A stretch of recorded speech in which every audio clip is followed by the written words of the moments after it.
江澄雪睡猛了，估计就是做梦呢吧，感觉身边好多人呢。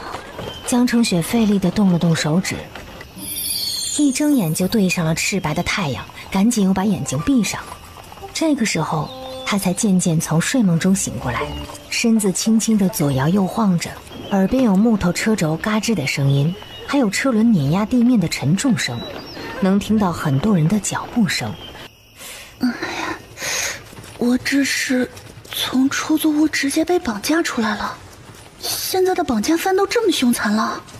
他费力地侧头，悄摸摸地睁眼看了一下，他竟看到一群衣衫褴褛、灰头土面，衣服的款式和古人一般，质量看着极差，颜色也都是灰扑扑的，一眼望去都是一个样子。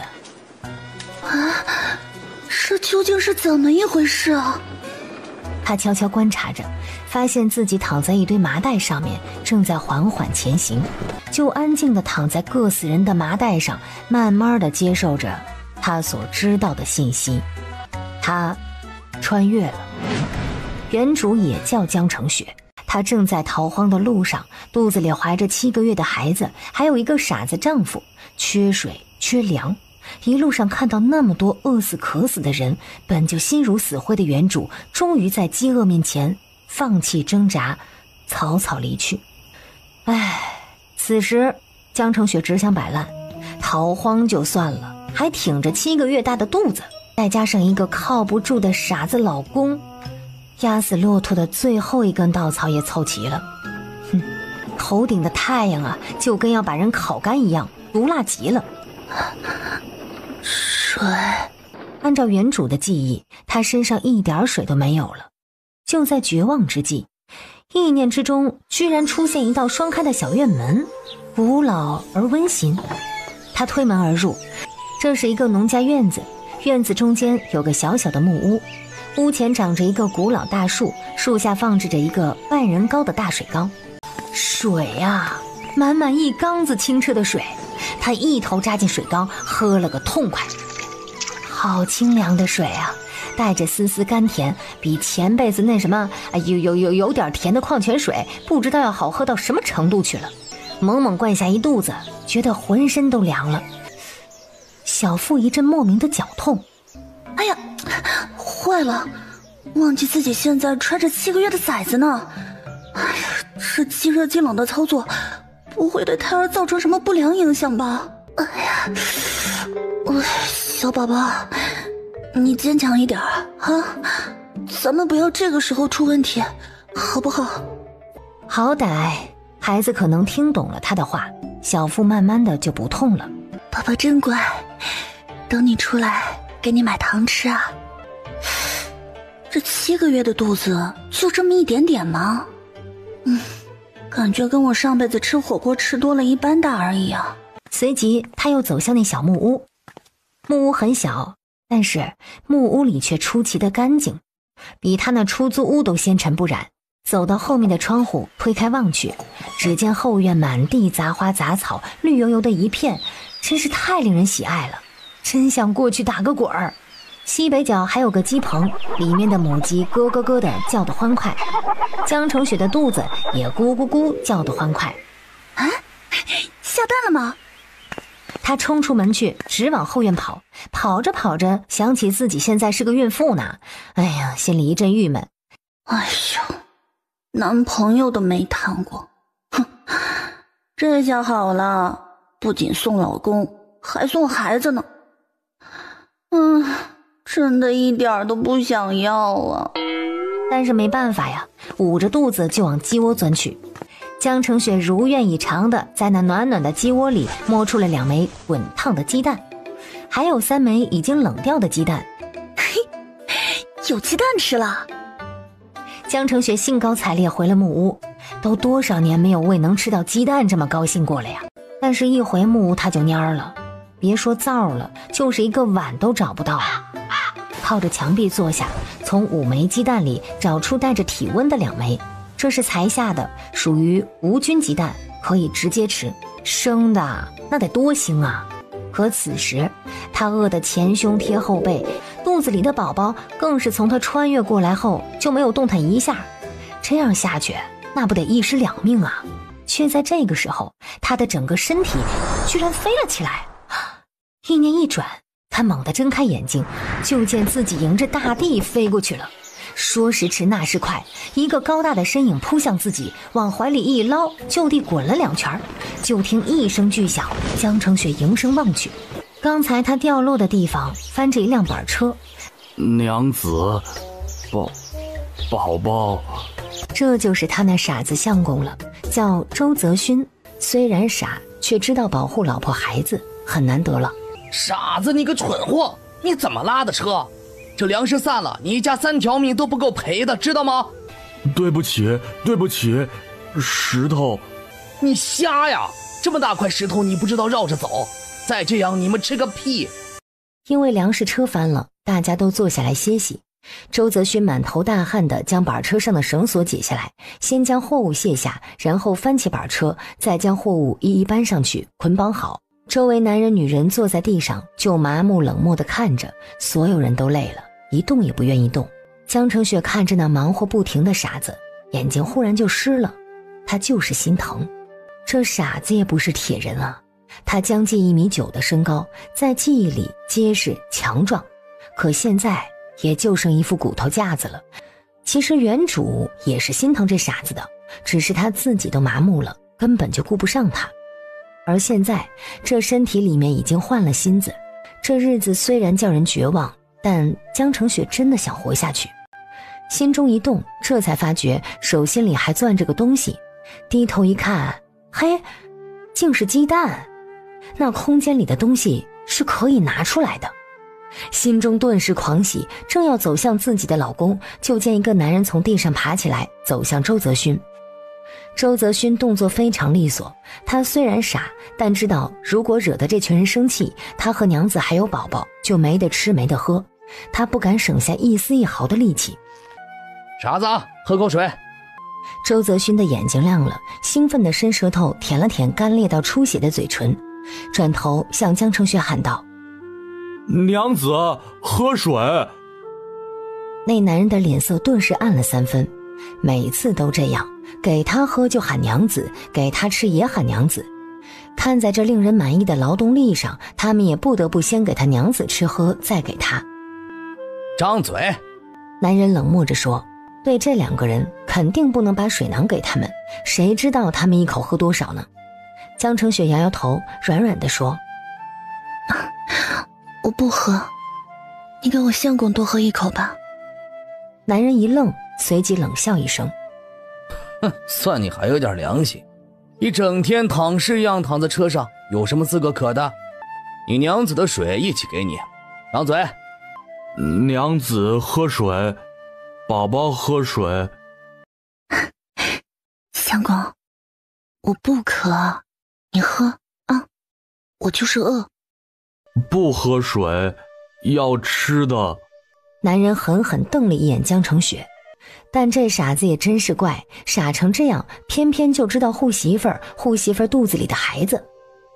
要水没粮，要粮没水，你们选。要吃的。那就要吃的吧。行吧，你男人迟早被你耗死。娘子，我就吃一点儿。江城雪捏了捏手里的窝窝头，干的就像石头。现在不吃，留着饿得受不了的时候再吃。周泽勋很听话，又舔了舔干裂的嘴唇，极度不舍地将眼睛一开。赶紧起来往前走，再歇下去到晚上都别想起来了，都加快脚程。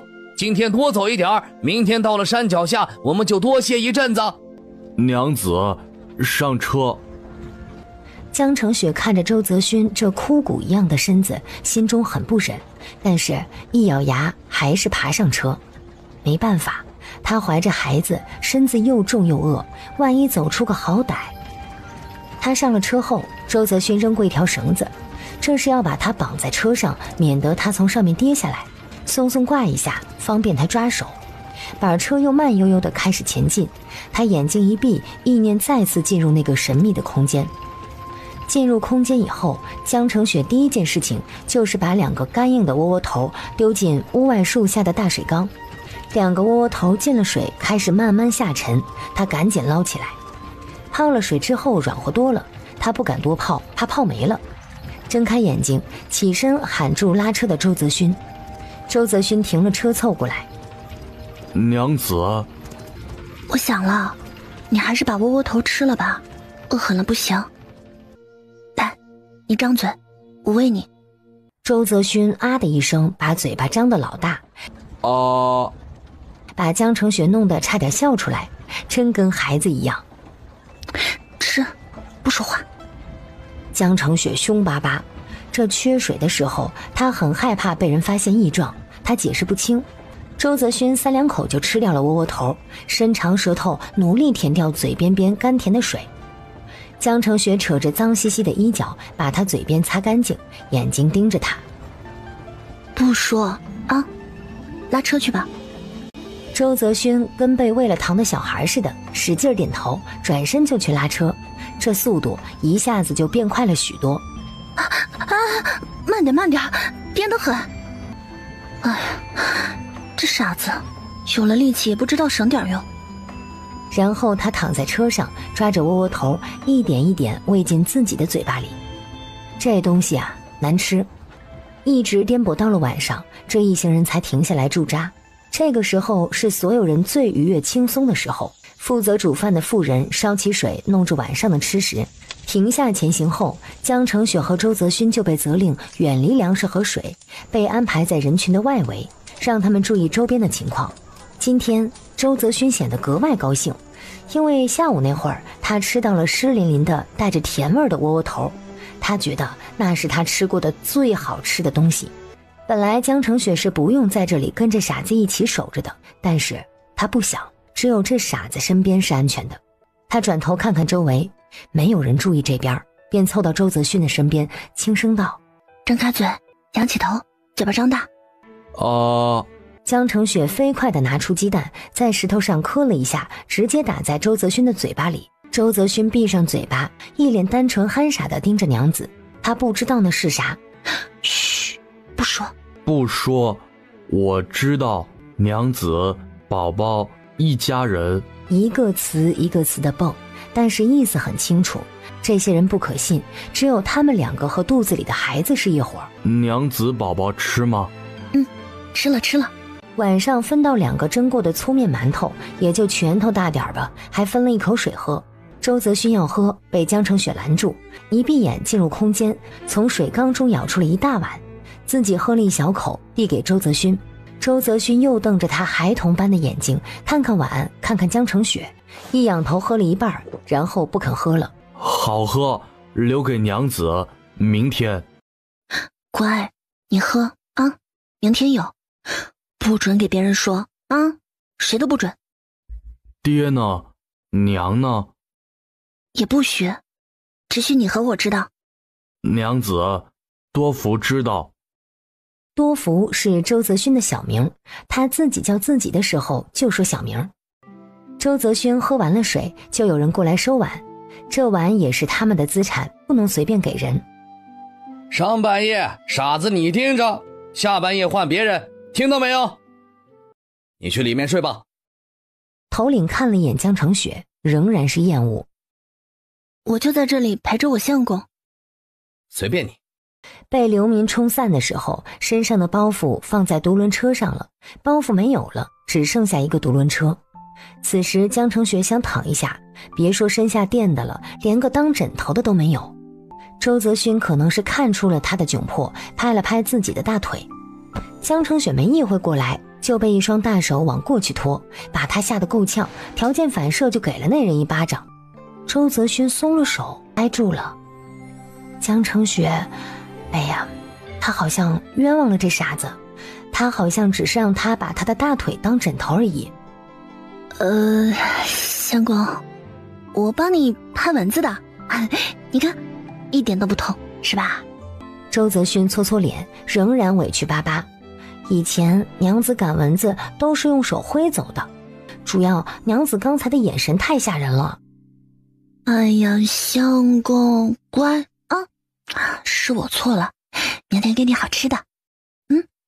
孩子总是好哄的，听到好吃的，眼睛亮得跟星子一样。江澄雪暗暗叹口气，开始顺目前的状况。来到的这个国家叫大金，今年是大金113年，此地是大金朝南方的一个地方，叫莫州。近年大金国不泰，民不安，北方外族常年不断的骚扰，南方莫州一带干旱3年，尤其今年烈火骄阳，硬是一点雨也不下。莫州百姓颗粒无收，只能北上求生。如果能逮只老母鸡出来炖汤，一想到老母鸡，这肚子就承受不住的喊叫起来。娘子。周泽勋听到响声凑过来，眼中都是不知所措，跟犯了错的小孩一样。没事，这傻子已经做得够好了，正常男人也不一定就比他做得好。空间是有的，但是要如何使用呢？看小说的时候，那些穿越者都是天之娇女，但自己可什么都不是啊。起了起了，真是的，我家养的猪也不这么睡的。傻子，你也赶紧起来装车，醒醒。江澄雪坐起来还有点懵，饿得要死，动都不想动。负责煮饭的妇人已经煮好了粥，分了江澄雪夫妻2个大半碗，各一个粗粮窝窝头。勉强喝了2口米汤，又把窝窝头从里面捞出来。这米粥他受不了，喝不下去，还是才穿越过来没饿怕呢，哼，还讲究卫生呢。周泽勋见他把碗放在地上，就很期待。娘子，粥。你喝吧，我不喝了。江澄雪这样说，但是周泽勋还是没有第一时间把碗拿过去，而是盯着江澄雪确认再三。这碗都不知道多久没洗过了，如果可以的话，他也不希望周泽勋吃这东西，可是没办法呀。这大个子干的是力气活，但是吃的并不比一个女人多。江澄雪很愁，这傻丈夫早晚要饿出问题的。唉，咋办呢？也想过把空间里的鸡蛋拿出来，做饭的时候叫厨妇煮上，但是自己没有办法解释呀。匆忙吃过早饭以后，众人就启程了。这个时候还凉快，江澄雪就没有往车上爬，走走运动一下，给傻子丈夫减减负担。她也想过跟周泽勋离开这大部队，就算吃饭的问题靠着空间的鸡蛋解决掉，那么安全问题呢？跟着这一群人虽然痛苦，但是至少是安全的，人多势众，就算是土匪强盗打劫也会有所忌惮。走了1个时辰的样子，江澄雪实在是走不动了，2条腿都麻木了，完全倒换不过来。相公，我走不动了。周泽勋停下车，帮助他往车上爬去，然后帮他绑好绳子。今天的日头依然毒辣，周泽勋的嘴唇一下子又都俏皮了起来。江澄雪心中不忍，但只能忍着内疚躺下来，闭上眼睛，先把捡的柴火放进空间，凑到水缸美美的喝了一些清水。一喝完水，更加饿得胃疼了，真的特别想吃东西。想到鸡蛋，江澄雪决定，行吧，人家岛国人不是吃鸡蛋吃得挺好的，现在这一会儿，一路上的树皮都被扒着吃光了，我还在这里嚼香鸡蛋香不香呢？想到此，他抹了一把脸就往后院走。这次没有听到母鸡咯咯叫，不过过去一摸，还是摸到了好几枚鸡蛋，有3枚还暖暖的。拿回小木屋，一咬牙，磕破一个鸡蛋倒进嘴里，那滑溜溜的感觉很怪异，他也不敢细品，直接咽下去。做了1次，第2次就简单多了。嘴巴一张一闭，直接咽进肚子。虽然没有饱腹感，但是2个鸡蛋的营养还是有的吧。剩下1个新鲜的留给周泽勋。吃了2个鸡蛋，他稍微冷静一点，起身推开了窗户，猛然愣住。昨天还绿油油的后院，今天居然都黄了。说起来，刚才自己只顾着摸鸡蛋，并没有注意旁边的景物，这怎么感觉就到了秋天了？对了，一共就3只母鸡，昨天才把鸡窝摸干净，今天……他转头数数地上的鸡蛋，一共有8枚。怎么会有这么多呢？这空间，他果然还是一无所知啊。他心里有些惊喜，充满了探求的欲望。不过目前生存最重要。江澄雪睁开眼睛，抬起身子喊傻相公：相公，相公，你停一下。周泽勋是个傻子，他爹交代他一定要照顾好娘子和孩子，他就照做，娘子怎么说他就怎么做。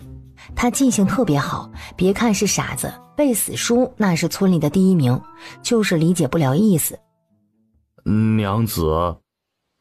这上车下车之间才一阵阵的功夫，他也不恼。我休息好了，我下来走会儿。江澄雪却不知道自己其实才躺了一会儿，还以为很久了。死女人啊，这上上下下的就折腾你男人是吧？一会儿这样一会儿那样，才爬上去又下来，一泡尿都憋不住吗？女人奉了头领的命令，喊他盯着这2个，不叫他们偷粮食。这一路可真是气煞他了。这傻子是傻的叫人生气，这婆娘是作的叫人生气。娘子，走。走吧。眼睛则盯着周泽勋的神色，这傻丈夫今天不大对劲儿，这双眼睛涣散着一点神采都没有，整个人都不大精神的样子。相公，你是不是渴了？他手里还揣着那个鲜鸡蛋呢，想着怎么样神不知鬼不觉地送到傻丈夫嘴里去。周泽勋就傻乎乎地点头。渴。陈大哥，你这里有没有不用的装水的水囊、水桶子？我想跟你讨一个竹筒的最好。陈头领斜着眼睛看他，这个女人事情又多又胆小，前2天统共就跟他说过不超过5句话，今天倒是跟他要上东西了。竹筒子多的是，你要了干嘛？藏粮食吗？傻子是真好使啊，要是没有这个女人可就完美了，啥都帮不上，浪费粮食。不，陈大哥，我就是想有个竹筒子备着，早上的米汤可以留着点，路上喝。喝个屁，馊都馊了。给他个空筒子，多了也占地方。我要是抓住你藏粮食，我打不死你。不会，大哥，再给1口水吧，我给我相公，他渴得受不了了就1口就行了。傻子不行了。江澄雪只觉得心脏猛地一跳，回头一看，一小波人都围在粮车的旁边，周泽勋趴在地上不动弹了。陈头领也走了过来，粗暴地将人翻过来，就见这傻子面色有不正常的潮红，脸上的汗水不停地往外渗。哎呀，不行了，你家傻子呀得了怪病，救不了了。陈头领看了江澄雪一眼，这症状前面也有人出现过，然后人就没了。他大手一挥，喊来2个人，把傻子拖到路边。走吧，大家继续走，别停下。江澄雪脑子懵了一下，她猜测傻子老公是中暑了，本来条件反射的要求这些人救他，可话到嘴边就咽下去了。他们救不了，赶紧走。一抬头就看到自己那辆独轮车还被这群人推着，就冲过去拉着不放手。这是我们的车，还给我们。行了，还给他们，一辆破车拉着还费事。江澄雪费了好大劲儿才拖到周泽勋的身边，然后又把人挪了挪，放在了车子阴影下，只能阴半个身子。江澄雪累得大喘气，捂着肚子跪坐下来，眼睛一闭，推开意念中的院门跑进去，先把竹筒子刷了一遍，灌满水赶紧出来。他掰开周泽勋的嘴，喂了一些水进去，然后将剩下的水浇在他的额头、胸口、四肢。这水冰凉，降温的效果很好。竹筒子里的水一下子就洒完了，他闭上眼睛又进了一次空间，解开他身上的衣服，把冰凉的水又一次洒在他身上。哎呦，大哥，你可千万不能死啊！你死了我咋办？你就算不管我，也得管自己的儿子是不是？坚强点啊，赶紧醒过来吧。江澄雪用叶子扇了2分钟，手都僵了。哎呀，这样不行啊，太热了，这样下去这傻子。竹筒子能进去，人是不是也可以啊？一把抓住周泽勋，眼睛一闭就看到面前的门，他提了提手，周泽勋果然进来了。他这儿子呀也真是倔强，愣是一点反应都没有，动都不动。江澄雪有点担心地摸摸肚子。空间里是秋天，天气已经不太热，又有树有水，凉爽惬意。江澄雪又灌了一些清水给他，心里还是不放心，忐忑地睁开眼睛，却见周泽勋还是躺在地上。果然呐，进到空间的只是意识。他伸手摸了摸周泽勋的面颊，感觉之前的燥热好像下去了，体温正常了。他心中一喜，闭上眼睛进入空间。一进门就发现地上的周泽勋不见了。哎，咋回事啊？自己刚才出去的时候给带出去了。正想着呢，周泽勋就从木屋出来了，手舞足蹈地冲过来。娘子，鸡蛋，好多鸡蛋！啊，你儿子！周泽勋赶紧停下步子，紧张地看着江澄雪，又看他的肚子。宝宝不能跑。对，你儿子不能跑。两人进了屋，周泽勋老大一个人一下子就跪趴在地上。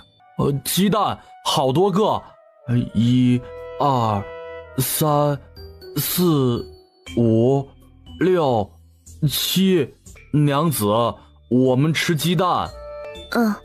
就听到屋后面的母鸡咯咯咯地扯着嗓子喊：哎，你去后院鸡窝看看，是不是母鸡下蛋了？周泽勋很高兴，爬起来就往后院跑。看他动作这么利落，江澄雪的心彻底放下了。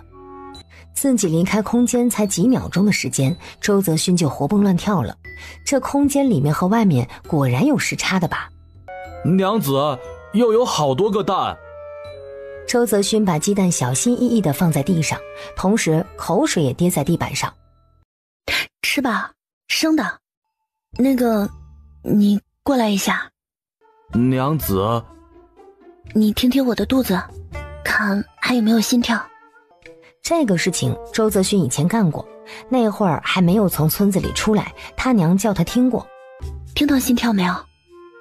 周泽勋听了好一会儿。再跳，轻轻跳。江澄雪提得老高的心脏终于缓缓落地，还活着就好。闭眼睛。周泽勋闭上眼睛，就感觉自家娘子一把抓着自己的胳膊，然后又叫他睁眼。周泽勋爬起来，不明所以地看着空无一人的四周。哎，刚才的木屋哪儿去了？树呢？水呢？他看了一圈，然后可怜地盯着自家娘子。现在好点没有？还难受吗？不难受。也难受。他和娘子待在木屋里面好好的，一下子就没有了。他现在难受的想哭。那行，我们快走吧，到景州去等你爹你娘他们。说着，将手里的竹筒子交给周泽勋，里面装满了水，他想喝多少都行。江澄雪又主动爬到独轮车上坐下，真不是他偷懒儿，总不能一边走一边闭着眼睛进空间吧？一不小心把傻子的儿子给摔掉了，那可就不好了。荒郊野外不安全，一旦遇到成群结队的土匪或者是流民。想到这里的时候，恰好看到一边躺着2具尸体，也不知道躺了多久了，已经变了形，恶臭扑鼻。天气又这样燥热，引来了成群的苍蝇。看着尸体，江澄雪急忙捂住嘴巴，用手势催促周泽勋快走。周泽勋会意，迈开大步将车子推得飞快。走出了100-200米，江澄雪又赶紧叫周泽勋慢点儿。这家伙可真是叫他干嘛他就干嘛，不给命令就不停。停下，喝点水吧。自己进空间也喝了一点水，跑去鸡窝一摸，果然又摸到了好几个鸡蛋，包括3个热乎的。他吃了2个，给周泽勋留了1个。两人虽然在路上耽误了好长一阵子，但是周泽勋人高腿长，一只小独轮车只拉自己娘子一人，居然没多久就赶上了前面的陈家族人。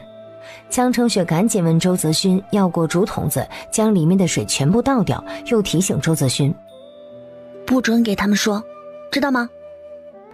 不说。你们看呐，傻子没死啊！阿福，那傻子又回来了，咱们把他留下继续拉车吧，省口力气。满共就这些人了，再累死一个的话……就是，之前那骡子都累死了，让人拉迟早也得累死，就让这傻子拉吧，多给他一口水喝，一口饭吃。说句老实话，他们2口子吃多少也没有一头骡子食量大呀，骡子那还几两银子呢，他是免费的，几口吃的花不到几两银子。前来说话的是刚才拉过粮食的2个人。陈头领点点头，面无表情地走向后面。傻子，你好了？陈大哥，我相公好了，好半天才醒过来呢。陈头领心想啊，好半天才醒来，这么快就追上了。傻子这脚程可真够快的，果然应该留下来拉车。醒了就好，渴了吧？你们2口子喝点水，咱们该怎么着就怎么着，只要跟着我们，这一路有我吃的一口粮，就有你们吃的一口粮。周泽轩没有去接递过来的水囊，这里面的水又少又难喝，一点也比不上娘子给自己的。大哥，我们想走快点去追我们爹娘去了，这粮食啊就不帮你们拉了。这水啊，你能不能给我们少倒一点？哦，还有粮食也给我们一点，以后遇到了我们一定双倍还给你们。你们不跟我们走？唉，我们也想啊，但是刚刚一想，我这身子指不定什么时候就要生了，还是早些找到爹娘比较放心。唉，你们也看到了，刚才我相公差点就趁着他现在缓过来，我们2人赶路，说不准呢还可以追到爹娘。你们自己想好，这路上危险到处都是，这水和粮我们自己都缺得不行，怎么给你们？要留下就留下，要走我也不拦。大哥，你好心给我们一点水呗，这给一口也行啊。不行，就你们一条命，说不准就是害我们自己人一条命，除非你们留下，否则这水和粮一口也没有你们的。江成雪捂着脸哭哭唧唧，抬手招呼一脸茫然的周泽勋往前走。陈家人一脸遗憾地看着远去的人影，可惜了，免费的牲口没有了。那个，你推慢点啊，我闭会儿眼睛。江成雪闭上眼睛就进了空间，还是有些不放心，还没有推开脑海那扇门，又把眼睛睁了开来。那个，我以后叫你阿勋好不好？周泽勋不明白为啥，以前不是叫相公的吗？阿勋，你前面做梦梦到的院子不能告诉别人，知道吗？你要是告诉别人啊，以后不给你好吃的。周泽勋果然点头，保证不说。江成雪便又进了空间，先去后院摸了鸡窝，果然又摸到了鸡蛋。这空间里面和外面的时间差也太大了，到底有多大，明天差不多可以知道。他独轮车上原本还有垫子，现在什么都没有了，颠得浑身都要散架子。他打算拔一些草，自个儿弄个草垫子，行的话再给周泽勋弄一个草帽。他当苦力拉着自己前进，真的是辛苦了。弄了好半天，觉得外面的时间也差不多过了好一阵子了，他眼睛一睁，就又回到了大太阳下。阿勋，鸡蛋，水。周泽勋高兴地哇呜了一声，小心停下车子，把娘子放下，然后美滋滋地喝水吃鸡蛋去了。江成雪则将那突然出现在自己怀里的草垫子铺在小小的独轮车上。周泽勋吃了鸡蛋，就安静地站在车旁边，看着娘子弄这些。此时他感觉到前所未有的愉快，感觉一切都好了。上了车，感受了一下自己的劳动成果，果然舒服了一些，至少凉快多了。又问周泽勋要了他的外衣进空间去洗，把洗好的衣服拿出空间，周泽勋就想穿在身上，但是肯定不行呀，这大太阳一照，湿气全往肉里钻。娘子，我疼。这毒辣的太阳晒在身上，火辣辣的，可不就是疼吗？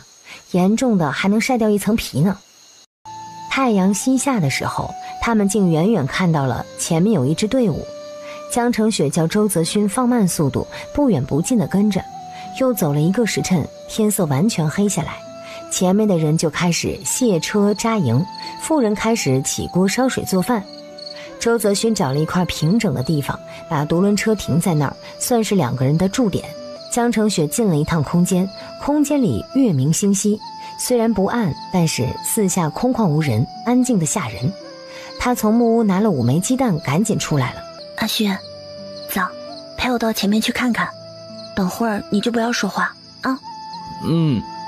王家村的人早就看到远远的跟着自己队伍的2个人，观察了一番，不是流民，不是劫匪，也就让他们跟着了。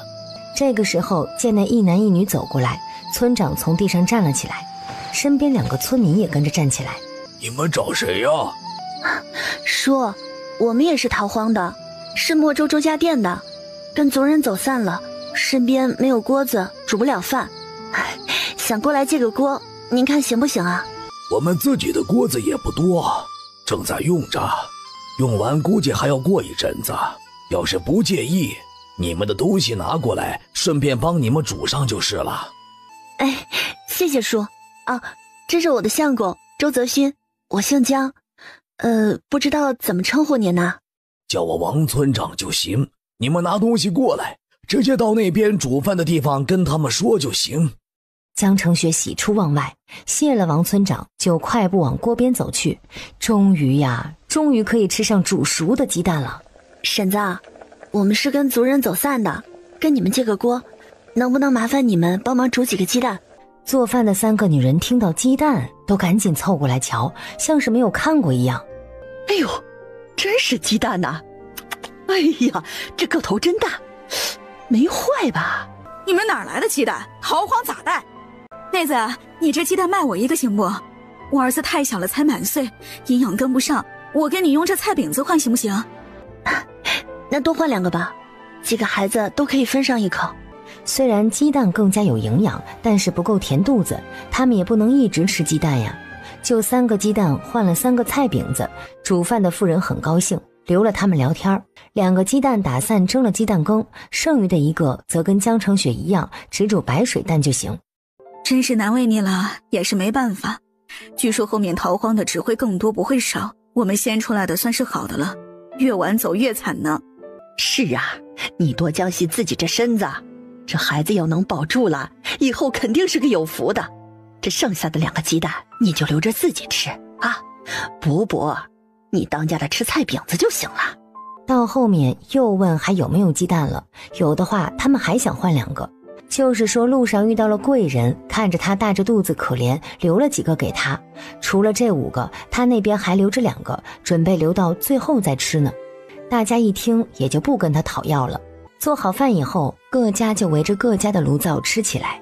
江城雪来找的这一家就是村长家的，煮饭的1个是村长媳妇儿，另外2个是儿媳。几个萝卜丁因为吃到了鸡蛋羹，高兴的都傻了。至于那个白煮蛋，村长媳妇儿直接塞给了村长。当家的，这个你吃吧，这一家这一村都靠你，你不能垮。王村长应了一声，剥了鸡蛋就揪了一点尝了尝，好久没吃鸡蛋了，真香啊。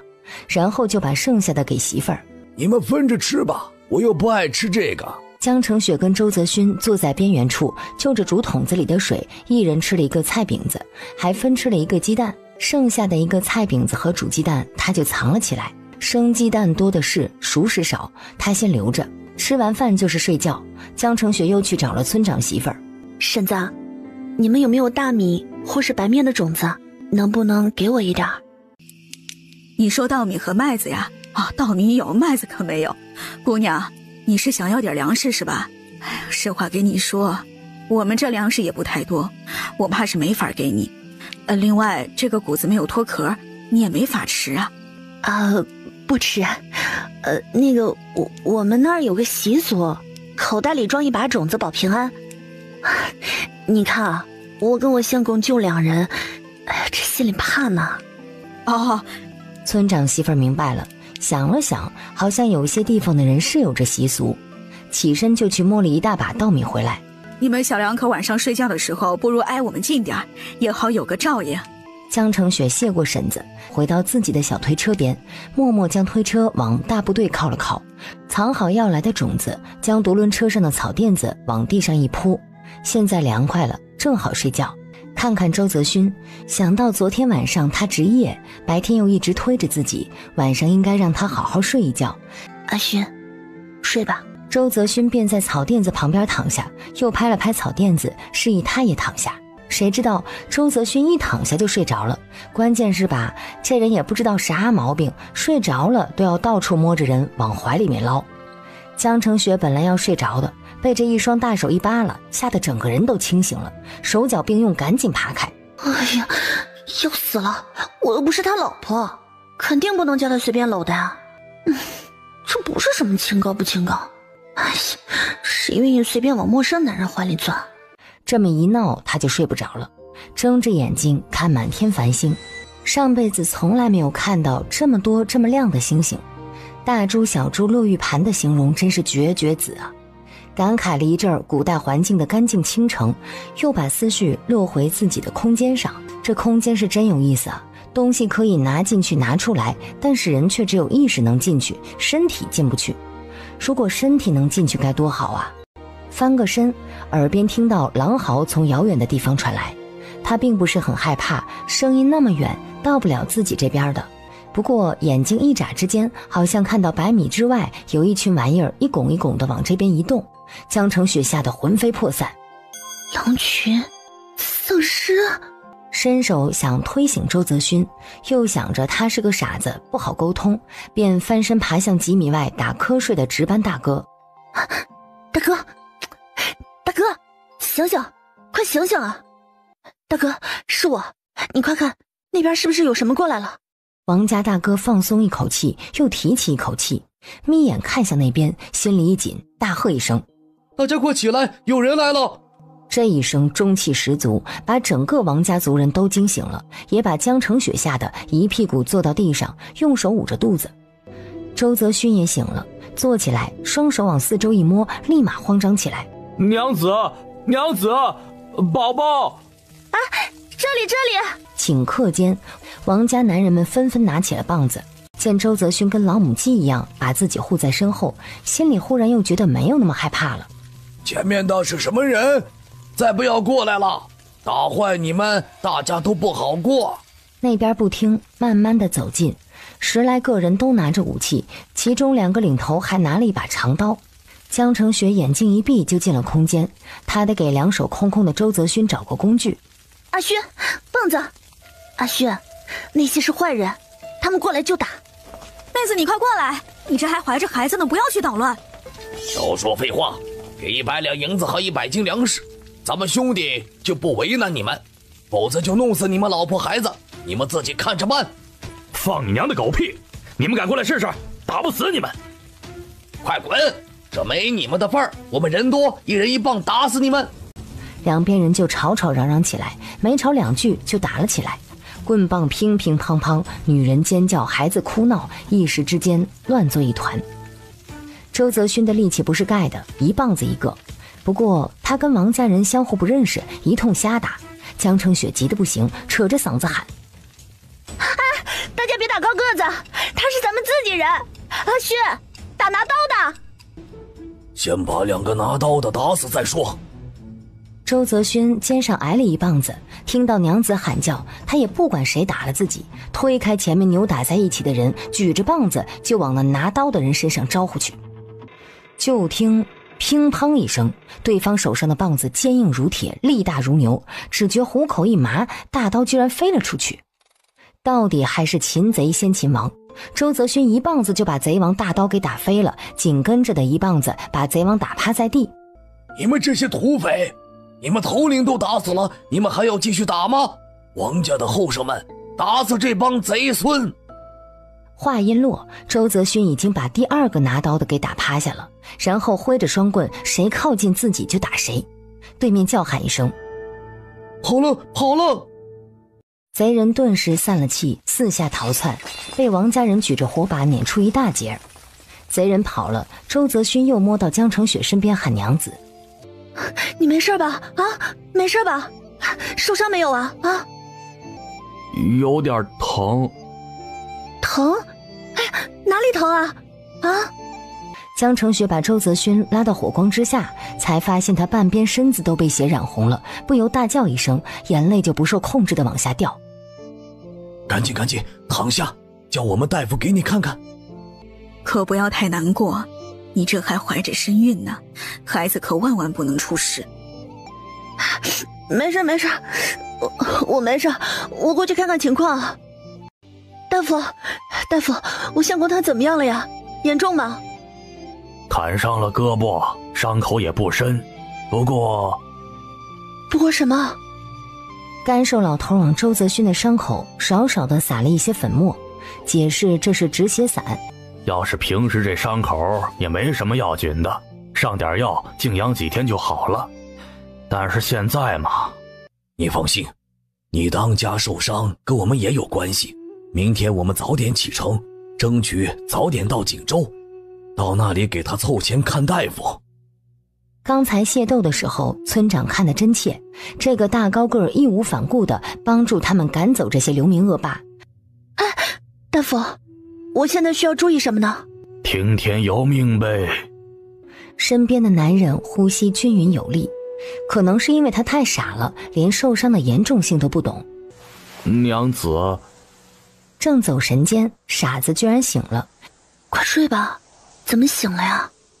娘子，胳膊疼。面对这个高大的男人，只觉得心疼，像个孩子一样，却又比孩子懂事太多。娘子，我跟你说悄悄话。那孩童般期待的眼神让江成雪根本就无力拒绝。娘子，我今天听话了，明天还给我吃鸡蛋好不好？以后啊，每天都给你吃鸡蛋啊，直到你吃腻为止，好不好？只要你能活下去，吃多少鸡蛋也没有问题啊。周泽勋得了承诺，顿时喜笑颜开，像是忘记了胳膊上的疼痛，拉着江成雪让他躺下，又伸手去摸他的肚子。江成雪想拒绝，但是想到他是孩子他爹，都负伤了，摸摸孩子怎么了？感受到那只大手小心翼翼地在他肚子上摸了摸，连紧挨都不敢，心里又叹了一口气。唉，这傻子要是个正常人，应该会是一个很好的父亲吧。大家都已经起床，准备着开始今天的行程。这时，那个村医老头手里抱着一团绿油油的东西，快步往这边走来，一路引起大家的注意和惊呼。王叔，你哪来的这一包？这个能吃吗？能叫我摸一下吗？是不是凉凉的呀？能炒菜吗？能生吃吗？爷爷，你给我一片叶子尝尝呗。走开，都走开！王大夫，你这些哪里来的？这……我要说天上掉下来的，你敢信？王大夫傲娇地呵呵一声，将这一抱草丢在周泽勋的身边。周泽勋被吵醒了，抓了抓油腻杂乱的头发，坐起来。娘子，在呢。跟你们说这是天上掉下来赏我们的，你们不信？这是人参叶子，肯定没错。大夫，这些草药可以用在我相公身上吗？能治好他吗？王金贵，把这年轻人的绷带拆了，我给他上些药。你们也是运气好，天上就掉下这一大批药草团，正好有止血止痛消炎的。坏嘴老头说着，将这草垫子卷起来，夹在腋下就要走。大夫，你刚才给上的是什么草药？艾叶草。说了你们也不懂，别问了，反正你相公运气好就是了。自己的一条胳膊都动不了了，还想着要给媳妇儿拉车呢。王村长就没见过这么轴的男人，傻里傻气的喊着媳妇儿走路宝宝就要掉了，死活不肯让媳妇儿多走一步路。村长也没办法，专门安排自己的儿子过来推着江成雪走。江成雪这个时候自然不会上赶着逞强了，与其到时候再去求人，不如一开始就给自己准备好退路。听说马上就要到锦州了，到时候我们就在那里歇1-2天，好好喝个水吃个饭，然后再去云州。哎，你们2人到时候怎么打算的？你这身子7个月了，按理说不该继续走了。这妹妹的相公一眼就看出是个傻子，到时候怎么养活他们娘俩呢？他后悔提起这个话头了，何必呢？让人不开心。我想了，我们到了景州就先不走了，我爹娘他们肯定在找我们呢，我们呀就在景州等他们，先把相公的伤治好，其他的走一步是一步吧。对的，你们爹娘啊，说不准已经在那里等你们了。正午太阳最毒辣的时候，村长叫大家伙停下来休息。周家媳妇儿，你们还有水吧？我们还有水，感谢王叔操心了。好，没有了给我说一声，估计不是明天就是后天就能到锦州了，再撑一撑。江澄雪故意和村里人拉开了距离，这会儿才闭上眼睛，有空进入空间。眼前的景象叫他尖叫都发不出声，眼前竟是白雪茫茫的一片。雪，前天是夏天，昨天是秋天，今天是冬天，外面一天相当于空间里面一个季度吗？外面是一年四季，这房间里却好像是一动不动的，时间在这里静止了。好不容易走到了鸡窝，只是一个鸡蛋都看不到。虽然想到这个结果，他还是有点失落，赶紧跑进木屋里暖一暖，搓着手看看地上的鸡蛋。今天先用这5个鸡蛋对付吧，明天就是春天了，母鸡应该又可以下蛋了。装满水，他就出了空间，一出空间就感觉自己被一只大熊抱着。周泽勋，你……周泽勋听到声音便放了手，眼神可怜巴巴又无限向往。娘子凉凉，舒服。放屁！凉凉是啥意思？你懂不懂啊？娘子摸摸凉，舒服啊？舒服，舒服。喝吧，都喝完，我等下呀送你个东西。娘子先喝。我喝过了。嘘，你声音小一点，不能叫别人知道，懂吗？懂的。喝吧，乖。自己眼睛一闭，便又进了空间，蹲在地上捏了个自己拳头大小的雪球。再出来，周泽勋还在仰头喝水。好了好了，不能喝了，留点，不可以告诉别人，知道吗？周泽勋乖乖点头，起身跑去撒尿。找到水了，找到水了！所有人不要着急，现在都打起精神往前走，水就在前头。往前走了小半个时辰，村长叫大家停下，每家出人拎着水桶去打水。那边发现一户农家，没人住了，院子里打了一口深井，井里有水。这一路走来，饥渴最让人难受，这都不知道多少天没有痛快地喝一次水了。打水的同族回来说，井里差不多打干了，后面装起来一半泥一半水，沉淀了那水才能用。中午歇息之后，江澄雪就多走了一些路。这一路他又小心翼翼地观察周泽勋的状况。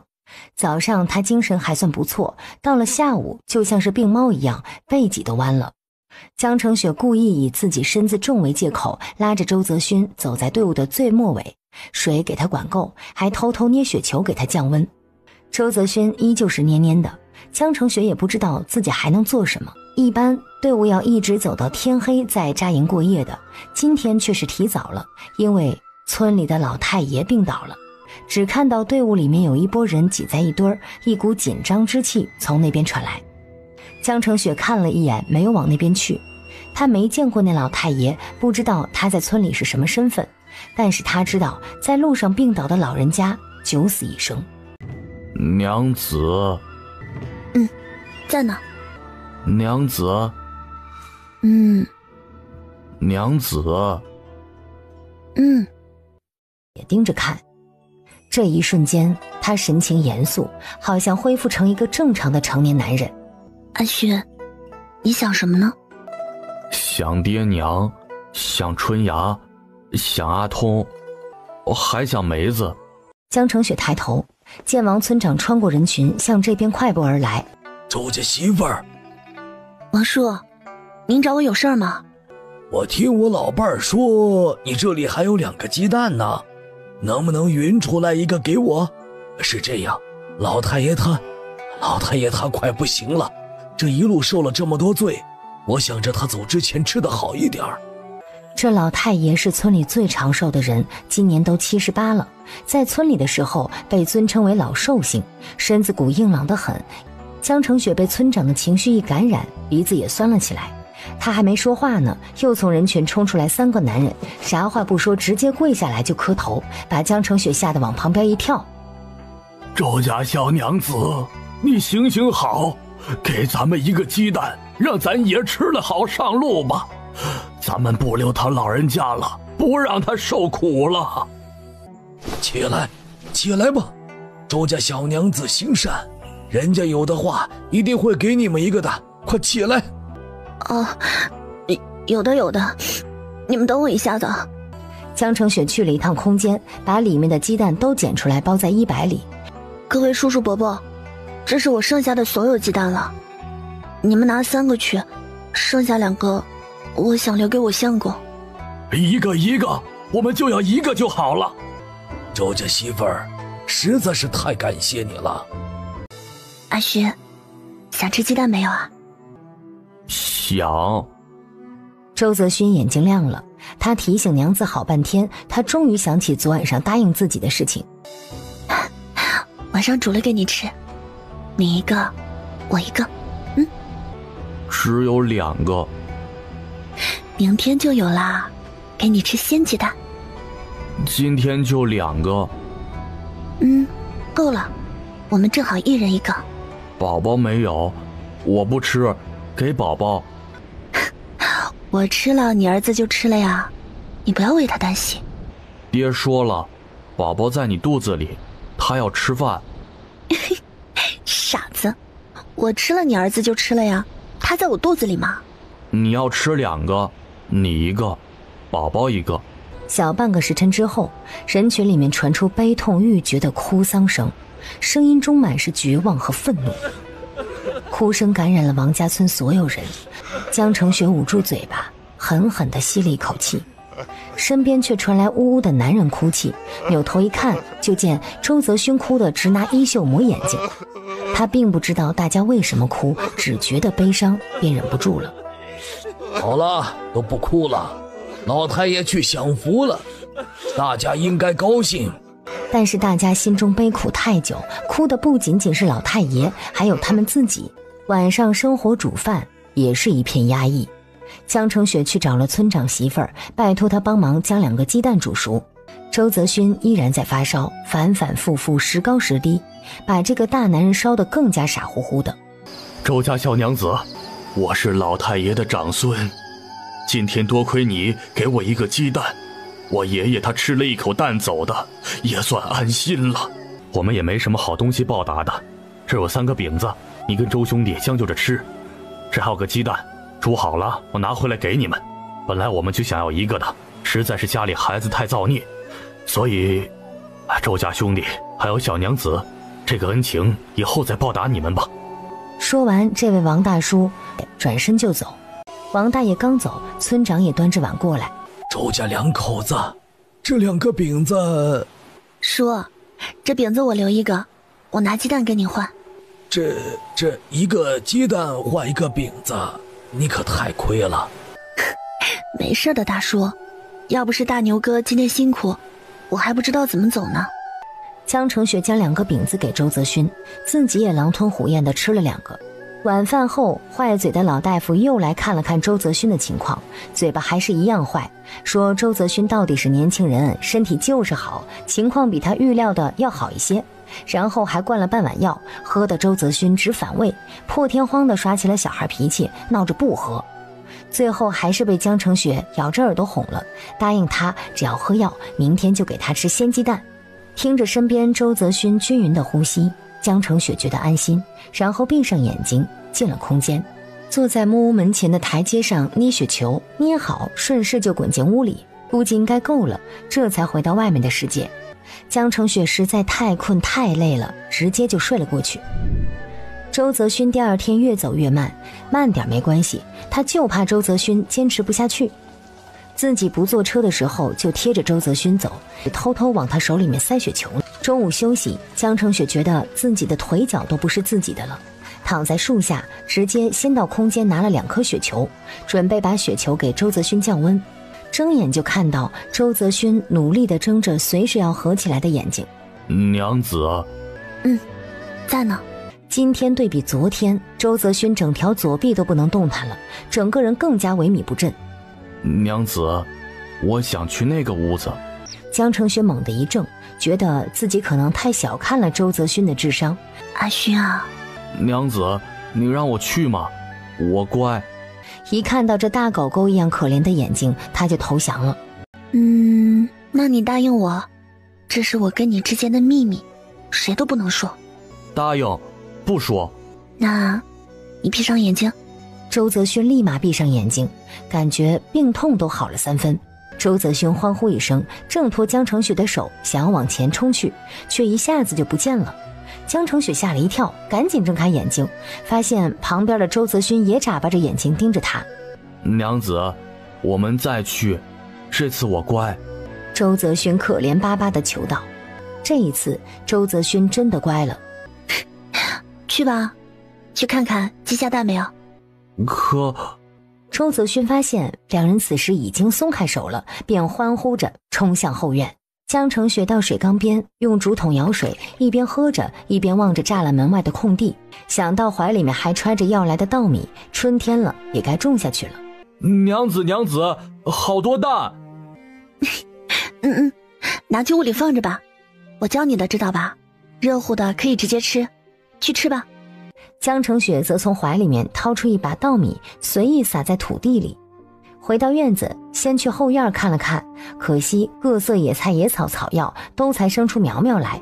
正要离开，他眼睛很尖，一眼就看到那映入脑海的叶片人参，急忙快步走过去。没错，这叶片的形状就是坏嘴老头说的人参的叶子，这下面长着人参呢。正欣喜若狂，考虑要不要现在挖出来的时候，周泽勋就从窗户伸出半个身子，高声喊着娘子。来了。反正这人参长在这里也丢不了，现在挖出来也没地方卖，反而耽误年份，长着吧。江承雪拿了竹筒进屋，周泽勋盘坐在地板上，面前7个鸡蛋分成2堆，一堆5个，一堆2个。娘子，热的，凉的。拿，一人1个，吃吧。宝宝，我钱没进来给宝宝吃了，快吃吧，吃了赶紧睡一觉。周泽勋这才兴高采烈地吃鸡蛋，还把蛋壳舔的全都是口水。哎呀，好了，以后多的是鸡蛋吃，不要舔了，生病。江承雪崩溃，抢了蛋壳从窗户扔了出去。好了，睡觉，躺下闭上眼睛。周泽勋看娘子表情严肃，不敢反抗，急忙躺下闭上眼睛。在空间睡个1-2个小时，外部世界也不过10几20分钟。但是江承雪不敢大意，他想闭目养神一会儿就醒来，却高估了自己的精力，闭上眼睛想着事情就进入了梦乡。突然惊醒，也不知道到底过了多久，旁边周泽勋睡得正好，那模样感觉伤势好了许多一般。一念一转就出了空间，扭头看了一圈就放心了，队伍都还懒散地坐在树下，连个说话的人都没有。侧身探了探周泽勋的额头，还有一些烧，但是比之前好的太多了。再回到空间，听到周泽勋正焦急地喊娘子，声音从后院传来。我在这儿呢。周泽勋从后院跑来，看到他紧张的表情就松懈下来。因为空间对周泽勋的伤势有好处，便没有急着从空间出去。江承雪叫他坐在门前台阶上休息，他又不肯，跟屁虫一样跟在后面。计划着还是垒个炉灶最要紧，还得搭一个灶棚大一些。前世他没啥爱好，就喜欢钻厨房。认真参观了自己的空间以后，江承雪拉着周泽勋出了空间。周泽勋撅着嘴巴，委委屈屈地耍性子。没过一会儿，村长便催着大家动身行路。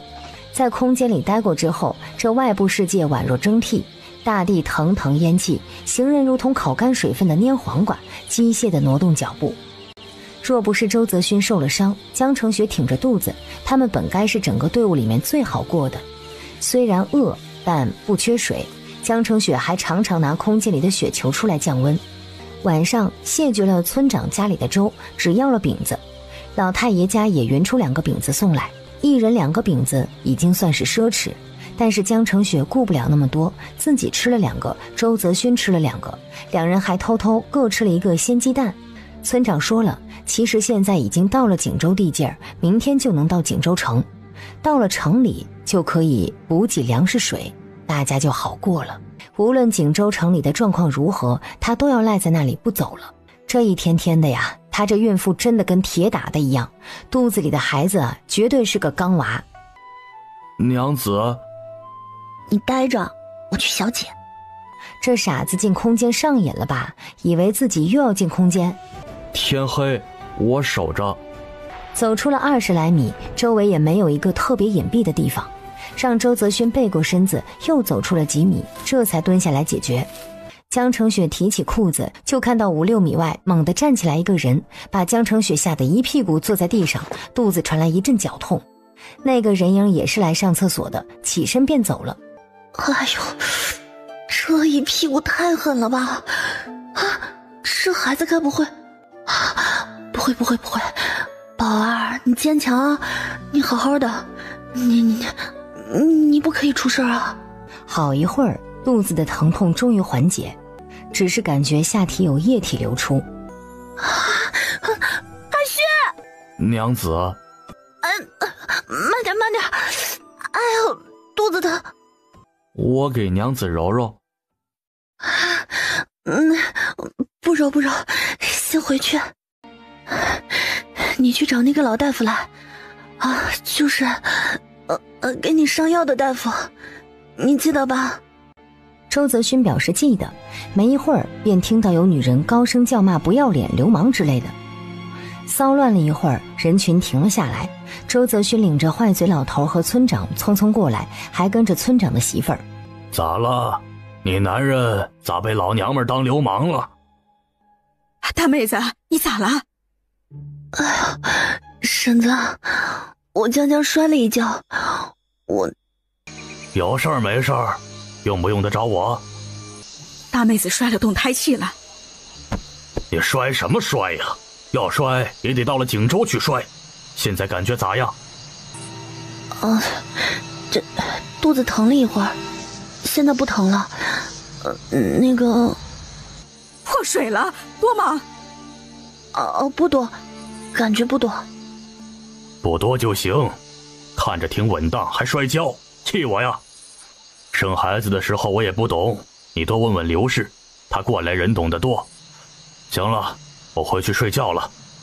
大夫，你那儿有人参没有啊？我是不是吃点人参就好了？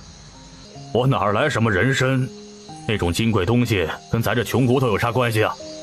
那东西年份高的不用吃，含条须也能吊着一条命了。哎，没事，我看你没大事。要真有事啊，你哪能这样慢悠悠的说话？那就太好了。不过，你这情况，按理应该卧床休息，尽量不要动弹。婶子，麻烦你们了，等明早看情况吧。周泽勋蹲在旁边，一脸焦急担心。没事，睡吧，睡一觉就好了。这一觉睡得很不踏实，醒得也很早。刘氏又过来问情况，坏嘴老头也过来检查周泽勋的伤口，说伤口情况良好，虽然有些化脓，但是很轻微。江澄雪告诉村长，他跟周泽勋不随他们走了，反正就要进城了，他们就慢慢走，不着急。村长思忖了一下，点头答应了。这孕妇不能剧烈动弹，他知道他们又是外人，自己也不该反对人家的决定。留下1竹筒的水，2个饼子以后，大部队就走了。娘子，看着远去的人群，周泽勋坐立不安。没事我们不着急。只剩2人之后，第一件事先进空间挖人参。周泽勋左胳膊用不了，只能用1只手挖，模样看着有些滑稽，还有点可怜。孩子还发着烧呢，要轻点儿，不要把根须弄断了。这个东西可珍贵了。江澄雪站在旁边指点，看到植株下面的确是人参，她觉得自己整个人都干劲十足。将人参挖出来。他看小说的时候总看到有人参出现，动辄就可以卖出几十两上百两的高价，但是现在是不可能把这人参留着去卖的。反正后院还长着几株，需要的时候再挖出来去卖就可以了。他小心地扯了一根毛须放进嘴巴里面细细抿着，味道有丝丝的甜。娘子，我也吃。周泽勋说着就张开嘴巴，江澄雪拔了2根给他。周泽勋卖力地咀嚼了一会儿，一脸茫然又不敢问的表情把江澄雪给逗乐了。好吃吗？没有吃到。江澄雪是真被他逗乐了，捂着肚子哈哈几声。虽说人参须就可以吊住一口气，但是应该还是人参片更好吧。掰了一只腿儿给周泽勋，另外一条腿儿掰给了自己。含在嘴里吸它的汁。江澄雪还没说完呢，就看到周泽勋又在卖力咀嚼，跟嚼萝卜似的，然后一扬脖子就咽了下去。江澄雪有点无语，这会不会不过头啊？好吃吗？故意逗逗他。周泽勋使劲点头。好吃。哼，好吃就怪了，一股生味儿，有什么好吃的？不过想到这一路连口菜都吃不上，对比下来，这人参的确不算难吃。因为周泽勋直接把一条腿给吞了，叫江澄雪教育了一顿。周泽勋低头看他，连连点头，乖的呀，叫江澄雪都没有理由凶他。低头想把人参折断，折不断拧不断，经脉相连。周泽勋看到人参汁液流出来，急得不行，直接蹲下去舔江澄雪的手。江澄雪想拒绝，又觉得可惜，可不拒绝吧，说真的，自己也没有办法完全把他当孩子，否则的话，自己的肚子怎么鼓起来的呀？周泽勋抓着他的手，还没等他完全反应，就把人参汁水给舔干净了，然后还眨巴眼睛求表扬。阿勋，你旁边玩去吧。周泽勋有点失望，他爱惜粮食，竟没有得到娘子的表扬。不准咬，只能吸，知道吗？生怕周泽勋又一嘴把人参吞了，江澄雪再三嘱咐。好了，现在不准吸了，要过一段时间再吸。傻相公万般不舍，却只能把人参放下，准备离开空间。眼前猛然一亮，栅栏外面绿油油的一片，一小片。带着周泽勋快步走去查看，水稻长出来了，长势很旺，甚至都看到穗子了。水稻，水稻！他认识这个作物，他也会跟父亲种田的，这是产大米饭的水稻呢。他忽然觉得又饿又渴望，他忘记自己多久没有吃上一粒大米了。娘子，有米饭吃。对，很快就有米饭吃了。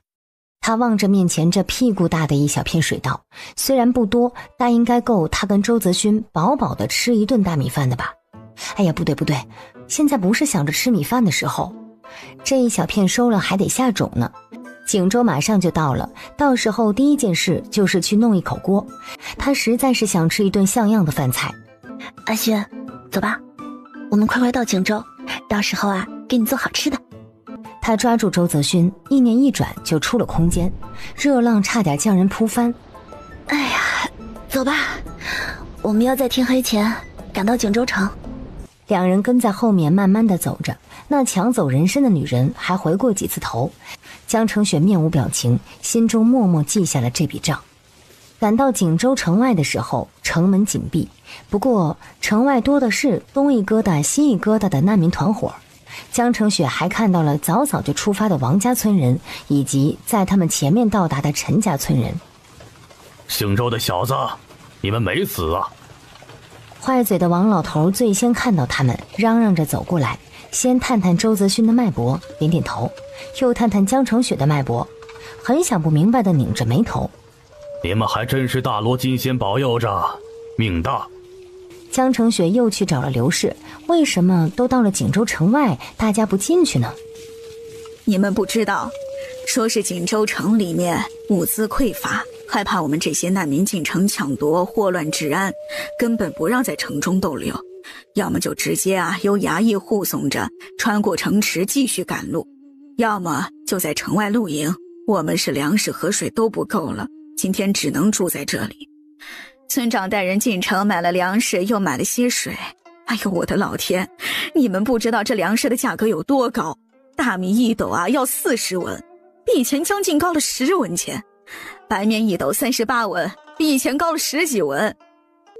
你们要是有钱的话，也赶紧买些吧，据说粮价还要涨，也不知道什么时候是个头儿。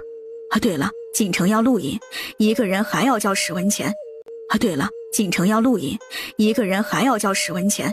你相公的胳膊也尽早去找大夫看看，抓2副药，这个时候不能心疼钱。男人的胳膊都没有了，以后你还能指望什么？江澄雪的心揪了起来，钱什么的还不是太大的问题，想想办法就能解决。现在是没有陆隐，陆隐是由周泽勋父亲统一保管的，也就是在找到周家人之前，他们都没有办法进城喽。婶子，没有陆隐的话怎么办啊？没有陆隐，要是想要进城，那就得多交钱，人家交10文，你们就得交50文、100文。这个不好说，就看他们的衙役怎么收费了。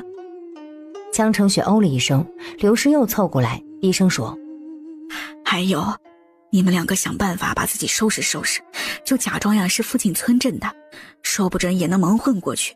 人家不看录音，进城一家子的话，给个5文钱就行了。江澄雪谢过刘婶子，又问今天有没有遇到姓周的人家，或者有没有人在找他们2人。这个我还真不清楚，你去问问我当家的，他说不定知道。江澄雪又去问了王村长，结果得到的消息让人高兴不起来。不过可能是他们还没有到锦州吧，他们就在锦州等着吧。周泽勋的爹娘不可能不管这个傻大儿还有这未出世的孙子的。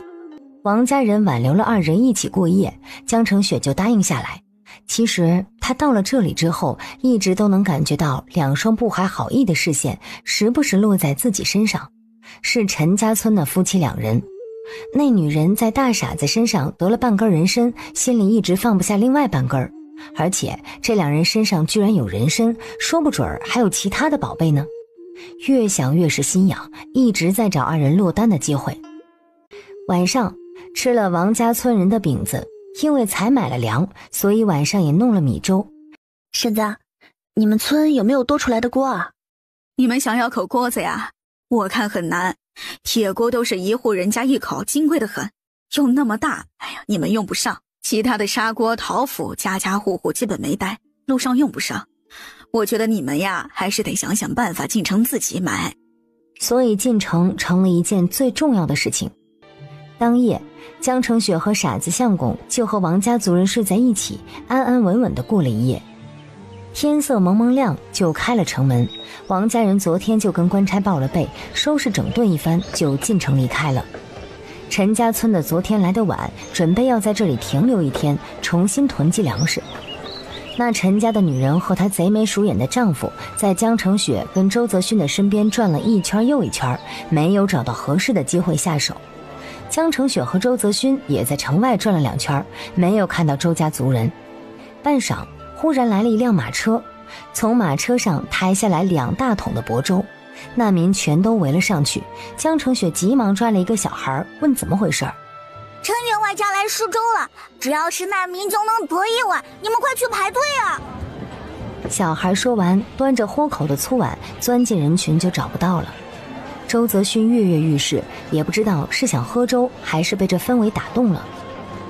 陈家村的一伙人也都拿着碗纷纷去排队。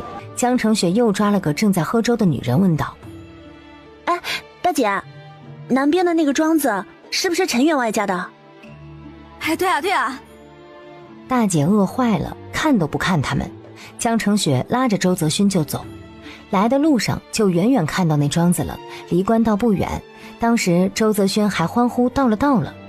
走了小半个时辰，陈员外的马车就从身边跑了过去，看来粥施完了。江澄雪2人脚程慢，1个时辰才走到庄子。庄子大门上赫然悬挂着3个字：善水庄。庄子旁边就是一个集市，此时集市上稀稀疏疏的有几个摊位。江澄雪和周泽勋先找了一棵树坐下休息，早上到现在两人就喝了水，在来这里的路上吃了2个生鸡蛋。现在江澄雪拿出自己的小半截人参，咬了一口，吸了一点汁水，递给了周泽勋。周泽勋抱着这人参吸吮了好一会儿，被江澄雪强硬地收了回来。空间里的水稻已经成熟，江澄雪还没有来得及走进去看，不过已经在发愁收割的工具。江澄雪让周泽勋把外衣脱下来，然后进空间捡了10个鸡蛋放进去。从昨天开始，他就在收集鸡蛋，每次进空间都能捡5、6、7、8枚鸡蛋，积少成多。现在木屋里面有好几10枚铺在地板上，诱人极了。让周泽勋就等在树下，江澄雪提着10枚鸡蛋去了集市上。这地方还挺大的，以前应该也是一个热闹的集市，但现在只看到萧条。有一家铁匠铺，有家肉店，还有一家卖布匹的。路边还有个蹲在那儿卖鸡的。江澄雪过去看了一眼，就一只饿得要死的红毛大公鸡，他身边还放了个空篮子。农民抬头看了他一眼，又低下头来发呆，看来并没有把江澄雪当成买家。大叔，你的篮子卖吗？给钱就卖呗，3文钱你拿走。我没有钱，那个我给你换行不行啊？你拿什么给我换？江澄雪蹲下，把衣服摊开，露出里面个儿大浑圆的鸡蛋。农民愣了一下，他才把鸡蛋卖完，主要是自家鸡蛋可比不上人家的。大叔，你看。小娘子啊，这篮子就值3个鸡蛋，但是我拿3个鸡蛋干嘛？家里的母鸡都卖光了，攒又攒不起来。江澄雪心中一喜，原来这个篮子3个鸡蛋就够了呀。要是你再有几个，我这公鸡带篮子都给你，如何？哎，有的有的。江澄雪掏出3个鸡蛋放在地上。大叔，你别走啊，我等会儿就来。没一会儿，江澄雪就提着篮子回来了，里面装了20来个鸡蛋。大叔正爱不释手地摸着手里的大鸡蛋，又看到了这么一篮子，惊讶地张大了嘴。最终以1只公鸡20个鸡蛋的价格成交。趁着没人，江澄雪把公鸡松了绑，送进了自己的空间。睁开眼睛以后，非常满意地看到公鸡是真正连肉体带灵魂都进入了空间。江澄雪想去铁匠铺试试运气，与周泽勋一起提着一篮52个鸡蛋来到了铁匠铺。铁匠铺里面正闲着，打铁的父子2人赤膊坐在屋子里，看到有人进门就急忙站起来，然后视线不由自主地盯着那一篮鸡蛋移不开。2位需要点什么？这2人一进来就带进一股臭味，比他们2父子还要上头。2位师傅，我跟我相公想买口锅，我们想问一下，1口铁锅多少钱啊？老铁匠忍不住笑了一声，要知道铁锅可是家里的大物件，买铁锅的也少，1口铁锅可以传几代呢。那得看你买多大的，最大的锅够20口人吃，那至少得5两银子，小些的有3两多的，4两多的。我就要这么大的，就这么大，多少钱？老铁匠看了一下这女子的首饰，估摸着她要的锅直径有个1尺半，这至少得2两银子。那个师傅啊，您看这篮鸡蛋值多少钱？不知道够不够换口锅啊？你们2个来找茬是不是？买不起，赶紧走！不准修，不准修！都别嚷，这有啥好嚷嚷的？我儿子是冲了点儿，但是你这一篮子鸡蛋距离买口铁锅还差得太远了。2位，你们到哪里都买不到的。你们要是人少，还不如买口砂锅对付得了。1口2个人吃的砂锅得多少钱啊？砂锅不贵，你们2个用的话也就20-30文，40-50文就差不多了。这一篮子鸡蛋有50-60个吧，现在鸡蛋1文钱1个，买口砂锅还是绰绰有余的。好吧，江澄雪知道古代的铁贵，就是来凑凑热闹试试运气。这镰刀多少钱啊？ 40文，给你个开张价格38文。江成雪抿着唇，很是纠结的样子。老板心里着急。行，你诚心要的话35文，再不能少了。师傅，你们自家使用铁锅吗？那自然，自己开铁匠铺的，给自己打口铁锅还是能打起的。那你家里有闲置的砂锅陶釜吗？咋了？你想买？实不相瞒，我们身上总共就这些鸡蛋了。刚才老师傅说买新的至少20-30文，这不是不够吗？还不如买口旧的将就用呢。爹，娘那会儿不是有个煎药的砂锅吗？不如就卖给他们吧。哎，可以的。老铁匠点了点头，叫小铁匠去找砂锅。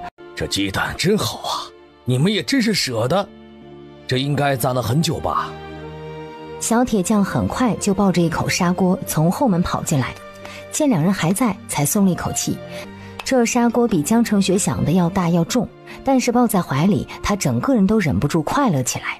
走到没人看到的位置，赶紧将镰刀、砂锅和篮子放进了空间里。娘子，我们要煮米饭吃了吗？回到锦州城已经是下午，江成雪伸着脖子环视了一下蔫头耷脑的各个逃荒队伍，并没有看到周家的。两人找了一棵树坐下，刚坐下就看到陈家那两口子走了过来。呀，你们去哪里了呀？好久没看到你们了。江成雪看了他一眼，又看看城门边的侍卫。官差大人看着呢。大婶，你们还想做什么？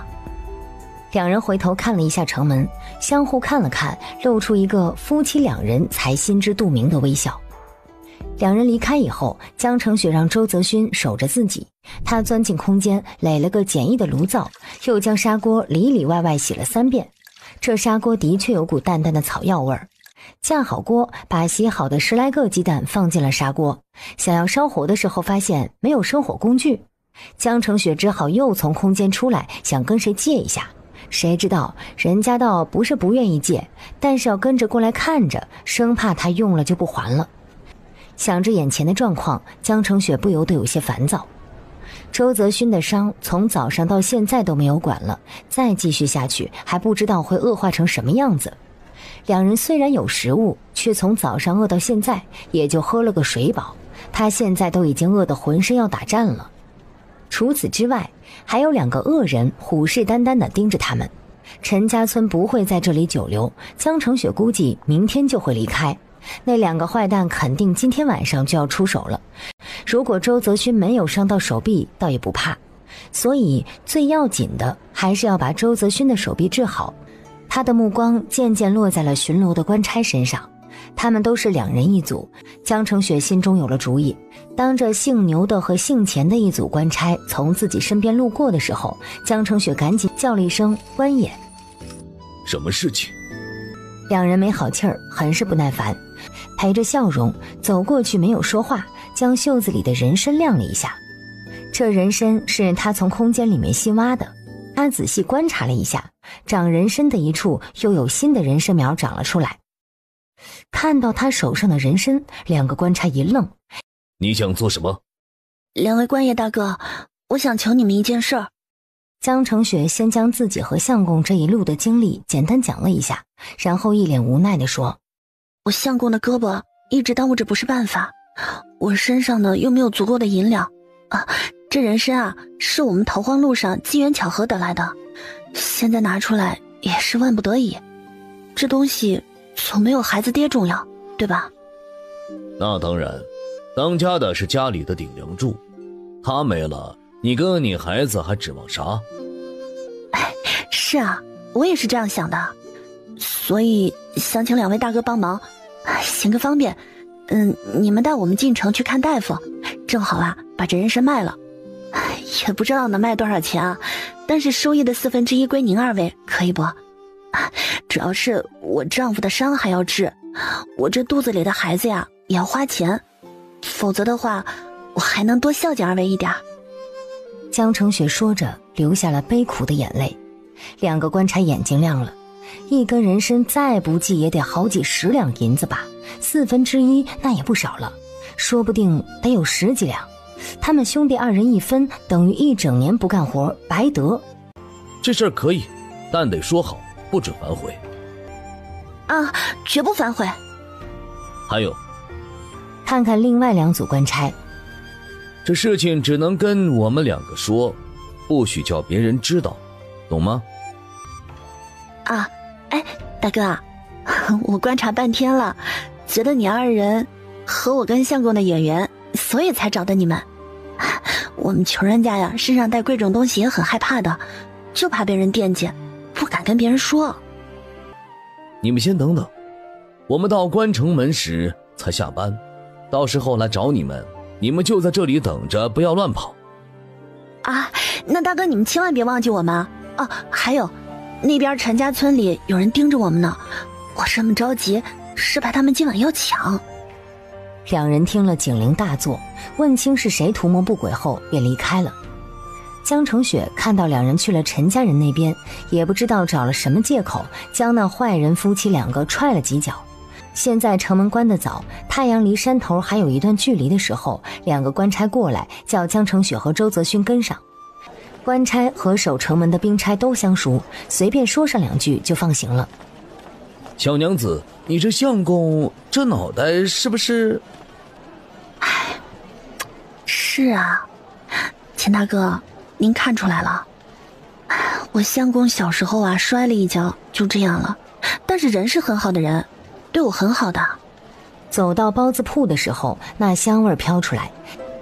啊，我们从早上到现在，一口都没吃呢。2个官差一听，赶紧去买了10个菜包子，花了20文。反正这2人手里有人参，不怕亏。这包子很大，跟拳头一样，不冷不热的。周泽勋吸着口水，看着娘子开吃了，自己才哇呜一声狼吞虎咽起来。包子吃完的时候，4个人来到城里面最大的药房济仁堂门前。2位大哥，我们对这价格不懂，您2人帮忙看着价呀。你放心，咱哥俩往药房一站呢，就算他们多少，还得给这2身皮一个面子，不是？不能亏。药房的小伙子一看着人参，转头就去里面叫了掌柜的。掌柜姓梁，梁掌柜一出来，先看到2位官差，拱了拱手。2位官爷怎么有空到我这里？梁掌柜，我这不是给你送药材来了吗？这2人跟我哥俩有缘，说是要买人参，我们直接带你这里来了。梁老板你看看，得估个价，先说好呀，不能坑人家。那怎么敢？我梁某人从来都是堂堂正正做生意的。听了官差的话，赶紧把人参拿起来仔细观看，连人参须都一根一根的捻直了，看了又看。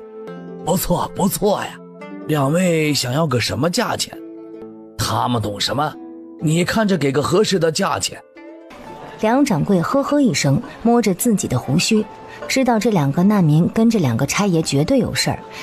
你赶紧给个价吧，人家还等着让你瞧伤呢。50两怎样？这东西再好的有人肯买才是，对不对？江澄雪咬了下嘴唇，微微蹙眉。掌柜的意思已经很明显了，就是压了价。梁掌柜，你可别消遣我们了，这东西就是穷人买不起，富人买不到的东西。你今天低价一收啊，转头还不知道几倍价钱往外卖呢。给个诚心价，你看人家多不容易啊，相公伤了胳膊，娘子又挺个大肚子，你不可怜他们，也总得给我和钱哥一个面子吧。能给，不能给我们换一家看看。别，我再瞧一眼。又瞧了几眼，一咬牙，60两银子，真没法高了。见2个官差皱眉，急忙道：真的官爷，这价格真的不低了。你们也知道这锦州城就属我家实力强，这个价格别的药房给不起。小娘子，你觉得呢？那就60两吧。梁掌柜赶紧拿出10两一锭的银子6枚。江澄雪先将5枚银子收起来，转头叫2位官差等一下请他们吃个饭。哎，大夫，麻烦你帮忙看看我丈夫这个伤。梁掌柜得了宝贝，对病患的态度也很好，亲自解开缠绕的布带。江澄雪看到那黑黄红的可怖伤口，胃里一阵翻涌，差点吐出来，急忙到外面站了一会儿。听到里面传出周泽勋隐忍的哼唧声，江成雪站在门口没敢进去，一直等到周泽勋没声音了，他才抬腿进了门。回来时，梁掌柜已经帮周泽勋重新处理了伤口。江成雪见周泽勋痛得满头大汗，浑身发抖，心里也跟着发紧。他才想起是不是应该叫大夫给弄点麻沸散给他的，刚才给忘记了。大夫，这割肉了。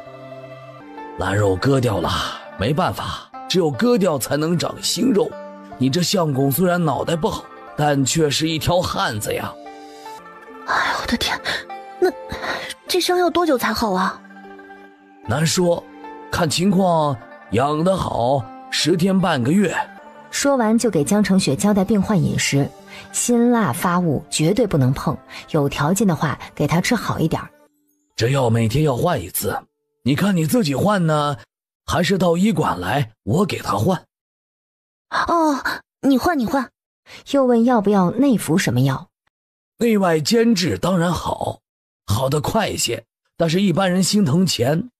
只要把我相公早点治好，多花点钱我也愿意啊。梁掌柜便又给他开了3天的药，交代了如何熬煮，就让伙计给他去包药了。江成雪想到才换来的那个熬药的砂锅，忍不住笑了一下。有2个官差跟着，江成雪身上揣着将近60两银子，才觉得放心一点。4个人找了个没人的巷子，把钱分了。他们每个人得了7两多银子，4舍5入，不就是10两吗？那周家兄弟，周家娘子，我们就到此告别吧。哎，梁木大哥，不要着急嘛。帮人帮到底，你们把我们送到客栈吧。啊，帮我们开间房。这没有路引，是不是开房也困难啊？那倒没有，不过也顺路送送你们吧。现在放进城里来的人，只要有钱，想住什么店都可以。按照江成雪的要求，选了家便宜客栈，1天10文，只管住，吃的喝的自己想办法。江成雪给了碎银子，订了2天。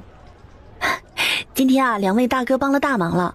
本来说请2位大哥吃饭的，但是我相公痛得厉害，不如明天吧。明天2位大哥还在城外值守巡逻吗？对，明天也在城外。2人虽然觉得得到的够多了，人家想请吃饭，那就吃呗。2人乐呵呵地走了，真是捡到宝了呀。江成雪则问店小二要了盆子水桶，领着周泽勋上楼。江成雪上楼没一会儿又下来，问店小二借了打火石，又问了小二卖糖的地方。正巧门口就走过一个卖麦芽糖的挑货郎，江成雪用10文钱买了1包。周泽勋疼得厉害，手指头都出汗，又不喊叫，看得他难受心疼，用着糖去哄哄他。周泽勋是真的疼狠了，见他进来就娘子娘子的可怜巴巴的喊，眼睛都起了水雾，这么大个儿，看着让人心里真不好受。江成雪打开纸包，往他嘴里面塞了一块糖，果然起了立竿见影的效果。周泽勋忘记了疼，全部注意力都放在了嘴巴里。这麦芽糖的滋味，他2、3年都没有尝到过了，真是太好吃了。江成雪叫他闭眼，意念一转就进了空间，看了一下空间里面的太阳和外面是一样的，应该很快就会天黑。不过他们停留在空间里的时候，这时间就会像是静止一样，天上的太阳会一直挂在那儿。他让周泽勋到旁边玩着，自己则在院子里面生火烧水，费了9牛2虎之力才将火升起来。现有的鸡蛋全部煮了，反正到时候放进木屋不会坏。煮好鸡蛋，用勺子把鸡蛋捞出来放在篮子里，叫周泽勋帮忙把1整桶水提到石磨后面。安勋，你坐在台阶上吃糖去，不准过来，知道吗？对于江成雪的话，周泽勋基本都是点头答应，然后就跟小朋友似的抱着糖坐到台阶上吃糖去了。这好久以来洗的第1个澡，因为实在没用清洗用品，最后也只是用布擦了一下身体，然后把煮鸡蛋的滚水倒进桶里面兑了冷水，又跟周泽勋交代了2遍让他洗澡，但是绝对不可以把左胳膊上的纱布弄湿，然后他自己拿着镰刀去收水道去了。这镰刀是新的，特别快，第1刀下去用的力量太大，差点割到腿。把他吓得浑身冷汗，肚子里的孩子又慢悠悠地翻了个身，大概10来分钟就收割完了，比他想的还少一点，毕竟只有1把种子。周泽勋也洗完了，裤子也穿了起来，他赶紧回屋里休息一下，顺便检查了周泽勋的伤口。这小子还是不错的，并没有弄湿。等2人头发都晾干之后，江澄雪又赶紧拉着周泽勋从空间出来。江澄雪让周泽勋在房间等着，自己忙去成衣店为2人各买了2套成衣，又买了做内衣的棉布。蟹裤、里衣这种私密的衣物都是女人自己缝制的，要买的话人家收的贵。江澄雪就一咬牙找做衣服的绣娘买了2套，自己的和周泽勋的。这一下又花了将近1两银子。回客栈以后，2人从里到外都换了崭新的，旧的团起来扔掉，新的放进空间去。人参的事情让江澄雪有了心眼儿，值钱的东西都往空间放。2人赶紧上街去买一点必要的东西，首先去铁匠铺买锅。江澄雪要的那么小的铁锅没有现成的，要定做，老板说明天下午就可以来取，留了5000银子做定金，又匆匆去找了木匠铺子。木匠铺子卖得很杂，很多都有现成的。江澄雪要了一个木桶、一个水盆、一大一小2个水瓢，还要了2根小板凳。这些还行，不算很贵，花了50文。周泽勋提着桶，桶里放着1根小板凳、2个水瓢，江澄雪则端着水盆，水盆里面放着小板凳。2人找了个无人小巷子，周泽勋把风，江澄雪无声无息的就把东西放进了空间去。然后又碰到街边卖碗的，赶紧买了5个吃饭的小碗，3个装菜盛汤的大海碗，调羹小的要了5个，大的要了2个。买了碗，江澄雪跟周泽勋合计了一下，去买一些肉，买些调料。说是合计啊，就是江澄雪提出建议，而周泽勋点头。周泽勋喜欢这种买的感觉，感觉所有的苦恼都离自己远去了。江澄雪把这些肉放进他新买的水盆里，出了空间，又问了人找到调料铺子，将铺子里有的调料包括白糖多多少少都买了一些。再次把东西放进空间，江澄雪猛地想起还有重要的东西没有买。眼看着天色慢慢暗沉，紧赶慢赶地来到了铁匠铺。2位怎么又来了呀？这锅得明天才好。啊，我不买锅，我买把菜刀。哦，买菜刀啊？有的有的。要说别的我打不好，我菜刀那是打得最好的。最后菜刀以250文成交。要买的东西太多了，回去好好想一下，明天接着买。2人快回了客栈，店老板因为生意不好蔫哒哒的。您2位吃过了？老板打量2人，觉得这2人有点意思啊，这折腾了半个下午，整个大变样了。就这2身干干净净的衣服就值不少钱吧，幸好下午没有赶他们走。吃过了。你们有啥需要直接给我们讲，这用水不方便，你们又不方便，我们帮你们打水，收费便宜。江澄雪知道客栈后院的井打得浅，现在已经没水了，客栈用水都要到城里的大井打，现在1桶水2文钱。江澄雪谢了老板，准备上楼。老板又说，我们这里以前也供饭食酒水，现在饭食不做了，酒水还有，你们需要可以便宜卖给你们。江澄雪停下脚步，他倒没有喝酒的嗜好，不过今天没有买到料酒，这个东西对去腥很重要，干脆自己买点酒回去做好了。1坛酒100文，度数不高。江澄雪买了1坛黄酒，2人钻进空间，空间里面也跟外面一样，天色几乎黑了。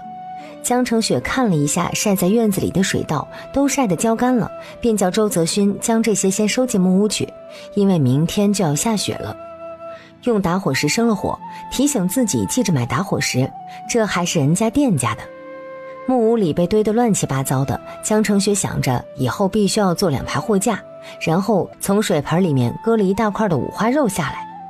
不得不夸一下这刀啊，用起来简直浑身毛孔都顺畅。回到院子里，看到周泽勋已经把院子里的水稻收拾完了，加姜片、八角、香叶、花椒、黄酒等调料，加上锅盖，等水开之后揭开一条缝。肉味儿慢慢飘散，两人坐在凳子上，又幸福又激动地等肉煮熟。一直炖了半个多时辰，周泽勋再也等不及了，都快要晕倒了。江澄雪用筷子插进肉里，已经软烂了。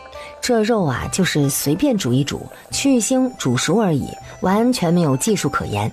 而且他也没有比周泽勋好多少，馋肉馋得快要疯了。把火压了压，一人挑了拳头那么大的肉，一边吹着一边吃，真香啊！人世间怎么会有这样的美味呢？大概是终于尝到了肉味，肚子里面的孩子也跟着闹腾起来。自怀上，他第一次这么高兴，动得这么厉害。吃着吃着，跟小孩一样，用新衣服的衣袖在眼睛上面擦。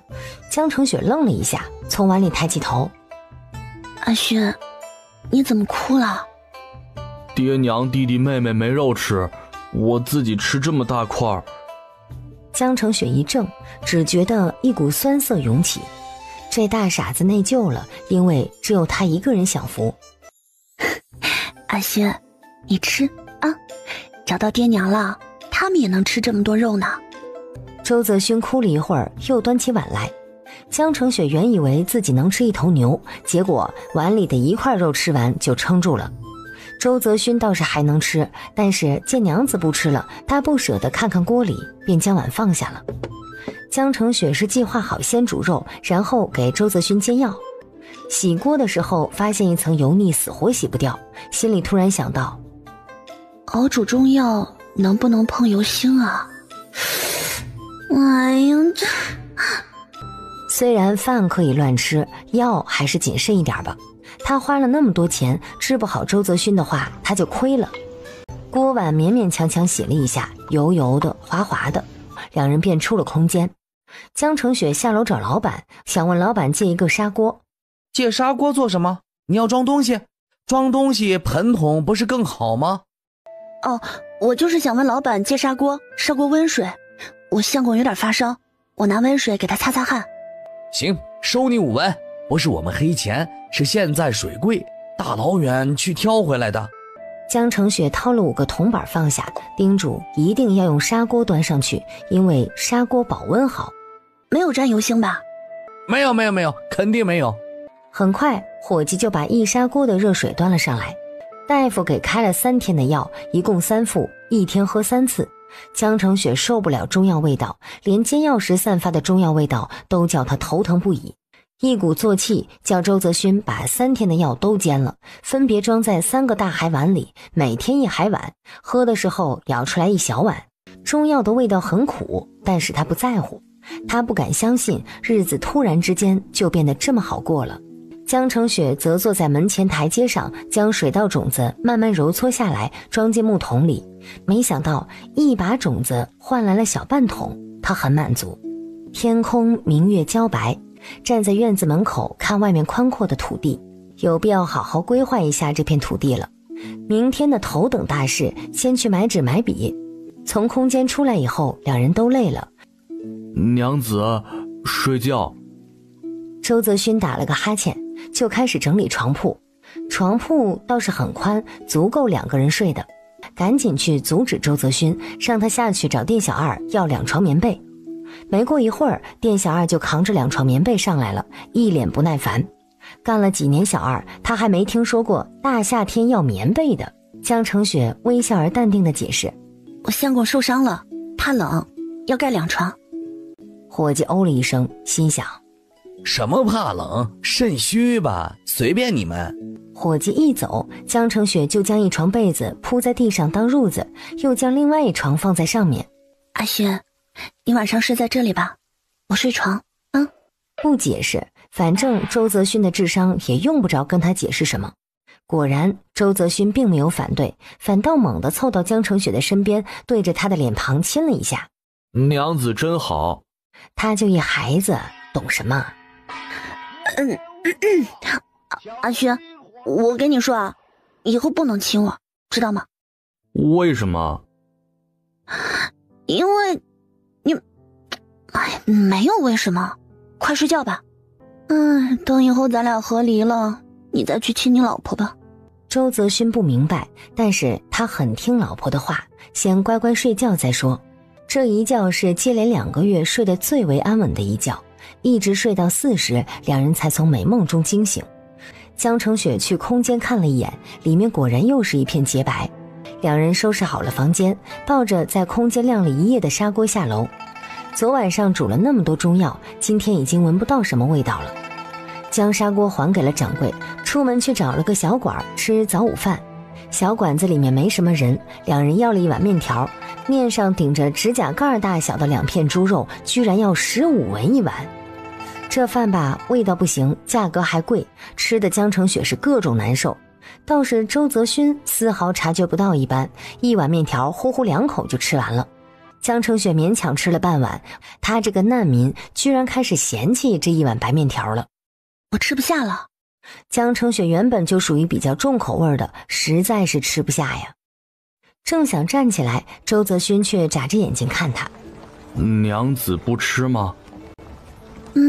吃饱了。周泽勋犹豫了一下，想到娘子那神奇的屋子里面有那么多肉，娘子口袋里还有那么多银两，他说饱了，应该是真的饱了吧。便一手端过碗去，呼噜噜的把剩下的半碗面条也给吃了，之后拍拍肚子。多福也吃饱了。说罢，露出一个满足的孩童般的笑容。出门之后，又有卖糖果的小贩路过，江澄雪一边叫住小贩，一边问周泽勋胳膊还疼不疼。疼吧？周泽勋嗫嚅，疼的。但是爹说，男子汉大丈夫不能为一点疼痛、一点困难就哭唧唧，他必须要顶天立地才行。他不知道顶天立地是咋样的，但他知道不能哭，不能喊痛。摊贩的小箱子里面有麦芽糖、花生糖和芝麻糖，江澄雪混着买了一包，还是10文钱。自己摸了一粒花生糖，将剩下的递给了周泽勋。这花生糖不太好吃，小摊小贩都不敢用料，说是花生糖，其实就是花生炒熟，上面裹了一层糖霜，有点甜味儿，便称之为糖了。江澄雪对做花生糖和芝麻糖这些拿手得很，打算改天自己做自己吃。到南城门的途中买了纸张和炭笔，从空间拿了那篮子鸡蛋出来。等一下记得该怎么做吧。知道。周泽勋露出自信的笑脸。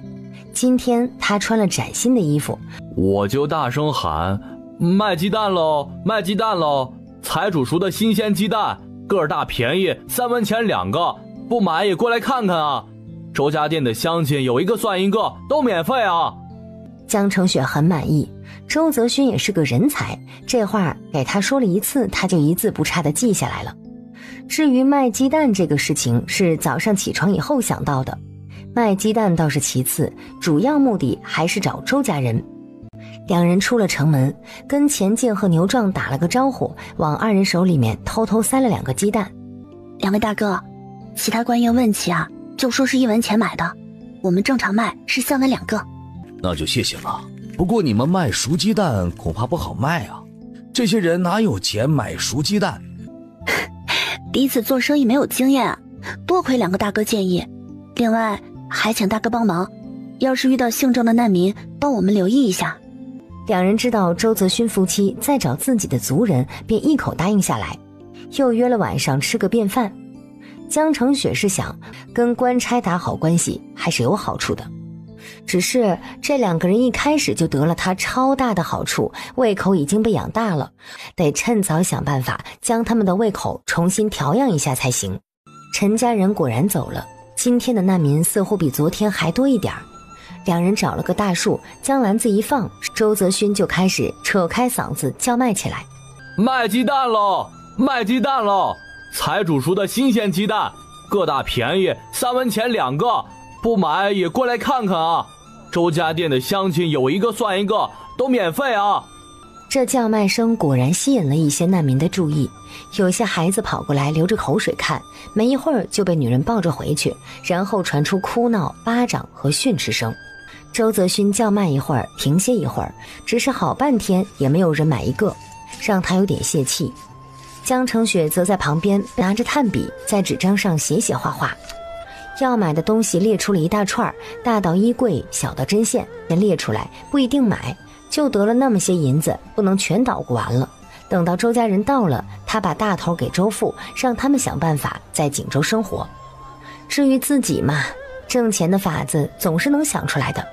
列完了清单，换一张纸，规划一下院外的那片土地。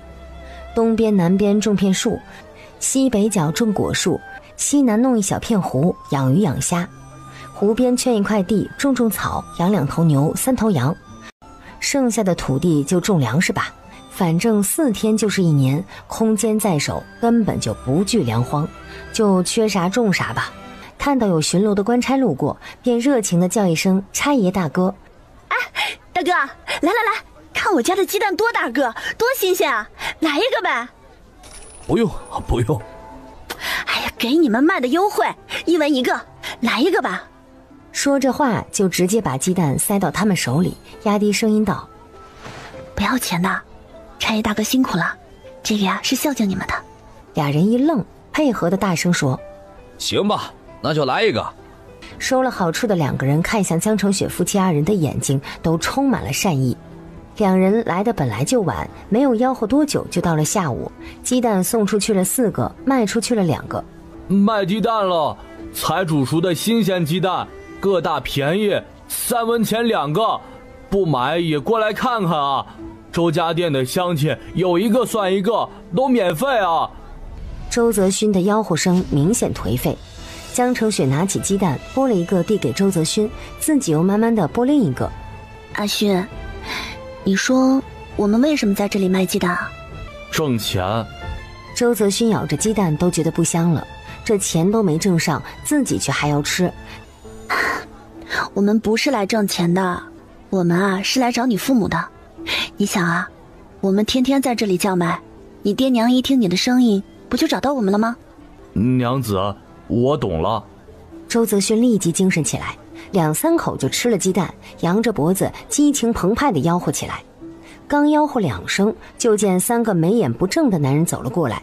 2位老板，你们说周家店的可以免费吃？周泽勋脑子不带转弯的乐呵呵的点头。是，周家店的不要钱。江城雪则咬着蛋白打量3人一番。从原主的记忆来看，这3个人没有印象。那就不客气了，你们真是好人呢。我家10来口人，我看你鸡蛋也不多，就拿5个好了。我也拿5个。行吧，我跟你们一样。3个人居然牵起衣角就伸手拿鸡蛋。江城雪蹙眉，这3人呢，8成就是街溜子那类，混吃混喝，强买强卖。5个鸡蛋8文钱，你们先给钱。周泽勋眼疾手快地将面前的篮子往身后一放。8文钱，你们给钱了，我给你们拿鸡蛋。周泽勋掷地有声，毫不退让，倒是很有男子汉的气势，看起来也不傻了。哎，你这傻子怎么回事？不是说好的周家店的不花钱吗？我们还给你留了几个呢，不感恩？就是，自己就是那么喊的，周家店的不花钱，现在又不给了，怎么回事啊？我不认识你们，不是周家店人，骗人！我们哪里骗人了？我们就是周家店人，鸡蛋拿来。3位大哥肯定弄错了，不如拿录影出来看一看，到底是不是周家店，不就清楚了吗？眼睛看向远处的官差巡逻，现在就是用上关系的时候了。这边的动静果然引起了官差注意，观望了一下就往这边走来。男人说话，你女人插什么嘴？边待去，没有规矩。 3人嚷嚷着，2个人拽着周泽勋，周泽勋急红了眼睛，一把将2人甩了出去，一拳打在第3个人的胸口。这3个不怀好意者本就瘦弱，又饥又渴，全都被周泽勋摔倒在地。地上3人缓了2秒，恼羞成怒地从地上爬起来。官爷，救命啊！这3个要抢劫！你们3个能干什么？信不信我一刀剁了你？2人口气凶恶，将那些恶向胆边生的难民吓得往后退去。那边钱进和牛壮2人也听到了喊声，快步往这边赶来。4个带刀官差站在一起，立即就不怕了。想干嘛？爷的眼皮底下还敢动手抢？你们是不把爷的刀放在眼里是吧？你过来，正好让爷的宝刀见见血。 3个混蛋大叫一声，转身就跑。牛壮过来看看周泽勋的伤口，因为刚才的扭打，伤口又出了血，染红了布条。我说你们两口子赶紧回去吧，这里不是做生意的地方，你在城里随便卖卖也比这里好，回去吧。才搭上关系的2个官差，一个叫王喜柱，一个叫王春，2个人好心劝说，这城外的难民呐，迟早要出事情，上面正在为这些人头疼呢。但是啊，这干旱越来越严重，南方有往锦州来的，锦州当地也有往京都一带迁移的，城中的水和粮已经快要耗尽了，真不知道未来会怎样。周泽勋咬着牙说：我们不走，我们要等爹娘。唉，我们也没有办法呀，否则的话我们怎么找到爹娘和族人呢？这有什么难的，我们每天呢在这巡逻，哪些是新来的我们比这些难民还清楚，我们呢帮你们注意着。我们跟其他人都说说，让他们注意着，你们3天来问下情况就行。江承雪露出一脸的感激之色。四位大哥，如果是这样的话那就太好了，我们也没有别的东西报答你们啊，这些鸡蛋你们看着分吧啊，就当是谢礼，这件事情啊就拜托你们了。王喜柱提着半篮子的鸡蛋，心里都乐开了花，急忙说：好说好说，放心吧。钱进牛壮2人则心里不太舒服，感觉自己的好处被人分走了。但是2人想想已经分到手的那好几两的银子，心中又舒畅了。放心吧，你们2个就回去，照王大哥说的3天来看一次情况，只要你们族人真的来了，绝对找得到。江承雪又是一番道谢，将自己不怎么精湛的夸人本事用在4个人身上，将他们哄得嘴巴都合不上。随后江承雪拉着一脸茫然的周泽勋进了城。江承雪先拉着周泽勋去换了药，今天帮忙的是个14、15岁的女孩子，面上蒙着白巾，手脚麻利，对药材也很熟稔。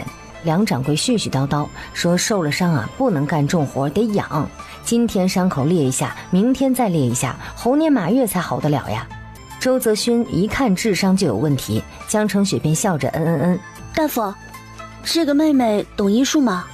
她是我闺女，跟着我耳濡目染，知道一些药理知识，懂点皮毛罢了。哎呀，妹妹这么好的条件，要是能把医术学好了，那多赚钱啊。你这小娘子，我帮你相公治病，你怎么还嘲笑我呢？啊？没有啊，我没有嘲笑的意思。不劳你操心，我家女儿是享福的，我自会给她攒足嫁妆，让她风风光光嫁个好郎君，以后绝不会抛头露面谋生计。梁掌柜声色严厉，把江承雪弄得一愣。阿楚，进里间去。梁掌柜收了江承雪30文，没好气地将2人打发出了门。江承雪已经猜到自己现代思维惹人家不高兴了。古代男尊女卑，男主外女主内，只有家庭不好的人家才会让女儿抛头露面。江承雪不知道的是，梁阿楚是梁老头的心肝宝贝儿，掌上明珠。梁老头叫梁宽，是个孤儿，一直当乞丐到20岁，无名无姓，天地为家。从济仁堂出来以后，江承雪就从怀里面掏出了清单，照着清单一样一样的去买。调料罐子大大小小的，装盐的、装油的、装糖的，买了10来个。案板来3块，猪板油买了10斤，随便吃个猪油拌米饭，下个面条，香。棉被褥子来1套，指不定啥时候得在空间里过夜呢。最后去铁匠铺子买了农具，顺便把他定做的锅取了回来。这一趟逛下来，他累了个半死。作为苦力的周泽勋精神头老大，东西买的越多，他那嘴巴咧得越开。傻人有傻福啊，不担心钱财问题，周泽勋只知道娘子有的是钱。最后手头的银子也已经减到了40两以下，只有30多两了。想起还约了钱进等人吃感谢饭，2人便问了行人，前往牛壮介绍的那个饭馆子。到了这家徐记食坊的时候，钱进牛壮已经到了，除了他俩，还有王喜柱和王春2兄弟，4个人已经吃上了。钱进牛壮2人本来没想带这俩人来，人家今天高兴，非要拉这2人喝酒，对方也要来徐记食坊，就只能一起了。哟，周家的，你们也来这儿啊？王春一眼就看到了周泽勋，钱进2人没告诉今晚上这2个难民夫妻要请他们吃饭，江澄雪便笑着打招呼，说找地方吃饭找到这里的，然后拉着相公在另外的桌子坐下，要了2碗面条。2个人很快吃了饭，又让小二给钱家那一桌要了一壶一样的酒，又加了个炒鸡蛋，然后把账结了。钱进和牛壮正在惋惜错过一顿饭，这一顿还得自己结，小二就端着一盘炒鸡蛋和一壶酒上来。4个人来喝酒，但是也舍不得钱，桌上没有一个肉菜，这炒鸡蛋也是个荤菜，光闻着味道就流口水。4个人一愣，江澄雪和周泽勋就过来了。四位大哥，为我家的事情辛苦了，过后还要麻烦你们，一定帮忙找到周家人，否则我们2口子不知道怎么活呢。女人示弱和掉金豆豆还是很管用的。你们放心，只要他们来，不管1个人还是2个，都给你们接住。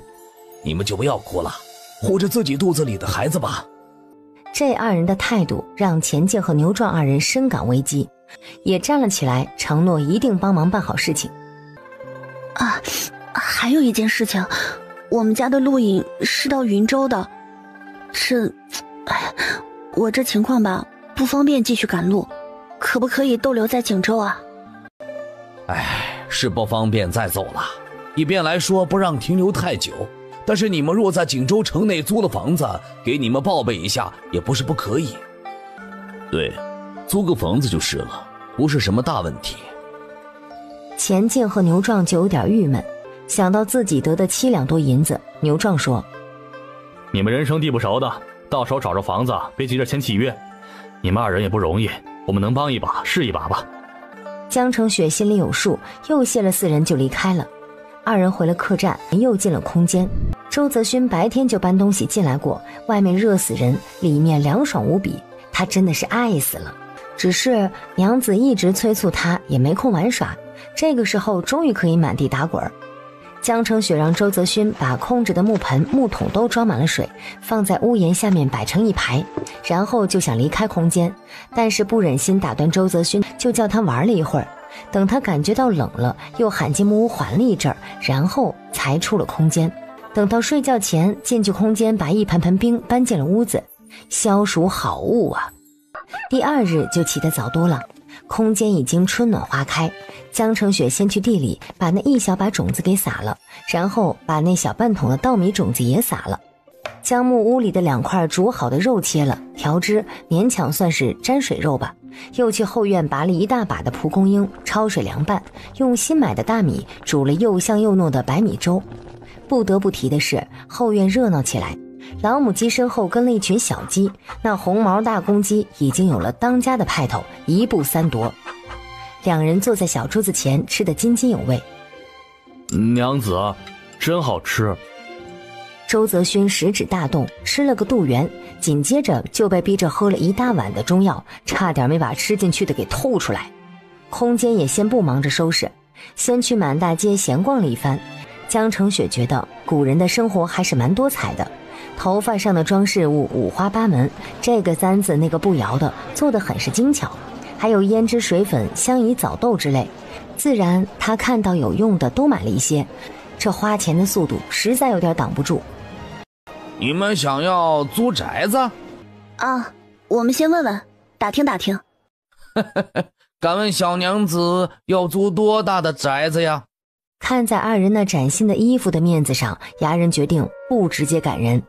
6口人住，自己2人，公婆2人，小叔子、小姑子2人。房子多的是，叫你家中管事儿的来，我再带你们去看。那得多少钱啊？看都没看，怎么说价格？年租子怎么也得2两银子往上，就看你们怎么个住法了。有4个卧房的多少钱？6口人4个卧房，这个要求不低，4两银子左右。我说小娘子，你们一看就不是当家做主的，钱上面的事情你们不懂的，就不要跟我浪费时间了。我这边好宅子很多，保管你们要啥样的都有啥样的，你回去叫主事的来找我就是了，价格不会给你们喊高的。景州从去年开始就有人看出旱灾要来，陆陆续续有人搬出去，房子空的是越来越多。江成雪又去了另外2间牙行，随便问了问，得出的价格区间都一样。江成雪是有租房子的想法的，但是还没有拿定主意。看了一眼傻子相公，也没有办法跟他商量。2人又晃悠悠回客栈，还没到客栈呢，又遇到了卖糖的，就又买了一点儿。也不知道周泽勋的胳膊还疼不疼了，但是他吃糖的时候蛮开心的。大哥，大嫂！江成雪被破了音的哭喊声惊了一下，手中的油纸包落了地，然后身边的周泽勋也嗷嗷叫起来，紧接着就上演了一出兄弟相拥的感人戏码。江成雪愣愣地看过去，就见牛壮和王春站在一个提包袱的苍老妇人身后，妇人由一个干巴巴的少女搀扶着，正在抹眼泪。你们2个不孝子，爱钱刀的，你们究竟跑到哪里去了？找死个人喽！江成雪有些尴尬，原主心甘情愿赴死，留下的记忆和情感都少得可怜。好在周泽勋丢开了弟弟，也呜呜地哭着冲向他娘。娘，多福好想你。高大的儿子抱着矮小的母亲，哭得旁若无人。小姑子周春芽走了过来。嫂子，你和孩子怎么样？还好啊，没有大碍。那就好，你们3人都没事，我们大姐就放心了。大嫂，小叔子从地上捡起那包糖，一边咽口水，一边双手递给江成雪，满眼都是渴望。江成雪叫他拿着，又让哭得鼻涕眼泪一脸的大男人带着一家人进了客栈，吩咐伙计给提1桶水上去。等他们走了，江成雪才给2个官差大人行了一礼。4位大哥辛苦了，麻烦你们多多关照一下周姓的其他人，不要叫他们被其他人欺负了。我公爹还不见人影，等我全家团聚了，一定请4位大哥喝酒。2人说着客气客气，便摆摆手离开了。江成雪又去面店要了3碗面，让他们送到客栈的房间里去。刚进客栈，老板便伸出手笑道：蒋娘子，水已经送上去了，满满1桶，4文钱，你看。江成雪觉得头皮发麻，怎么哪儿都要钱呢？掏出4文钱递给了老板，道了一声谢，便上楼了。房间里还是哭作一团。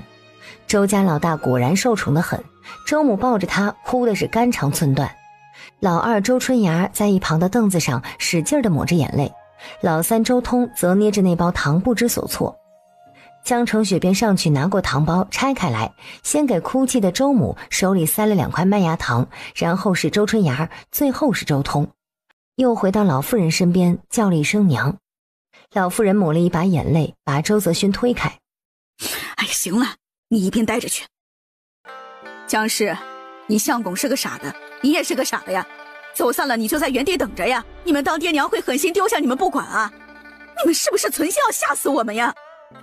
一连几个语气词啊，弄得江成雪是又感动又尴尬，帮助这老母亲抹干眼泪，这才问起公爹怎么没见人。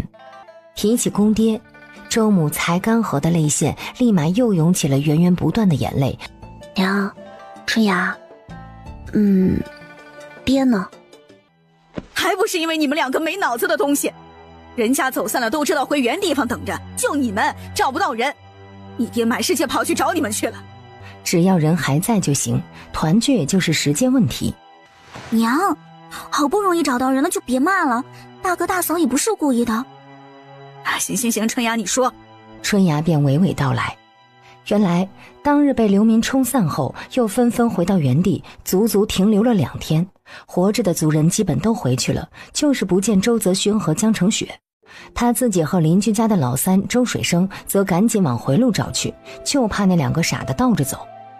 这一路，周母杨氏3人一颗心就没有落下，一路走来，活不见人，死不见尸。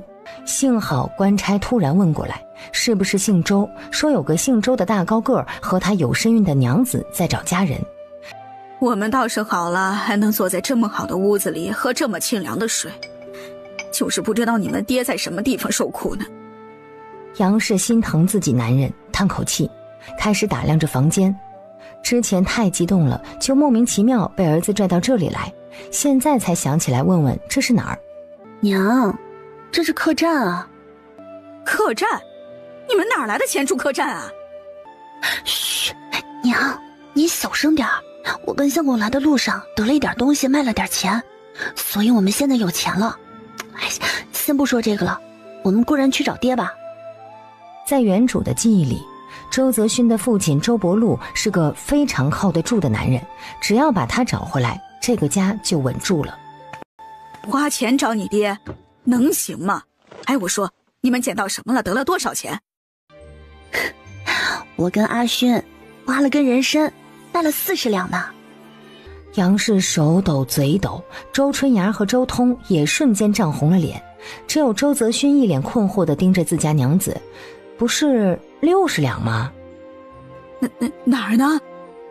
哎呀，我怕客栈不安全，我就藏在外面了，藏在一个别人绝对找不到的地方。哎呀，你这个笨婆娘，钱怎么能藏在外面呢？快，春芽、阿通，你们跟着你嫂子去把钱拿回来。哎呀，不行不行，我也得跟着去才行。哎，娘啊，您别紧张啊，尽量我跟阿勋去拿，去的人多，容易被人注意的。您跟春芽和阿通先歇着，擦擦身子什么的。别废话了，我不跟着，叫春芽跟着去，她稳重。不用，你们太显眼了，我跟阿勋马上就回来。说完，捉着傻乎乎的周泽勋就走。两人出门没一会儿，就发现春芽跟出来了。杨氏还是不放心，就叫春芽远远地盯着。只是春芽对着城里的情况也不熟，江澄雪故意让周泽勋在摊贩前停了一下，自己避开视线，眼睛一闭，前后一会儿，那银两就揣在怀里了。春芽发现大嫂不见的时候，急得直接蹦到大哥面前。哥，你干嘛呀？怎么不看好嫂子？我嫂子呢？春芽，我在这儿呢，走，回去了。说着把春芽的手往腰间一拉，春芽吓得天哪，哥嫂果然一点脑子都没有啊，这地方人来人往的，他们究竟把那么多银子藏哪儿了呀？回到客栈，杨氏已经把窗户锁上，然后又将门反锁，检查了2遍，这才让江澄雪将怀里的银子拿出来，3个雪白的大元宝，还有1把碎银子，好多钱呢。江澄雪摸摸鼻子，有些心虚，又悄悄看了周泽勋一眼，刚才出去已经跟他串供了，就跟家里说卖了40两。值得高兴的是，自己空间里算是要啥有啥，果然昨天买是很明智的，除了3个元宝，就是一些碎银铜板，好数得很。杨氏数了好几遍，3碗面送上来好久了，周通的注意力早就从银两上转移到了面上面。38两4钱，还有108个铜板。阿雪呀，你跟多福立大功了，你是咱家的功臣，这些给你存着。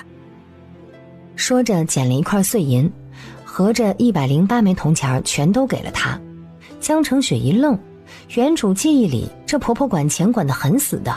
你要学会存钱，该花的不该花的自己心里要有数，总有一天你要做当家主母的。啊，知道了娘。对了，阿雪啊，你说花钱去找你爹，你再说说。哎，娘，先吃饭吧，你们一路都饿坏了吧？哎，我就说你大手大脚的，这3大碗白面，你是想吓死娘啊？你们姐弟也吃吧，吃了说正事。一片呼噜呼噜声，看着这一家人，他不由发自内心的高兴。周泽勋摸到他身边，把糖包递给他，小样有点可怜。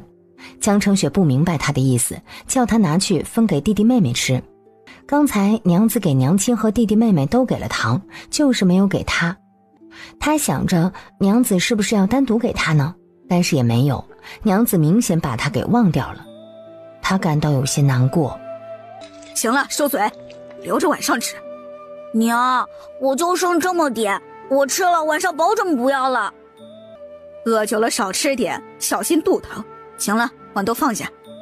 阿雪呀，你说你爹怎么个找法？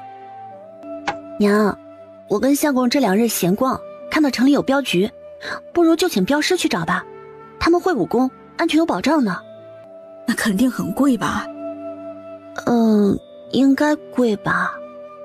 那得雇3个人吧？你们爹做事情细致，我估摸这大盗没找到人，肯定找小盗去了。一个走大道，2个人走2侧小道，还得多留心水生那孩子，他身上没功夫，比不得你们爹。杨氏忧心忡忡，他男人是这个家里的主心骨，他不敢往坏处想。水生哥力气大着呢，比我力气大。钱我是不怕花的，找你们爹更重要。就是怕这些镖师啊拿钱不办事。哎呀，走，现在就去看看。娘，您身上揣着银子呢。哎呀，这玩意儿咋这么烦人呢？娘，要么您就留在屋里休息，擦擦身子。我跟相公和阿通去打听一下情况，回来跟您商量。你一个大肚子女人总抛头露面也不好。哎，阿通又太小。娘，我长大了。你呀，最叫人不省心。娘，那您跟春芽擦擦身子就休息吧，我们很快就回来。说完就领着家里的2个男人出了门。大嫂辛苦了。江澄雪便伸手摸摸他的头，微微一笑，然后从怀里摸出了几文给周泽勋。傻大个顿时就更傻了，娘子给他钱花。周通有些羡慕，谁知江澄雪又悄悄塞了几文给周通。拿着，你呀也不小了，自己学着攒点钱，记得娘说的，不要乱花啊。那108文，8文给你大哥，60文呢给你二姐，她年龄大，40文给你，剩下的回去给你。他就是觉得理财得从小培养。再说了，人身上有点钱才会觉得日子有盼头。大嫂，我觉得不能要你的钱。叫你拿着你就拿着吧，快走吧，镖局要关门了。怎么了？娘子，你偏心，你给弟弟妹妹多，我最大，我拿的最少，你糖也不给我吃。大哥，你怎么能一次说这么多话了？大哥以前说话惜字，都是一个词一个词的蹦。我还能背古文呢。我知道，咱们店子就属你背书最好。虽然周泽勋平时说话的调调听着有些幼稚，但是背书的时候就跟正常人一样流畅无比，一叫他解释书中的意思，他又一问三不知。教书的先生就可惋惜了，说他本是个状元之才，可惜摔坏了脑子。江澄雪默默反省了一下，这大个子居然还会吃醋生气的，看来下次还是要好好对他。踏入院子一看，里面有个大教场，5、6个人正在教场上坐着唠嗑呢。见有人进来了，才赶紧站起身子。一个两鬓斑白的老者从屋里迎出来：“三位，里面请，是来找镖师的。”大叔，我们就不进去了，我们要找人，你们这价格怎么说的呀？找人？到哪儿找什么人？就在锦州和墨州这一路找我爹。周通站出来，努力挺起胸膛，让自己显得高一些。他过几年都可以相亲了，也算一个男子汉的，怎么可以让家里怀孕的嫂子来处理这些事情呢？找人这事情不容易，比送货要难。人是活的，天地这么大，他长着2条腿，想走到哪儿就走到哪儿了。而且说句不中听的，这人呢，到底是死是活都难说。大师傅，那您说我们该咋办呀？我们一定要把爹找回来的，他一定不能有事的。找是可以找的，但是能不能找到，找到的时候是死是活，那就不能保证了。但是这个力气我们花了，钱还是要收的。你们看，我们镖局也是养人的，最近让大家吃的少了，都不敢叫大家活动过头。也对呀，饭都吃不饱，还蹦得上下的，那不是浪费吗？我们懂，只要各位师傅真的尽力去找了，这钱呢，我们砸锅卖铁也要支付的。这找人你们想怎么找？是腿着去找呢，还是骑马去找？腿着去就给1份的钱，但是时间要拉长，锦州到墨州一个来回至少得2个月，至少骑马去要给2份钱。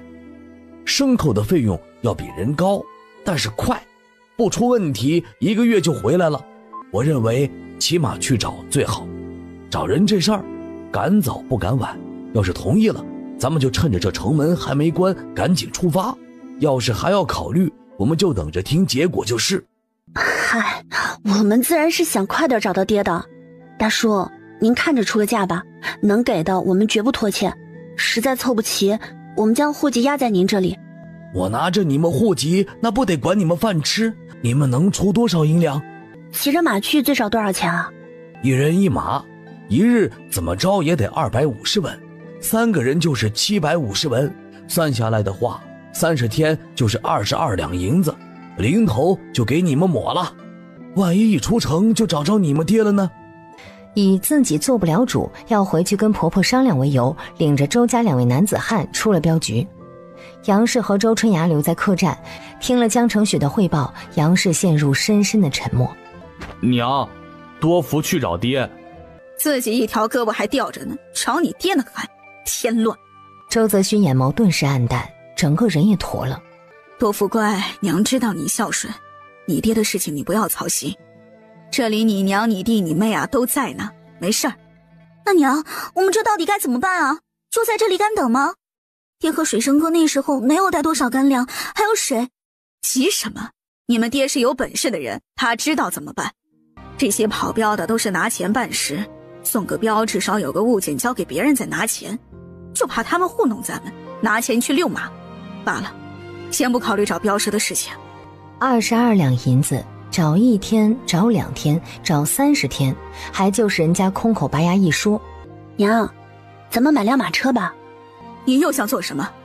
这钱揣在自己怀里不香还是怎么的？咋就这么着急往外送呢？娘，我是这么想的，镖师太贵了，不如我们自己去找。哎，水牛哥不是一个很好的车夫吗？他肯定也担心弟弟呢，就让他带个人驾着马车往回去找一找。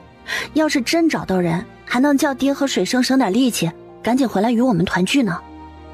这是个办法。杨氏赶紧将身上的银子掏出来，3个元宝分一个给周春芽，另一个……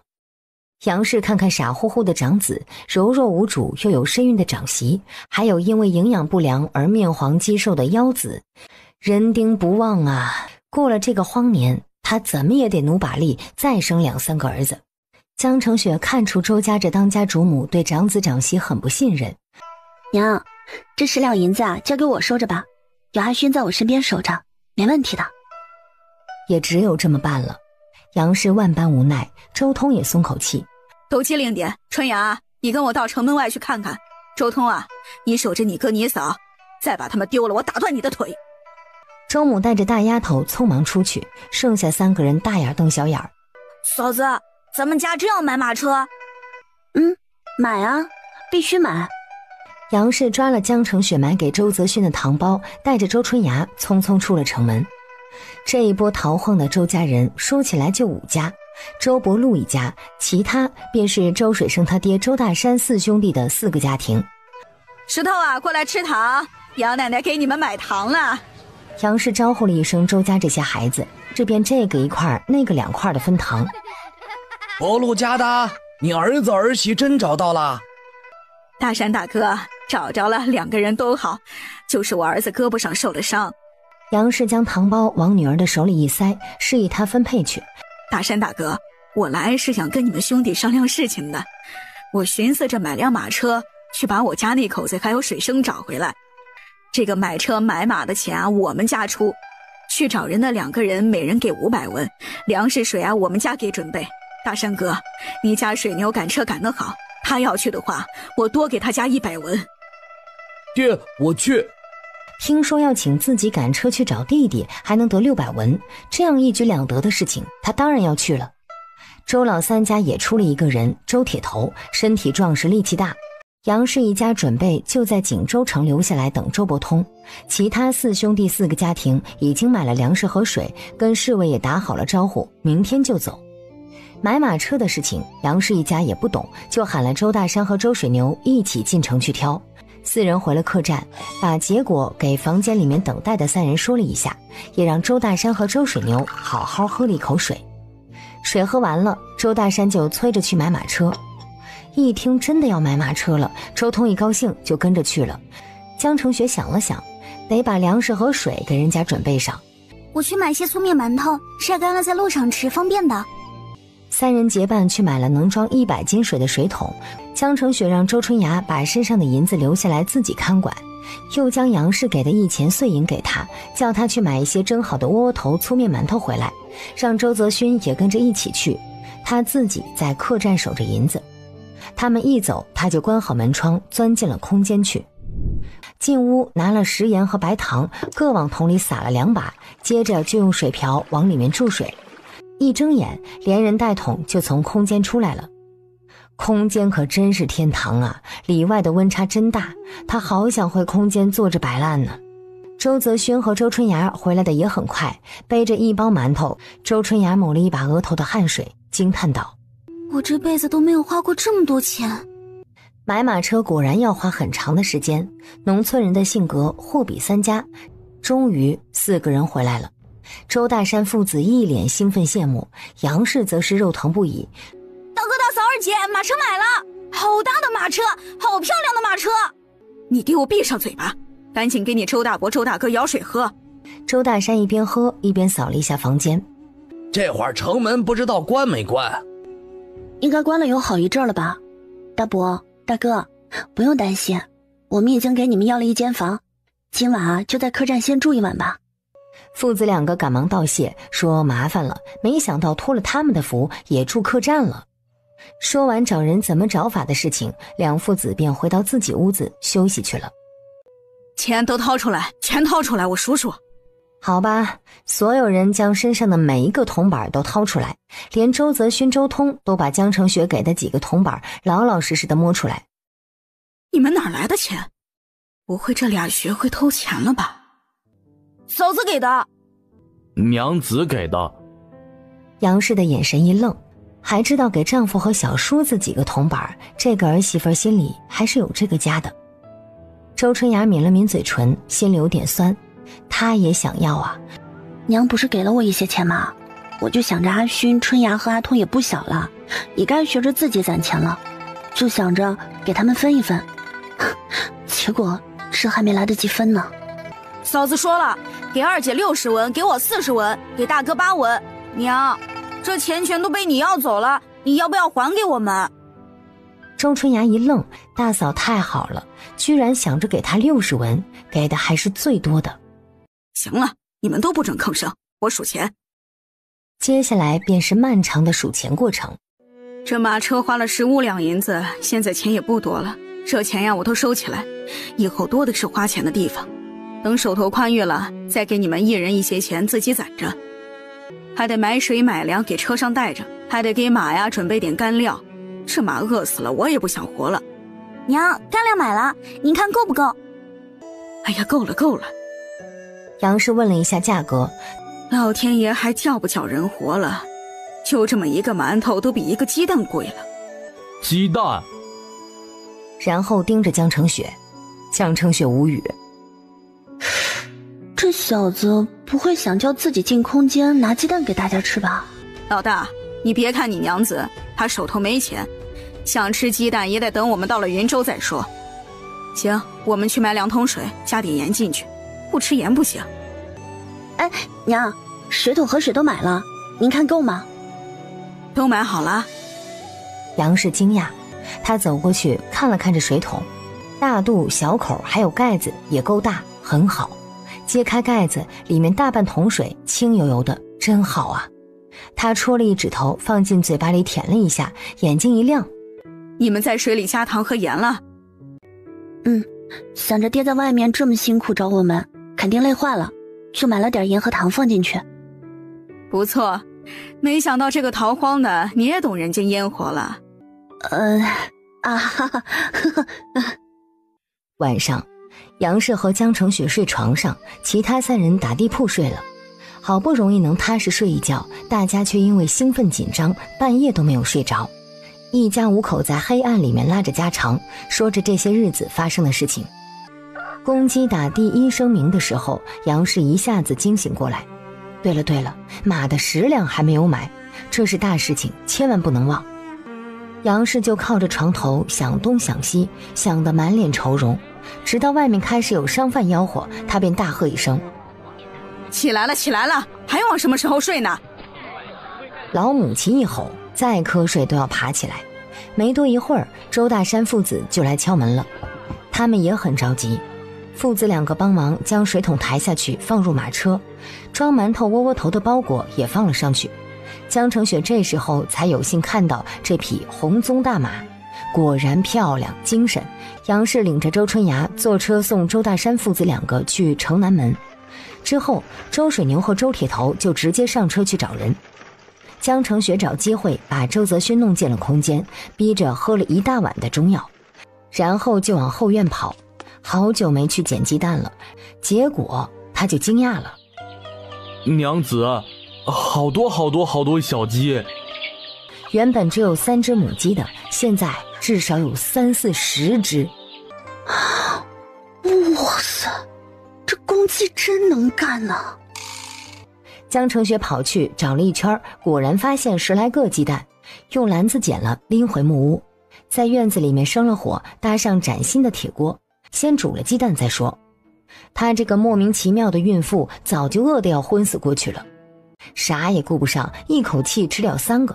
别说啊，这是江澄雪吃到过的最好吃的鸡蛋。她觉得应该是原生态无污染、喝泉水、吃草药的功劳。吃了3个才发现周泽勋没吃，正傻乎乎地盯着他。你吃啊，又不饿了？我想娘和弟弟妹妹一起吃。周泽勋拥有的是他从来都没法拥有的感情，他没感受过，但是作为旁人也会有些感动。阿勋，我说过这是秘密，不能告诉任何人，除了你之外，我不能叫任何别人知道。你心疼娘和弟弟妹妹，我理解，我慢慢的想办法让大家都吃上鸡蛋和肉肉，好不好？但他能够感受到江澄雪的情绪，他不是故意不让娘和弟弟妹妹吃的，他有他的原因。所以他有点难受的点点头，然后才磨磨蹭蹭的去拿鸡蛋。江澄雪猜他是吃不惯独食，没有说什么，留他自己慢慢吃，自己踱步到了院门口，看了一眼依然缺一块的篱笆，还有木屋里看都不想多看的一大堆家伙神儿。后院急速扩大的鸡群，当然还有面前赖子头上一小块的庄稼。这孩子咚的一下踢了他一脚，不错，这一脚踢得很有力气。看来这几日鸡蛋没有白吃，一想到2-3个月后就该卸货了，江澄雪就冷汗直流。她曾经听人说过生产有多痛，还曾经心想生孩子这么痛，她就不生孩子得了。现在可好啊，她都不知道怎么种种子，就要直接生孩子了。除了那一片水稻清一色之外，另外的玉米、小麦、小米、黄豆就完全混杂在一起，长出了巴掌大的一小片。毕竟种子少，没办法。今天晚些时候就应该能够成熟。看着玉米杆子上的玉米，就想吃的不行。一转身就看到周泽勋处在田边看着，表情温柔。好多好多粮食。江澄雪将2个大玉米棒子递给他。走，烤玉米吃。然后江澄雪从屋里割了一大块肥肉出来，周泽勋用长棍从2个玉米屁股上刺进去，就着小火慢慢的翻动，江澄雪就用筷子抵着肥肉在铁锅里面摩擦。周泽勋举着烤得差不多的玉米跟过来，不停地咽口水。娘子，肉熟了吗？可以吃了吗？你以为我给你弄肉吃呢？傻瓜，这不是吃的，这叫开锅。不是吃的。周泽勋不明白，那明明是一大块油滋滋的肥肉啊。不能吃，以后啊给你做红烧肉吃吧啊。草草又擦了几下，就随手把肥肉往院子里面一扔。谁知道周泽勋嗷的一声，欢呼着就跑去捡。哎，周泽勋，眼看着傻子就要往嘴里塞，拿过来。江澄雪对他摊开手，一转身走到炉灶边上，然后把肉也丢了进去。娘子。周泽勋小心翼翼，不明白他不仅把肉丢进炉子里，还对自己生气。这肉不能吃了，你不都看到了吗？刚才都搞得那么脏了。但是他却生气了，气鼓鼓的不搭理江澄雪。杨氏和周春芽送走周水牛和周铁头，又送走了周家店的其他人。娘，一定能找到爹的，对吧？找得到，当然找得到。你爹是什么人？走吧，我们买些包子回去吃。肉包6个，菜包15个，一共花了54文。付钱的时候，杨氏的嘴角一直在抽搐。回到客栈，就看到屋里3个都趴在桌子上睡觉呢。还睡，都什么时辰了？娘，你们回来了。大哥，赶紧起来，娘回来了。此时周泽轩还生气，不肯跟他说话，也不肯叫他娘子。不过呢，生气归生气，该干的活一点也没有偷懒。江成雪打量屋子，好了很多了，又摸摸布匹，想到杨氏母子3人补丁落补丁的衣服，但平白无故的拿出去，还不知道他们心里怎么猜测呢。还是要想办法挣些钱，然后光明正大的把东西买回去。忽然感觉有股无形的力量在轻轻地拉拽自己，那边周泽勋的反应更加明显，看来有人在外面的世界叫他们醒过来，便上前拉着别扭的周泽勋，转动意念：江氏，老大家的。娘，你们回来了。江成雪支起身子，旁边的周泽勋也坐起身，仍是一脸气恼：你要睡觉就上床上睡，不知道自己还怀着孩子啊？多大的人了，怎么啥事儿都叫人操心？也不知道你爹娘是怎么教导你的。吃早饭。包子，娘，我们去吃包子。多大的人了，一点都不知道稳重，一点你爹的样子都没有。江成雪见杨氏肉疼的样子，知道他在心疼钱呢。这样的早餐的确是太丰盛了。都吃吧，这一路上也苦了你们了，只此一回，明天就不要想了。现在粮食贵得要死，也就我们还能吃上包子，还是肉包子。杨氏板着脸，倒不像是吃香喷喷的肉包子，更像是喝苦死人的中草药。他的情绪严重影响了其他人，大家都一脸严肃地开始吃起包子来。春芽啊，给你嫂子弄碗水，别呛着了。周春芽应了一声，叼着包子，手脚麻利地去那桶里舀了一碗水，递给了江成雪。江成雪笑着道了谢，低头喝了一口。那桶里的水他已经偷偷换掉了，换成了空间里的水。周通吃完第一个包子以后，舔了舔手指，看看他娘，又看看桌子。娘，我还想吃。来吃吧，一人才吃个素包子，剩下的留到晚上，都不准给我偷吃啊。说完，把最后那个肉包子递给了江成雪。你吃，有身孕得吃好一点。杨氏也没想到，这个弱的3棒子打不出一个屁的儿媳妇儿，居然还把肚子里的孩子保住了。这肚子里的孩子定是个有福的。江成雪也没有矫情，喊了声谢谢娘。能省一点是一点，这一天天的半文钱挣不到，光花钱了。明天开始一人2个馒头，饿了就在屋里躺着，光躺着都要1个人2文钱一天。早饭后，春芽提出将之前穿的衣服洗一洗。不洗了吧，用这水洗多可惜，洗了衣服可就喝不成了。逃荒这么久，他早怕了没水喝的日子。杨氏又开始纠结，这衣服是洗呢还是不洗呢？最后决定还是过水吧。安勋，走，你胳膊上的药该换了吧。周泽勋的伤口恢复的还是很好的，杨氏问了情况便也放心了。大夫啊，我儿这伤还有几日可以痊愈？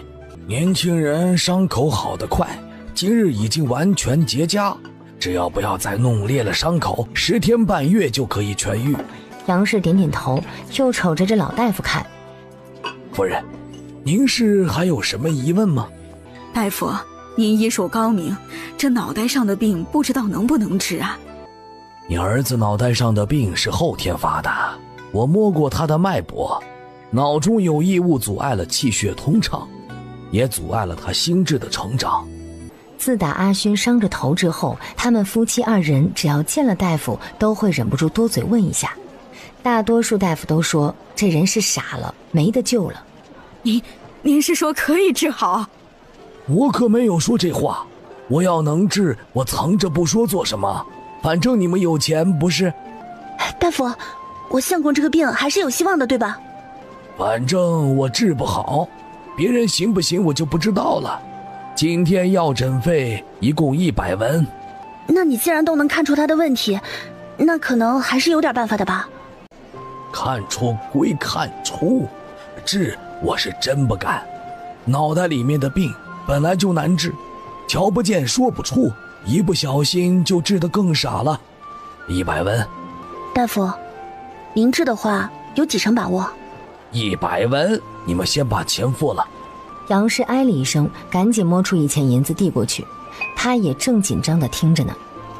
这小子的病要治的话，我看只能用针灸，老夫能力有限，治也就3成把握。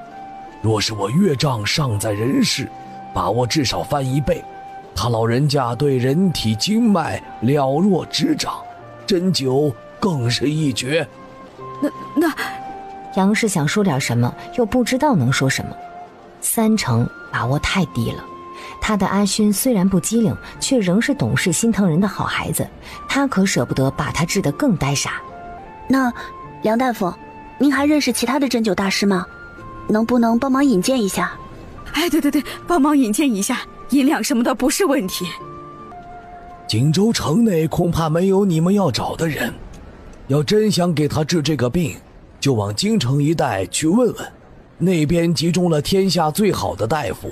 我听说京城有个薛神医，医术了得，有起死回生之术，你们倒是可以去找找。京城的薛神医，你们也莫高兴早了，人家是京城的神医，找他看病绝不是几两银子那么简单。再者，就算是神医也不一定看得好他的病，你们还是得提前有个心理准备。哎，懂得。杨氏说完，又拉着儿子儿媳给老大夫行礼道谢，从医馆出来，将杨氏送到客栈门口。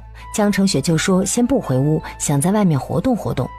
杨氏想着屋里确实逼仄，一个大肚婆确实应该多走动一下，就吩咐周泽勋好好跟着媳妇儿。你饿了就买2个包子吃，别跟你们弟弟妹妹说，以后啊不会少他们的。他发愁地看了一眼不仔细看就看不出的肚子，这孩子生出来怕是只有巴掌大呀。阿勋，你娘子吃包子你就不要跟她抢了，她肚子里揣着你孩子，知道不？周泽勋认真地答应下来。江成雪带着周泽勋转悠着，就来到了住宅区。这边都是高门大院，门口高悬着什么什么府什么什么家的牌匾。两人又拐进了小巷，这边是富人区的后门，一般就是家中下人和女人出入的门。趁着周围没有人，两人赶紧钻进空间，先把后院的鸡蛋捡出来，有将近20个。看着壮观起来的鸡群，持续下去，这空间得变成养鸡场，便叫周泽勋去逮了2只年轻的公鸡，好一会儿的鸡飞狗跳。从空间出来之后，江成雪手里多了1只篮子，周泽勋手里拎着2只大公鸡。娘子，我们拿回去吃鸡吗？周泽勋以为终于可以一家人吃肉了。哎，不，卖的钱多了，就可以给大家买肉吃了。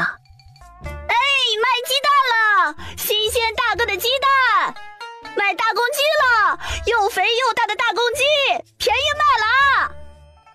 前世江成雪周末时都会去摆摊儿，卖点自己进货的袜子啊、首饰啊，反正叫卖对他来说那都是小意思，所以他叫完一声，周泽勋就跟着叫一声，声音洪亮，能传出2条街去。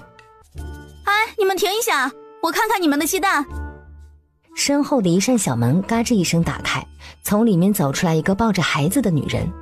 一见生意来了，江成雪赶紧拎着篮子走过去。哎，姐姐，我们家的鸡蛋保准是你吃过最好的，你看这鸡蛋多好看啊。女人往篮子里面看了看，大的，眼中对着鸡蛋露出满意之色。咋卖啊？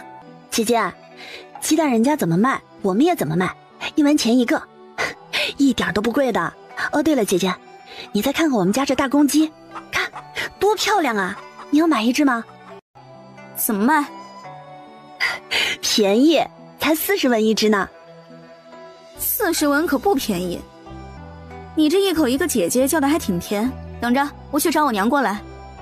过了没有几分钟，一个老太太就跟着女人走了出来。娘，就是他们，我看着真不错。1文1个，有多少？啊，一共18个。行，我们家都要了。老夫人，这大公鸡要吗？炖着吃可好吃了。老太太冲着周泽勋一伸手，接过来一只，拎了一下，有4、5斤，果真是又肥又精神。40文贵了。老夫人，不贵的。您看这毛色，这重量，街上谁家卖的比得上啊？买只瘦不拉几的，还不如多花点钱买只胖的呢。哎，您看这肉多紧实啊！你再给便宜5文，我2只都要了。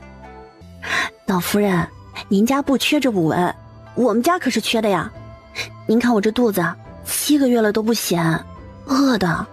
这2只大公鸡啊，搁在以前，在我们家都是卖70、80文、100文的，这现在不是没办法吗？3个人都往她肚子上看了一眼，觉得这姑娘也的确没有说错。行吧，按你的价格走。老太太转身对儿媳伸伸手，儿媳赶紧把衣袖里面藏着的1吊铜钱拿出来。这1吊是100文，取了2枚，剩下的就交给江城雪。江城雪飞快地扒拉了一下这一串钱，让周泽勋塞进他的怀里。几分钟后，2人坐在台阶上。周泽勋机警地看着周围的情况，江城雪则闭着眼睛靠在他的肩头。空间里，江城雪又去后院收录了一遍鸡蛋，又是将近20个。等再过一阵子进空间攒到40、50的时候，一起拿到集市去卖。从大海碗里拿出2个熟鸡蛋，出了空间递给周泽勋一个。吃吧，吃完了我们继续卖鸡蛋去。2人吃了鸡蛋，再走到最近的集市，估摸着时间差不多，就又找了一个没人的角落，神不知鬼不觉地将1篮子鸡蛋拿出来。找了个角落就地一坐，卖了一会儿之后，江城雪叫周泽勋守着篮子，自己坐在一边发呆神游。空间在手，他挣钱的办法倒是很多的，这钱究竟要怎样才能光明正大的挣呢？这样偷偷摸摸挣到的，也只能自己和周泽勋偷偷摸摸的花，跟做贼一样。周泽勋大傻子还一直盼着全家人一起吃肉呢，可怜的样子让人内疚啊。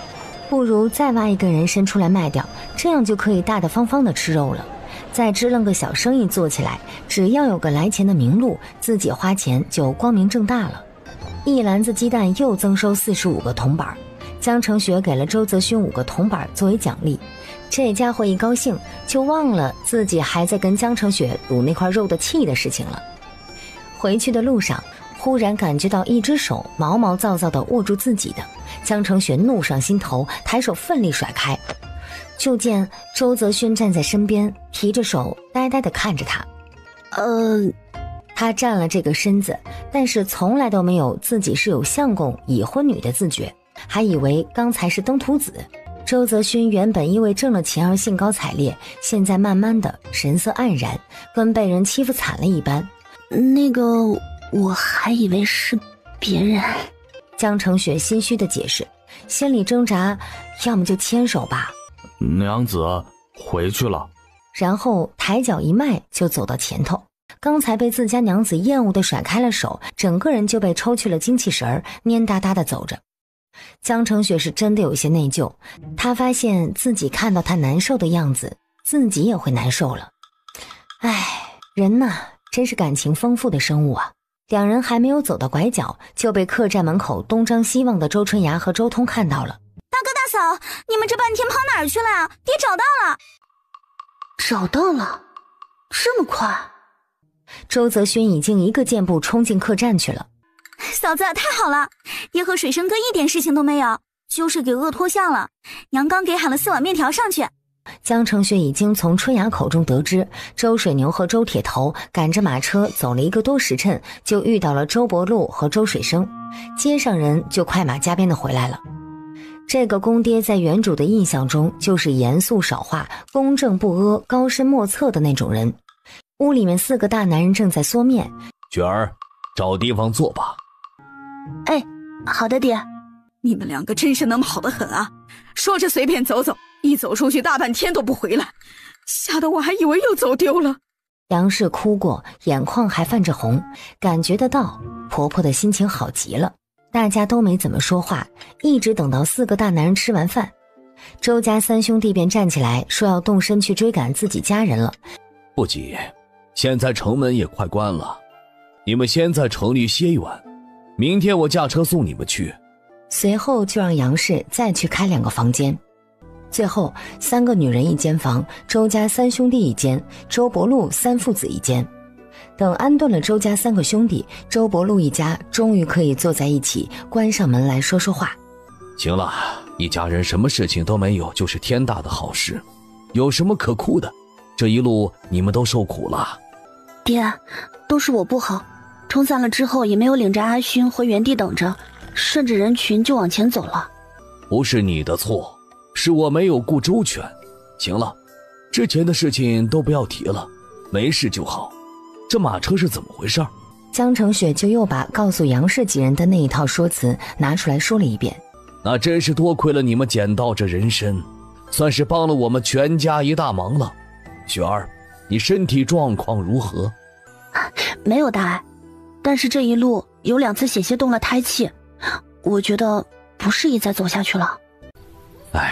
明天我再去买一辆马车，车内垫的厚实一些，备足水粮，大家都不走路了，争取早点到云州。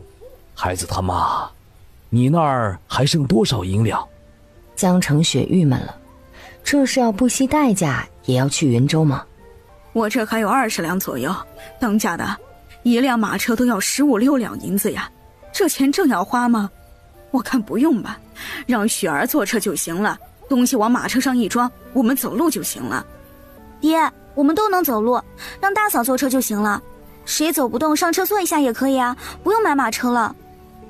爹，我们在景州租房子不走了吧？爹，娘，我呢是这样想的，我们现在手上不是已经有了一些存款吗？不如就在景州租个房子住下来，囤足粮食和水，坚持个半年1年应该不难。那个时候啊，旱情还没有过去，朝廷也该放粮了。这景州的房子呢，我也了解了一下，空置的很多，租价很便宜的，只需要4、5两就可以租一套不错的院子，比我们买马车啊要便宜多了。再说了，我们将手里的银两都花完了，我们就算到了云州也没有立身之本呢，说不定过得还不如这里呢。周家人看着这个性子柔弱的女人，仿佛不认识她了。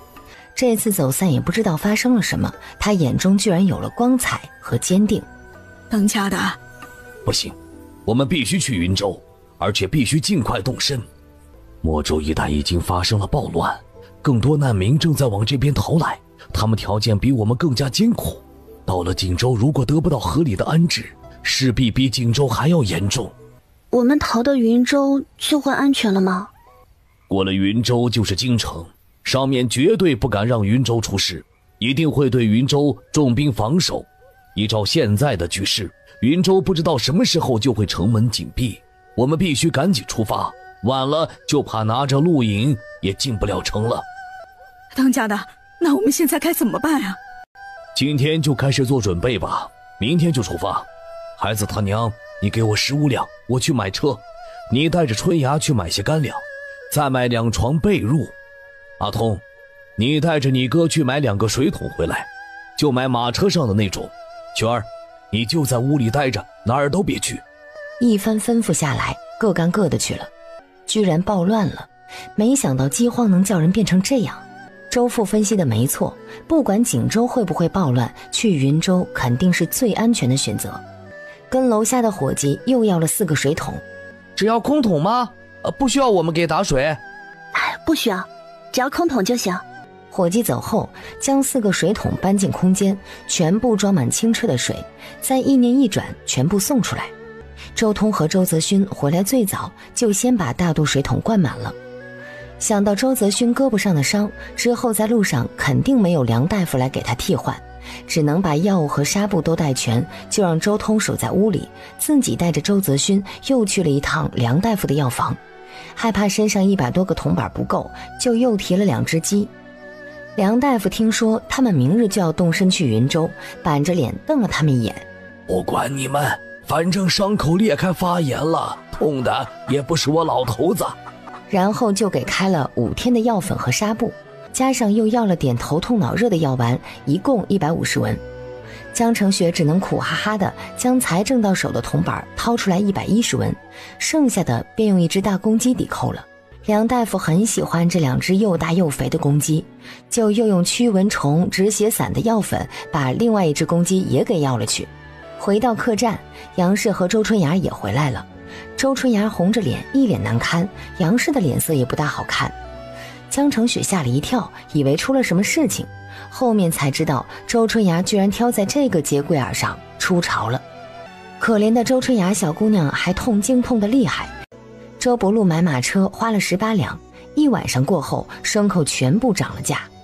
晚上，周家当家的催着大家赶紧睡个好觉，明天要早起，城门一开就立即出城。虽然也想好好躺在床上好好睡觉，但是周父带来的消息还是让江成雪感到一些害怕。所有人都心有灵犀的早早起床收拾，将所有东西搬上车子以后，家里的女人爬上车，男人们就跟着马车走。辰时一到，等待出城的人群和车辆就安静而迅速地离开了。3个女人坐在一个车厢，赶车的是周大山家的周水生。周春芽好像浑身长了刺一样，老想撩开车帘，弄得杨氏直瞪他。另外一车坐着其他男人，赶车的是周伯禄，他一边赶车一边教周泽勋。等到周水生3兄弟跟家里人会合，周泽勋得顶上周水生的位置。周泽勋孩童心性，记性又十分的惊人，没到半天就学得差不多了，赶起来不疾不徐，有几分老车夫的样子。下午酉时末的时候就追上了周大山等人，大家这才都长长的松了一口气。寒暄了一刻钟，周伯禄将车上的大半桶水给周家人留下，然后继续赶路。离开的时候，周春芽满眼不舍地掀开了车窗，偷偷往后望了许久。江成雪明白过来，这小丫头肯定是喜欢那个周水生呢。前辈子25岁的自己，好像不记得自己喜欢过谁了。反正就是看一部剧换一个老公，有数不清的老公，就是没有一个正儿八经的男朋友。行了，别张望了，等到了云州还能跟他们会合，就把你和水生的亲事定下来。正好啊，你也长大了。娘，你别说笑了。那行，等到了云州随便把你许个人家嫁了，长大了留不住了。娘。江成雪听着母女2个拌嘴，又进了空间。田地里的所有庄稼都收回来了，可把他给累得够呛。现在所有的水稻都铺在院子里晾晒，他则坐在院子里将玉米一粒一粒地掰下来。车厢里垫了厚厚的草料，晚上直接往草料上一躺，绝对能睡个好觉。江成雪这一天有时候是真睡，有时候则不是。空间里面时差很大，收了5次鸡蛋，每一次都有10几20个，将那个篮子装得满满的。后院的草收割了，也不管是不是药草，除了那人参不敢割，其他的一通乱割，装了一麻袋，这些是喂马的。为了马儿带着大家跑得快，也需要喂它一点中草药的食粮。天黑之前，周父选了一个位置停下来歇息，杨氏带着儿子女儿将做饭用的家伙食儿从车上搬下来。早上吃的馒头，晚上准备烧点热水，弄个糊糊果腹。江成雪主动提出自己把马牵到旁边去喂。那牲口那么大，发起疯来怎么办呀？叫阿勋去喂就行了。那阿勋喂，我在旁边看着吧。周通欢呼着也要去喂大马，被杨氏呵斥着去找柴火了。江成雪爬到男人们的车厢里，然后从板车上象征性地抓了一把草下车。周泽勋则端了一个有缺口的木盆，正要上车给马舀水。那边杨氏一边烧火一边喊：别给多了啊，一匹一匹的喂，全给马喝了，我们还要不要活了呀？啊，就1瓢就行了。周泽勋很听话，就舀了1瓢水，将水盆放在马匹面前。周泽勋又回去拿草料，娘子手上那一小把喂马可不够。等他回来的时候，就看到娘子正在往2匹马前扔绿油油的仙草。娘子，都给喂了吧，我给的不多。阿勋，把盆子拿过来。周泽勋拿过盆子以后，2人一起进了空间，装满了水。还没等周泽勋多看空间里一眼，就又出来了。娘子，你不爱我了？啊？瞎说什么？你懂什么是那什么爱的？你是个小孩子。你都不喜欢我了，不对我好了，你只管别人，不管我了。周泽勋继续哀怨的控诉，江澄雪无奈又可笑，又觉得有点心疼。哦，对了，你等一下啊。江澄雪跑进空间，弄了碗黑乎乎的中药出来，昨晚上忘记了，今早上没来得及，现在必须让他喝掉。娘子。周泽勋看着这一碗黑乎乎，眼睛更加哀怨了，委屈的眼泪在眼眶中转了一下。乖，你胳膊还疼吧？把那些中药都喝完就不疼了。我不喝，我不怕疼。喝了晚上带你吃好吃的。周泽勋好像还想犟，但是嘴巴张了张，最后很憋屈地闭上，接过碗，头一仰就全部喝了进去，随后把碗往江澄雪的怀中一塞，转头就往马车跑去，估计是喝水去了。喝了水的周泽勋还是忍不住干呕，弄得杨氏心事重重地看过来好几眼。娘，没事儿，阿勋他就是晕车了。晚饭吃了糊糊，2个人分1个馒头，垫吧了一下肚子而已。看到杨氏要直接把脏碗收起来，江澄雪说：娘，我们把锅碗洗一洗呗，洗完水拿去喂马不就行了？杨氏也是爱干净的，听了便说：真是的，刚才喂马前你咋没想到，白白把干净水拿去喂马了。阿通啊，去拿马盆过来，春芽去要瓢水来。江澄雪松了一口气，这碗呢，好歹是洗上了。趁空拉了周泽勋进入空间，在麻袋里面翻找了一番，找出了几根野菜，然后就烧水煮了，拌了一些盐巴。周泽勋又一副欲言又止的样子，赶在他没开口之前，江澄雪便说：知道，不就是怕你爹娘弟妹吃不上吗？会吃上的啊，我想办法好不好？周泽勋很乖很轻地嗯了一声。2人吃了一些野菜，又1人吃了1个鸡蛋，这才觉得胃里面舒服多了。夜里，把马车上的草料和褥子拿出来铺在地上，薄被子一盖，睡得比之前逃荒舒适100倍。3个男人轮流守夜，快到早上的时候，周伯禄将杨氏和女儿春芽叫醒，让2个女人盯着点，3个男人倒头睡去。因为有了马车，也因为一晚上3个男人守夜没睡多久，所以杨氏一直等到天色大亮才开始轻手轻脚地准备早上的饭食，熬点米粥，将干干的馒头溜一下。他还让春芽去附近找找，看能不能找到一点野菜。这光是米面没吃蔬菜水果也不行呀，尤其是孕妇。江澄雪早早就醒了，晚上睡得很香，听到春芽要去找野菜，便也说要去。春芽，多看着你嫂子，别跌着她了。春芽哀地答应一声。江澄雪觉得春芽比自己看起来可要痛苦多了，还是自己多照顾点她吧。春芽，疼得厉害。春芽一听到有人关心她这个事儿，心里激动委屈，眼睛里面泪花花的。嫂子，你以前咋熬过来的？难受死了，疼死了。嫂子知道，辛苦你了。2人在周围找了一圈，野菜没找到，找到了2窝草，疼得要死要活的周春芽非要拔出来给2匹马带回去。回去的时候米粥已经煮好了，但杨氏心疼3个男人，说等到米粥凉了再叫他们起来，趁着此时天气凉爽，让他们多睡会儿。江澄雪则在附近慢慢走动，想着要怎么办才能吃点好的。又去了一趟空间，大雪一片。他庆幸昨天已经将所有的事情都处理完了，后院的鸡在院子里刨食，应该都饿不死。大雪之下藏了不少食物，知道不会有鸡蛋，他还是跑去鸡窝查看了一番。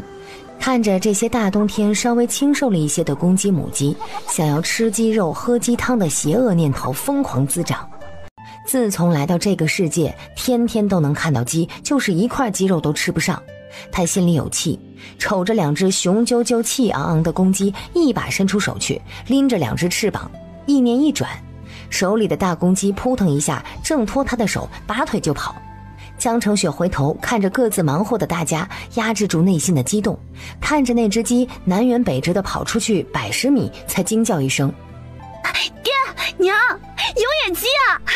有野鸡！野鸡哪有野鸡？还没等江澄雪伸手去指呢，3个男人就已经窜出。周通，一定要逮住啊！一定要逮住！周春芽急得不行，忘记身上的痛，也想往前冲。死丫头，你又不疼了？哎呀，不疼了，不疼了，娘，这鸡我们能吃吧？爹，大哥，小弟，你们努力呀！哎，不要自己扔出来的2只鸡吃不上，那就亏大了。好在他们的担心都是多余的，没追一会儿，父子3人就逮着鸡回来了，脸上洋溢着春风一般的笑容。哦，我们有鸡吃喽！娘，快看，这野鸡好大个儿，快烧水拔毛吧！野鸡，瞎扯的野鸡，这辈子也没见过长这样的野鸡，怎么看都是家养鸡，且是养得又肥又壮的家养鸡。当家的，杨氏心中疑惑，周伯禄心里也正在嘀咕，举目四望也没见哪里住着人家。孩子娘，你们把鸡绑起来，晚上再吃，现在已经晚了，不能耽误行程，吃完饭就赶紧套车赶路吧。管这2只肥鸡是从哪儿来的呢？能填饱肚子就行呗。因为2只大肥鸡的出现，早饭大家吃的都很愉快，接着就是套马上车继续前进。2只鸡一个车厢扔了1只。今天空间里面大雪，江澄雪也待不住，只有在外面热得不行的时候往空间里面钻，凉快一下又出去。他将墙边的一盆冰倒扣在地板上，然后拿小榔头慢慢敲碎。紧接着江澄雪就像是小小搬运工一样，将碎冰装进竹筒里，然后神不知鬼不觉地带出了空间。他把这竹筒当成冰壶，多少能够降点温。隔一段时间，他假装去水桶舀水，就顺便把竹筒里的冰倒进水桶里。他每一次也就舀一口。你要喝就装一竹筒，一会儿揭盖子，一会儿揭盖子，桶里的那点凉气全叫你放跑了。这一路唯一的享受就是喝水，这水真是甜到心坎儿，关键还凉，一口下去，浑身能舒畅的打个哆嗦。娘，我都是装多少喝多少，害怕一口就喝没有了吗？就你怪事情多。我也想装多少喝多少。这几天别给我喝凉的，桶里的水舀出来也要等暖了再喝，听到没有？好。给你大哥装点水去。好。娘，春芽，你们歇着，我来就行了。你给我老实坐着睡觉啊！昨天睡了1天，今天咋不睡了？你不好好睡觉，你肚子里的孩子怎么长起来？杨氏气哼哼地看着江澄雪那不争气的肚子，这么小个肚子挤着他孙儿了。娘，我坐在车里闷得很，我跟阿勋坐在一起陪他说说话。可别瞎折腾了，以前也不见你和你相公一天说过10句话，到时候一不小心跌下去了，呸！你就给我老实待在车里睡觉就行了。行了，都听话一点，今天晚上啊，就给你们把这鸡给炖了吃。正午太阳最为毒辣的时候，周父一声令下，大家才得以找了一个树荫坐下来休息一下。周父和周泽勋解下车套，让2匹大马也休息一下。杨氏吩咐叫多喂点水，但也不要喂太多了。我来喂。你们车上人多，我先取你们车上的水，给马减减压，不要把你们这边的马累坏了。江澄雪都没有来得及阻拦，这猴子一般的小叔子就已经钻进车厢。这是为什么？你鬼叫什么呀？赶紧喂马去！娘，你偏心，你给大哥大嫂和2姐喝凉凉的水，让我和爹喝热热的水。放屁！赶紧喂马去！阿通，我上你车上去看看，你们的水是不是真的是滚烫的？哎，当家的，你没发现这个儿媳怀孕之后变化就老大了？这有什么好奇怪的？这年头能把善良的人逼得去吃人，雪儿这是对以往的事情看开了，好事儿。江澄雪爬进周通的车厢，也不去摸水桶里面的水有多热，直接进空间用水瓢挖了1水瓢的碎冰倒进去。管那么多呢，只要没有人有证据是他做的，他就能装聋作哑当傻瓜。江澄雪从车上爬出来，周泽勋等在车外扶他。周泽勋人高力大，伸手抱着他的腋下，轻而易举地将他放下。娘子，我就知道你最好了。不许跟任何人讲，否则我就不把你儿子给你了。娘子说的话我都记得，不告诉别人。大哥，拿点草料过来。周泽勋一手拿了一小把草料往那边走去，受伤的胳膊似乎可以正常使用了。嫂子，是不是啊？我们车厢的水是热的。是。哎呦，你们车上的水果然是热的呀。为什么呀？太不公平了！我下午就要喝你们车上的水。大嫂，你说是为什么呀？周泽勋默默地站在旁边，看看弟弟，看看娘子，他知道是怎么回事儿。那冰冰凉凉的肯定是娘子做的呀。休息了1个多时辰，万般不情愿的一行人又套上马车继续赶路。没走多久，就遇到了陈家村的一伙人。江成雪听到有人大叫：“哎呀，那不是那傻子吗？”然后车子就停了下来。听到周父询问周泽勋：“阿勋，你们认识这些人吗？”周泽勋拉着缰绳，看看路上的这些面孔，点点头：“认识。”原来周兄弟找到自己的家人了，那真是太好了。周兄弟，弟妹还好吧？他对陈家人并无什么好感，但要说憎恨也不至于，就是不喜欢。现在说话的声音他知道是陈家村人的头领，那个凶巴巴的男人。此时他也不凶了，和颜悦色地谈起在路途中怎样帮助了这对可怜无助的小夫妻。说话的水准啊，倒是真的高，短短数语就把他们陈家人塑造成了良善无比的人。你们还真是遇到好人了。雪儿啊，你跟人家道个谢。我儿二人有劳各位照应了。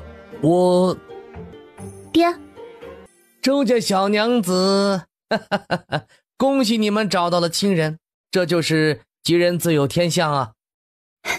好几日不见了，陈大哥。我们还要赶路呢，就不与你们闲聊了。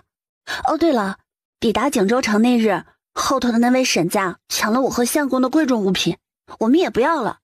但是我觉得他拿出来跟你们大家一起分享会更好。爹，我们快赶路吧。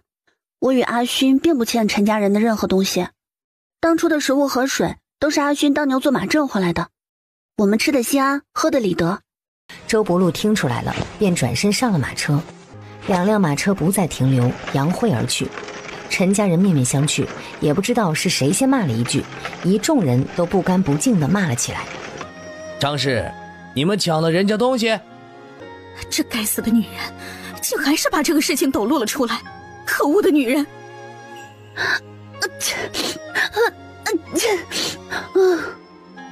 后面那群指定在骂你啥的。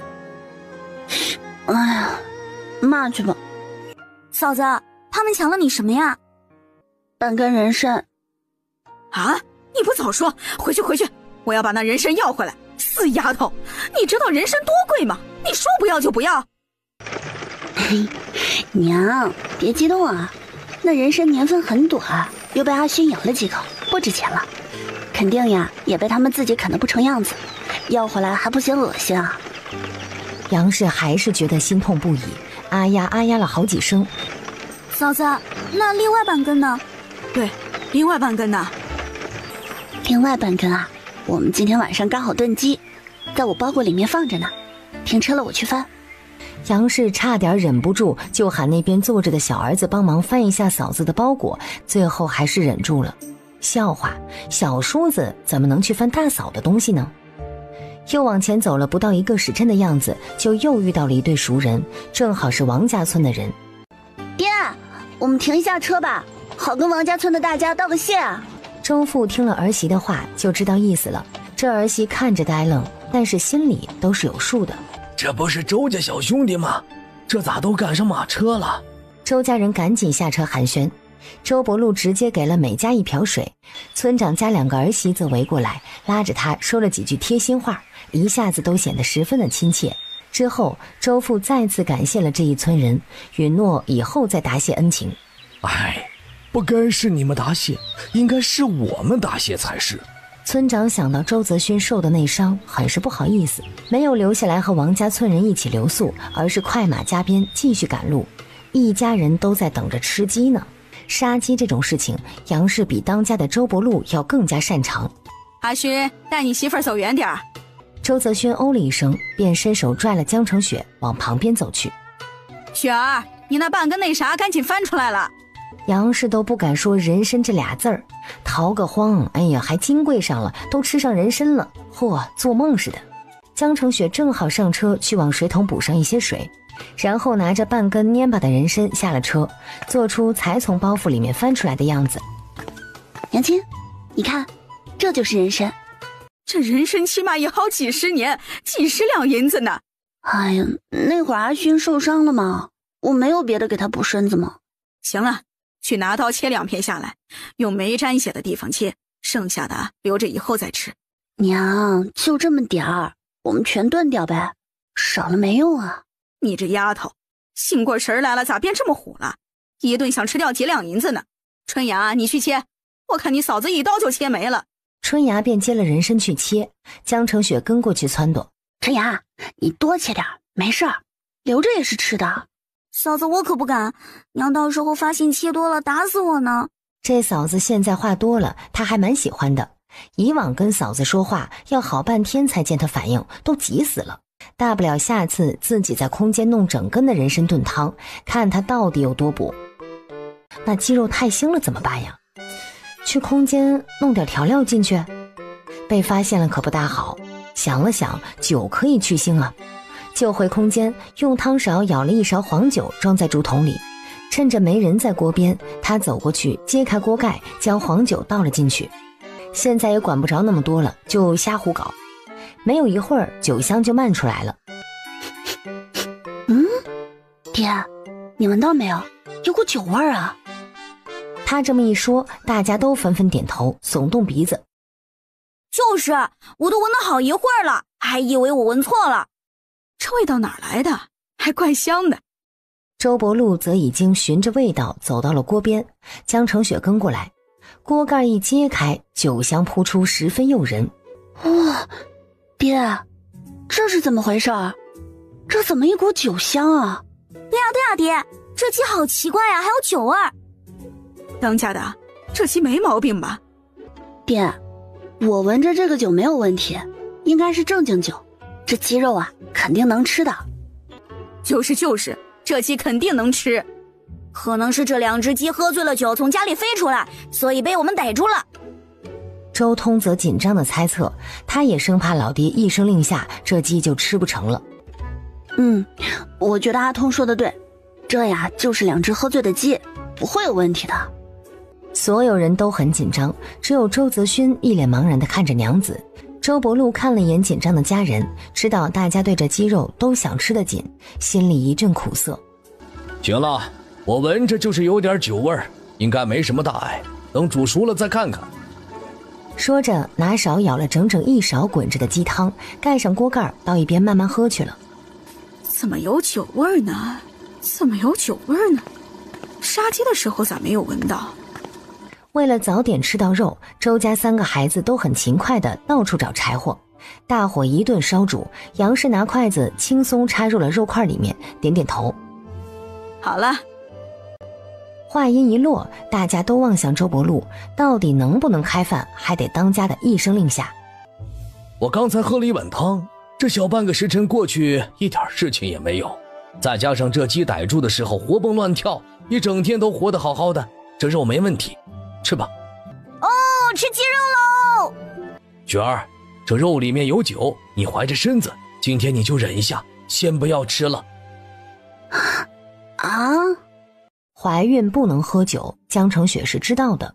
虽然煮到最后几乎没有任何酒味了，但是周氏2口子一致觉得他一个大肚子还是不要吃比较好，承诺将剩下的1只鸡养2天，后天晚上炖给他吃，2条鸡腿都给他。所以一家人围着锅吃着肉喝着汤，叫着太好喝了的时候，江澄雪默默地啃着白面馒头，顺便喝口糖水。周泽勋端着1碗鸡肉走过来，坐到他的旁边，江澄雪直接转过身去，知道这傻子没有故意跟他炫耀的意思，但是他一点也不想看着他们吃肉。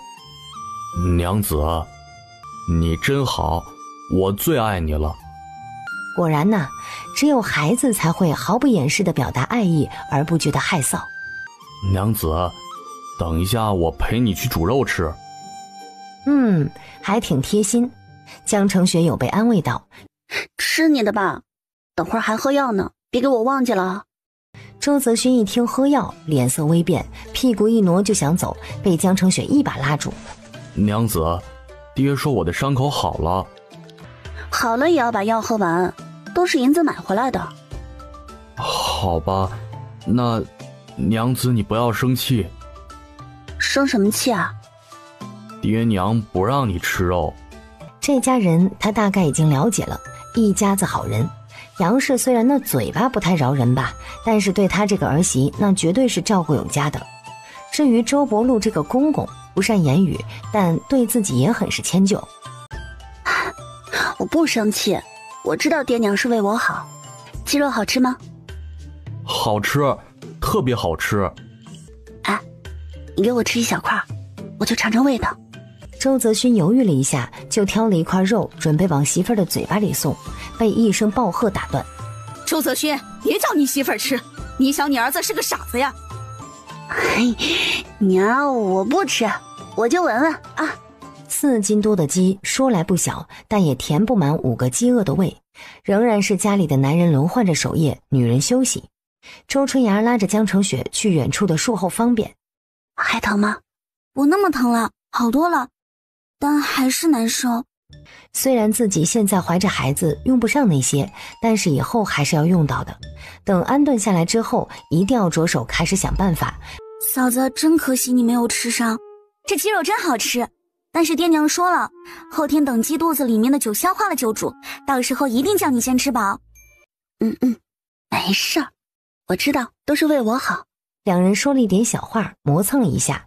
你们2个是掉茅坑去了吗？还不回来？这老妈呀，真是一天到晚的操不完的心。嫂子，江成雪也听到了，背后有声音，是脚步声，沙沙沙的跟着他们2个。两人吓得不轻，肚子里面的小家伙就打了他一拳，又翻了个身。两人步子一加快，身后的声音就更快了。江成雪脚下一顿，捂着肚子往地上蹲。哎呀，肚子疼！哎呀，肚子好疼啊！嫂子，你没事吧？你怎么了？糟了，我感觉动胎气了，快叫爹娘！被推开的周春芽一愣，迟疑了1秒，直接往自家人那边奔。爹，大哥，有人！其他人也都赶了来，跟在2个女人身后的人从树后面走了出来，一个上前就去拽地上的江成雪。杀千刀的，我儿媳都要生了，你们想谋财害命啊！你们别动她！娘子，周泽勋又想往前冲，被父亲拽住。2位好汉，我们有车有马，你们要就拿去，只求不要伤害我家人的性命，留下口粮让我们走到云州就行，你们看怎样？啊！别拽！哎呦喂，我自己起来。2位好汉，你们先放了我儿媳，有话我们好好说。你们站在那里别动，我们不会伤害她。这2人不算是坏人，没一会儿就多了一大家子在前面，老老小小10来个。这家人姓孟，是云州辖下白塘县三山村的村民。劫持了江成雪的2个是孟家的2个儿子，2人肿着脸都被周泽勋打了一拳头，此时老老实实的待在父母的身后。这2年天气干旱，三山村也不能幸免，原本村人也想着熬过一天是一天，总是能等到下雨的。江成雪听了一会儿就走开了，这些苦难的事情他解决不了。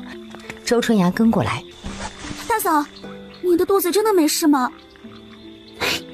没事儿，不是说了吗？那时候是装的。与其等着对方不知道什么时候跳出来吓他一大跳，还不如自己主动暴露，让对方被动跳出来呢。大嫂，你真勇敢。想到大嫂当时装肚子疼，还把自己推开让他跑掉，得亏不是什么坏人。大嫂，那2个混蛋到底看我们小姐没有？那2个男人说是在他们往回走的时候才发现并且靠近过来的。没有，肯定没有。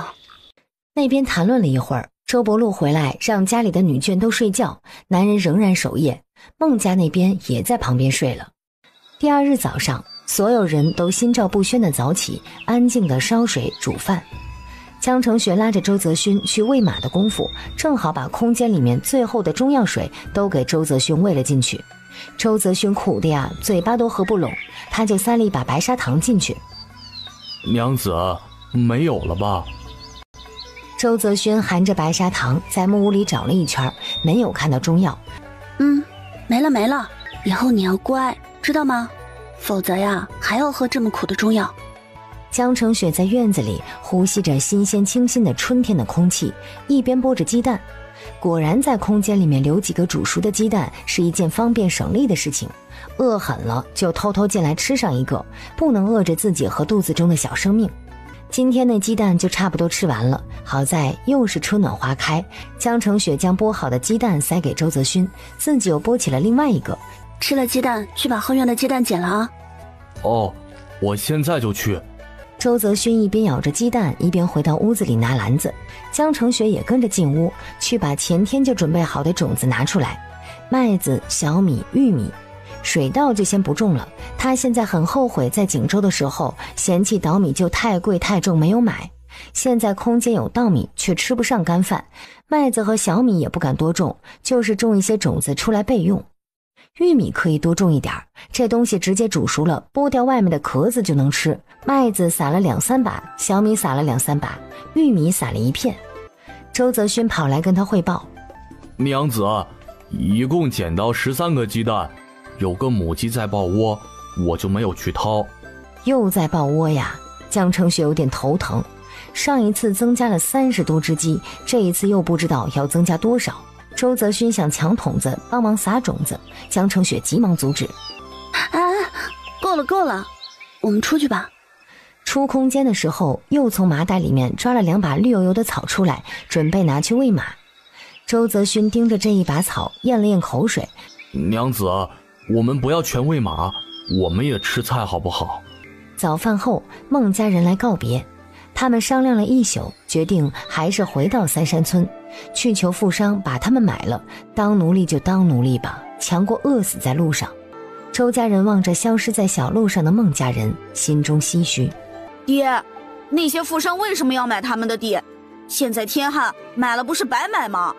天旱不能旱一辈子，年成好的时候，正经农人谁也不会愿意卖地，也就这种天要绝人之时，这土地又便宜又好买，他们只管买下来先囤着，过了灾年后面就是捞油水的好时候。我听着孟家人的话，他们这个村子不大，10来户人，全村的田地都卖给了一个人，以后这村子就要跟着人家姓了，村子也不能叫村子，得改叫庄子。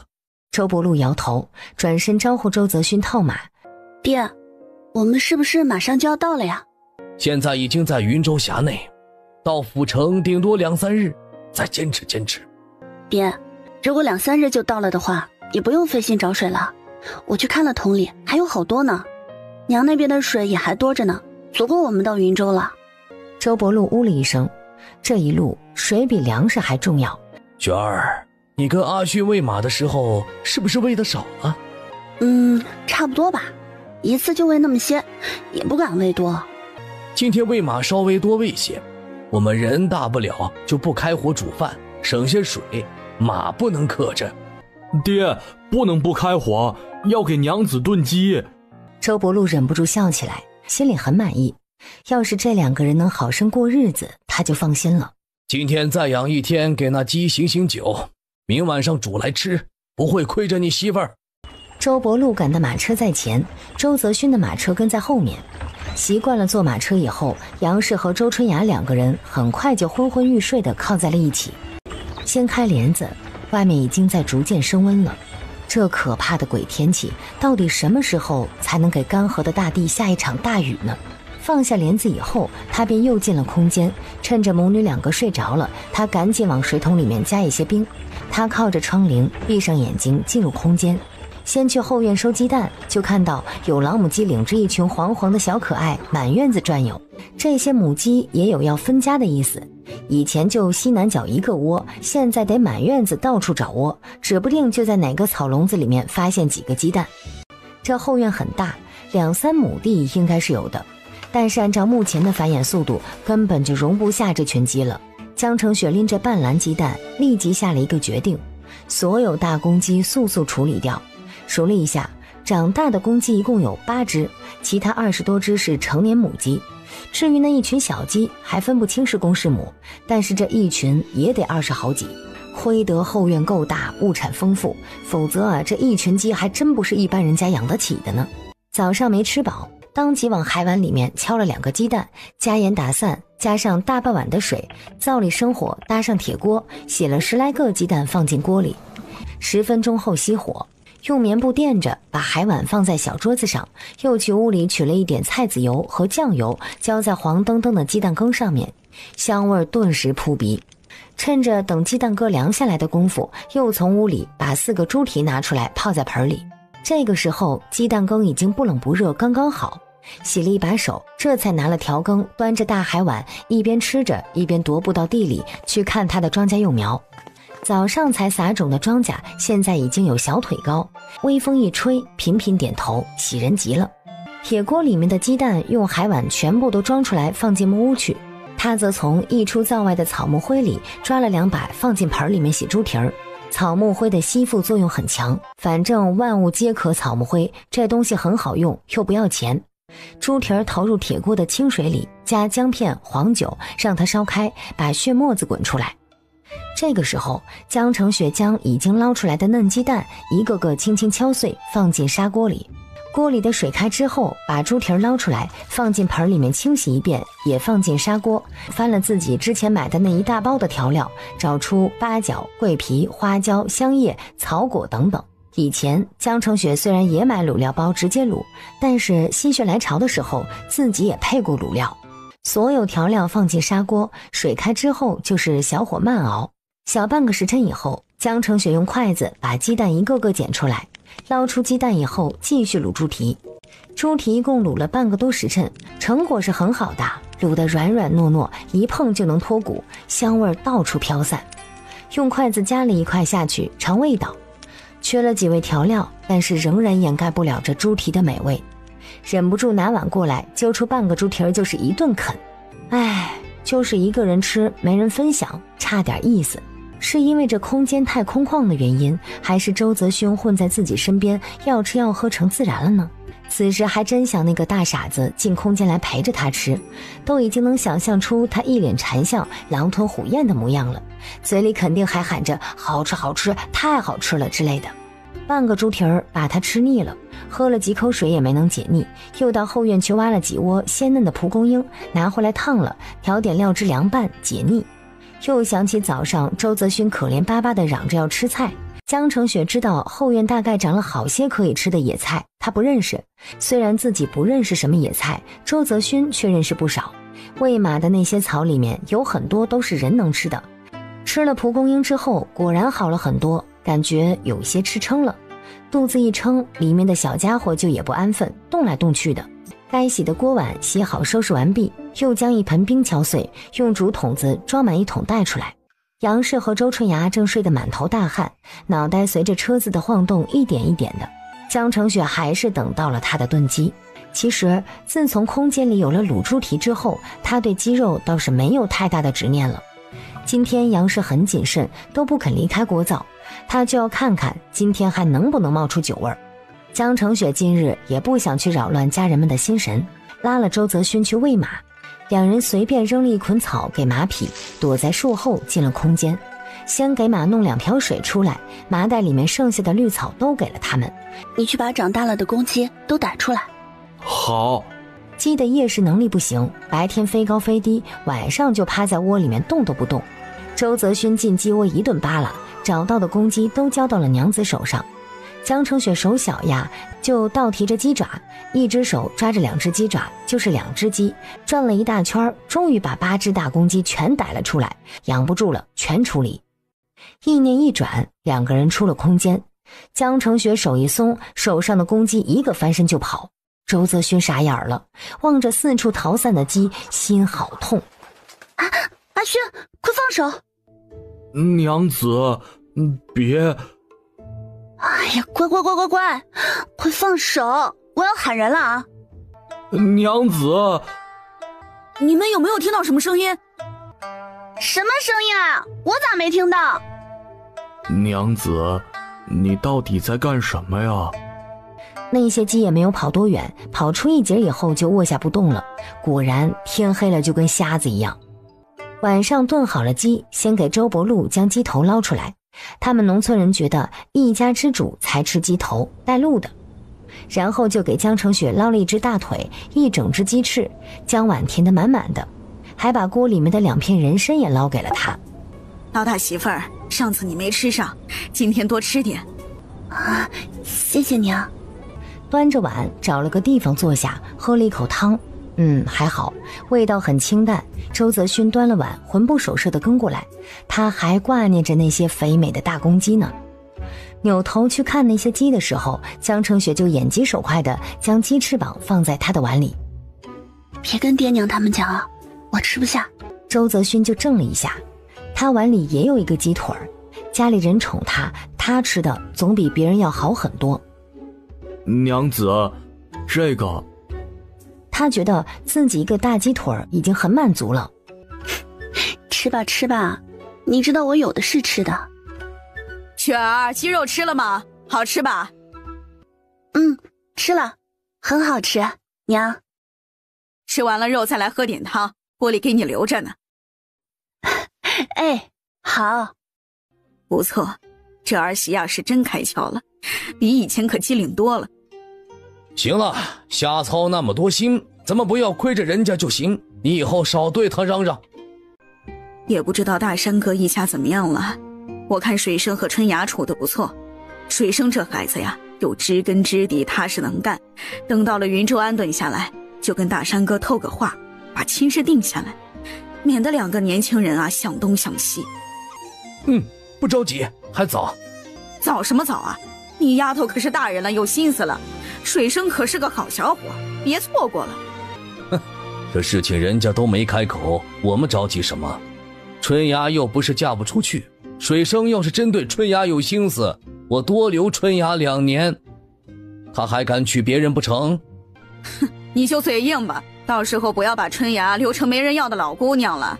过了一会儿，杨氏又喊江成雪，问他吃完了没有，赶紧把锅里的汤舀了。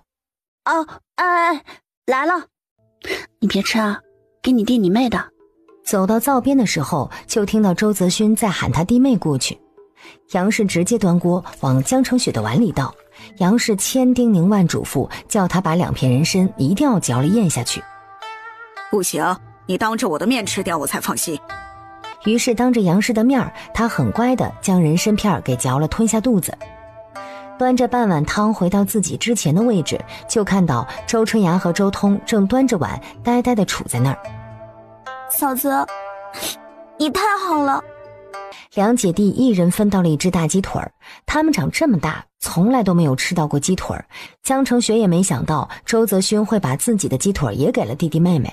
嫂子，这鸡腿哥说你要留给我的，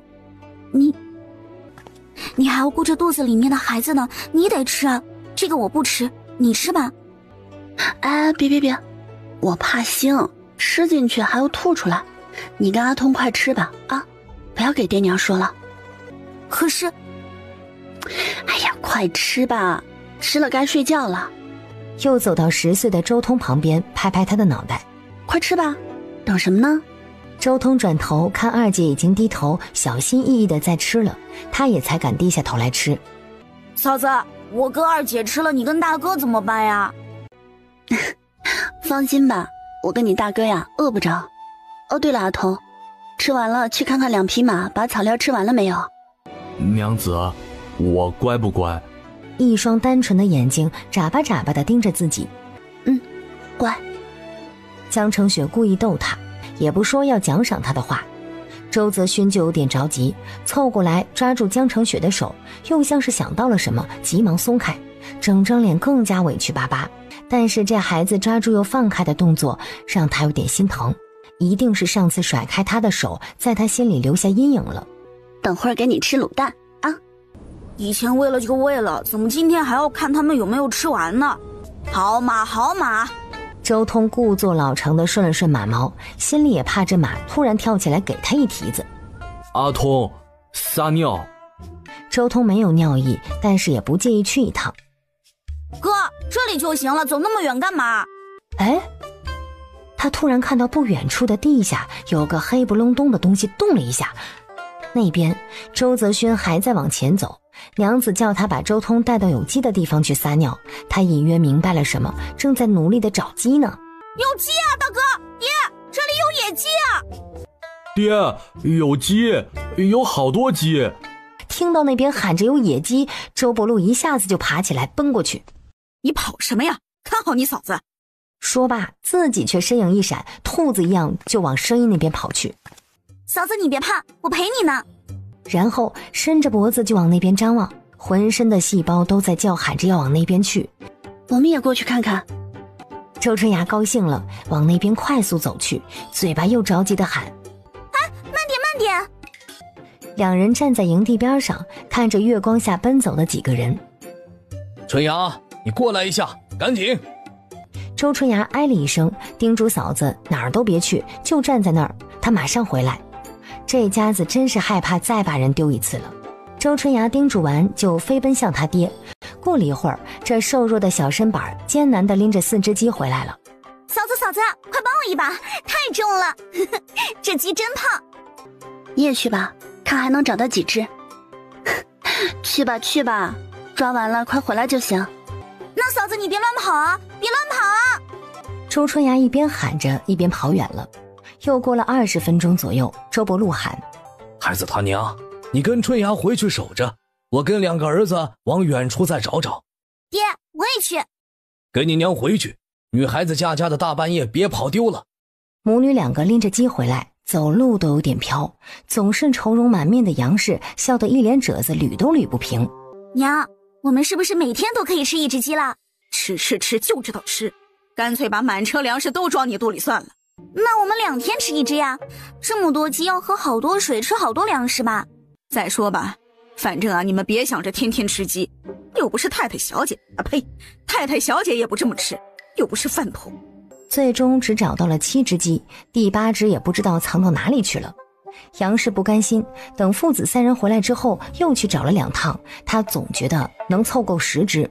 第2天早上做早饭也不积极了，交给了春芽，自己借着方便的借口又去4周找了一大圈，没有就是没有。周伯禄估摸着今天肯定能到云州城，2口子压着兴奋的心情商量着7只鸡进城卖掉5只，留2只自己吃。半上午的时间就到了云州城外，江城雪正好将空间里的庄稼收了，铺晒在院子里。那么多活他居然全部都一个人干完了，觉得自己可真是牛掰坏了。玉米还没有来得及从杆子上掰下来，先弄了几个掺水煮上，好歹也是7、8个月的孕妇了，这样干农活也要干出个好歹来。最近几天要是周泽勋闲不下来，他也什么都不弄了，反正空间啥都有了呀。嫂子，我们到了。到了。江城雪急忙掀开帘子看去，只见巍峨城墙就在百10米远的地方。到了，哎呦，终于到了。城门紧闭，只开了一扇小门，却也不让百姓进出，只有穿着制服的士兵偶尔出或者是进。城门下方搭了一个凉棚，里面此时正坐着几个有官职的。周家先找了一块阴凉的地方停了马，一家人先下马，难免露出了惊慌的神色，这紧赶慢赶地赶了一路，就怕这样的结果。周伯禄让周泽勋先给马解套，自己抹了一把汗水就往城门边走去。娘，我们不会被关在外头了吧？江城雪则打量着四周，和景州城外不同，这边没有看到难民，城门口还有一些做生意的商贩推着一板车的粮食，粮铺旁边就是卖水的，一个大木桶前放着2个打水的小桶，没有看到难民，而且异常冷清。远远看到周伯禄先和棚子下面的官员交涉了一会儿，从棚子出来以后就去了粮摊，然后面色凝重的回来。爹，怎么样？有去京城录影的，直接引着从南门进北门出，是云州录影的，就先在这里等一下，等人家决定好将我们安置在哪里，就立即动身，不让在这里停留。安置？要把我们往哪里安置啊？我们是农机，肯定是要安排到村里面去的。原本出发前的计划是来了云州就买地，能种就种，不能种就等朝廷救济粮。此时他觉得还是住在城中更加安全。每到荒年，天下总不太平，他不由望向长子，心思烦乱。爹，我们要不要先把那些鸡怎么处理掉啊？这个家周伯禄是主心骨，在大事面前，杨氏完全没有主见。大儿子是个傻的，小儿子又年幼，大女儿还算沉稳。杨氏越发觉得儿媳大变样了，好像已经天不怕地不怕了。孩子娘，你把鸡拿去跟卖粮的换些粮食，再便宜也要换了，留着也是麻烦。这鸡活着要吃要喝，宰了又放不住，只有换成米面。周通，去看还有多少水，不够就去买2桶。他回头看看长子长媳，你们就在这里守着马车，我去就回。周伯禄安排完家庭成员的任务，又大步往粮棚走去。我估摸还有大半桶水呢，要不要买啊？等一下我再去看一眼。说完一转身又往车厢里爬。他不信，这一路走来5、6天的路程，又是人又是马的，怎么会还剩那么多水呢？是还有大半桶的样子。哥嫂，我们还要不要买啊？买吧。阿勋，你跟弟弟去问娘要10文钱，再买2桶水。不买水肯定不正常，买吧。周通哦了一声，领着哥哥就往杨氏那边走去。江成雪站在车厢旁边，抬头仰望了一下万里无云的白空。这天啊，连一片云都没有，如果他没有空间，还不知道会多么绝望呢。杨氏那边跟卖粮的商贩讨价还价了一番，让周泽勋回来套马，把马车牵了过去。预料5只鸡很可能没有讨到一个好价格。果然，等到周家5口牵着马车回来，脸上都很沉重。只有周泽勋的心智还没有达到操心的年龄，一脸天真。周伯禄聚集家人，说明了一下情况。他们大抵要被安排到白塘县下的郭村去，如果那样的话，就要往回走个30里路的样子。或者说不去村里，转籍、转公籍或者是商籍，把手上的地书得交上去，每个人交1两银子就能进城。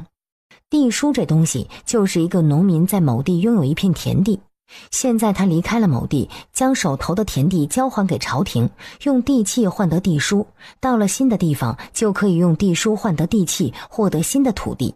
当然了，曾经有10亩地，后面能换上几亩地就得看实际情况，还得看运气了。周伯禄说完情况，6个人都不再说话，这似乎是一个很难抉择的事情。爹，转了户籍会怎样？还能怎样？就没地了呗，死了都没地方埋。民以食为天，土地就是衣食父母，就是祖宗，丢掉土地就是丢掉了根，丢掉了后路，想想就让人害怕。是不是商籍不能当官了以后？这个问题他得好好确认一下。小说里商户后代不能科考，不知道这里是不是？能考，只是仕途有限，做到7品就再上不去。凭什么呀？商人也是一样的人，为什么就不能让他们做高官？难道就因为他们有钱，同情弱者，打压富人？哎，你这个死丫头，你嚷嚷个啥呀？这些事咱们能探讨的吗？闭嘴，听你爹说。我们家也不求什么大富大贵，能不能当官无所谓。爹，不能无所谓啊，万一周通是当大官的料呢？啊，周通自己从来没有想过那等美事，大嫂可真是看得起他呀。你这孩子咋话变这么多了？暂时也没有个决策，一家人就在城外露宿一晚，打算第2日先去村里面看一看，再做决定。第2日清晨，周伯禄将家人留在城外，自己套了一辆马车，快马加鞭地去了那个郭村。晌午不到就回来了，郭村亦是一片荒芜，比田地还没有周家店多。村口有口老井，勉强还有点水，经过的河流已经干涸，河床便是裂纹，种地是没可能的。我想了，就不要田地了，转个公籍，在城里把灾年熬过去，以后再攒钱买田地转回农籍就是了。这样好，爹，咱们就这么办。你这丫头还真是个话多的，以前可一点也没看出来。江成雪嘿嘿一笑，他其实一直就一个愿望，再别折腾了，赶紧让他躺平了，好好的生活吧。孩子娘，我们手头还剩多少银两？3两，不到4两的样子。我们将马车卖了，将钱换出来，应该有个30多两。城里面租个房子，剩下的全部用在粮食上面，应该是够了。够了，我们能吃多少？到时候再找2个工作着，怎么也够了。就是这田地交上去啊，不给我们补点粮食吗？现在田地不值价，补粮食你就不要想了，地里不出庄稼，多的是人想进城里找事情做。我们有个公级住在城里找活还方便点儿，就这样吧。先别可惜那些土地了，以后再慢慢挣回来。唉，咋这么命苦啊？当初为了买这些田地，可是花光了半个家底，现在又得还回去，我们这是图啥？父母2个去交涉，这一趟一趟的显得很是不干脆。没办法，这是关乎命运的大事情。嫂子，你不知道那些卖粮的有多黑心，咱们那5只大公鸡统共才换了1斗面、2斗米、2升小米，还有高粱面5升、黄豆5斤，你要心疼的都不行了。以前5只大公鸡再怎么都还能多换1斗米、1斗面的。哎呀，好啦，反正那些公鸡也是捡到的，我们也算是白得了这些粮食啊。白得是白得，就害怕以后粮价涨得更高了，我们咋办呢？小姑娘说出了心里的恐惧，眼中流露出了不安的神色。老天一日不下雨，百姓就只能一日比一日过得艰辛。饿死渴死的事情在江澄雪的观念中是不可思议的。春芽，没事儿的啊，我们家一定能撑过去的。她有空间，养活这一家子不在话下。嫂子，你说的对。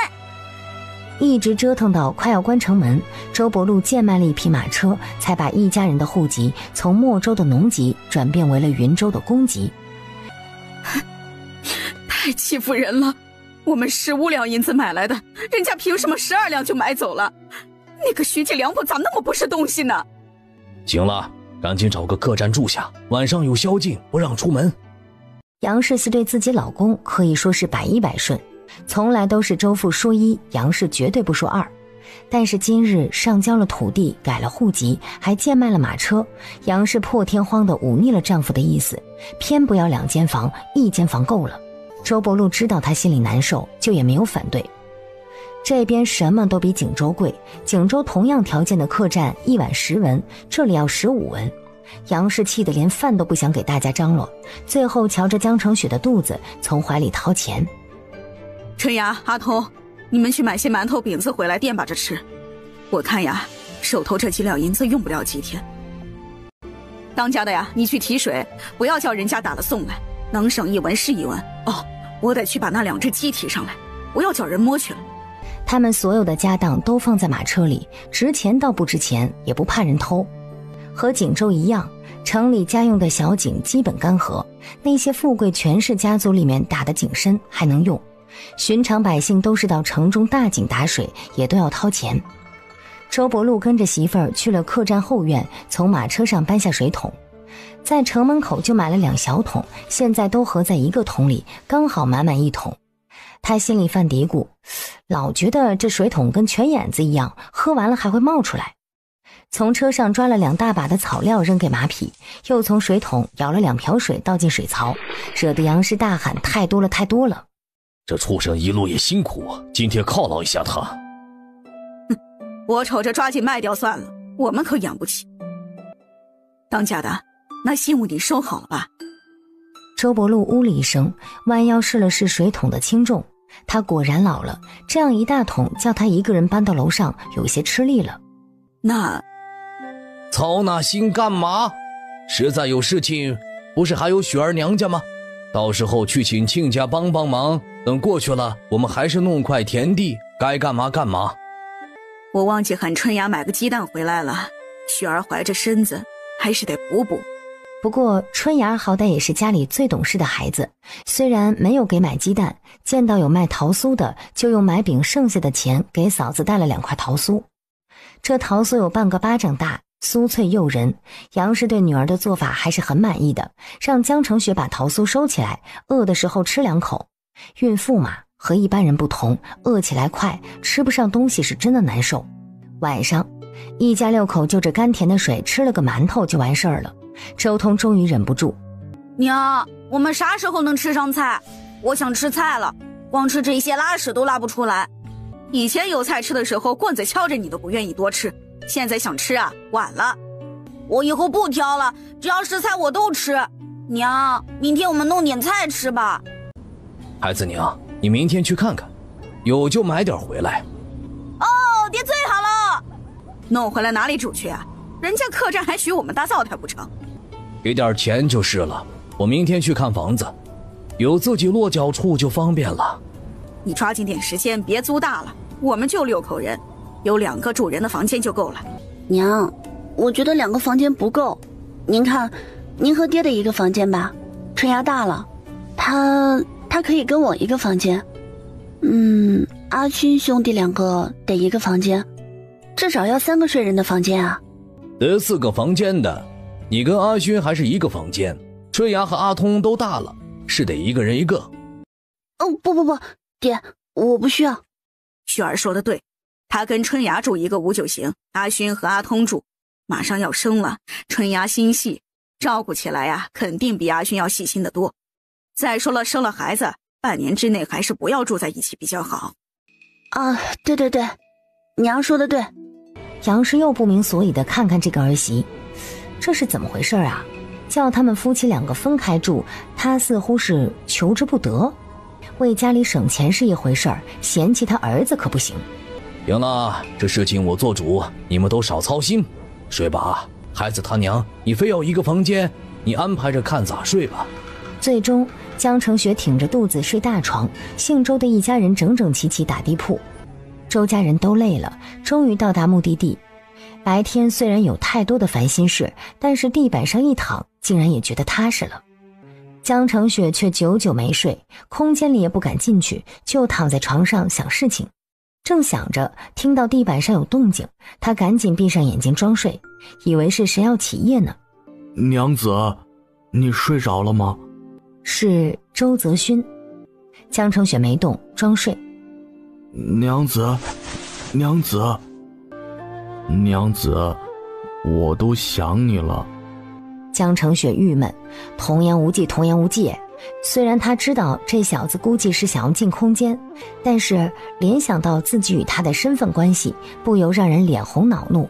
加上屋子里还有一屋子人呢，就很臊的感觉。见娘子真的睡着了，周泽勋也只好很不甘心地躺回地板上。第2天一大早，周伯禄就出去了，说去找住处。杨氏张罗了几个人吃馒头，也坐不住，拉着春芽说是去看看能不能找到点什么活干。江成雪则带着兄弟2人去了一趟城里的药房，让大夫给看了周泽勋胳膊上的伤口。大夫说不用绑绷带了，伤口已经结痂，等痂落了就好，还是不要给他吃发物和辛辣食物。从药房出来遇到了卖煎饼的，就把剩下的3文钱给买了个煎饼，3个人分着吃掉了。现在他是一个子儿都不剩了，干干净净。周通自小在村里长大，面对城里的一切都感觉新鲜，还想在街上多转转。江成雪则想回去躺着打理空间，却遇到了前去看房的周父。你们怎么在这里？周父奇怪地问，又看看3个人油乎乎的手指头。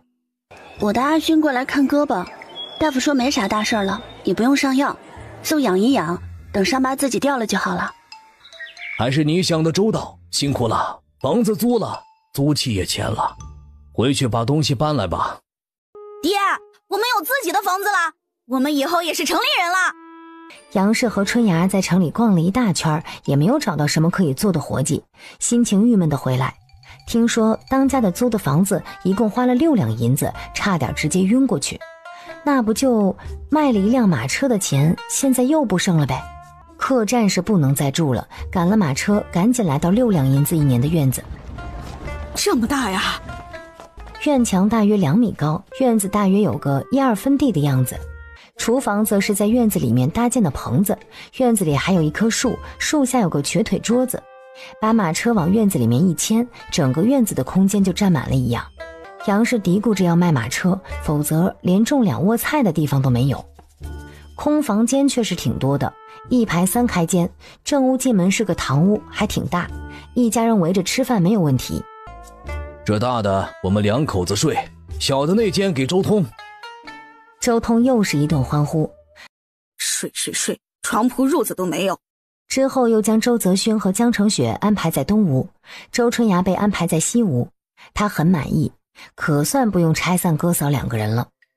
昨晚大哥去找嫂子，他是醒着的，被他哥一脚踩醒了，所以大哥给嫂子说的话他听得清清楚楚的，臊得他呀想钻地洞。感觉当时不仅自己醒了，身边的娘也醒了。反正啊，他替哥嫂羞得不行，真怕嫂子当时没睡，2个人再说点情话，亲亲嘴什么的。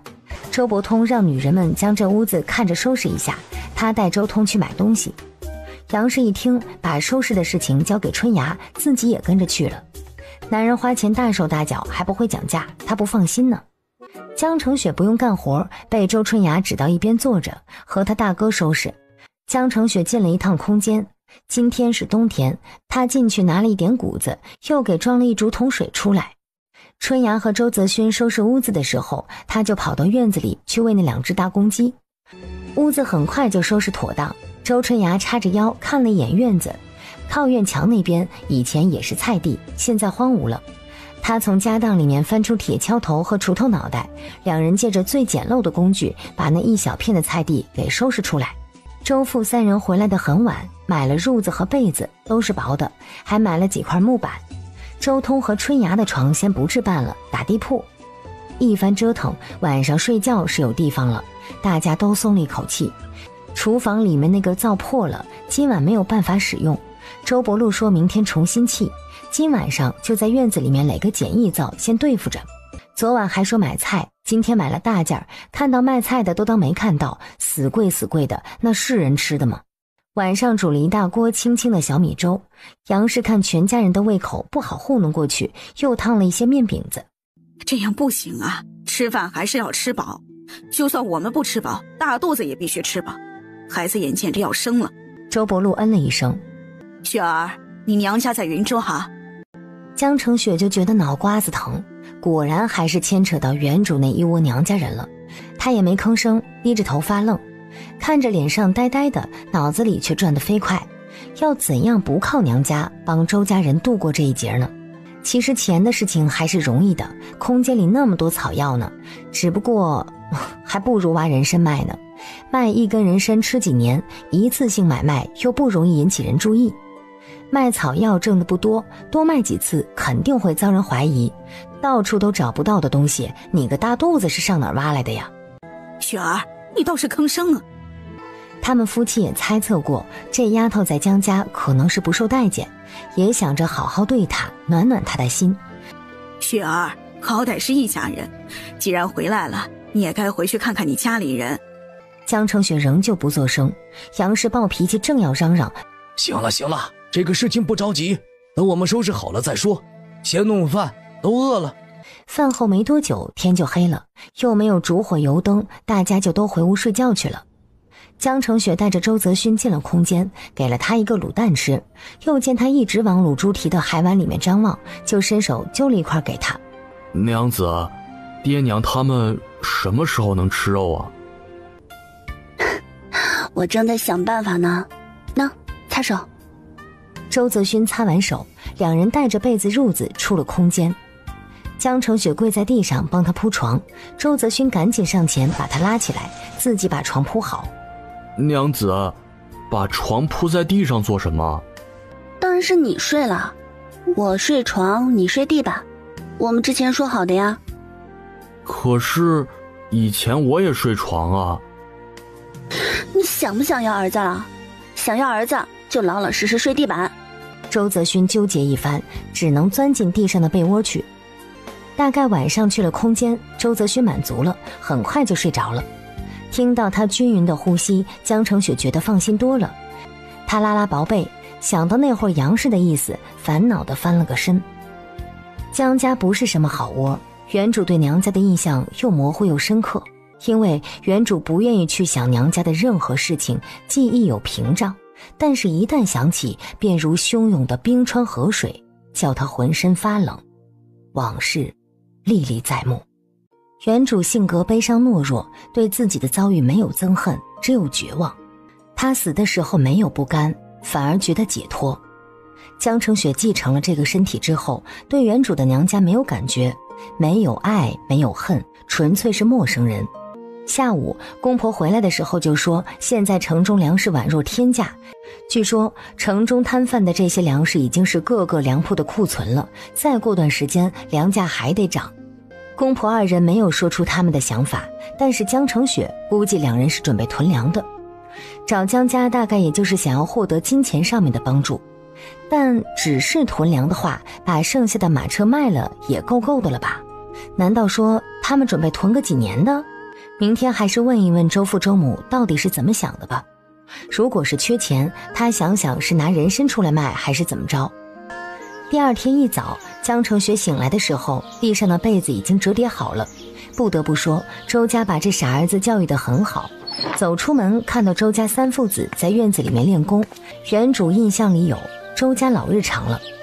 江澄雪在空间里面洗漱完毕才出来的，神清气爽，走到锅边帮杨氏烧火。周春芽赶紧过来，嫂子你别管，我来就行。没事儿，叫我动弹一下。行，叫你嫂子烧火，我这儿看着呢。你出门去看看有没有卖菜的，我屋里钱袋子拿点钱，有卖绿菜的买2根回来。周春芽听了高兴万分，跑着进屋，跑着出门。能吃菜了，太好了！娘，咱家钱不够了吗？金山银山都不够，何况我们这点家底。我们就把马车卖了呗，10几两银子全买了粮食，总能吃好久了吧？你倒是会安排，我跟你爹昨晚商量了半宿，等下吃饭的时候说吧。雪儿，我们也没问过你，你跟你娘家是不是关系不大好啊？江澄雪没吭声，没吭声就是默认了。好歹也是你娘家人，都来了，于情于理都该回个门跟你家里见见礼。而且啊，我们家现在是落难了，以后说不定还是要请你娘家帮忙的。娘，你说多亏啊，当初你跟爹出了50两把我娶回家，那银子留到现在能买多少粮食啊？他这话说的到底是怎么回事儿？听着像是讽刺，但看他表情又不像。这死丫头又想说什么？当初他们家花50两银子，大老远的娶一个啥都干不了的娇小姐，在当地十里八乡被传成了笑话。但是对于这个事情，夫妻两口子缄默不语，别人也猜不透二人的想法。咋了？我周家花了50两银子引你过门，不够排场是不是？唉，这就是信息差带来的暴力呀。周家只当是娶江家小姐，却不知道江家根本就没有把这小姐当人看。别说是50两银子了，就算是10两银子也差不多够了吧。周春芽在附近转了一大圈，就买了个萝卜回来，老贵的，心疼的心脏直突突。萝卜切了丝，过了水，弄点盐巴，别的调料都没有，就这样一家人也吃得津津有味。明明就一个萝卜，吃到最后还剩几筷子，不是不喜欢，而是太稀罕了。最后杨氏一端盘子，将萝卜丝全都扒拉到江澄雪的碗里。你多吃点。唉，这孩子谢谢娘。这家人对他无疑是好的，不管是为了他还是为了他肚子里的孩子。周伯禄放下碗筷，开始说起打算。他打算在院子里面挖地窖。干嘛？囤粮呗，能多囤一点是一点。不仅院子里面要挖地窖，屋里还得挖一个。除了粮食还得囤水，多少得囤个几大缸放在地窖里。周家三兄妹听得一脸迷糊，江澄雪却是听得心惊。周父这个花钱法怎么听着都不像是农人的想法，就是有些太过于深谋远虑。囤粮就囤粮呗，还得挖地窖，还要挖2个，一个内一个外。爹，那我们是要囤多久的粮食？米面先囤个15担吧，要还有余的钱就再多囤点儿。姐弟二人惊呆了，15担米面。江澄雪也简单的换算了一下，15担那就是差不多900公斤，一家人每天吃1公斤的粮食，能吃2年多了。一向最爱钱的杨氏闷不吭声，显然夫妻二人已经达成了共识。这次为了住进城里面来，我们不得不交了土地转籍，但是这土地我们不能没有。我跟你们娘商量过了，旱灾总会过去，旱灾一旦过去，那土地就金贵得很，想买土地难如登天，所以我们打算趁现在土地贱卖的时候买上一些，以后也不慌。爹，现在买田地怎么个价钱？正常时候跟官府买地，1亩地的价格在15两银子以上，现在我听说1亩田地5两银子就有人出售。江澄雪一听，15两变5两，天大的便宜，怎么可以不赚呢？雪儿啊，我们家现在的家底……别说了，买地不急于这一时，再慢慢合计，先把粮食的事情解决了。我今天先去把马车卖了，就从今天开始囤吧，赶早不赶晚。吃完饭，周伯禄带着周泽勋去卖马车，杨氏带着周通去找木匠把农具手柄安上。嫂子，你说我们囤那么多粮食，万一刚开始吃旱灾就过去了呢，不白花钱吗？还不如少囤粮食，多买一块田地呢。爹肯定有他的想法，我们呢照着做就行啊。周春芽对父亲也是绝对相信的，就嗯了一声。嫂子，你真不回娘家去看看呀？唉，我不记得什么娘家了，想不起来。啊！周春芽大惊。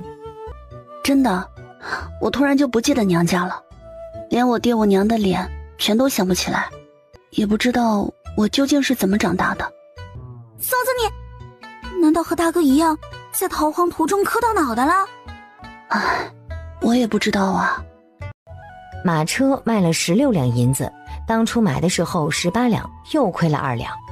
周伯禄卖了马车，就去买了生石灰、大水缸之类的，又去粮铺买了米面各2斗。水缸是人家铺子送来的，这么大生意，人家自然乐意送了。帮忙弄进院子，一共6口缸，也怪累人的。3个送货的小哥累得满头是汗，杨氏便喊春芽给3人各舀了一碗水来。婶子，你家这水咋这么好喝？真好喝呀！杨氏只当3个人是会说话，呵呵笑着敷衍着把人送走了。之后一家人也没有出门，3父子在院子里和泥砌炉灶，杨氏和周春芽则站在那一洼菜地里面讨论着能种点什么耐干旱的蔬菜。江澄雪坐在门口看了一会儿，就借口累了要回屋躺一会儿。空间里欣欣向荣，虽不见莺飞，但是花草长得很好。江澄雪用院子里的玉米杆烧了一桶热水，用棉布蘸水将身体好好的擦洗了一番。穿好衣服后，坐在小凳上，用买来的洗发皂将头发慢慢的清洗一番。因为油腻脏污打了结，又费了好长时间才将头发梳顺了。后院又摸了20多个鸡蛋拿回来，大公鸡处理掉了，又有5只小公鸡即将成年。江澄雪想把所有的公鸡都处理掉，暂时就只要鸡蛋。将鸡蛋放回了木屋，然后拎着篮子去后院采摘了一些新鲜的野菜，蒲公英、蕨菜、荠菜、苜蓿、马齿苋，采了一大篮子。他想包点饺子，主要是想吃菜了。坐在院子里的小桌边，将野菜摘好，用清水洗干净，去和了2碗白面，费力的揉匀实，盖着一扣，醒着。他是真的爱上这菜刀了，剁起肉馅来要多轻松有多轻松，没多一会儿肉馅就剁好了。又将洗好的野菜剁吧剁吧放进了肉馅里，将花椒、胡椒和干姜片用捣臼捣成粉末倒进去，加上一点生抽，加了1汤勺的菜籽油进去，搅吧搅吧，又往里面加清水，一直加到馅料吃不进水为止。准备擀饺子皮的时候才发现没有擀面杖，小小的郁闷了一下，最后用捣臼棒勉强代替，费了老半天的劲儿，终于把饺子包完了，一大扁箩，累了吃了2个蛋垫垫肚子。饺子暂时不想吃，一个人吃了，连个吹彩虹屁的都没有。江澄雪忙活了老久，出门来看到院子里并没有太大的变化。嫂子，你不是睡觉去了吗？这么快就睡好了？睡好了，想看心脏呢。灶气好之后暂时还不能用，塞2根柴火在里面烘着。今天剩下的时间显得有些悠闲，先商量了一下地窖要挖在什么位置，挖多大。院子里的地窖挖大一点，就挖在厨房旁边的柴火堆下面；屋子里面就挖在春芽那屋的床板下面，因为春芽那屋看起来简陋，不容易叫人多想。全家暂时就不要想着出去找活做了，关起门来挖地窖。商量完这个事情，又商量起院子内挖地种点什么，最后决定种一点胡萝卜、白菜、小白菜之类的。晚饭做得早，计划着早点吃完睡觉，明天早点开始干活。江澄雪看着杨氏母女两个在锅边说笑，锅里面清汤寡水，却是一脸满足的样子。想起空间里包好的饺子，心里痒痒的难受。吃独食其实一点也不快乐，连个大大方方炫耀自己手艺的机会都没有。吃了晚饭后，江澄雪又拉着周泽勋进了空间吃饺子。周泽勋吃了3个就停下，默默地放下筷子。怎么了？不好吃？好吃。那怎么不吃了？周泽勋没有说话，就低着头抠手指头。他不说，江澄雪也知道为啥。外面的亲人都饿着肚子呢，怎么说也还是一家人，这偷嘴偷得太厉害了，实在是过意不去。他比周泽勋多吃了几个。周泽勋去洗碗，他则坐在院子里吹着春夜的习习凉风。洗完碗后，周泽勋就坐在他右手那一方。娘子，什么时候才能让爹娘他们吃上肉和菜啊？不是我不想，是我不能。要是我把这些东西拿出去分给大家吃，就会被当成妖怪，要被砍头的。不要，娘子不是妖怪。你有没有给任何人说起这里的事情啊？没有，一个都没有。好，我相信你啊，你放心吧，我会想办法让大家都过上好日子的。我知道，娘子最好了。哎，阿轩，我们隔壁是不是没有人住啊？没有，两边都没有人住。你去把后院的5只公鸡挑出来吧，我们养到隔壁院子里去。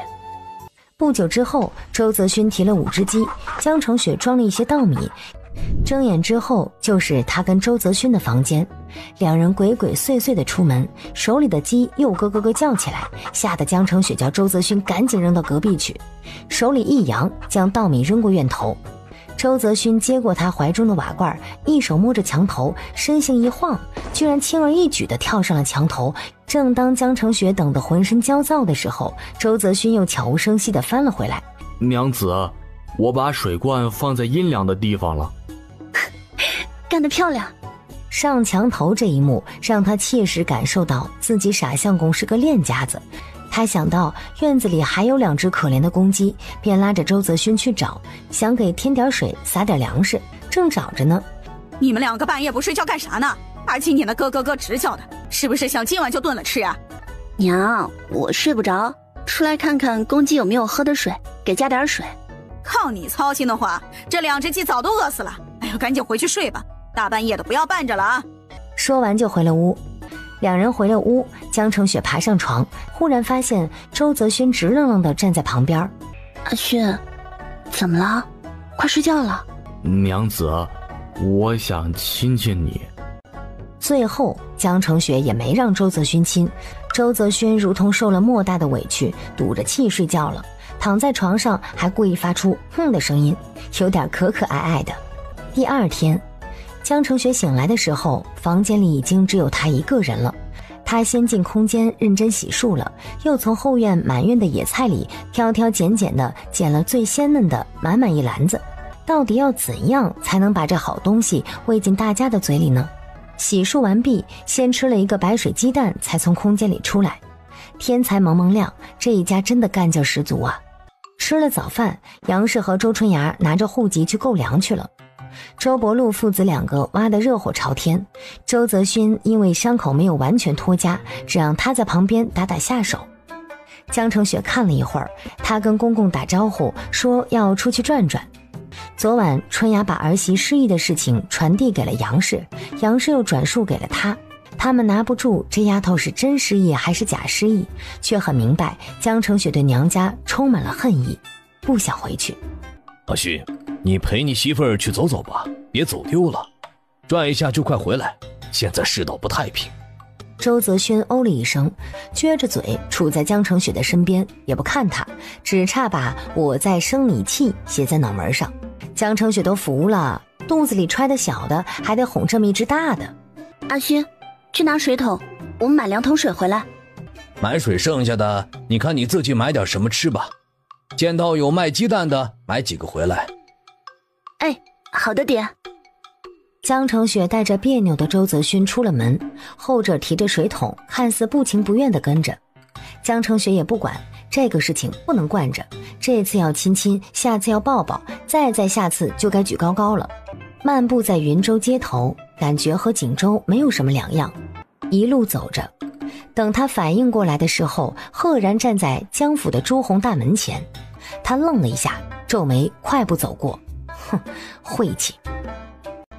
走过一家大药房的时候，江成雪带着周泽勋走了进去，从怀里掏出一根用棉布包裹的阴干的人参，轻轻的小心翼翼的放在柜台上。药房伙计看他这架势，也忍不住屏着呼吸伸头去看，伙计就啊呀叫了一声：你怎能这样随意？这宝贝得用盒装着，弄断根须就不完美了。等着，我叫我家掌柜的去。不多时，掌柜便来了。旱灾一来，药房的药材也缺得凶。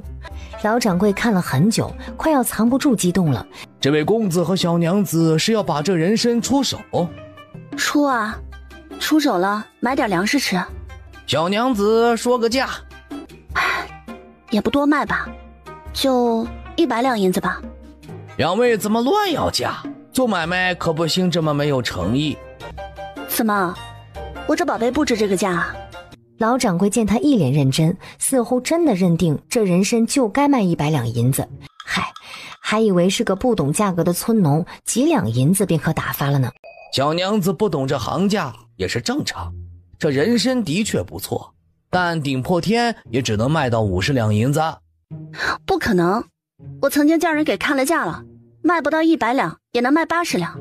那个给你看价的估计也是外行。你这人参有50年的寿命，其实还算是稀罕，但也没有多稀罕，卖给药房医馆绝对卖不到100两。又仔细打量着人参，说：再说了，你这人参宝贵，但保存实在是……瞧瞧这根须，是挖断的还是折断的？这一根一根的全都缠在一起，这人参保存要舒展才行。说到这个，他还真有点心虚，那些根须啊，烦人的很。要是可以的话，他真想弄得跟萝卜一样光溜溜的。那也不行啊，这人参是我家最贵重的东西啊，不换100两，我换80两也行啊。55两，80， 55， 80。哎呀，老板，你行行好嘛，这人参真不能再低了。小娘子，你也行行好，这人参真值不了那么多银子。这样，你退一步，我也退一步，60两如何？不行，75两。一口价65两，再高不了了。65两是在江成雪心理预期范围内的。江成雪沉默一下，走到店外。小娘子，小娘子，你走什么呢？我们好商量。你这店面有点偏啊，是不是来看病的人也少，资金不足才不给我高价的？天地良心，我老朱真没有乱说价格。70两，如何？70两这价格，就算是城里最大的药房也不喊这个价。那70两就70两吧，我要现银。其中6锭10两的银元宝，10两换成碎银和铜钱儿。老掌柜和伙计看着这瘦小女人把装钱的袋子塞在大傻个怀里。小娘子，这银两可放好了，人参也不是谁都遇得到的。江成雪应了一声，拍了拍周泽勋的肚子，有钱了，有底气，心也安。掌柜的，你们这儿收草药吗？小娘子还有别的草药？我家以前住山上，都是采集了一些，晾干了在家里放着呢。要的。小娘子你有多少，我们家就收多少，价格肯定不给你少。不知道小娘子那边都有些什么药草？杂七杂八的吧。哎呀，我们农村人也分不清，只管采了晾干，到时候我拿来您自己看吧。行啊，怎样都行。这样，我现在就跟2位回去取，正巧送你们回家，身上带着银两，毕竟不太安全。哦，不必，老先生放心，我既然跟你做了生意，以后也会找你的，不会找别人。过2日我们给你送回来吧。小娘子，我们可说好了，这有了药草要先送到我这里来呀。你们真的放心吧，我朱某人绝不会亏了你们的。江成雪有心找个能够长期合作的药房，大药房家底足不好把控，便笑着答应下次肯定送到他这里来。朱掌柜又非要帮他把脉，然后捻着胡子喜道：脉象圆滑有力，腹中胎儿健康得很，是个结实的小子。这脉象来看已有8月，小娘子，你这孩子是个福胎，不折腾母亲，临盆必然十分顺利。阿欣，听到没有？老先生夸你儿子有福呢。周泽勋赌了一晚上加一早上的气了，听到这话立即乐呵呵地笑起来。两人出了药房，东拐西拐，找了个没人的地方进了空间，将6个银元宝和大一点的碎银子都放进了百宝箱，身上留了3两碎银。出来没走几步，遇到了卖糖的。阿欣，想吃糖不？从药房出来，他又想起了赌气的事情，别别扭扭地瘪着嘴。不吃。哎，这大个子感觉比以前机灵了，而且脾气也见长了呀。真不吃啊？我不吃，买给宝宝吃。他还小，不能吃，吃了掉牙。说起牙的事情，他看看周泽勋。啊，你每天晚上要记得刷牙，记得没有？哼。哈，你还哼？你看着吧，每天不好好刷牙，马上牙齿全掉光，肉都吃不动，糖也别想吃。你哄我？他每天都有漱口，牙怎么会掉呢？不哄你，反正啊，要天天刷牙，听我的就是了。你都不叫我亲你了。冷不丁的，这家伙气呼呼地说：都不叫我亲你了，你还处处管着我。简直了，大街上啊，就算是前辈子，公共场合说这话题也会很尴尬的好吗？啊，别说了，拿好水桶。我想想啊，我们事情还多着呢。先去买个大倒臼。他可不想在大街上跟个大男人讨论这个事情，急忙转移话题。两人去了木匠铺，竟真的有一个木头的大倒臼。周泽勋呢，傻归傻，但是已经弄懂了江城雪的路数，就捡着那些看起来没人的小巷子走。走了好一会儿，两人停下来坐在路边，张望了一下四周，进了空间。倒臼安置在磨盘的旁边，江城雪拍着手围着这东西转了一圈，满脸放光，终于可以给屋里的水稻脱壳了。香喷喷的大米饭正等着他呢。又去后院捡了鸡蛋，好家伙，5、6、10多只的母鸡都成年了，足足捡了60、70枚鸡蛋。看着冒尖尖的2大盆子鸡蛋，想着是该卖掉换银子了。两人提了满满1篮子鸡蛋从空间出来。城中大水井有好几口，水井附近一般都有集市，两人问了人才找到了水井。那水井现在已经用木栅栏围了起来，旁边有穿制服的衙役看管并且收钱，每桶水3文钱，给了钱才让进去打水。周泽勋就要上前去打水，被江城雪拉住。我们先把鸡蛋卖了，打了水就能回去了。这一趟出来也够久了，不知不觉连午饭时间都过去了。两人找了个位置坐下来，江城雪悄悄回了一趟空间，再出来的时候，袖子里面就已经藏了4个熟鸡蛋，顺便从空间里面灌了1竹筒的水出来。周泽勋见娘子不慌不忙的开始剥鸡蛋，也不叫卖，他忍不住了，赌气是赌气，活还是要干的，便扯开嗓子叫嚷起来：卖鸡蛋了，卖鸡蛋了，又大又新鲜的鸡蛋，只卖1文钱一个，还是那一趟叫嚷，声音洪亮，整个集市都听得到。很快就有人过来看，1文钱一个。这2人才卖1文一个，这么便宜的价格，这么漂亮的鸡蛋。阿勋，吃个鸡蛋补补身子。他饿了，阿乌咬了一大口，雪白鲜嫩的蛋白，金灿灿的蛋黄，让人忍不住咽了一口口水。1文一个，先给钱又给蛋。江成雪看众人的反应就知道卖的有些便宜了。给我来3个，我自己挑。有买1个的、2个的、5个的，一大篮子鸡蛋很快就见了底。周泽勋也不用叫卖了，就顾着收钱给鸡蛋。快卖完的时候，守在井边的衙役也过来凑热闹。给我来6个，最后的6个留给我，都别跟我抢。好久都没有吃到鸡蛋了，而且这个价格是真的不贵，1文钱一个，老便宜了。现在可买不上，穿制服的要买，百姓自然只能靠边站着。这鸡蛋啊，实在优秀，果真是又大又新鲜。毫不犹豫地掏出6文铜钱，递到大个子手上。衙役一走，百姓又围上来，把剩下的鸡蛋给抢够了。江成雪和周泽勋揣了满怀的铜板，一个拎了2桶水，快速从集市离开。回家之前，将铜钱全部倒进他空间里的百宝箱，又数了15个鸡蛋，都在衣服里面。2人一踏进房门，就迎来了杨氏咋咋呼呼的数落：“你们还找得到回家的路啊？这大半天的，太阳都要下山了，你们也到哪里玩去了？”“娘，我打了水回来。”“娘，我买了几个鸡蛋回来。”“啊，嫂子，你买鸡蛋了！”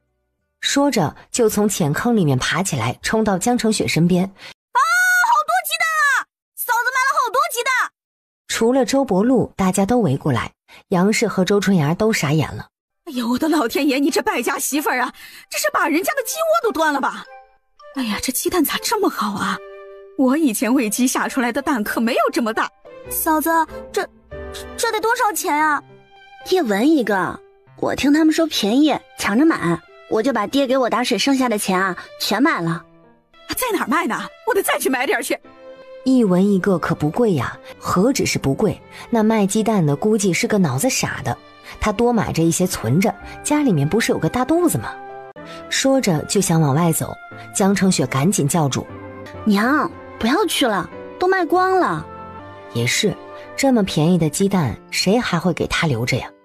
周通从下午就惦记着吃鸡蛋，那么多鸡蛋呢，他总能吃到1小口吧？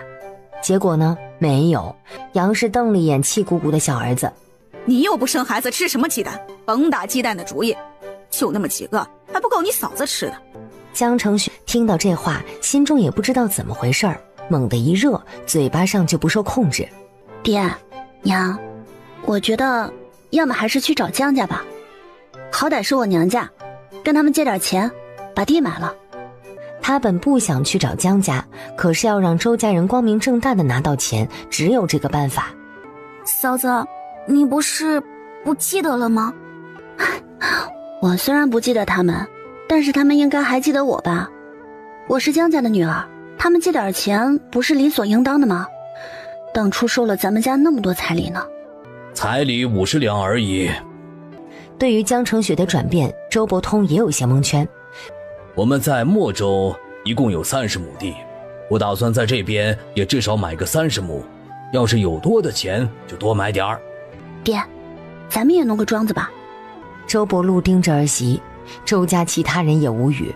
“爹，娘，你们想啊，这旱灾虽然可怕，但也是机会啊。这会儿土地多便宜，能多买就多买，机不可失啊。只要我们熬过了旱灾，就是稳赚不赔的生意。爹，我们买。”江成雪此时已经打定主意，无论如何都要多买土地，最好直接把一个村子买下来。“爹，我们需要多少钱？”“买30亩地的话，就是150两，怎么也得备个200两。”“爹啊，我们至少要买个50、60亩地吧，少了买了也没意思。”“你这孩子，都快给我闭上嘴巴！你当这甜甜是你今天买回来的鸡蛋吗？1文钱1亩。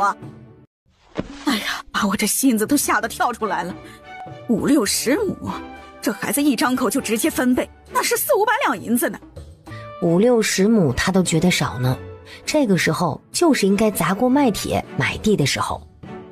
雪儿说的不是没有道理，如果有钱的话，这个土地肯定是买的越多越好。这个事情就先不说死，明天去趟江府还不知道会是什么情况。也不能空手去吧，虽然说是逃难过来，但还是得带点什么。家里呀也没有什么拿得出手的，就把那15个鸡蛋带去。还是不要带了吧，我们都还有鸡蛋往他们家带，人家肯定觉得我们还有钱，还有钱他们就不想借呀。雪儿说的也对，明天就什么也不要带了，看看亲家那边的意思，他们肯帮忙的话，这恩情以后再报也不迟。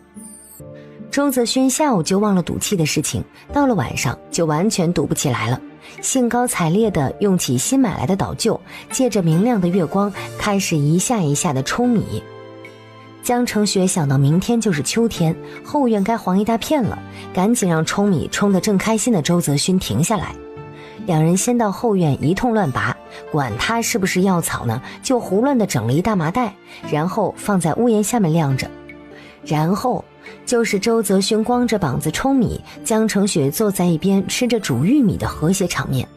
周泽勋热火朝天的大干一通，得到的2大桶带着杂质的破壳稻米。现在天黑，就先不扬了，有空再说。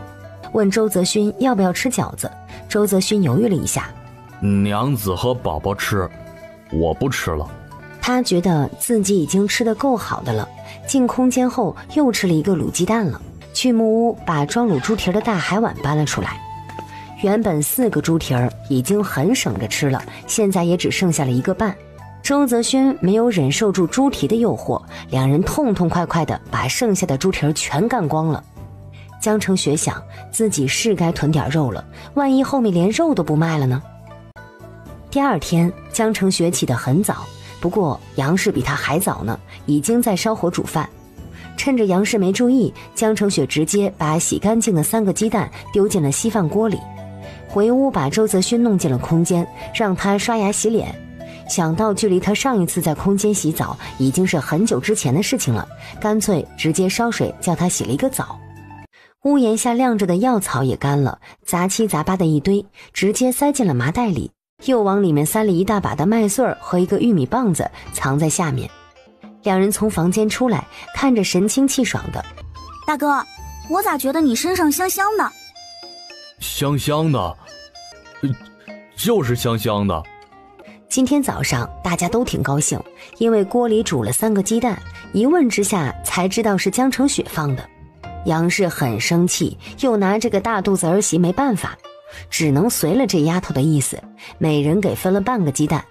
这鸡蛋吃的呀，每个人都身心愉悦，太香了。早饭后，周伯禄夫妇就领着江成雪去拜访江府了。江成雪特意从原主的衣服里面挑出了破旧的那一套，上面有补丁。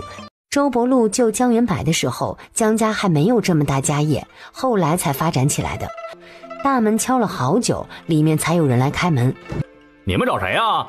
这是你们能随便敲门的地方吗？我们来找江老爷的，麻烦行个方便，通报一声，周伯禄来访。你腿子还搞得自己是个文化人一样，文绉绉的。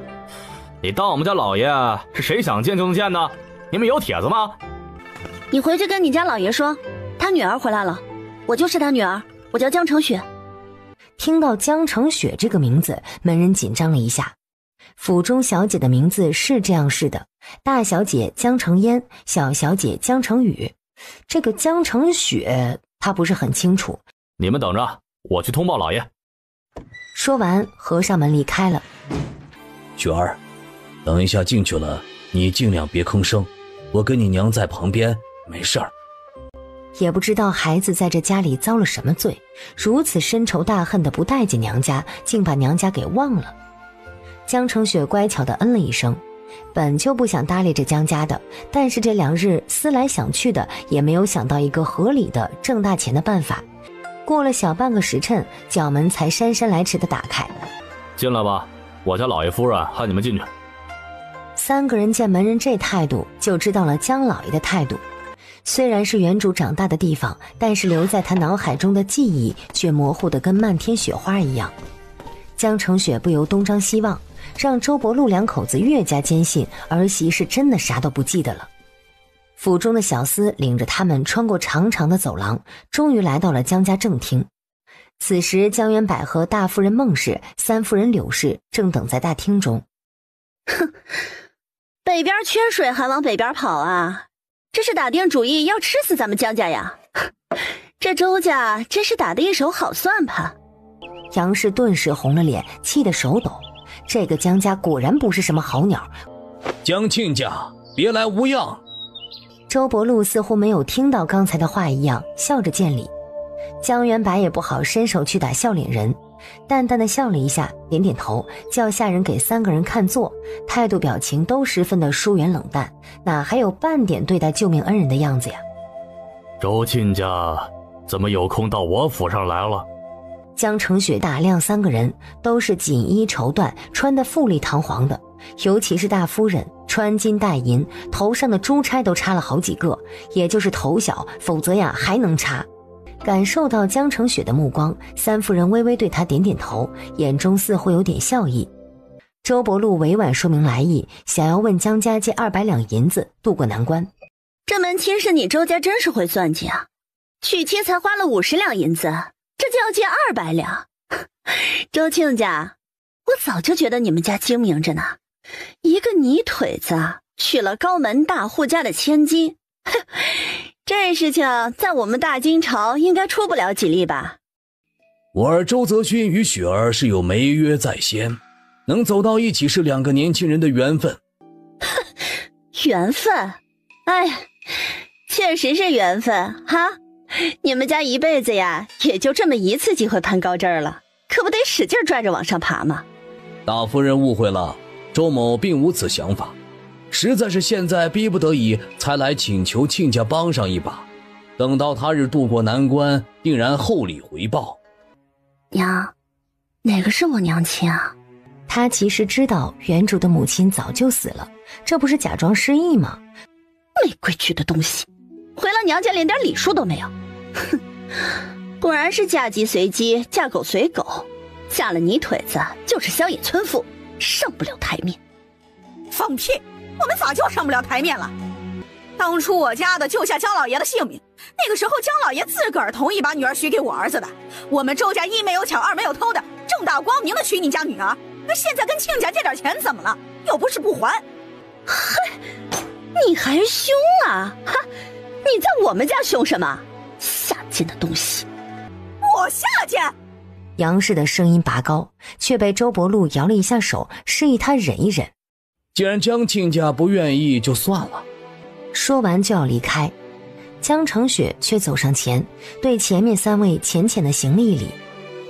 女儿见过父亲，见过2位娘亲。一脸困惑地打量2个女人，见柳氏一脸善意，便一步过去。娘，您就我一个女儿，您劝劝爹，就给我借个100-200两银子吧。雪丫头，你认错人了，那可不是你娘亲，那是你三娘。你娘亲啊，早就魂归西天去了。唉，可怜哟，雪儿娘啊，你就这么一个丫头，你在天上睁眼看着，你丫头都被这一家折磨的什么都不记得了，连你这个当娘的都不记得了。现在你相公啊，更是见死不救，这么大个江府，连个200两银子也不愿意借呀。哎呦，头好疼啊！不可能，我娘没死，娘，他们欺负我，天天打我，他们都欺负我。神情癫狂，双眼空洞，大滴大滴的眼泪不要钱似的使劲往下流，把杨氏吓到了，一个箭步冲上前去，将她搂进怀里。雪儿，你这是怎么了呀？咱们走，咱们不在这里待了。你娘亲在天上看你这般，不知该多心疼啊。周伯禄脸色更加难看，虚扶了一下儿媳，2口子就打算领着儿媳离开。江澄雪被带着往门外走了2步，忽然又站定脚步，好像清醒过来。爹，娘，我们干什么去啊？我们不是来借钱的吗？雪儿，你好了？哦，好了，娘。钱借到了吗？我们这是要走了吗？不借了，我们回去想别的办法吧。这怎么行啊？江家是我娘家，爹娘不会不帮我的。说罢，转身又回了屋里，看着3个面色怪异的江家人道：爹，两位娘亲，没想到我娘亲她竟然已经死了。我刚才头疼看到我娘了，她说她给我留了嫁妆的。江元柏和孟氏的脸色苍白起来，瞪着眼睛，嘴唇却紧紧抿着。原主娘亲以前是知名歌姬，肯定有些财产的，但她关于原主少得可怜的记忆中，只记得江家只陪嫁了她一身红嫁衣。爹，我母亲都已经去世了，你应该不会见着她唯一的女儿在这世间受苦吧？娘亲她在天上看着，一定不安心的。大娘，您说呢？原主模糊的记忆在脑中慢慢清晰了一些。孟氏恶毒狠辣，江元柏睁只眼闭只眼，放任不管。三娘是一般平民，性格也很懦弱，幸亏生了个儿子，才在府中占得一个偏角。自己的母亲宋氏原本是有名的歌姬，被老爷看中迎回家来，但是大夫人很讨厌她，最后生下女儿之后就被大夫人逼死了。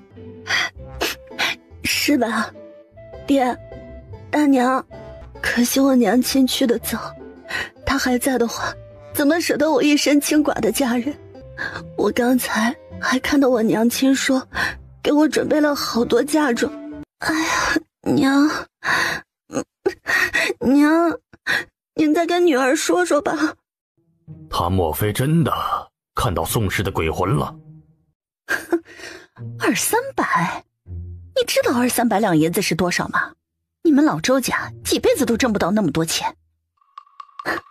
大娘，您放心吧，我娘的嫁妆我暂且也想不起来，但借江家的钱这辈子肯定是还江家就是，200-300两对江府就是9牛1毛，我们江府是云州城知名的大富商啊。爹，200-300两是不是有点少了？照理说你不是江家人，你如今姓周，你的死活我江家不用管。这样不好吧？您不借钱给女儿，到时候云州茶商江元柏女儿一尸两命饿死在街头，亲家公还是曾经的救命恩人，江家见死不救，这样的传闻到时候传出去，可能对江家的名声有影响，影响了江家的生意就坏了呀。混账！你做什么呀？吓掉了肚子里的孩子，我老婆子就吊死在江家大门口。无耻泼妇！来人，把这些无耻刁民给我赶出去，以后再也不准他们上门，再来就给我打断腿。江老爷，大夫人的意思便是江老爷的意思吗？江元柏沉默不语。这个大夫人的性子他很是不喜，但有时候却也很是有用，比如此时。当初就让你不要娶那个贱胚子，你看看贱人的女儿还是贱人，怎么你还想维护她呀？你一口一个贱人，你骂谁呀？啊，还当这江府里面住着什么神仙人物，搞半天都是对女儿都见死不救的恶阎王，我呸！你老爷，你还敢不敢人呐？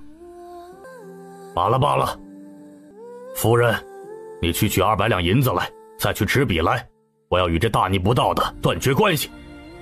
爹，您这是什么意思？老爷，你可算是清醒一回，等着。当家的，你当初救的真的是这个人？怎么会如此狠心？守着家财万贯，女儿来借点钱就要断绝关系，哎呦，真是个好爹，真是个好爹！江老爷当真？江元柏与周伯禄对视2秒，败下阵来。当真，我江家也是在乱世求生存的，要先紧着自己家人。这200两也是从我们嘴巴里省出来的，对这个女儿我问心无愧。周伯禄，当日你救我之恩，要我拿女儿交换，如今你儿子娶了我女儿，我们之间谁都不欠谁的。当初见你母亲可怜，才娶她过门。你们母女都是贱人，骨子里流着的都是下贱的骨血。今天给你100两白银，从此以后你我再非父女，你是死是活与我江某人再无关系。你放屁！敢说我雪儿下贱，我看你们才贱！放肆！周伯禄，你夫人再出言不逊，我现在就叫人撵你们出去。周伯禄没说话，但猛地有一股力量从他的身上蹦出，江元柏惊得往后退了半步，神色惊恐。失礼了。那就是所谓的气功还是什么？他真的感觉从周伯禄身上冒出一股气来，让他后背的汗毛都炸起来了。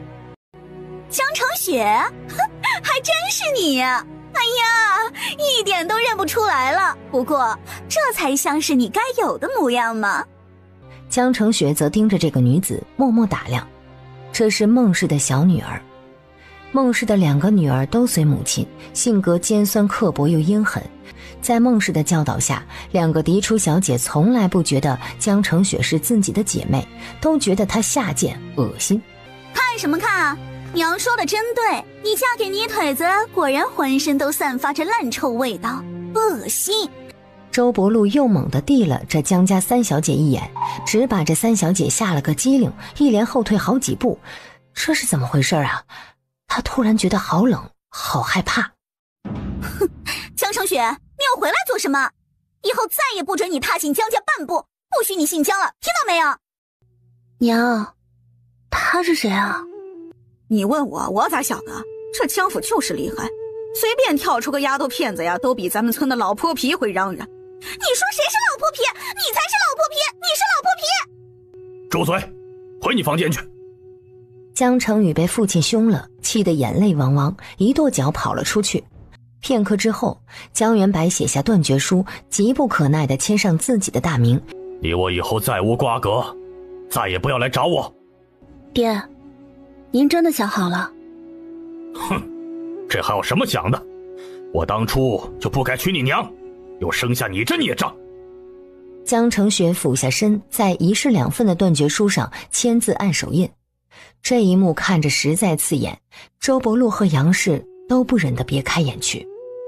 出了江府走了一截，杨氏猛地站住，举着手里的黑布口袋使劲地往地上砸去。这该死的玩意儿！要不是这该死的玩意儿啊，我们犯得着去那豺狼窝受这等气？江成雪急忙将黑布口袋捡起来，将钱袋子塞给周伯禄。娘，您生什么气呀？跟那种小人生气，咱们犯不着。您想想这200两银子，那可就是30亩田地呢。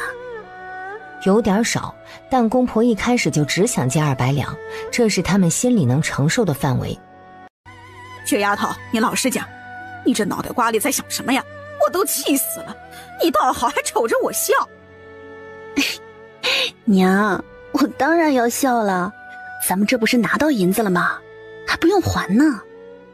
你就一点不伤心？我伤心什么呀？我都不记得他们，叫他们骂2下就换到几十亩田地，我觉得值。可你那会儿你真见着你亲娘了？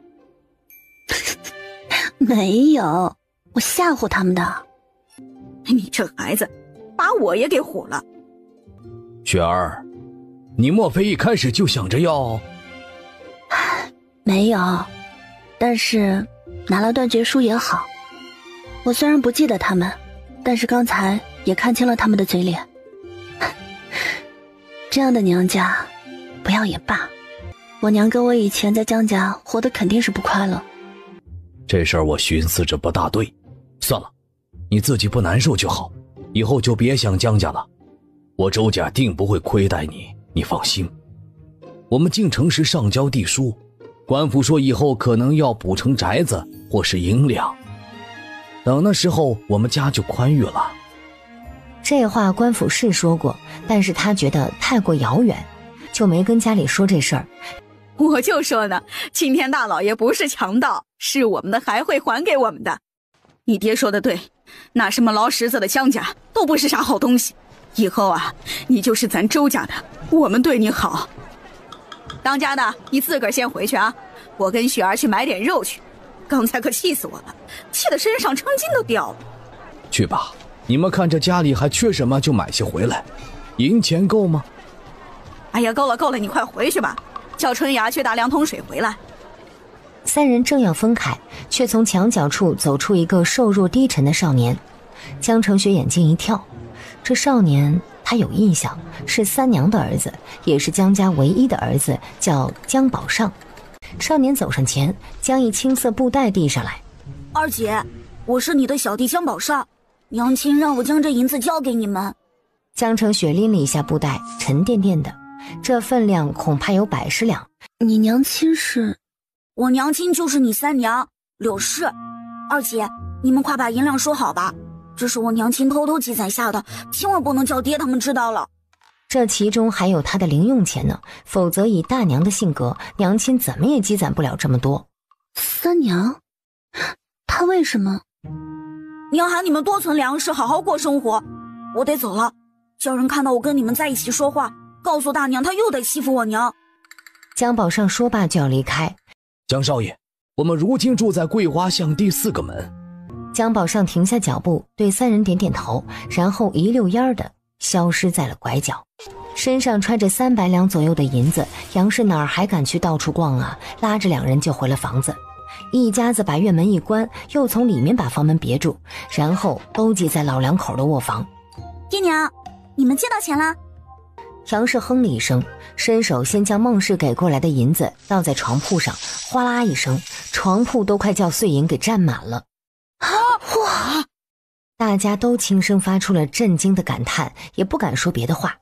然后就是杨氏漫长的数钱过程。周伯禄受不了他，拉着2个儿子到院子里面挖坑去了。江澄雪说自己累了，便也回了屋子，钻进空间。只有周春芽自始至终保持着绝对高涨的热情，陪着老母亲数银子。空间里，江澄雪把之前买的猪板油给炼了，一直熬到锅里的油渣渣缩成了金黄色的一点点，才熄了火，然后将油渣从锅里面捞出，专门放入一个小罐，黄澄澄的，香味扑鼻。又找了大罐子来装油，这么一大锅他是绝对端不起来的，便从空间出来，站在门口喊周泽勋：阿勋，你去吧，你媳妇儿喊你。娘子，找你帮忙。将猪油灌进大罐子，大罐子又搬进木屋去。看着敞口的罐子，江澄雪就想去逛街，找木匠去做几个盖子去，再买些罐子回来备用。给周泽勋投喂了一个卤鸡蛋，几块油渣。这小子永远关心自己爹娘弟妹什么时候能吃上这些，江澄雪只能一直敷衍：快了快了。叫周泽勋漱口，又在地上把手抹脏才出来。江澄雪一心想去街上，空间里面母鸡太多了，昨天才卖掉了一大篮子鸡蛋，现在空间里又有3盆满满的，便跟院子里面挖坑的公爹说了一声，说是想出去走动一下。阿勋，你去洗把脸，跟雪儿去吧。爹，不用阿勋跟着去，我自己随便逛逛就行了。让他去吧，还能带2桶水回来。我跟阿通也不干了，今天太热，干下去人受不了。我看以后白天正热的时候休息，晚上干凉快。你找你娘要点钱，有啥需要的看着买点。3个人说着都扔下了工具进屋，先喝了口水。周伯禄进屋一看，杨氏和周春芽还在数那些碎银子。周伯禄对这婆娘都无语了，这么久也不知道她数了10遍呢还是8遍，弯腰就从床上拾起1两的银块，被杨氏条件反射的一巴掌打掉。还没数明白，你别乱摸。雪儿屋里待不住，想去外面走走，你给她1两，让她爱买什么买什么。我还想跟她去逛街呢。你可拉倒吧，赶紧把这一床收拾了，该是多少给记个数字，我这会儿也要出去打听打听哪里有田地要卖的，这2天就到处去跑跑。雪儿好不容易弄到银子，就是为了买田地的。杨氏呜了一声，从床上捡了2个1两的银块给当家的。一个给你，这事儿也不知道好打听不，你自己看着花。周伯禄和周泽勋、江澄雪2口子出了院门，杨氏站在门口喊他们早些回来。阿勋啊，照顾着你媳妇儿，别叫人推了碰了，转一转就快些回来啊。分到洋标之后，江成雪就直奔木匠铺子去，将自己量好的置物架尺寸给师傅。师傅，一定要用好的木材，做得结结实实的，贵一点也可以。行，你都这样说，我就拿最好的木材给你做，保准儿用个10年8年，晃都不晃一下。啊，一定要结实啊！我放的东西可重了。放心，你这个尺寸可不小，一要就是4个，还要最好的，至少1两5钱银子我才能做，定金要500文。哎，行的，只要能达到我的要求就行。啊，对了，师傅，我这4个架子呀，其实是一样规格的，可合成一个，又可分开。你看能不能在架子上面添加个什么活动的卡扣，到时候啊，我往屋里摆，扣上卡扣，架子不就更稳定一些？你这么一说我就明白了，放心，保管你到时候满意。最好啊，就是我到你屋里去做，做好了也不用搬，再好的木头搬久了也松。到房子里去做？哦，您说的对，是得到家里去做。我过2天再来。师傅，您先帮我做几个盖子。江成雪从木匠铺一出来，拉着周泽勋就往牙行跑，一边还威胁利诱。阿勋，我今天做的这些事情，你都不许给家里说，知道吗？哦。说了以后啊，我再也不理你，再也不给你吃肉了。哦。大约是这套威胁说辞说过了好几次，不太管用了。这傻子的，一点也没有以前认真的样子。阿勋，只要你答应帮我保密，我等下就买肉回去，叫娘做给大家吃。你说真的？真的，我什么时候骗过你啊？好。江成雪找了个牙人说要租房子，牙人还不相信呢，撇着眼睛打量他。要是今天看中了，我就交定金把房子定下来，明天来付尾款。江成雪微笑，努力做出一副我做得了主的样子。租套屋子可不是小事情，再不济3两银子是要有的。江成雪的要求，屋子要安静，不能离桂花巷太远，屋子不用太多，院子大点，不能太过破旧。小娘子要求还真是详细哈。真是事情多。看了3套房子，江成雪扶着肚子走不动了。小娘子，我看不如就在这3套屋子里面选，跟你的要求都差不多，不是？你们还要去打水吧？江成雪揉着肚子回忆了一下，第2套宅子还是可以的，就是住房太老旧，看着像是危房，但是仔细想一下，他又不住那里。那就第2套宅子吧。哎呀，就是那屋子太破了，大哥，你看看能不能给降点价格呀？最多便宜2钱。你同意，咱现在就回去写租契交定金，明天尾款一付，我就把宅子的钥匙拿给你了。行吧，反正那宅子确实也不贵，1年的租子才3两5钱，抹掉2钱就是3两3钱。3人回了牙行，牙人自己写的租契，那字迹啊比他的狗爬还要难看。江成雪看得费力，害怕出问题，就喊周泽勋誊写一份。周泽勋不愧是周家店最会背书的，不仅背书背得好，一手毛笔字也是惊呆众人。牙人捧着租契看了半晌，又盯着傻子看了半天。江成雪微笑，我相公大智若愚，什么都懂的。牙人看向周泽勋的眼神便尊敬起来，嘴里诺诺称是。可不是每个人都能读书写字的。江成雪交了1两定金，拿走一份没签署完毕的租契，和牙人约好明天交尾款。本来还打算去买一些小缸大罐的扔在空间里备用，但是这看宅子花了太长时间，他都怀疑杨氏是不是已经满大街找人了，便带着周泽勋跑去肉铺。江成雪买了2斤肉，把4个猪蹄也买了，见还有猪大肠便都买了，又买了10斤猪板油，一共花了200文。打水也不必去打了，肉铺老板欢天喜地的帮忙，将买好的东西放进了2个水桶，让他们拎着回去。快到家的时候，江成雪将猪大肠拎到空间里，里里外外好好的清洗了一番。两人刚进巷子，就看到周通杵在门口张望。哥嫂，你们又这么晚回来，娘都快气疯了。在院子里面转悠了一下午，闲得将周春芽和周通两姐弟数落了一下午。阿通，我买了好东西回来，咱们晚上吃肉。吃肉？周通听到肉也顾不上心里那点不满了，猴子一样窜过来，看到水桶里面那么多肉，他傻了。二姐说娘给了嫂子1两银子，原来是真的。嫂子真好，有银子就给买肉吃，娘肯定是舍不得的。你们还知道回来呀？又野到哪里去了？我还当你们也回莫州周家店去了呢。娘，嫂子和大哥买了肉回来。周通拎着一桶就往杨氏的身边凑，不管娘骂得再凶，这肉今天都得吃。杨氏拎过水桶看了看，又伸手翻了翻，不错不错，没买到母猪肉。然后就喊着周春芽打水收拾。周春芽顾不上惊讶，赶紧去拿盆子，又喊周通去买柴火，屋里的不大够了。娘，我跟阿勋再打点水回来。去吧去吧，快回来啊，别在外面野了。现在天黑的早，小心误了宵禁的时间。被巡逻的差人抓住，那是要罚银钱的。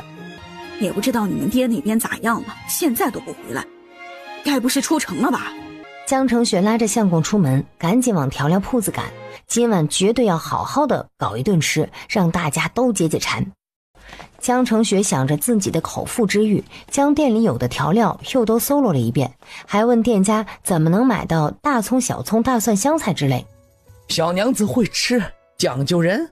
说完就低下头，将小娘子要的这些香料用纸包起来，一个个绑好。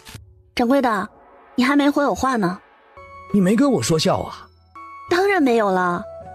老板，我是说掌柜的，你这有种子的话也行，我高价收购，不跟你说笑。哦，对了，你这儿还有蔬菜种子没有啊？我都要，不要多，每种一点点就好。掌柜的看他真的认真，便给了个地址。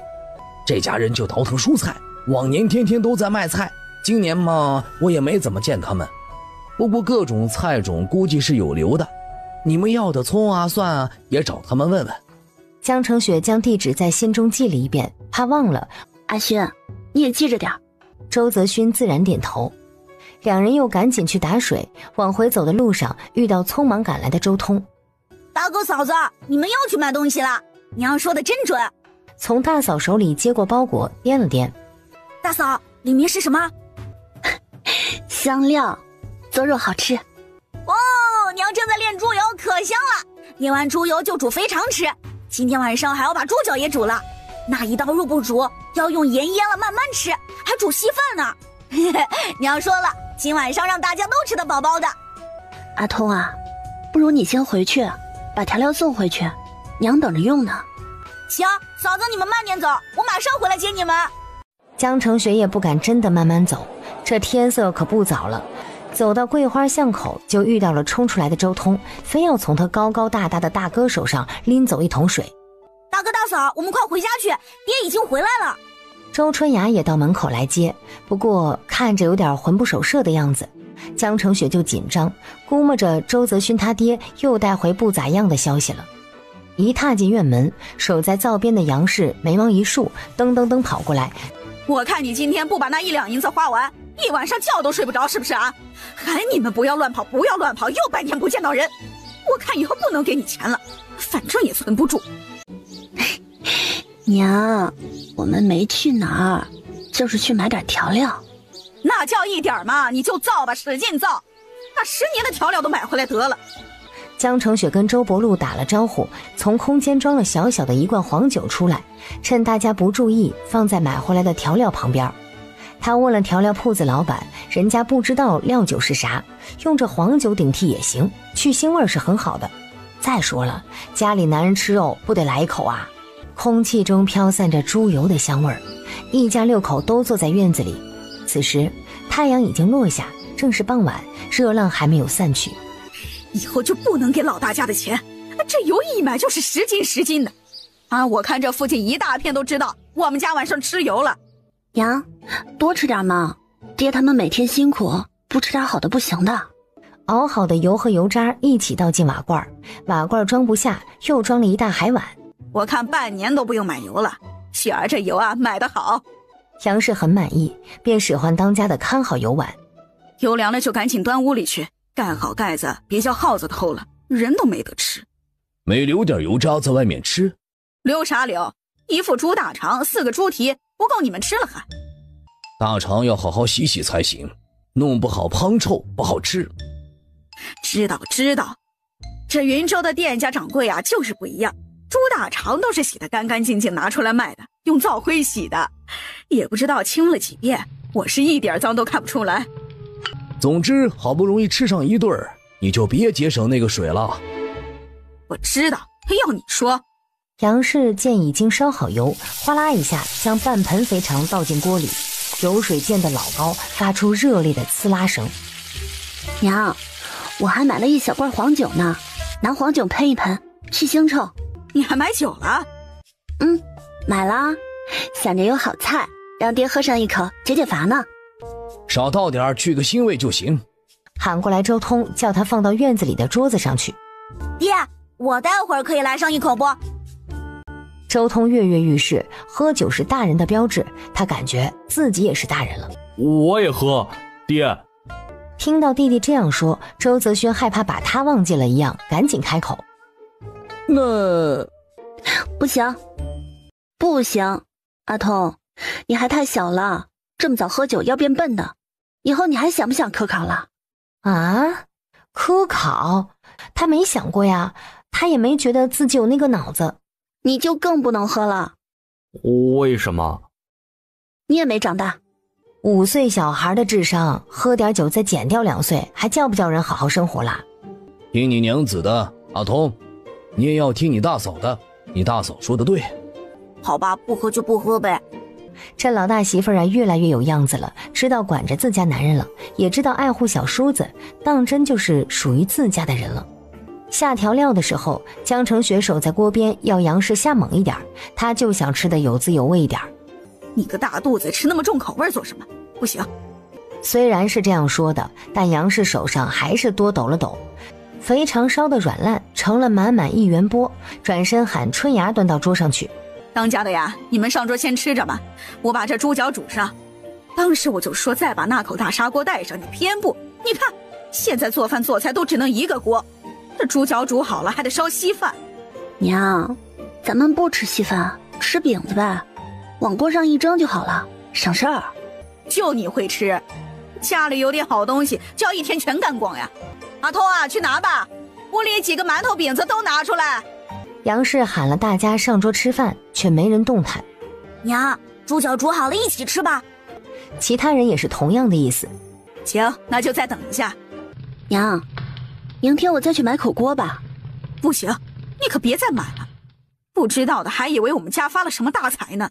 虽然手头是有银子，但那可是买地的钱，不能随便挥霍。哎，爹，今天买地的事情有没有什么结果啊？城南门一直关着，其他3个门每天都正常开，城里城外还能正常走动。我今天打听过，城外头离得近的村子都不好买地了，要么是咬死不肯卖的，要么是田契地契交了官，拿着地书要去别的地方置换土地的。那些肯卖地的大多也都卖出去了。我们手头这么多银子，怎么也能买30-50亩的地，最好能买在一起，以后打理起来也方便。不晓得好买不？是难得很，要买好田地的话，恐怕得东一个村西一个村的买了，而且良田越来越少，现在还涨价了，至少7-8两才能买到了。我今天打听到一个小村，就距离北门20-30里地，去看了一眼，那里倒是想卖没人买，土不好，沙地多，山头多，良田满供也不多30-40亩，全是打散的，村里就5户人家，也不想去逃难，想把田地卖出去换银子活命，也卖不出去。可惜那田地太散，否则我们家还可以考虑一下。还有个问题，我们现在是公级，一户人家名下超过5亩田地就要改级，要么改农级，要么改商级。之前没考虑周到，一开始改成商级便好了，免得此事多一桩事情。啊，还有这样的要求？农级不能在城里置房居住，所以我们现在想买田，又想留在城里，只能改成商级。反正那么多土地，我们自己肯定是种不过来的。到时候垫出去叫别人种，我们自己收租子吧。考官的事情我倒是觉得不要紧。哎，爹，以后咱们家还能从商级变回农级吗？不能了，一户人家变一次已经算是多的了，变2次就要拿钱打点打点，再3次的话，官家的人该不高兴了，又不是儿戏。那我们先瞒着也不行吗？瞒是可以瞒着，交了银子把田契地契换回来就可以，只是官府那边没有登记造册，荒年过去再拿出契书登记，好的情况是补记就行，坏的情况补记不了。官家还认为你在荒年抢夺，记个杀头之罪，究竟怎么办，全看上头大人的心情，我们可担不起这个风险。哎，爹，我还有个办法。你有办法？江承雪却张了几次嘴巴，犹犹豫豫的说不出口。你这孩子，叫你说呢。爹，不如我们分家。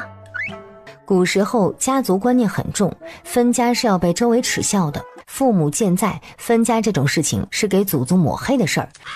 果然他话音一落，整个院子都安静的，只有炉灶里面的柴火噼里啪啦的作响声。大嫂，你在说什么？不分家，绝对不分家，我们周家绝对不分家。对，二姐说的对，我跟二姐爹娘咱们不分家。周通自然也是很爱这个家的，这家里的每个人他都爱极了，怎么可能分家呀？哎呀，我就提个建议，不分就不。雪儿这个建议提得好。周春芽和周通两姐弟呆住了，尤其是周春芽，眼泪不受控制的就掉了下来。爹，我们为什么要分家呀？我们不分家，就这么几个人要怎么分呀？哭什么？再过2年该说媳妇儿了，还哭？他可没想把姐弟两个弄哭的。哎呀，真是麻烦呢。周泽勋不知什么时候坐到了他的身边，抬起他的手放进自己大大的手掌里。江承雪条件反射的就想抽回，但又不知道怎么的又没动弹。这好像是江承雪第一次认真感受这个男人的手掌，有种让人惊慌的温暖。那边周伯禄又喊周通闭嘴，不要哭了。周通抽抽噎噎，倔强了一声，反正我不分家。一直等到猪脚炖好，院子里也没有谁在说话。猪脚清炖，就加了白萝卜块，撒了一点盐，用一个大圆钵盛了，端上桌子。齐了，可以吃了。大家都静悄悄地拿起筷子，但都不动。一来，一个家庭里面都是当家的动第一筷子；二来，本来心情是很好的，现在心情不好了。周伯禄将小罐子里面的黄酒倒了半碗在面前的碗里，喝了一口，点点头。都吃了还能挖2跤。今天这猪大肠做的是这么多年最好吃的一次，老婆子做得不错。那必须不错，也不看看放了多少油和料，能不好吃吗？杨氏说着，筷子伸进大圆钵里面，给长子和长媳各加了一块猪脚，又对2个小的说：赶紧吃，不是天天喊着吃肉吗？今天晚上使劲吃，吃完了好干活。饭桌上气氛压抑，江承雪老觉得自己是罪魁祸首。爹，那分家的事情，大嫂，你到底是个什么意思嘛？周春芽，你干啥呀？谁叫你给大嫂拍桌子使脸色的？哎，娘，春芽，你们听我说呀，我们分家呢，其实就是为了买地方便，同时不影响周家的仕途，不是真的要分家。我是这样想的，我跟阿勋分出去，落成商级，土地呢就买在阿勋的头上，到时候荒年过去了，这地呀还是大家一起种，再怎么分家，那还是有血缘联系着的呀，是不是？那也不行，那些分了家的哪个不是各顾各的，互相算计，根本就不亲了。我们家就是农村人，干嘛要考虑做官的事情？阿童，你想做官吗？要是做官就要分家的话，我就不做官，我就想大家都在一起。看嘛，阿童也没有做官的念头，就算做官，做个7品不就够了？难道我们家还能出个1品、2品、3品的官吗？分家也不光是为了做官买地这些事情，有些事情你们不懂，这家迟早要分的。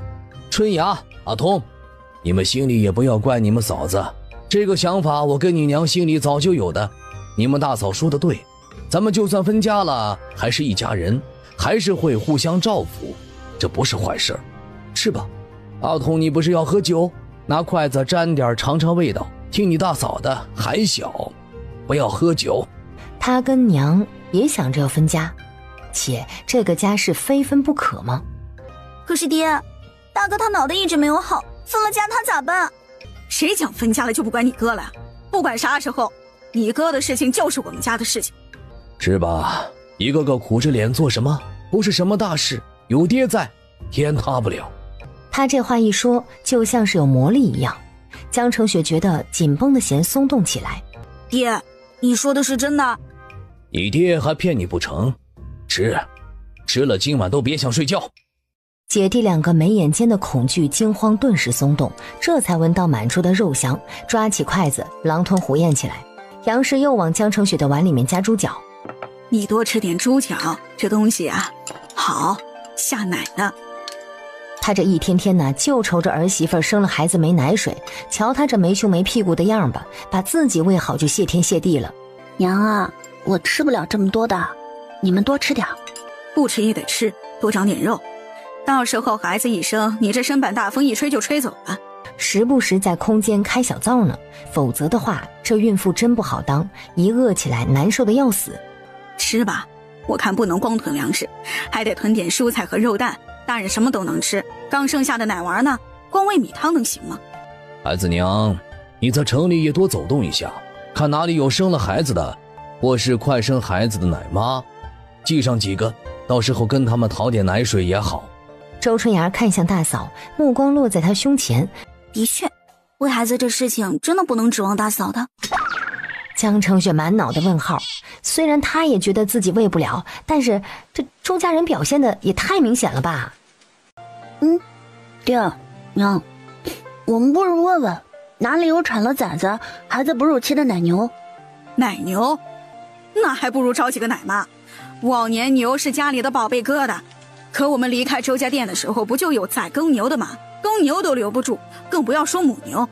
一头牛一天的食量，那不知道是人的多少倍，现在谁养得起呀？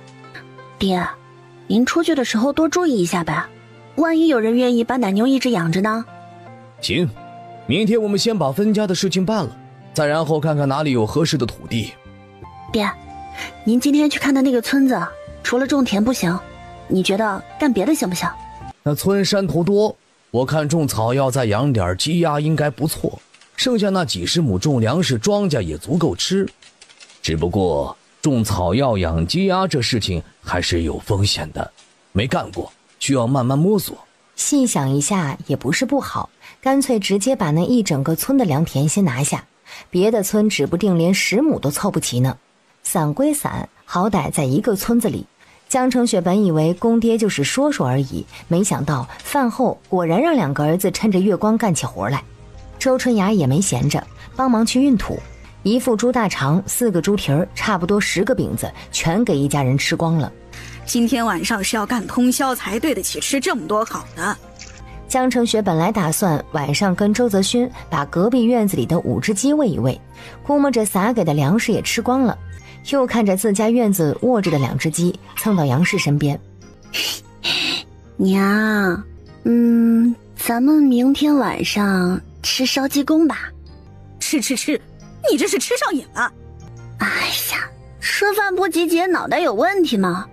娘，这里也没有我的事情，我先回屋睡去了啊。说完一转身就往屋里走去。哎，这儿媳想开了是想开了，原来本性是个好吃鬼吗？这养起来有些费力吧。以后肯定会越吃越好的，现在就要开始温水煮青蛙。房子虽破旧了一些，但是土砖房冬暖夏凉，外面挖土的声音沙沙沙的，成了最好的安眠曲。一夜好眠。清早他是被公鸡打鸣的声音唤醒的，穿衣起床，空间大雪，冻得不想在里边洗漱，但还是勉强用冰水刷了牙齿。出门，外头天色还没亮，家里的男人们还在干活，默默无语。坑已经有1人深了。江澄雪站在房门口看了好一会儿，莫名其妙地觉得这场景让人踏实感动。爹，你们怎么还没有去休息啊？起来了，你娘给你熬了粥温在锅里，等下你自己吃就是了，不叫我们了，我们半夜吃过了，等下就去睡。嫂子，晚上干活可带劲了，一点也不热。唉，你们都别干了吧，天都要亮了，擦把脸，赶紧休息去了。周伯禄想到今天还要去办分家立户的事情，分家不仅要去户籍口登记，还得有房屋，分了家的人是不能住在一起的。阿勋、阿通，都休息吧，我下午还要去办事情。爹，你去休息，我跟阿通继续干。你们也休息，你不累，阿通也累了，他才10岁呢。哦，那好吧。3个男人洗了脸，便各自进屋睡觉去了，就只有江澄雪一个人醒着，显得安静的过分。于是他进屋把沾床就睡的周泽勋弄起来，拖进空间。阿勋，吃2个鸡蛋就睡吧。娘子，鸡蛋就只有2个了。你吃掉吧，明天我再卤一些放着。周泽勋也不客气，吃完便躺下了。江澄雪从空间出来，往隔壁院墙扬了2大碗捣破外壳的稻米，然后就听到翅膀扑棱棱扇动的声音，又给自家院子的2只鸡扔了好几把，又给他们添了一些水。这米也没有来得及扬壳，净喂鸡了，有些可惜。明天让周泽勋将那些玉米捣碎留着喂鸡吧。把杨氏给他留的稠粥吃了，把碗洗了，锅洗了，估摸着时间差不多了，进空间一看，周泽勋果然已经起来了，在空间里面吃着玉米呢。娘子，你怎么现在才来啊？我起来好久了。这屋子里虽然好，但是一个人好心慌呀。饿了吗？饿了。江澄雪让周泽勋从空间弄了一桶水出来，在外面烧热，让周泽勋好好的擦了一下身子，剩下的半锅水就搁在锅里，等着其他人起来了再用。趁着一家人都在睡觉，让周泽勋给隔壁5只鸡加满了水，扔了一把空间里面的野菜，又撒了一些粮食，然后拿了昨天的租契，自己从门里出来，让周泽勋从里面把门别好，然后翻墙出来。先找了个市场，从空间里取出了满满的1篮子鸡蛋。上一次卖便宜了，这次把价格调整了一下，3文钱2个，即便是涨价了，仍然是供不应求，都争相过来3、5个的买。半个时辰不到，300多个铜钱到手。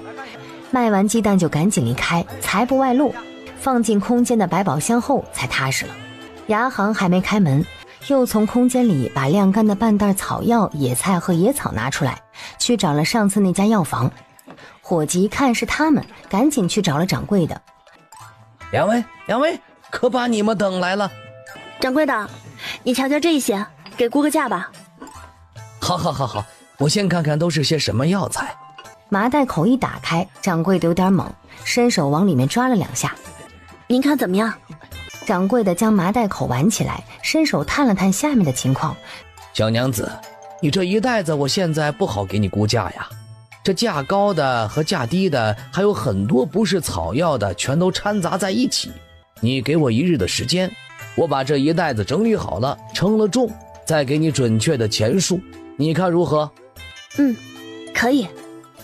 你这一袋子里面有几味珍贵的药材，不能按重量算，到时候我都给你一一分出来，你看看，明早过来就行。我估计这一袋子我可以给你这个数。3两。掌柜的认真点头，3两可不少了。那就好，我明天有空就过来。对江澄雪来说，3两也很多了，买粮食的话能买上百斤了呢。出了药房，街道上已经热闹起来，热气腾腾的包子也散发出了诱人的香味儿。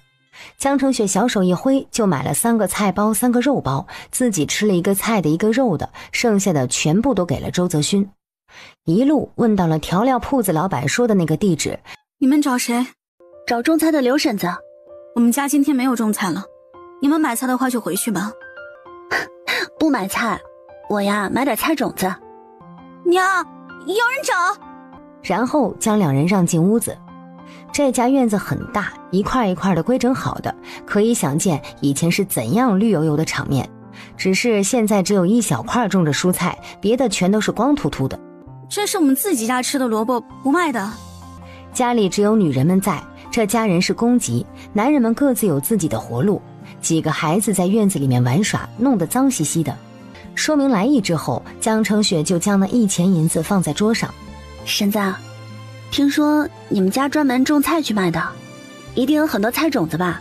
我今天来啊，就是想跟您买上一些，有什么种子我都要，一种不要多，有10粒就行，没有10粒，1粒2粒我也要。这些银子啊，我全部都买种子。小娘子，你估计没有怎么种过菜吧？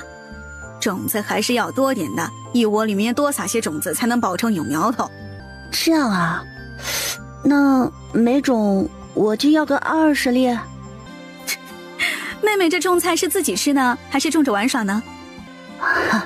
种着玩吧。种着玩耍倒是没事儿。阿娟呀，你去翻翻看，家里还有什么种子，给人家都拿点来。哎，有葱姜蒜的种子吗？这3个啊，顶重要。哦，对了，还有辣椒籽，有吗？辣椒是没有的，那东西是药材呀，谁会拿它当菜吃？会死人的，有毒的。江成雪惊了，辣椒在这个世界变成了药材？那我在药房里可以买到吗？可以吧，不过那药材稀少，能买到也很贵。过了好一会儿，叫阿娟的女人端了一个碗出来，能找到的种子都放在里面了，有个大半碗，10来个品种，还有一段她从地里面挖出来的生姜和1头蒜。说是要10几20粒，人家也不敢真这么卖，能多给的就多给点了，得对得起那银子呀。家里有的都在这里了，你要的少，我也没法给你分开装，到时候你种下去长出什么就是什么嘛。你这事情办的都不是一个时间下种的，你这叫人家怎么种？婶子，没事的，我就是种着耍，不碍事。问刘婶子要了一块手帕，将种子包了，道谢离开。去牙行的途中还经过了一家药房，进去一问，人家只有炮制好的辣椒籽，就是炒熟了的。另外药房也不知道啥时候有新鲜的辣椒供应，估计着旱灾结束前是不能指望了。租房的事情很顺利，交了尾款，又去府衙找人盖了骑缝章，衙人痛快地将钥匙交付了。两人又去了木匠铺子，给木匠师傅报上地址，让他带着徒弟收拾工具就可以过去了，又给了500文的定金。掌柜的面露尴尬，没有伸手来接。小娘子，老实讲，你昨天走了之后，我喊徒弟去打听了木材的价格，没想到这木材也涨价了，好木材更是我之前说的1两5钱银子，是真做不下来。江成雪手上一顿，收回手，又从袖子里换了1两银子递过去。价格什么的我虽然不懂，但这物价飞涨我是知道的。老师傅，您呐尽管用好木材，将架子做妥当，该花多少钱就是多少钱。只要有好木材，我肯定给你打出好架子。我祖辈做这个都3代了，你放心。那我还真是找对人了，以后再有木匠活呀，还找老师傅。见他们忙活去了，江成雪就带着周泽勋离开，去买了一个水缸，让店家送到新的地址，顺便又买了个大砂锅。这新租的宅子院子大，房子2个开间有点破旧，没啥家具，对江成雪来说刚好。水缸送来了之后，就放在院子里面的灶棚里，趁木匠还没来，让周泽勋从空间打了10几桶水，把水缸灌了个大半缸，就不管师傅们的饭了，水可以提供。等了小半个时辰，听到外面有些热闹，果然看到老木匠和自己那个身强力壮的徒弟推了满满1车的木材来。我给你们把定做的盖子也都带来了，大大小小的一共是8个，2位主家查验一下。江成雪接过那麻袋，没等他招呼，周泽勋已经上前帮忙将板车推进院子。老木匠的意思是他们就赶3、5天把东西做好，但是因为要上漆，所以东西做好之后还要晾2天。这5天估计会从早上天一亮一直吵到晚上天黑。江成雪说没事儿，反正他们也不住在这里，架子做好了可以直接放在屋子里面。走的时候，江成雪将院门钥匙给了老师傅一把，说好5天之后过来看成品。师傅，你们自己带干粮吃吧，厨房里面有1缸水，你们随便用。交代完了，才赶紧带着周泽勋抱着新买的砂锅，提着1麻袋的盖子往回走。路过集市的时候，买了2把蔫蔫的发黄的青菜，是真的贵。据说去年只卖3文1把，现在卖10文1把，还又小又不新鲜。到家之前，先进空间把盖子分别盖在缸啊罐啊上面，又捡了30-40个鸡蛋放进篮子里，顺手从以前买的布匹中挑了一匹粗麻的。走到院子外，就听到里头有动静，看来都起来了。大哥嫂子，你们啥时候出去的？没多久，就出去看看有没有卖菜的，买了一点绿色的菜。还买不了？堵在门口做什么呢？进来关上门说话。杨氏站在锅台边溜饼子，这是他昨天半夜趁男人们干活的时候炕出来的。今天又买啥了？娘，我今天买了1匹布，冬天不是要做棉衣吗？还买了30-40个鸡蛋呢，跟上次一样大个，就是比上次稍微贵一点点。我们把家里之前买的快吃掉吧，放久了要坏的。我现在去拿几个来？留着，昨晚上1晚上就把嘴巴养掉了呀。去拿吧，我们不吃，你肚子里面小的还是得吃的。哦，我还买了2把绿菜呢，正好烫一下，凉拌下饼子吃。从屋里一出来，就看到杨氏抱着那个大砂锅，一脸怪笑的等着他解释。娘，你看我这砂锅买的够不够大呀？江成雪，你买这砂锅做什么？做饭呢，全家干啥都是一口锅，一点也不方便，反正早晚都要买的嘛。给你的钱还剩几个子儿了？哎，虽然这儿媳花钱是快了一些，但都是花在这一家子上，半点也没想着给自己留。他心里不由得更加心疼，娘家都没了，自己家可得加把劲宠着。行了，想吃菜呀自己洗去，咋拿3个鸡蛋呢？我摇着好像开始晃了，还是煮了吃掉放心。这该死的天，想留几个鸡蛋也留不住。江成雪转头准备去洗菜，看到周春芽已经在摘菜了，不过这丫头看着不大对劲儿，蔫蔫的，犹豫了一下，便堆着笑容走了过去。春芽，你还生我气呢？没有，爹说不怪嫂子，我信爹的话。那你想什么呢？我看着你不高兴啊。嫂子，我害怕。怕什么？昨天爹回来，我在屋外听到他们在屋里说话了。爹说城南门不让进了，关了好多难民在外头，又没有地方安排，连去京城的也不让进城了。事态竟发展到这么严重了吗？江成雪只觉得头皮发麻。说还暴乱了，死了人，现在那边全都是军队看管着，敢闯城的一律杀死。嫂子，你说周伯伯他们一家会不会也……不会有事的啊，周伯一家呀都是有本事的，有头脑的。说完这一句，他也不知道还能说点什么。周春芽叹口气，起身去把菜洗了。饭菜都弄好之后，杨氏喊周通去叫爹起来吃饭。饭后，周伯禄带着周泽勋去租房子，然后还要去户籍口把分家的事情办了。娘啊，分了家你跟爹可不要不管我吗？说的什么话？我养大的当然要管一辈子。周伯禄父子出门以后，他也带着周春芽出门，一个去买粮，一个去买水，买着先存起来。家里江成雪闲得无聊，便和小叔子洗了一口大水缸出来，挪到树底下。屋里已经放了一个缸了，院子里平时做饭洗漱放一缸水方便。时间过得很快，母女2个也没有跑2趟，又到了该做晚饭的时候。周伯禄父子2个也赶在宵禁前回来。杨氏不满，其实更多的是担心。我把隔壁院子租了。啊？哪个隔壁啊？周泽勋就指指另一边的墙壁，那边也是空的。是给阿勋跟雪儿住的吗？住得近好照应。饭桌上，周伯禄提起今天下午的事情，简单给家人讲了一下过程，还花了一些银子打点户籍口的人。哪儿都需要钱，衙门的人更是逮住一个薅一个。从今天起，周泽勋就独门立户了，户籍也改成了商籍。雪儿肚子里面的孩子生出来就写在我们户籍下面，要是真是当官的材料，以后想当官就当官吧。晚上也不能闲着，还是得挖地窖，不过不能通宵，明天得早点起去把买田地的事情办了。这个大事情办完，一家人才能安安心心的该干嘛干嘛。江城雪失眠了，想到城外的那些难民，他便觉得一阵阵后怕。幸好当初买了马车，一日不敢停留，否则这会儿还不知道在哪里。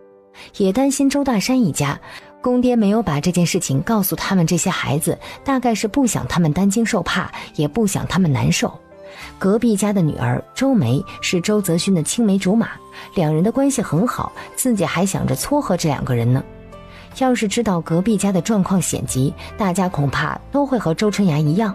他现在很在乎周泽勋一家，他们对自己好，他心里全都清清楚楚。以心换心，日久难免生情。他翻了几个身，听到外面周伯禄压着声音喊大家休息。过了1刻钟，房门便被小心推开，周泽勋静悄悄地钻进来。娘子，娘子。江城雪没有睡着，想东想西也挺累的，闭着眼睛装睡，却感觉身上的黑影忽然压了下来，在他额头落下一吻。他的手不由攥紧，又继续装睡。好在周泽勋没有继续做怪怪的事情，只是帮他拉了拉薄被，然后老老实实地躺在了地上的褥子上。傻子这个吻莫名其妙的温柔，叫他心里好慌。他对自己一直很温柔，他慢慢地侧身，生怕惊动了地下的人。要是让他知道自己醒着，那得多尴尬呀。不，可能只有自己觉得尴尬吧，人家是把自己当老婆呢，该做的都做了，亲一下怎么了？心里又莫名其妙地想到了周梅。在来云州的途中，两家还遇到了一起，那时候周梅也在，好像还跟周泽勋打了招呼。他当时是半点无所谓的，此时怎么觉得心里不对劲儿起来了？他知道自己开始贪心了，贪恋这家人给自己的温暖和安全，贪恋这个傻男人对自己的百依百顺和信任温柔。他又想到了前世他本来属于的那个地方，在他开始懵懂记事的时候，就知道了自己是被父母抛弃的孩子。耳边传来周泽勋均匀的酣眠声，江城雪越想越睡不着，干脆坐了起来。阿勋，阿勋，阿勋，还是没醒。江城雪从床上溜下来，推推大个子。阿勋。周泽勋噌的一下坐起来，睡懵了，坐了几秒才说：娘子。是我。娘子要起夜吗？不起夜。阿勋，你想梅子没有？想。回答的好干脆呀，一点都不犹豫。他心里发酸。那你喜欢梅子多一点，还是喜欢我多一点啊？喜欢娘子多。也是毫不犹豫的回答。他踏实了，起身想回床上去。周泽勋伸手扯他的衣角。娘子，让我亲亲你吗？不，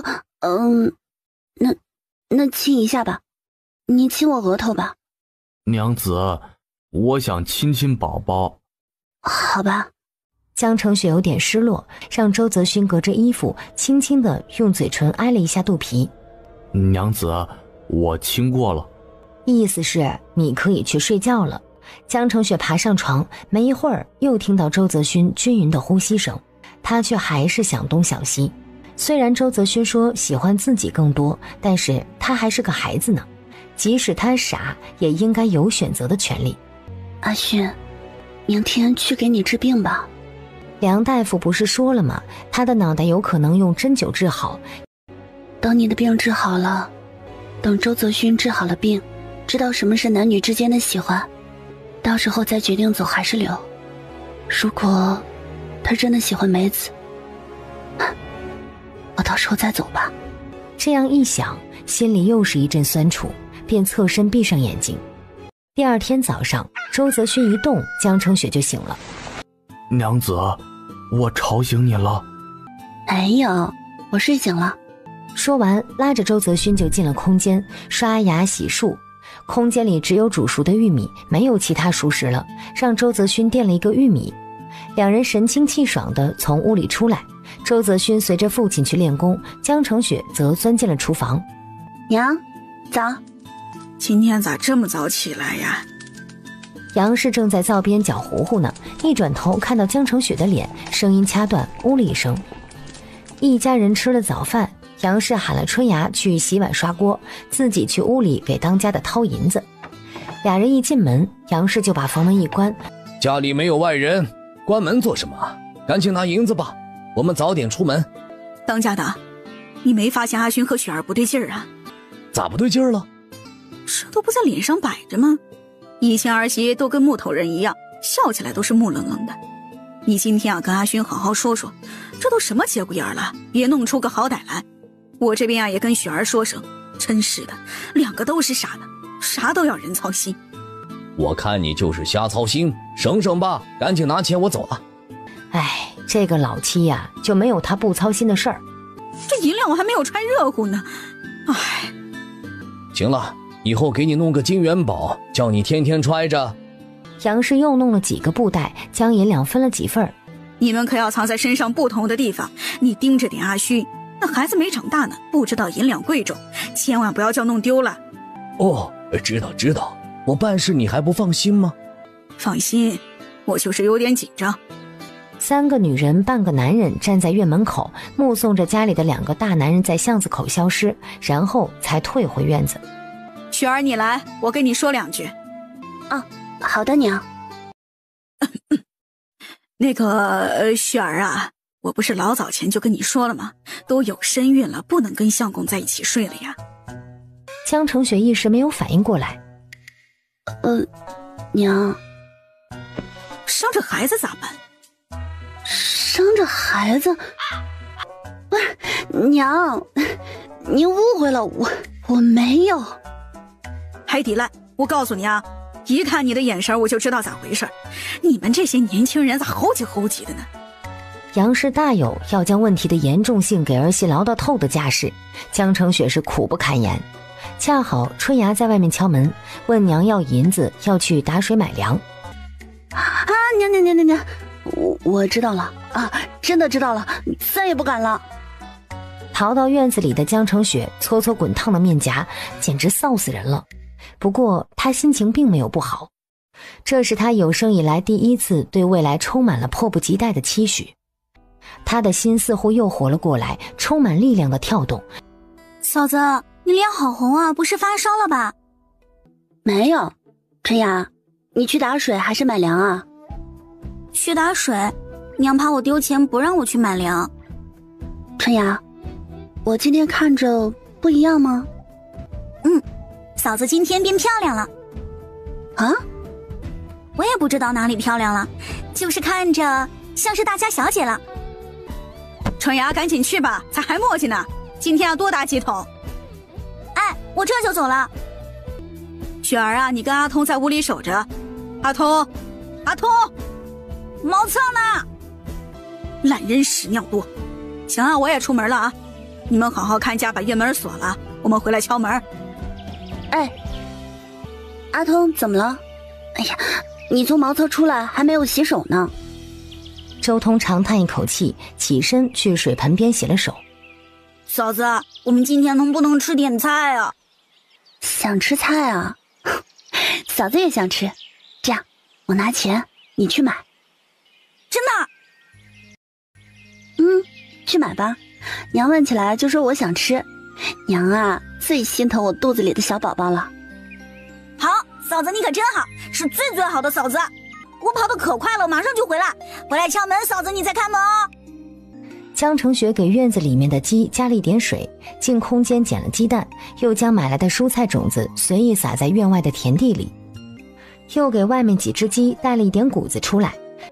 周通果然跑得飞快，感觉没多一会儿就梆梆梆的敲门。嫂子，我回来了。嫂子，菜买回来了，可贵呢。我们今晚吃南瓜稀饭，买的挺好。嫂子，我给你买了块桃酥，所以回来晚了。这把青菜13文，这个南瓜20文。嫂子，我跟卖菜的大叔讲价了，他给我便宜了2文呢。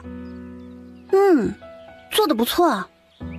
江成雪数了数剩下的铜钱，从中取了5个给周通。那，给你拿着去存着，积少成多。嫂子，给我的。给你的，听娘的话啊，钱要花在该花的地方。我知道，谢谢嫂子，我一定好好存着。这10文呢，给你二姐的，你帮我转交给她，只给了你5文，你不介意吧？嫂子，你说啥呢？二姐比我大，肯定要多拿点。嫂子，你真好。得了嫂子好的周通赶紧把嫂子推回屋里休息，自己跳到坑里面挖了起来。江成雪叮嘱他累了休息，渴了喝水。听到周通语气高昂的应声以后，就关了房门，到床上躺着去了。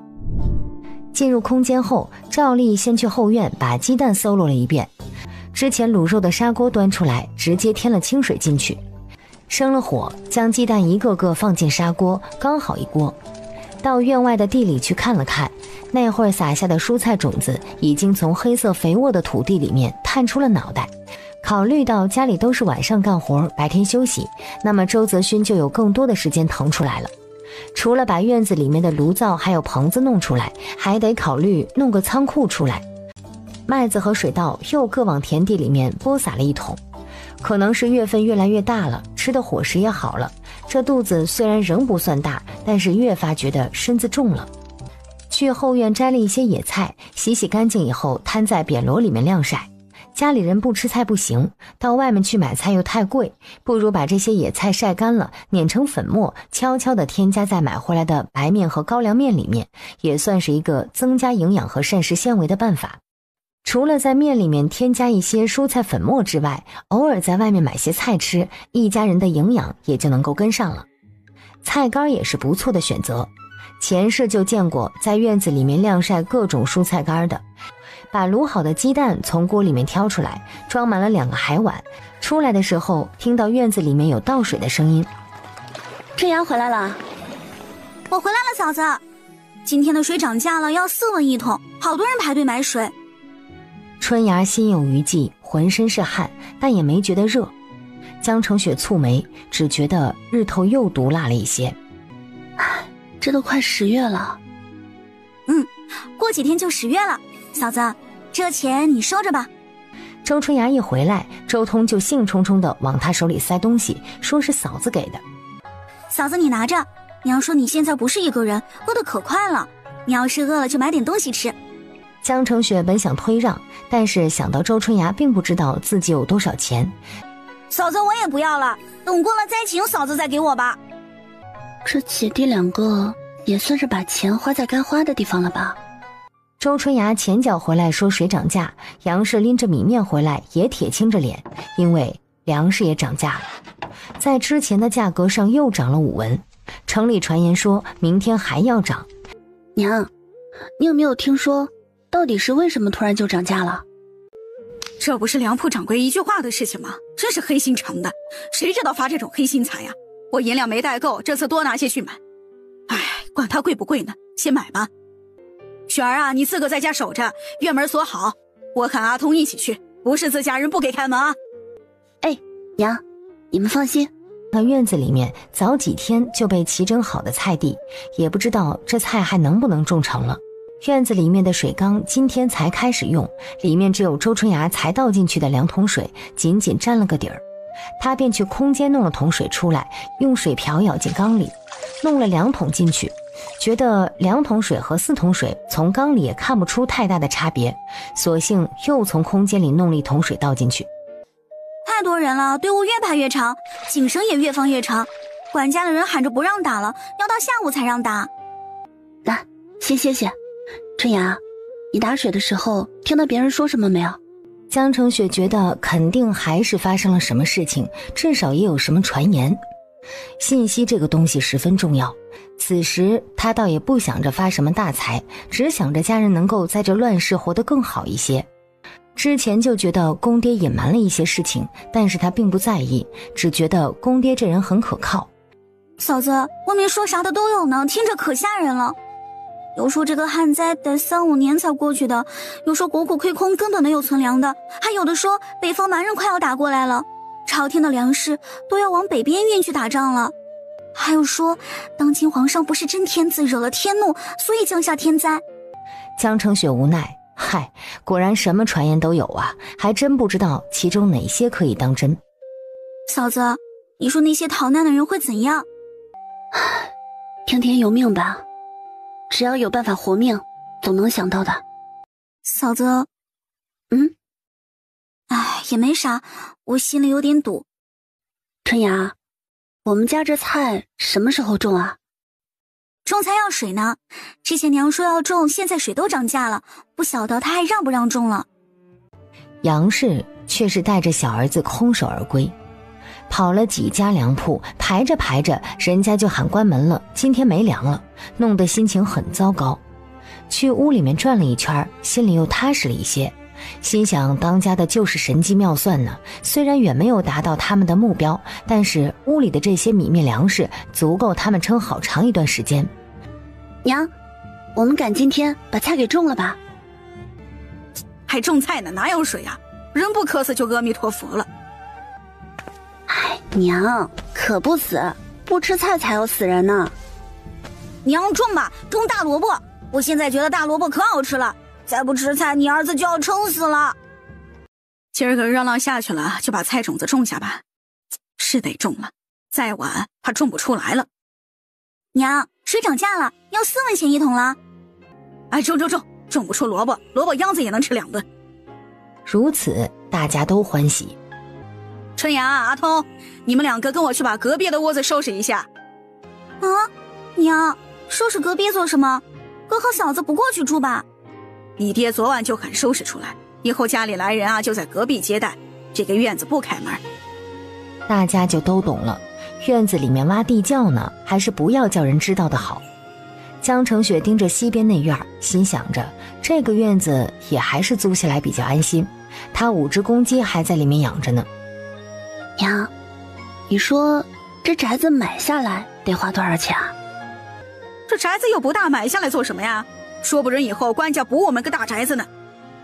一个不大，3个连在一起还挺大的。又不是啥好宅子，想这个做什么？行，你还是守着院子，把院门插好，我们马上就回来啊。趁着其他人在隔壁收拾的功夫，江澄雪又往院子里面的水缸里弄了1桶水。要种菜了，水多备一点，大家心安。下午，周伯禄一个人匆忙回来，进门就喊杨氏拿钱。出门的时候怕不安全，只拿了100两银子，村里愿意卖地的先给定金，尾款跟着进城里来拿。拿了尾款，府衙里面登记造册，田地就真正落在周泽勋头上了。要多少银子啊？咋卖的？没被他们喊价吧？你先给我拿200两银子，碎银子零钱多拿些，别的等我晚些回来说。周伯禄拿了钱，又风风火火地走了。又过了1个多时辰，周伯禄领着长子驾着光板马车回来了，还带回了1车的木柴。将柴火卸下车，喝了一口凉水，干馍都顾不上吃一口。周伯禄赶紧去把马车还了，那边还压着银两呢。小沙地村有名有姓的土地山头我都买下来了，良田45亩，每亩5两银子，山头500亩，每亩8000银子。这个数量不对啊，45亩良田就是225两银子，500亩山地那是400两，加一起那不是625两银子吗？爹，我们赊账了吗？赊了好多银子。周伯禄则盯着儿媳看了好几番，算学可不是一般人能学的。打了欠条，这个事情你们不要操心，我在云州有认识的旧人，借着把买地钱结清就行。对外面你们都不要说起我们买地存粮的事情，实在有人问起，就说是雪儿娘家资助的。大家都郑重点头，一家人围着喝了点水，吃了饼子。当家的喊大家都去休息，昨晚本就熬到半夜，今晚还要干活呢。各回各屋，江澄雪就把周泽勋拖进空间里，给他铺好床铺。娘子啊，一起身见周泽勋杵在自己身后戳手指，一脸的不好意思。怎么了？娘子啊，我还想亲一下，昨晚都忘记了。昨晚睡得迷迷糊糊的，亲了跟没亲一个样。今天睡醒了，他觉得那不算数啊，今天得重新亲，一下子弄得江澄雪也红了脸。好吧，那你亲一下就乖乖睡觉，醒来之后要起灶炉啊。周泽勋喜上眉梢，好长一段时间都觉得娘子不喜欢他了，又不叫碰又不叫亲的，当即在江澄雪面前双膝着地。江澄雪吓了一跳，想退，这人已经小心地将脑袋凑过来，若有若无地贴着他的肚皮。江澄雪只觉得心里一动，伸手摸了摸他油乎乎的脑袋。娘子，我听到宝宝的心在跳呢。亲完了就乖乖爬到了褥子上躺下。娘子，你早点来找我，我一个人会想你的。好，你醒了就自己吃点鸡蛋、玉米。你早点来找我。知道了。心道还是早点去给相公找医生看脑袋吧，这样子虽然也很好，但是总让他觉得自己是坏阿姨。垒灶炉不能光用泥土，还得有砖石做骨架。江澄雪趁着一家人都在睡觉，将砖石里面看着还算完整的挑出来放在一堆儿，等周泽勋睡醒了就能搬进空间垒炉灶了。结果江澄雪又估错了时间，周泽勋这个时候睡的算是下午觉，没睡半个时辰就起来了。等江澄雪进去，他已经捡完了后院的鸡蛋，拔了一麻袋的野菜，又跑到院外田地里面瞎转悠去了。见江澄雪出现，拔腿就往院子里跑。娘子，你又骗人，你又这么晚来找我。我不是想让你多睡一会儿吗？周泽勋听了这一句，一扫脸上的不高兴神色。娘子，我给你砌炉灶吧，我和了泥巴，但是没有石头，也不知道要砌在哪个位置。两人出了空间，周泽勋力气大，江澄雪挑选出了砖石，先搬进两人住的房间，再搬进空间里去，免得家里其他人看出来异常。地上先浅浅挖出了基槽，一层黄泥，一层砖石，层层堆积，3个灶并在一排。成型之后，用手抓了和好的黄泥，把外面和灶堂里面涂抹圆滑平整。他干活利落，也不要江澄雪在旁边帮忙。江澄雪就趁着这功夫，将早就晾干的野菜用捣蒜的捣臼慢慢的碾成粉末。娘子，我做好了。好，辛苦了。你点把火，把新炉子烤一烤，我给你下饺子吃。你还没去看呢。果然是小孩子呀，做好了东西就想抓着人去看，最好再表扬他几句。哎呀，我相公真厉害啊！呵呵。周泽勋高兴，转身去拿玉米杆烧炉子，江澄雪则去搭上了铁锅烧水，准备下饺子。江澄雪心里不知为何就是很愉快，下了好几十个。江澄雪吃了10来个，剩下的全都让周泽勋吃了。周泽勋一边吃一边喊着太好吃了，娘子太厉害了之类的。吃了饺子，又拉着杜园的某人交代了自己的计划，灶炉上面要搞一个灶棚，院外田地里面要弄一个仓库放粮食。再出来，家里其他人已经起来了，杨氏在弄晚饭，周伯禄又在院子里面磨工具。两人走出房门，跟家里人打了招呼。江澄雪溜进正屋，将空间里面碾好的菜粉末倒进了黑乎乎的高粱面里面。嫂子，你在哪儿呢？哎，来了。一出门就看到周春芽端了一碗好多黄澄澄南瓜的碗放在桌上。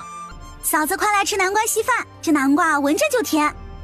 是甜，别看那丑样，吃着真不错。江澄雪在空间吃了饺子，将碗里的给周春芽和周通分了一块。我今天有点胀气，不吃那么多了啊。又问春芽这南瓜有没有把种子留下来。留了，院子里水缸盖子上晾着呢，晚上我收进屋里去，我要叫2只鸡吃了。爹，今天米面还有水都涨价了，城里还有好多传言呢，也不知道哪个是真的。周春芽见爹有心听，就兴致勃勃地将城里听到的话又说了一遍。这些话你们听听就行，大多都是瞎编的。该怎么过日子还怎么过日子就行了。爹，这旱灾还得多久啊？老天爷啥时候下雨谁知道呢？不过从来没有听说过旱灾超过5年的。今年是第3个年头，前2年虽然也旱，但好歹还能种出粮食。今年是一点雨也没下，物极必反，我估计旱灾也快过去了，但也不好说还要多久。总之粮食水我们往多了囤就是。那爹啊，北方的仗真会打过来吗？北方一直不太平，打仗这事儿我们也操心不了，还是操心自己吧，囤粮囤水。哎，爹，为什么有人会说天子不是真天子呢？咋会有这样的传闻啊？你这丫头现在话咋那么多呢？啥事儿你都要问一问。哎，就是觉得好奇嘛。这些话你们听了就算了，千万不要跟着人家去说，最好听到了也假装没听到。当今皇上是少年天子，11岁继位，如今不过14岁。他继位时还是孩子，又刚好赶上雨水减少，旱情出现。这2年忙于平定北方混乱，对旱情没有预防，百姓心里积怨，怀疑他德不配位，自然会编排一些话出来。总之，外面的话你们不要参与。不想被砍头就听你们爹的，少掺和官家的事情，听到了？啊，知道了。江承学忍不住又说了一句：“11岁啊，那么小，懂什么天下大事呢？”我就说你吧，以前想你多说2句都不行，现在这话堵都堵不住是吧？这倒也不是啥保密的事情。太上皇在位的时候，的确皇女多，皇子少。当今皇上是最小的皇子，最得他心。云州是武王爷娘家。吃吧，阿勋，吃完了带着弟弟干活，我这会儿要出去一趟。爹，宵禁呢？你不怕罚钱呀？没事儿，我去就回，你们做你们的。干活去啊，等啥呢？娘，粮食都买不上，挖这坑还有啥用啊？嫂子，你说是不是？阿通，这地窖啊，咱们还是要挖出来，都挖了一半了，总不能白浪费那个力气吧？以后肯定能派上用场。哦，那好吧。说干就干，兄妹3人分工合作。杨氏趁着灶火没有熄灭，又炕了一些饼子，黑灯瞎火的，白面黑面揉在一起，也看不出有什么异常。因为白天睡了觉，这会儿江承雪兴致勃勃地在坑边看3兄妹干活。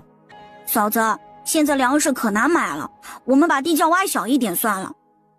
我觉得这个地窖不能挖小，要是能行，还该往大的挖一挖。往大的挖？装啥呀？吃吧，吃完了卖点力气干活，早点把这地窖挖出来，早点出去找活干。嫂子，挖那么大装啥呀？装冰。冰？要是存粮用不上的话，我们就藏冰。可是嫂子，我们藏冰做什么？现在水都不够喝，我们还藏冰，那不是……嫂子，云州冬天要下雪吗？云州的冬天可冷了，你们不是也看到屋里面的炉子了吗？冬天啊，要一直烧着才行。对了，我们不能光准备柴火，还要买一些木炭才行，木炭经烧啊。我看呀，就别瞎折腾了，地窖你们爹说挖多大就挖多大，粮食水我们照常买着就是。你们别在这里乱琢磨，吃了赶紧干活去。娘，这藏冰的事情啊，是为以后打算的。我们买地欠人家那么多银钱，靠种地还的话，不知道要还到什么时候去呢，好几百两银子呢。欠几百两啊？啊，欠3、400两，不过也没事儿，我们有那么多地呢，不慌啊。而且啊，娘，我觉得我这个法子能行。云州冬天寒冷，夏天燥热，我们呢把冰藏着，留到夏天去卖，是可以卖一个好价格的。我知道大家都担心现在吃饭喝水的问题，但我觉得爹说的对啊，旱灾总会过去的，说不定明年就好了呢。我们不能只想着眼下吃饭喝水的问题，还可以想想挣钱的问题。别看现在人人都没钱的样子，其实啊，云州有钱人多得很，也就是现在不敢花了而已。只要旱灾过去，他们手头的银子多得不知道怎么花呢。现在呀，我们把冰存着，等最热的时候卖给他们，好好挣上一笔。杨氏和孩子们怔怔地看着江澄雪，他们觉得多少有些天方夜谭。娘，退一万步，这冰又不是别的，是水变的呀。万一明年旱情过不去，我们挣不到钱，至少自己可以拿来吃喝呀，是吧？一点都不亏。嫂子你可真聪明，你跟我哥就该从商，反正都要囤水的，我们就使劲多囤一些。娘，明天我也去打水。这冰咋能放到夏天去呢？你不知道，这地下冬天的温度啊比地面高，冬天井里面还呼呼往外冒白气呢。藏冰这种事情，可都是朝廷才能做出来的事啊。娘，你放心吧啊，我呢好歹是商人家的女儿，在江家呀也学到一点东西的，这冬天的冰绝对能存到夏天去。杨氏心里没谱，不过也难得没有再怼自己儿媳。江澄雪倒是想等到公爹回来再去睡，她很好奇公爹这大晚上的去找什么人借钱。最后还是被杨氏赶回了房间。大人不睡，肚子里的孩子还跟着熬夜不成吗？从水缸边走过的时候，顺了几粒南瓜种子。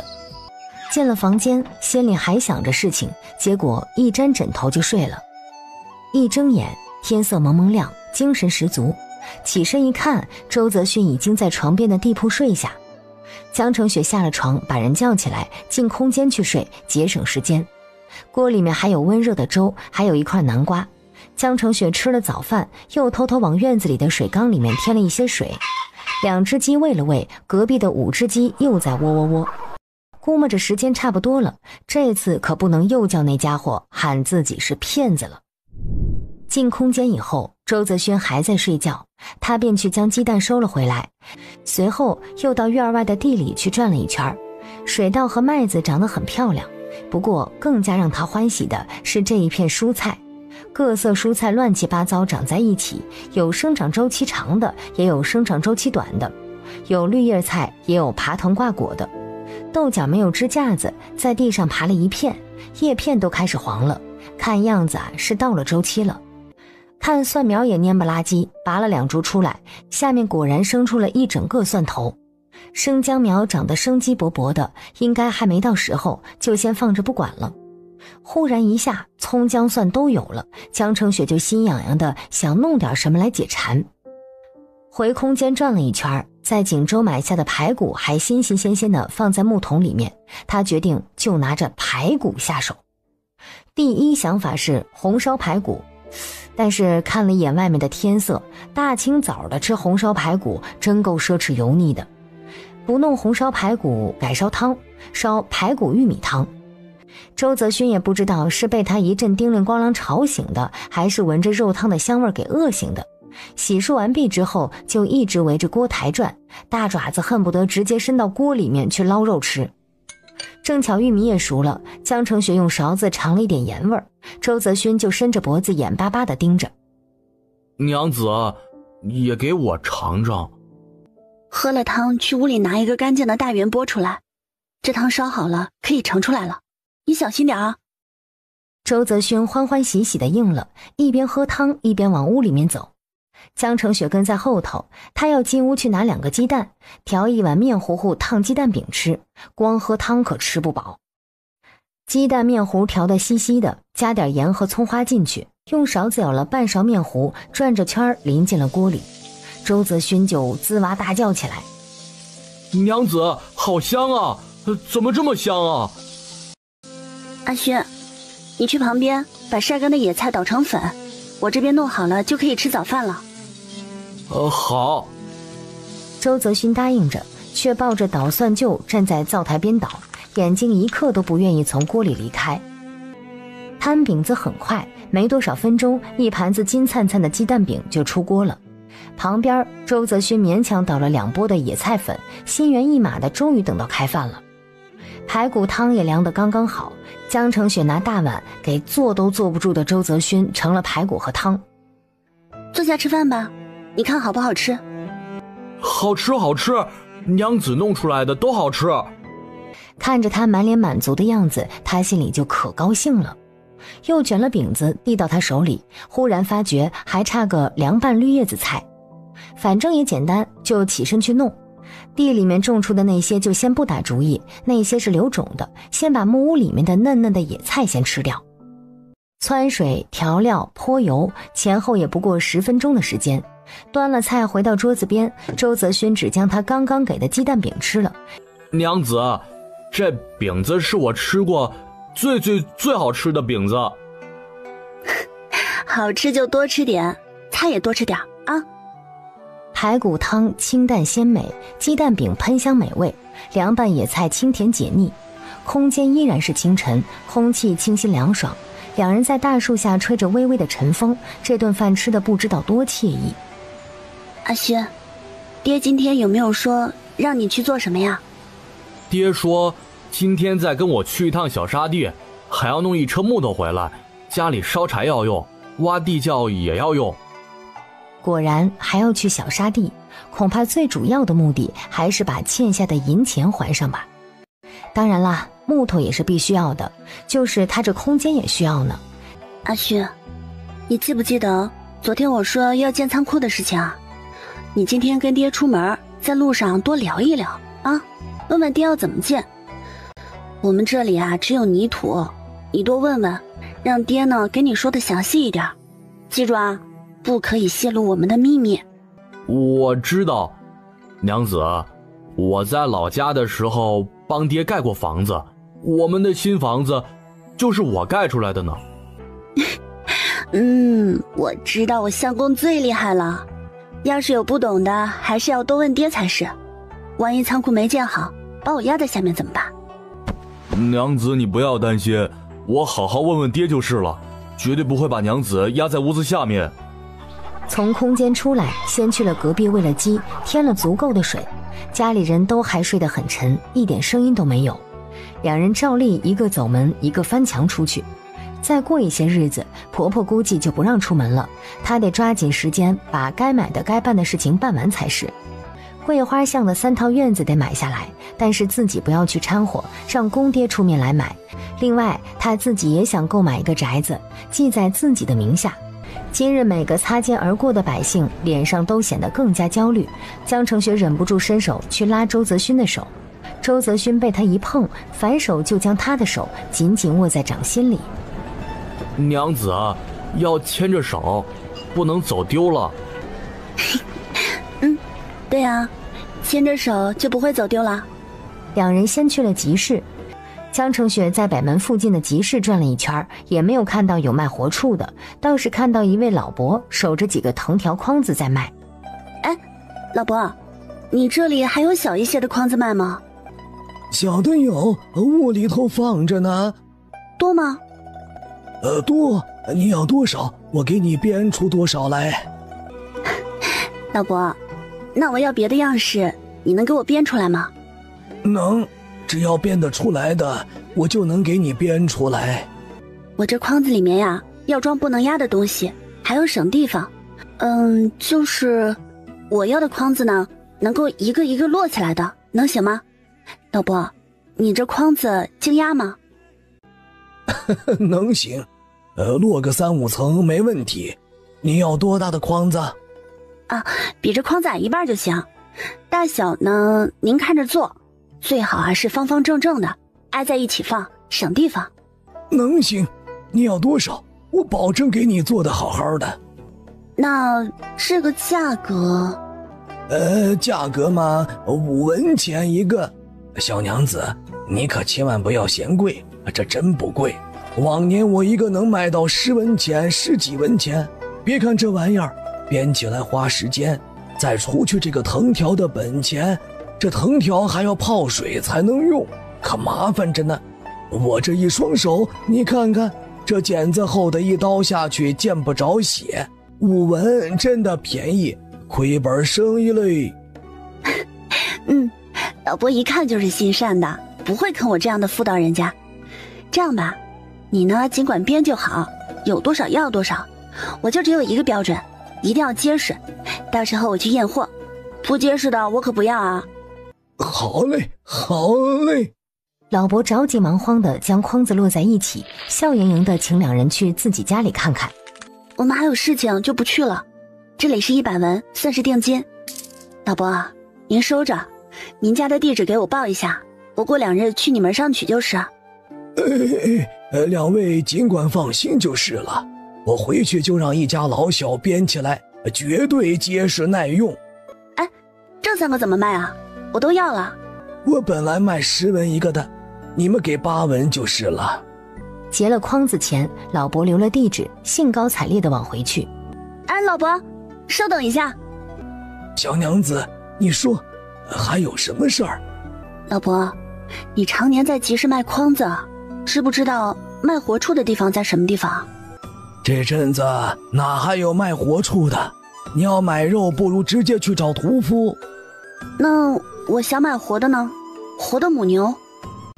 那也去找屠夫，现在活的牲口全送去屠宰，屠夫也最清楚不过了。走吧，我家邻居就是屠夫，上他那儿去打听打听。老伯隔壁家就是屠夫，主要是给各肉铺宰杀牲口，他们自己倒是连个铺子也没有，挣的就是屠宰的钱。院子里面血腥重，江城雪就没有进去，在老伯家的院子里等着。老伯去叫屠夫过来说话。老伯家里果然还有很多藤条，编好的筐子、篮子随意地散在院子里面。家里还有一个老婆婆带着个3、4岁的孙儿。江城雪挑挑选选，又从院子里面捡了几个筐子，准备买回去给家里面用。隔壁屠夫换了一身干净衣服，跟着老伯过来。小娘子，听说你想买牲口啊？大哥，你知道哪里能买到母牛吗？嗨，别说母牛了，让我给你搞头母猪，我都不知上哪儿找去呢。小娘子，你找母牛做什么呀？大哥，你是这一行的，不知道能不能帮我找这么一头来？我需要的呢，不是一般的母牛，要正在怀孕中，或是刚刚产了小牛，还有奶水的。你若是能帮我找到，我必有重谢。这小娘子是怕自己孩子养不住，想买头奶牛来帮着养孩子。要是找着了，这个费用……这个呀，要看具体情况，情况越好，我给的报酬就越高。100文是最低价。你要是找到了，就养着，我过2日呢会来取筐子，一并跟你结算。行，这2日我就什么事儿都不做了，到处去给你找母牛吧。找着了，小娘子可不要反悔，说不要了呀。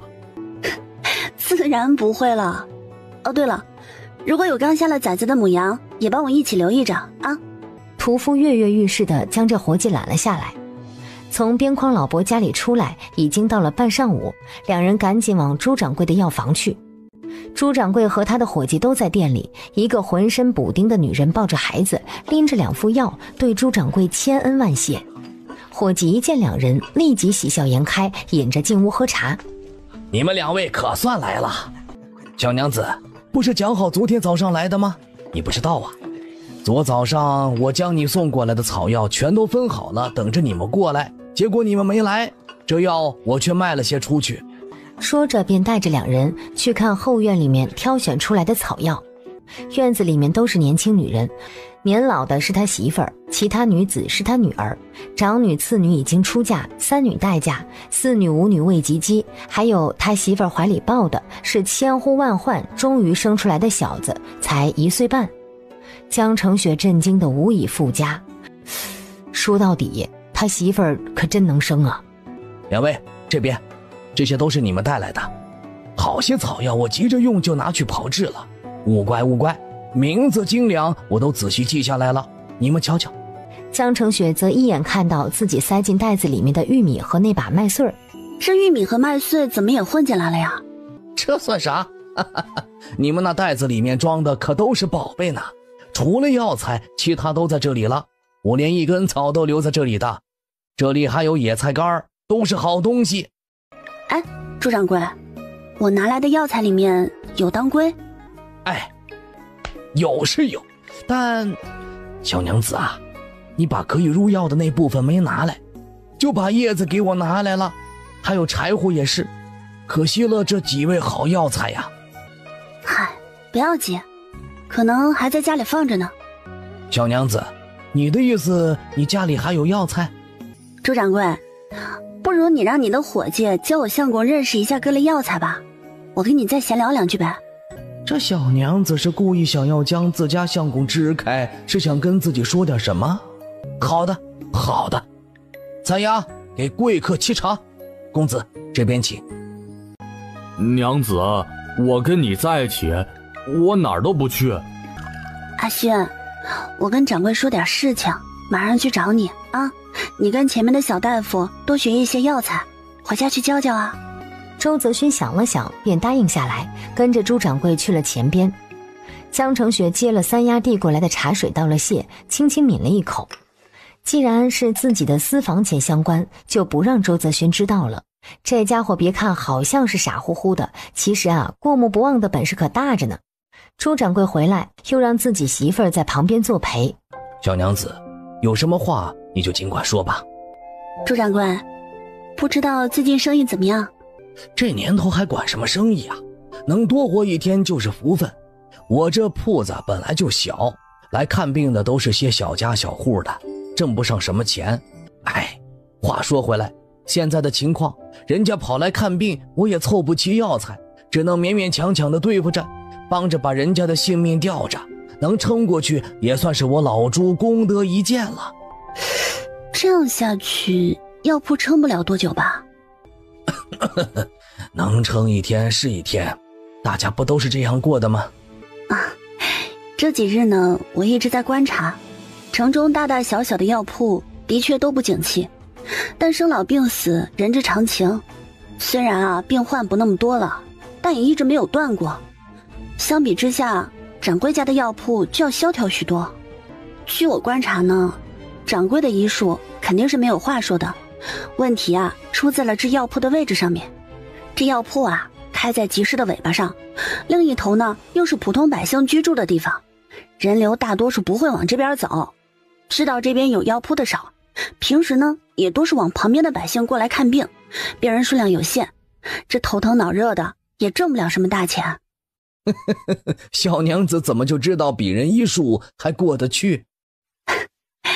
这药铺虽然位置偏僻，但店铺不小，店外的门匾呢老旧，自己也模糊了，我估计有10年了吧。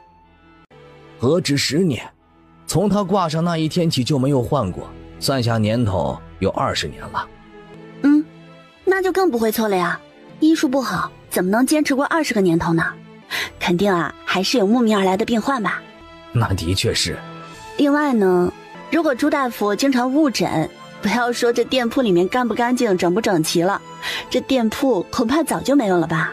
所以我可以断定，朱大夫的医术绝对不比城中那些大药房的大医馆的差。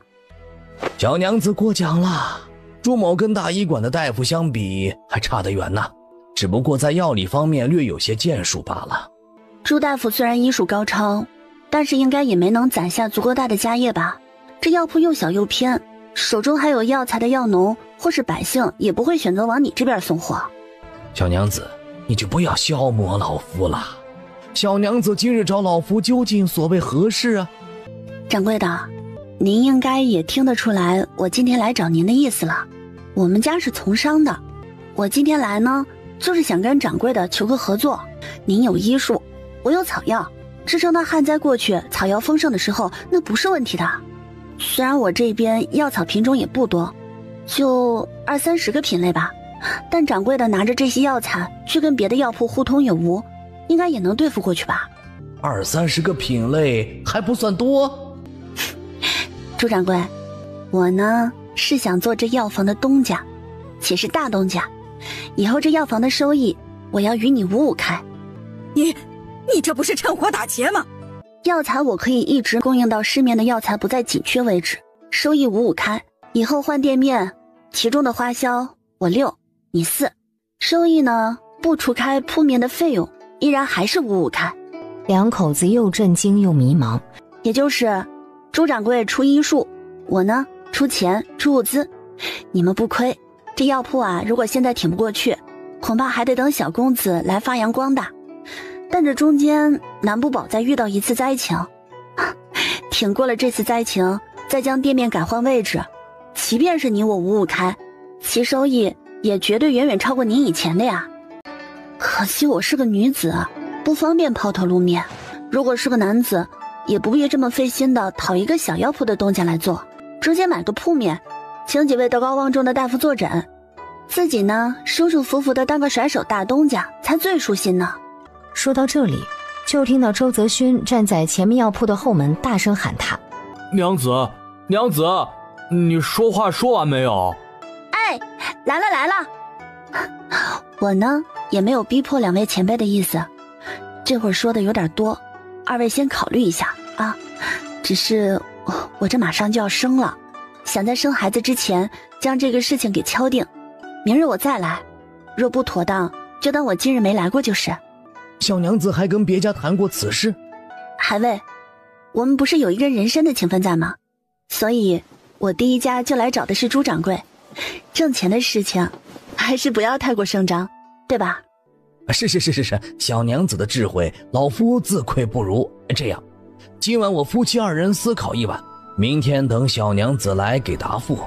朱掌柜一直将二人送到大街上，见周泽勋背着几个大筐子，还想叫伙计帮忙送到家里去，被江成雪制止了。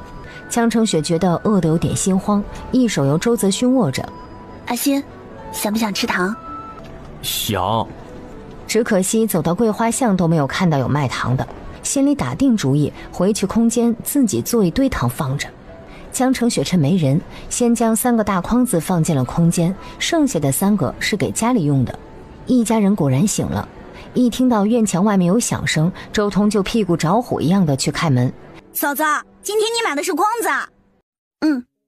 在街上看到有老伯卖着筐子，又结实又便宜，家里用得上。这下好了，你身上一个子儿都不剩了吧？我看你还怎么买东西。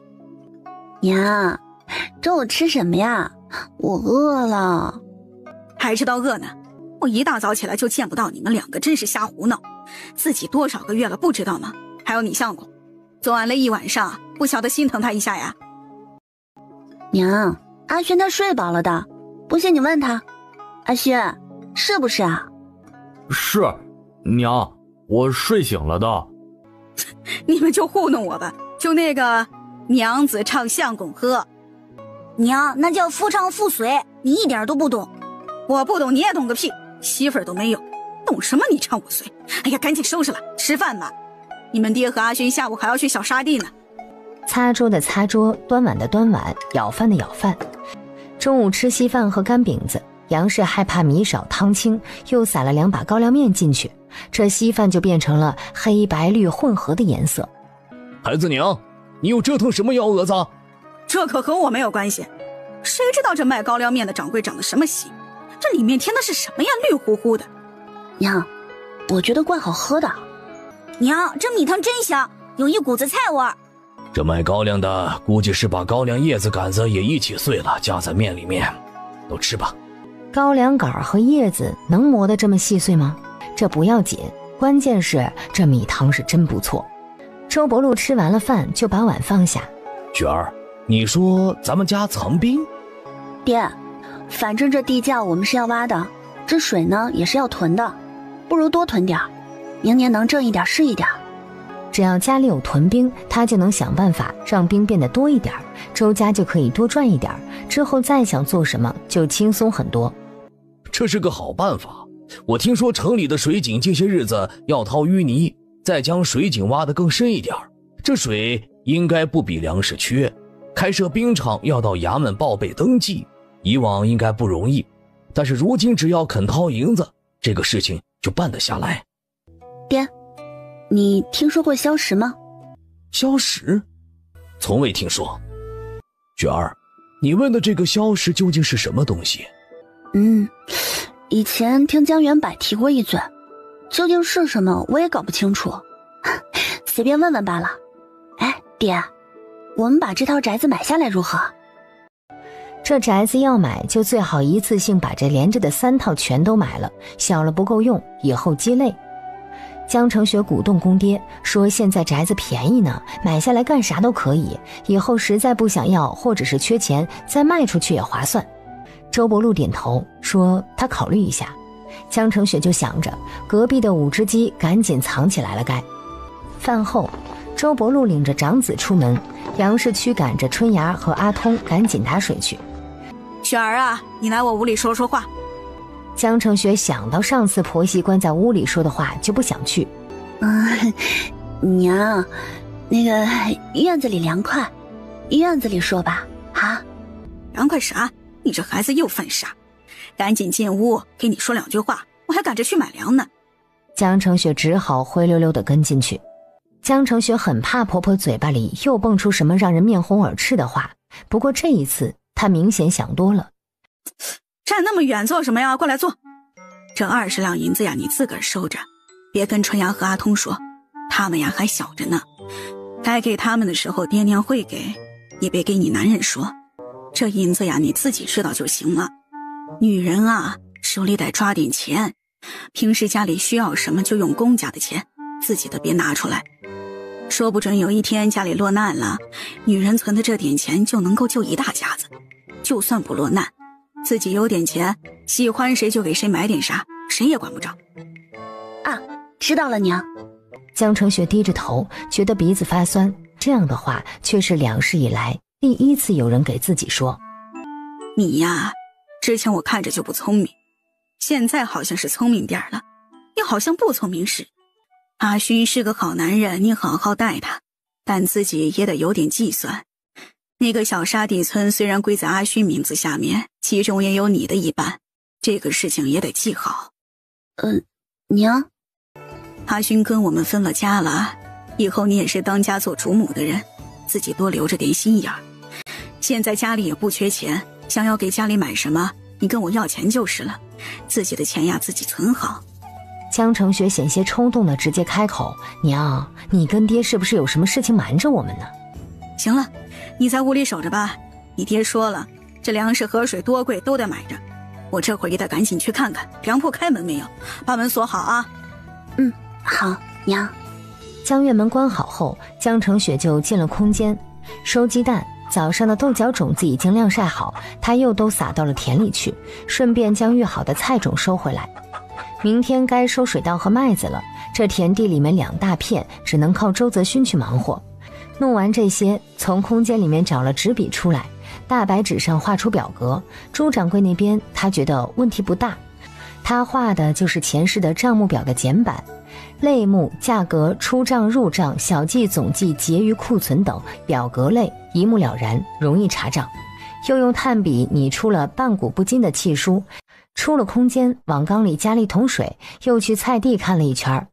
等了好一阵子，周春芽和周通才担着水桶回来。今天打水的依然排成长队，据说从明日起城南的水井就不开了，要掏淤泥，所以明天打水的就更多了。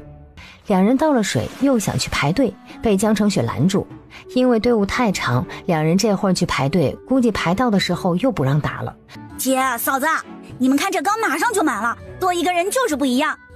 你脸皮真厚，就变着法子夸自己。本来就是嘛，而且我们再洗一个缸出来吧，明天最多后天就能够用上了。不用洗，这水一进去，脏东西就沉到水底去了。你见过哪个水井是洗过的？下面都是泥巴，打出来的水还是清的。哪里都是清的，我今天打回来的水里面就有泥沙，那就更不用洗了。春芽，阿通，我进屋去躺一下啊。哎，嫂子你去吧。姐弟2个答应着，从屋里抱了布匹出来。早上跟娘去买粮的时候，顺便买了些细棉布。江成雪回到空间，有周春芽和周通在家里守着，她就能安心坐堂了。之前在锦州的时候买了不少冰糖，前一次进来的时候，她就瞅好了菜地里面的老冬瓜，可以摘回来了。这冬瓜沉甸甸的，大概有10来斤重，一共9个，一个个对半破开，掏出里面的瓤，挤出冬瓜籽，放在盆里面洗干净，再捞出来晾晒，晒了厚厚的一大扁箩。折腾了好一阵子，才把冬瓜晾晒的事情弄完，然后就是冬瓜糖的事情。冬瓜洗干净去皮，切成大拇指一样粗长的条，直接放入铁锅里面小火煨着，等到冬瓜里面的水分出来了，再添大火熬煮。这冬瓜水分很大，不一会儿就煮出了一大锅水。这个时候把冰糖要加进去，这个量不能少，少了挂不住糖霜，也不能太多，多了冬瓜条就变成白色的了。煮的时候不能搅动，一搅动就散成一锅冬瓜粥了。等到锅里已经见不到水渍的时候，就要很轻柔缓慢地搅动，方便水汽发散和阻止粘黏。直到冬瓜条经过了烂糊的阶段，重新成为一根根的，要一直到冬瓜条干燥变硬变胶状的透明，锅里的冰糖糊在锅上变成白乎乎的糖锅巴，这冬瓜条才算是做好。光是锅里面熬煮烘干的时间都花了1个多时辰，真的是耗耐心呐。吃上一根儿，很不错，很甜，有冬瓜的味道，外面有嚼劲儿，中间还有沙脆的感觉。将糖装进小罐，盖上盖子，搁在木屋里面。锅里的糖锅巴添了清水，熬成了糖水，倒进大海碗里，放在那里当糖水，还有淡淡的冬瓜清香呢。做好了糖，就想拿给周春芽和周通尝尝，但是想到自己今天回来的时候并没有买糖，便压住冲动，决定明天再给大家吃糖。等到周泽勋晚上回来，那傻小子估计又要欢天喜地了。从空间出来，杨氏已经回来了，跟周春芽在树下的桌子边侍弄那些剪刀布匹。周通已经被他娘轰去睡觉了，晚上下苦力还得是家里的男人。娘，你买粮回来了？回来了，刚好买完粮铺就关门。也不是云州还有粮食，你要不要上手给你肚子里面的孩子缝2件肚兜啊？行了，你个大肚子，就坐在那里陪我们聊聊天吧，自家男人的蟹裤会缝补就行了。娘，你们这会儿在做什么呢？嫂子，娘给你肚子里的孩子准备尿片呢。娘说这尿片得用棉布做，小孩子皮肤娇嫩，而且棉布吸水好。我在裁剪冬衣的样子。娘，肚子里的孩子取个什么名字好啊？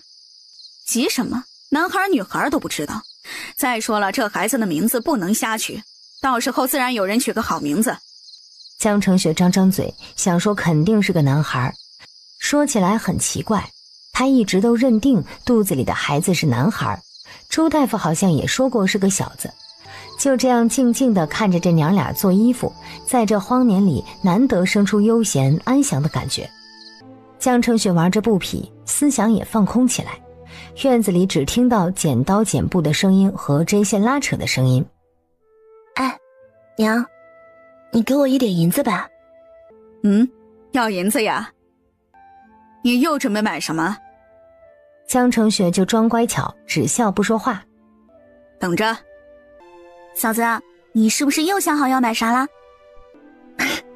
我没想好呢，家里待不住，在街上逛着逛着，看到家里需要什么买些回来呗，该用的还是要买的。嫂子，你精神可真好，天天挺着8个月大的肚子一逛逛半天，这身子是真好。杨氏从屋里出来，一屁股坐在之前的凳子上，给江澄雪1把碎银子，加在一起有1两多，又给了女儿春芽1000银块。给你也给点儿，一天天的愁眉苦脸干啥？娘，我也有，你是大姑娘了，该学着攒钱了，可别跟你嫂子学，多少银钱都要3天花精光才舒坦。娘，嫂子都是为咱家里花钱呢。这还要你说，都收着吧，别给阿通知道。这小子以后花家里钱的地方还多着呢，不给他。你们别全往身上揣，自己屋里找个地方藏起来去。雪儿啊，你身上也不要多带了，带多了一下子就用完了。好的娘，那娘，我回趟屋去啊。下午的时光过得很快，到傍晚日头完全看不到的时候，门外才传来声响。周通又一个箭步飞去开门。爹，你回来了，我哥呢？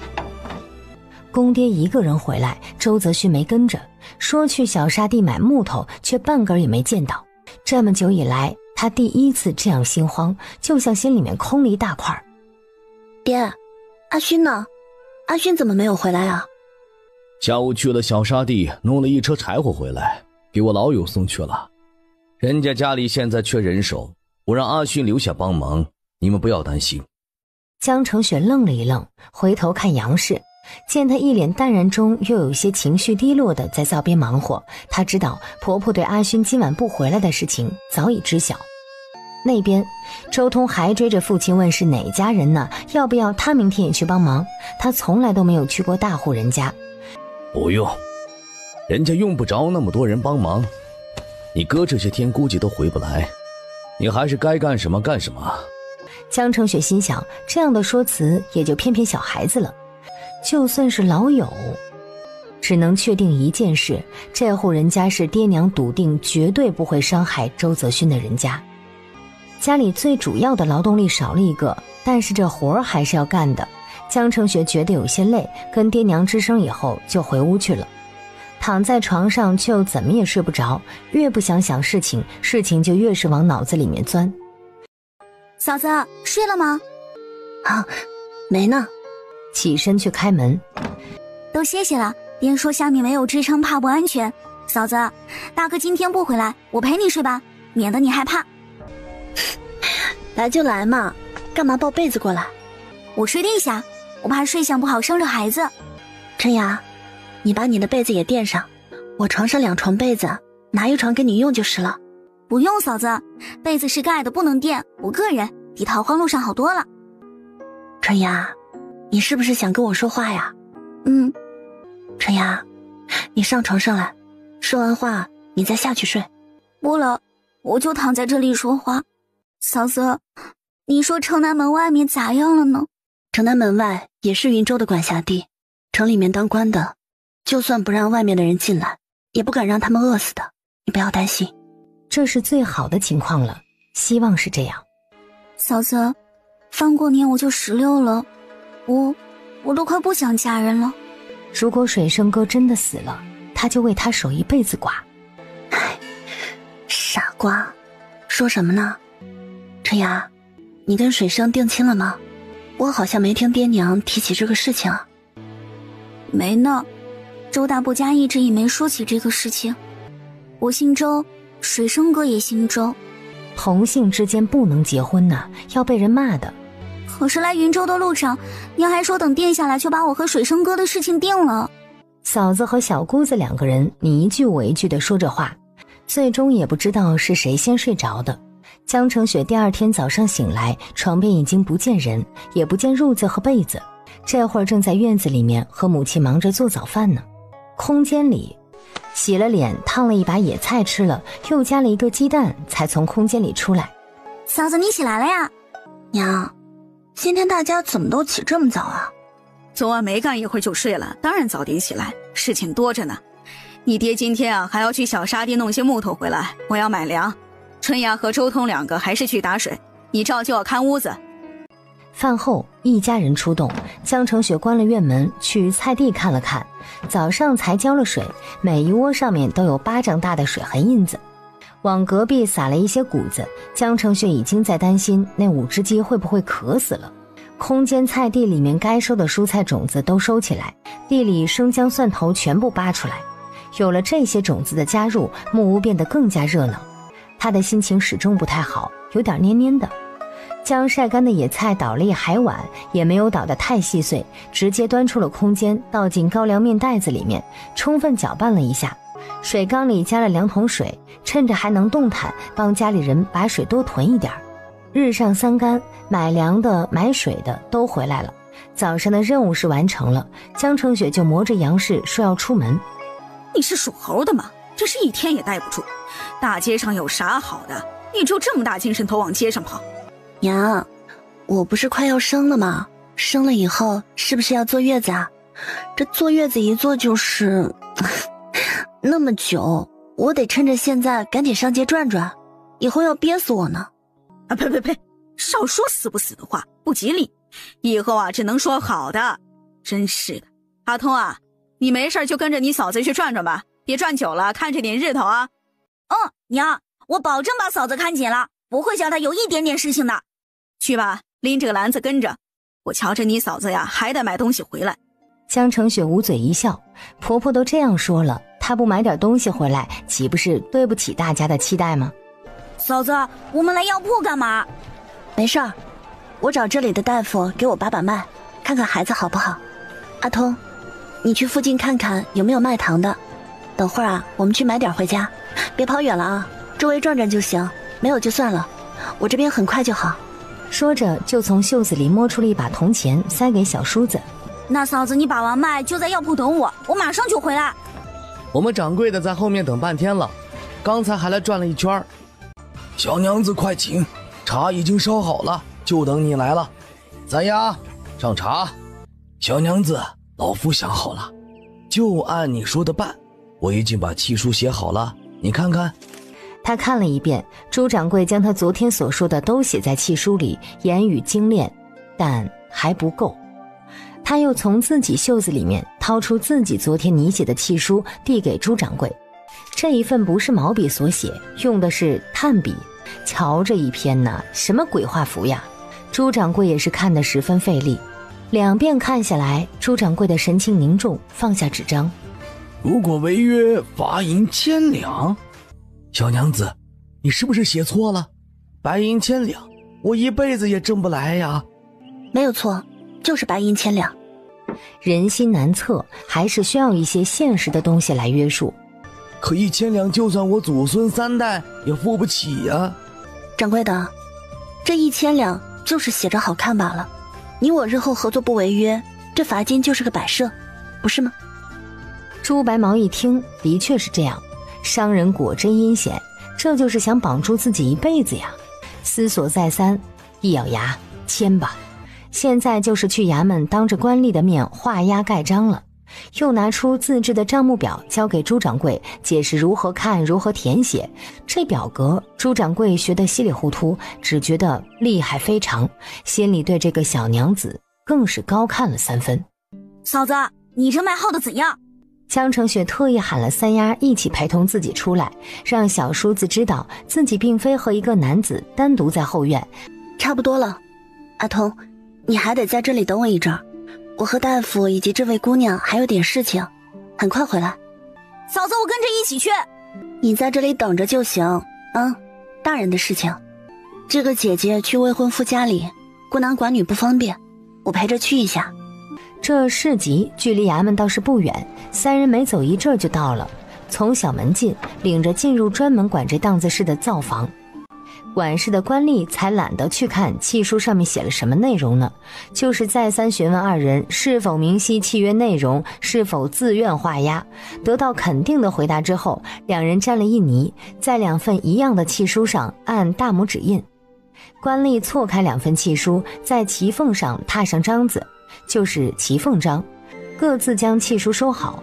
孕妇行动慢，江成雪就让朱掌柜先回，让他再琢磨一下那表格，草药过几日会送到药铺去，留下三丫陪自己慢慢走回去。三丫妹妹，你父亲可教你医术？医术是男子学的，我爹呀一直盼着生个弟弟继承他的家业呢，现在总算是心想事成了，只是弟弟还太小了。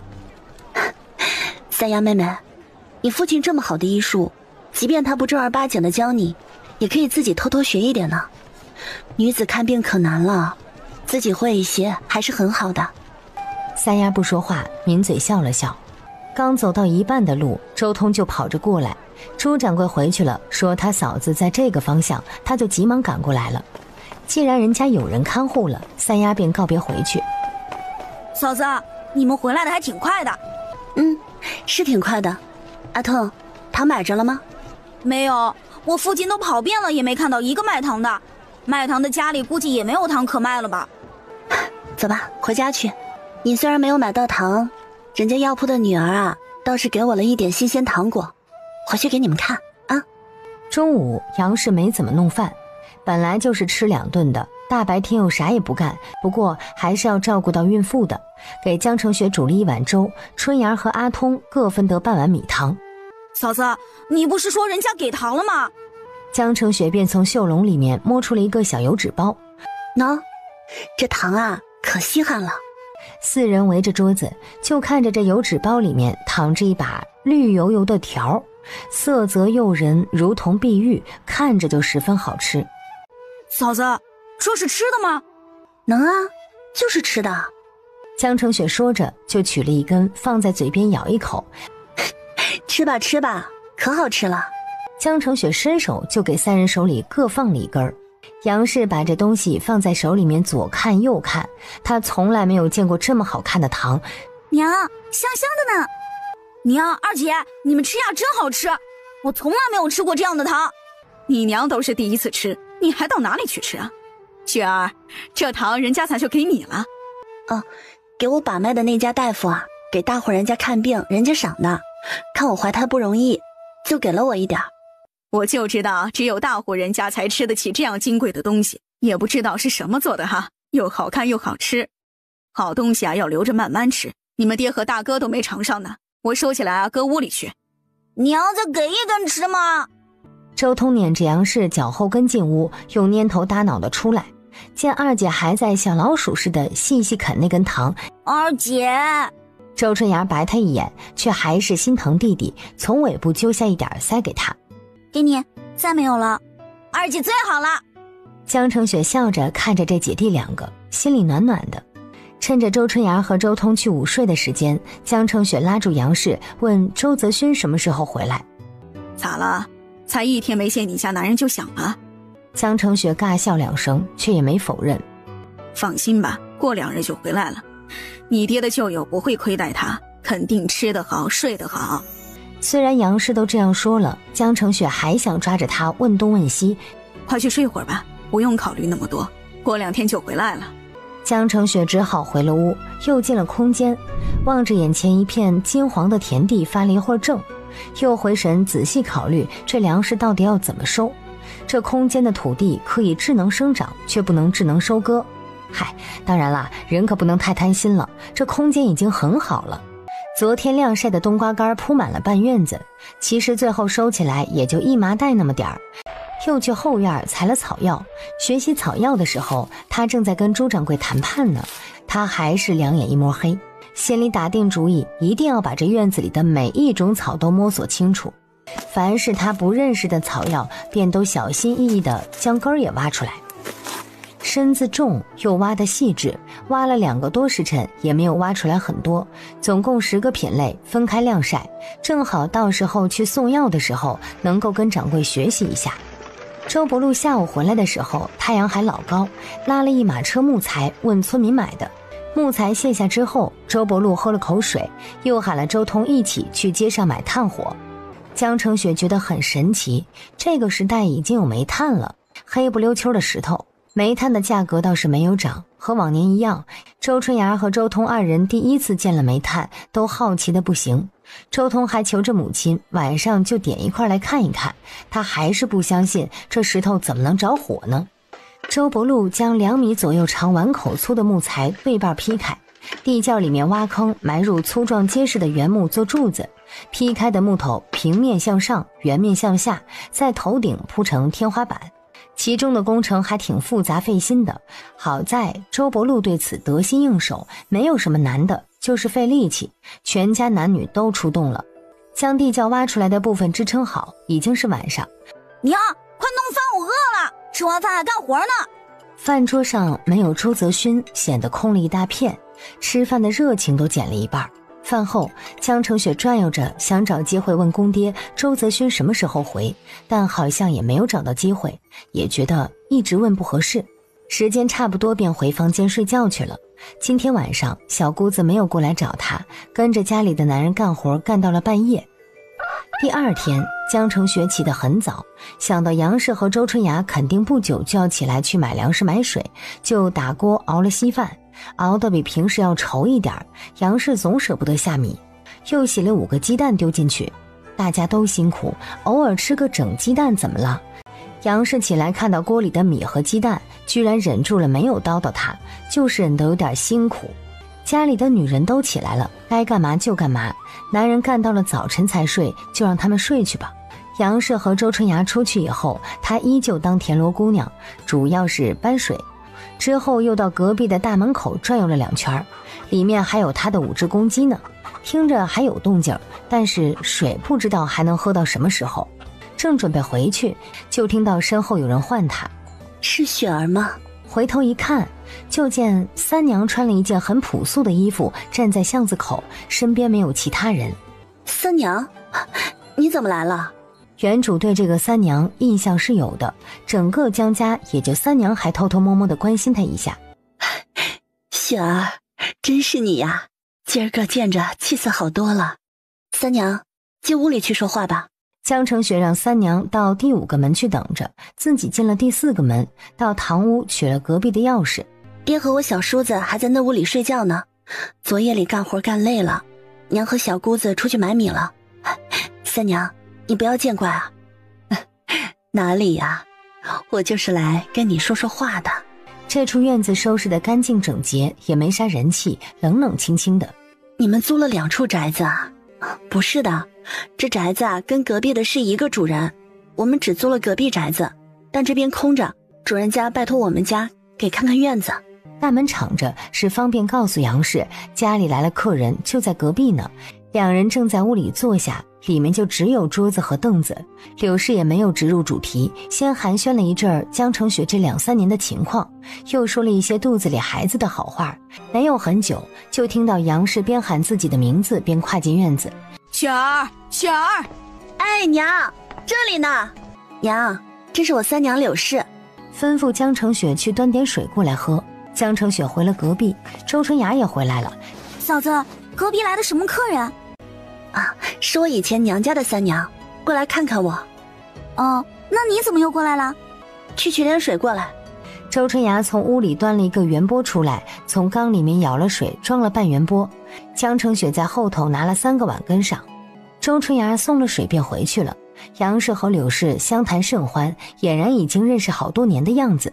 雪儿啊，谢谢你三娘，人家专门跑一趟来看你，还送给你肚子里的孩子一对上好的银镯呢。雪儿也算是我看着长大的，这都要生了，我应该来看看的。三娘，这银镯真好看呢，劳您挂心了。嗨，一家人说的哪里话。哎，雪儿啊，你收着吧啊，也不是什么珍贵物件。你也知道三娘在江家的位置，三娘在江家，除了阿尚和你，其实再没有亲近的人了。江城雪再次道谢，将手镯用绸布包好，塞进怀里放好。杨夫人，其实我这次来，也是有事情想求你们家的。原来今日老爷携大夫人去老丈人家祝寿去了，他才抓着时间出来看看江城雪。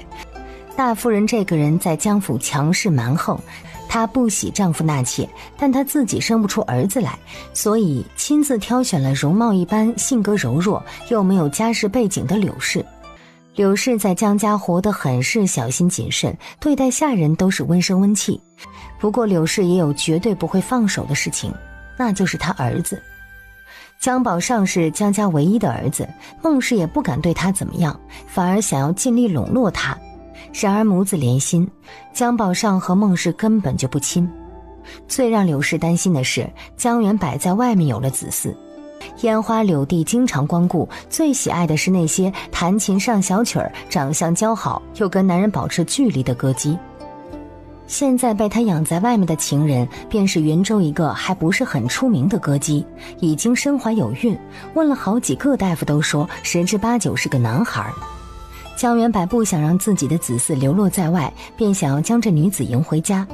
孟氏倒同意的爽快，但只有一个要求，这女子可以进江府当妾，但是她肚子里面的如果是个男孩，出生以后就必须过继到她的名下，认她为亲母。这却让柳氏非常担忧，一旦那女子生下的真的是儿子，那她和她的孩子在这江家就更加举步维艰了。夫人，情况就是这么个情况，我娘家无权无势又胆小，当初就为了30两银子将我送进江家做妾，我不敢指望他们。那日你们去江家，虽然头次见面，我却觉得周老爷是个敢做敢当的人物。如果有一日我跟阿尚落难了，还恳请周家帮我们一把。都以为大户人家的夫人小姐日子好过，也不都跟外人想的一样啊。那可不，我还希望自己随便嫁了个普通男人呢，只要他守着我一人，护着我和我的孩子就好。但，唉，妹子你放心，如果以后能帮上忙的，我们周家一定帮忙。听姐姐这样说，我心里就踏实多了。你们家这水跟我们家的不同啊，甜丝丝的，好喝。有什么不同？不都是城里井中打的？城中的井啊，还真是不行了，这水没有以前好喝了。柳氏看看屋外就说要走，他一个妇道人家出来太久不好。三娘，你知道我娘是怎么死的吗？在江澄雪看来，三娘有些奇怪。柳氏已经站了起来，一愣之下看向江澄雪的肚子。雪儿啊，以前的事情就让它过去吧，你保重自己的身子要紧，孩子马上要降生了。三娘，我没有事情，我亲娘去世的时候我年幼，还什么都不知晓，后来大一些才听到别人说她是自己生病死的。三娘，你是否认为我亲娘不是自己生病死的，是被人害死的？柳氏惊慌失措地啊了一声，杨氏也被吓得头皮麻了一下。三娘，你就把你知道的全部告诉我吧，我受得住。你要不说，我反而日夜睡不着，影响肚子里面的孩子呢。雪儿啊，不瞒你说，那日你们走后，老爷就请了师傅在江家闭门做了2天法，大约是被你母亲传线给你这件事情啊给吓着了。你母亲死的时候我还没入府，这些年梦事刻薄，家里下人都比较亲近我一点儿，或多或少听到一些事情。江元柏原本就是一个开茶叶铺子的小商户，此人看着温厚儒雅一般，其实聪明狡猾。他家底薄，没有什么依仗，按说生意也不会发展到今天这样庞大。只是恰好那年孟员外早些年在外面风流过的女子带着女儿在府外哭闹，场面十分难看，弄得满城皆知。孟家迫于无奈收了这母女2个，江元柏就将这事情记下了。估摸好时间以后，就去跟孟家提亲，直言就要这个流落在外归来的孟小姐。我进江家的时候便是这处宅邸，但听府里的老些婆子提过，二夫人死后半年，江家就搬进了现在的这宅子，以往的那一处连现在的一小半大都没有。本来老爷还不想你嫁到漠中那么远的地方去，因为啊，当时有媒人上门给你提过亲，对方家境不错，但大夫人执意要你去漠州。后来不知怎么的，老爷也答应了。这个三娘柳氏原来并不像自己想象的那样懦弱又无知，她这是在暗示自己呢。柳氏说了这些往事，便急着要回去，害怕老爷和大夫人先自己回去了。哎，你别往心里去，江家没想到是这样的人家，你爹当初啊还专门到云州打听了一番呢，真是知人知面不知心。乖，以后不想江家了，就想自己相公和孩子就行了。娘，我没事，我不是说了吗？我对江家没有记忆了，三娘说的这些我也觉得很是遥远。那就行，不记得更好。娘，你说这茶叶生意也不知道好不好做啊？管什么茶叶生意哦，别管了，你先回去跟春芽说话，我去锁门。下午周伯禄也没休息，说是要去找衙人买宅子。江澄雪赶紧强调，这3个宅子一起买了最合算。爹，你能不能再去衙门问一下，现在江府宅子的上一任主人是谁？知道女子从娘家带到夫家的嫁妆是属于女子的，可以由她支配。宋氏的嫁妆都是自己挣的，江家又执意将自己低价远嫁，肯定就是忌惮她离本家太近。但他们在怕什么呢？买宅子的事情办得很是顺利，那里还有5只鸡呢，江澄雪也拿他们没办法，干脆便放任不管。不过房子主人倒是做了一件好事，银子收了，便十分慷慨道：宅子里面所有东西都归你。周春芽2姐弟便欢天喜地地捉了院子里面的公鸡回来。娘，这房主人可真大方呀，5只大公鸡呢都不要了。该大方，咱们家花了可不少银子。 5只鸡真是渴得差一点就死过去啊，争着抢着去喝水。江澄雪盯着院子里面的7只公鸡，而周通则期待地盯着他。7只公鸡呢，总能吃了吧？娘，这么多鸡太费水费粮了，咱们就吃1只吧。就清炖，好不好？又想着吃肉，才吃肉几天呀？我看这肉就不能多吃，越吃越香。是周伯禄家吗？周伯禄起身去开门，可能是想着对方是男人，家里女眷多，就出去把院门给合上了。没一会儿又推门进来。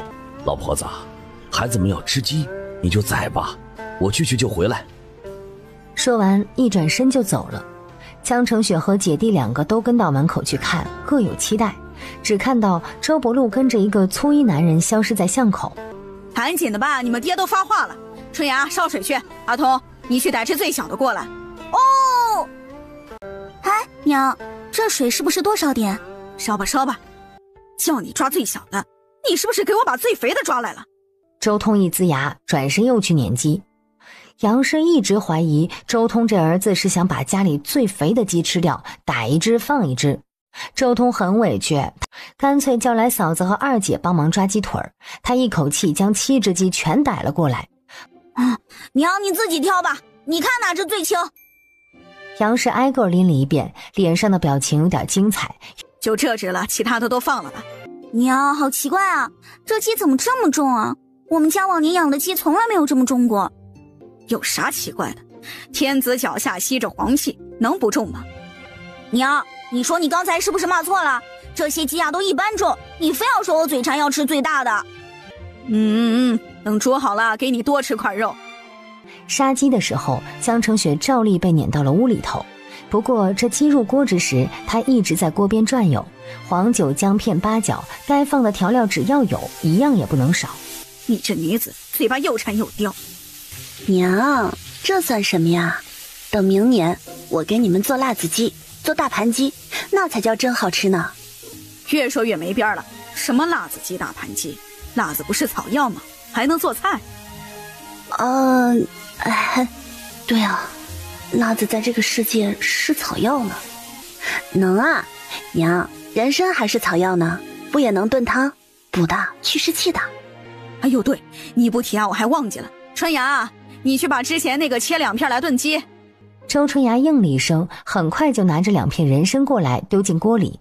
娘，可惜我们家萝卜还没长出来，丢2根萝卜进去就好了。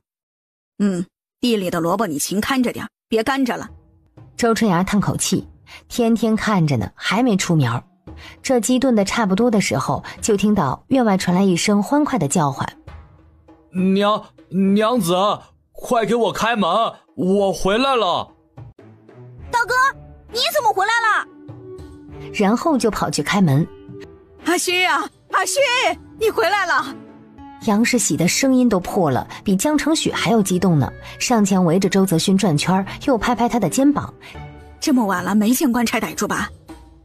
没有，这有些菜，老婆子你看着弄吧。周泽勋满脸傻笑地跑过来，牵江澄雪的手，就把人往屋里面带。娘子，我可想你了，我给你好东西。娘子，这个给你的，大老爷说的，给我媳妇儿的。江澄雪捏了捏，应该是个玉镯之类的。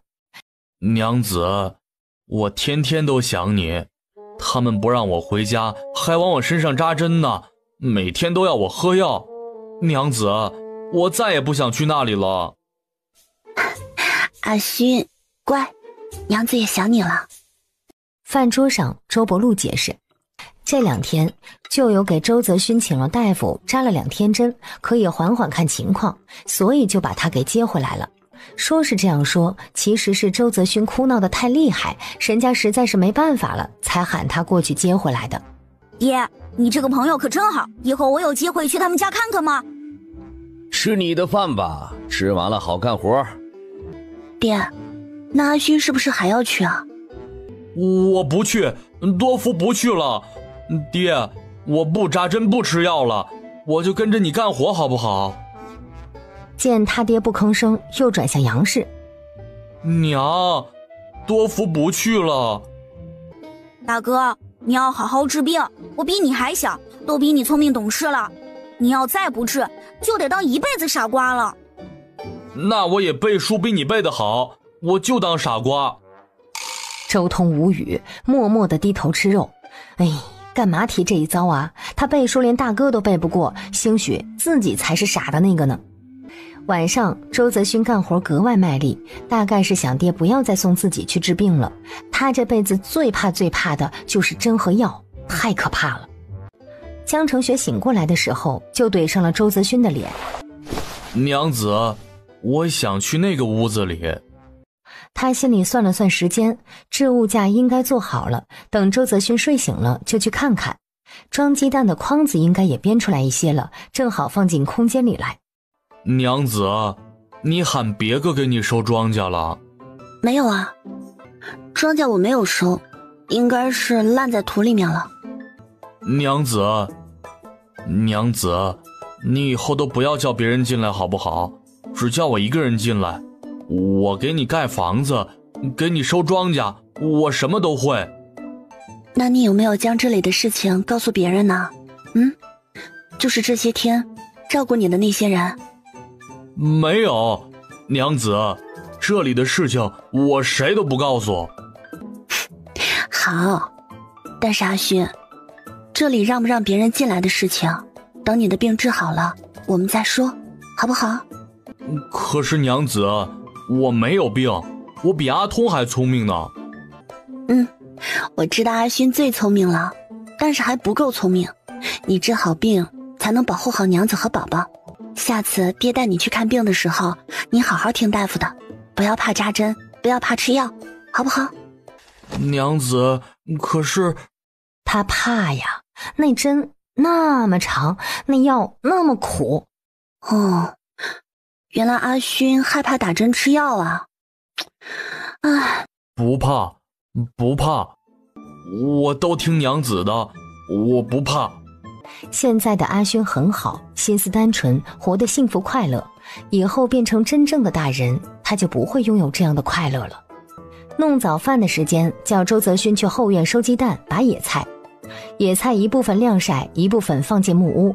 今天烫的是菜饼子，就是野菜洗干净切碎，放入鸡蛋面糊里面摊饼，又用今早才采摘的最新鲜的野菜弄了个凉菜。吃着吃着，忽然想起枕头下面的手镯忘记了，意念一转，几秒钟的时间，那雪白丝绸小包就已经在自己手上了。这玉镯水头很足，粉色深且鲜艳，摸在手里冰凉润滑。打赏完毕，他心满意足地将手镯放进了百宝箱，先去看了置物架。哟，小娘子来了，正巧了，我们昨晚就完工了，今天过来收拾一下家伙事儿。这边东西在屋里边。只见空荡的屋子里面摆着4个高高的红木架子，空气中飘散着清漆和木料的香气。这天气燥热，昨下午才刷的漆，这阵子就干了。接着又给江成雪介绍他要求的卡扣。老师傅，你给定个价钱吧。得2两银子。江成雪摸出1两银子给老人。谢谢，小娘子以后再打什么家具，你尽管找我就是了。又从袖笼里面摸出了10枚铜钱递过去。老师傅跟小师傅辛苦了，这些天也没有给2位师傅沏个茶喝，这点钱啊，2位师傅自己打水喝吧。老人又千恩万谢，随后带着徒弟拉着板车离开。周泽勋立即将4个架子搬进空间，暂时先放在空间的院中大树下。编筐子的老伯这边果然发动全家。江成雪进来的时候，就看到院子一角整整齐齐地堆着3摞方筐。2位主家来了，这筐子我编了好些，不知道够不够。小娘子，这筐子的样子我是按你要求做的，你瞧瞧是不是这样式儿的？老伯，这筐子做的可真好啊，我很喜欢。哎，你这里还能做多少啊？你还要啊？要，不是说了吗？您能做出多少，我就要多少。好嘞，我就把剩下这所有的藤条都给你做成这样的，估计还能做好几10个。江成雪又问起隔壁屠夫家里的情况。找着呢，他们一家都在找呢。昨天还上我家来问你们来过没有。不如你们去问问，说不定他们有门路了。江成雪将编好的48个筐子钱付了，一共是240文，又多加了10文，让老板的儿子将这些筐子都送到他租住的那个宅子去。因为现在那里没人，就让他们直接从院墙上丢进去。这筐子丢进去应该不会摔坏吧？当然坏不了了，一点事情都没有。交代完了筐子的事情，江成雪就请老人去叫隔壁屠夫过来讲话。结果还没过去，那边先过来了。屠夫2口子还有他们的几个孩子都涌了进来。小公子、小娘子，你们可来了，就差满城去找你们了。哎，师傅，我要的奶牛找着了吗？找着了。为了给你找这畜生啊，我们一家子啥都没干，就到处去问了。这牛还是跟人家庄子里问到的，幸好我问的及时，要么都宰了卖肉了。你们再晚来些呀，我跟人家说再多好话，人家也留不住了。那牛呢？别着急呀，我大儿子已经跑着去跟人家报信了。等等吧，没有多久的。一群人站在院子里面尬聊，既然是庄子，肯定在城外边，过来的话还得一段时间。他便摸了5000银子给他们。我去街上转转就回来。这牛啊，我肯定要。这5000银子是定金。哎，师傅，你们家有新鲜的肉吗？我买。有。屠夫大喜，这不赶巧了吗？今天早上有人送来1头猪，才宰好了，还没往各铺子去送呢。二位要多少？要什么肉？不如去我家里挑选，刚刚宰好的猪一样都不缺。一整头猪吗？哎，是的。我全要了。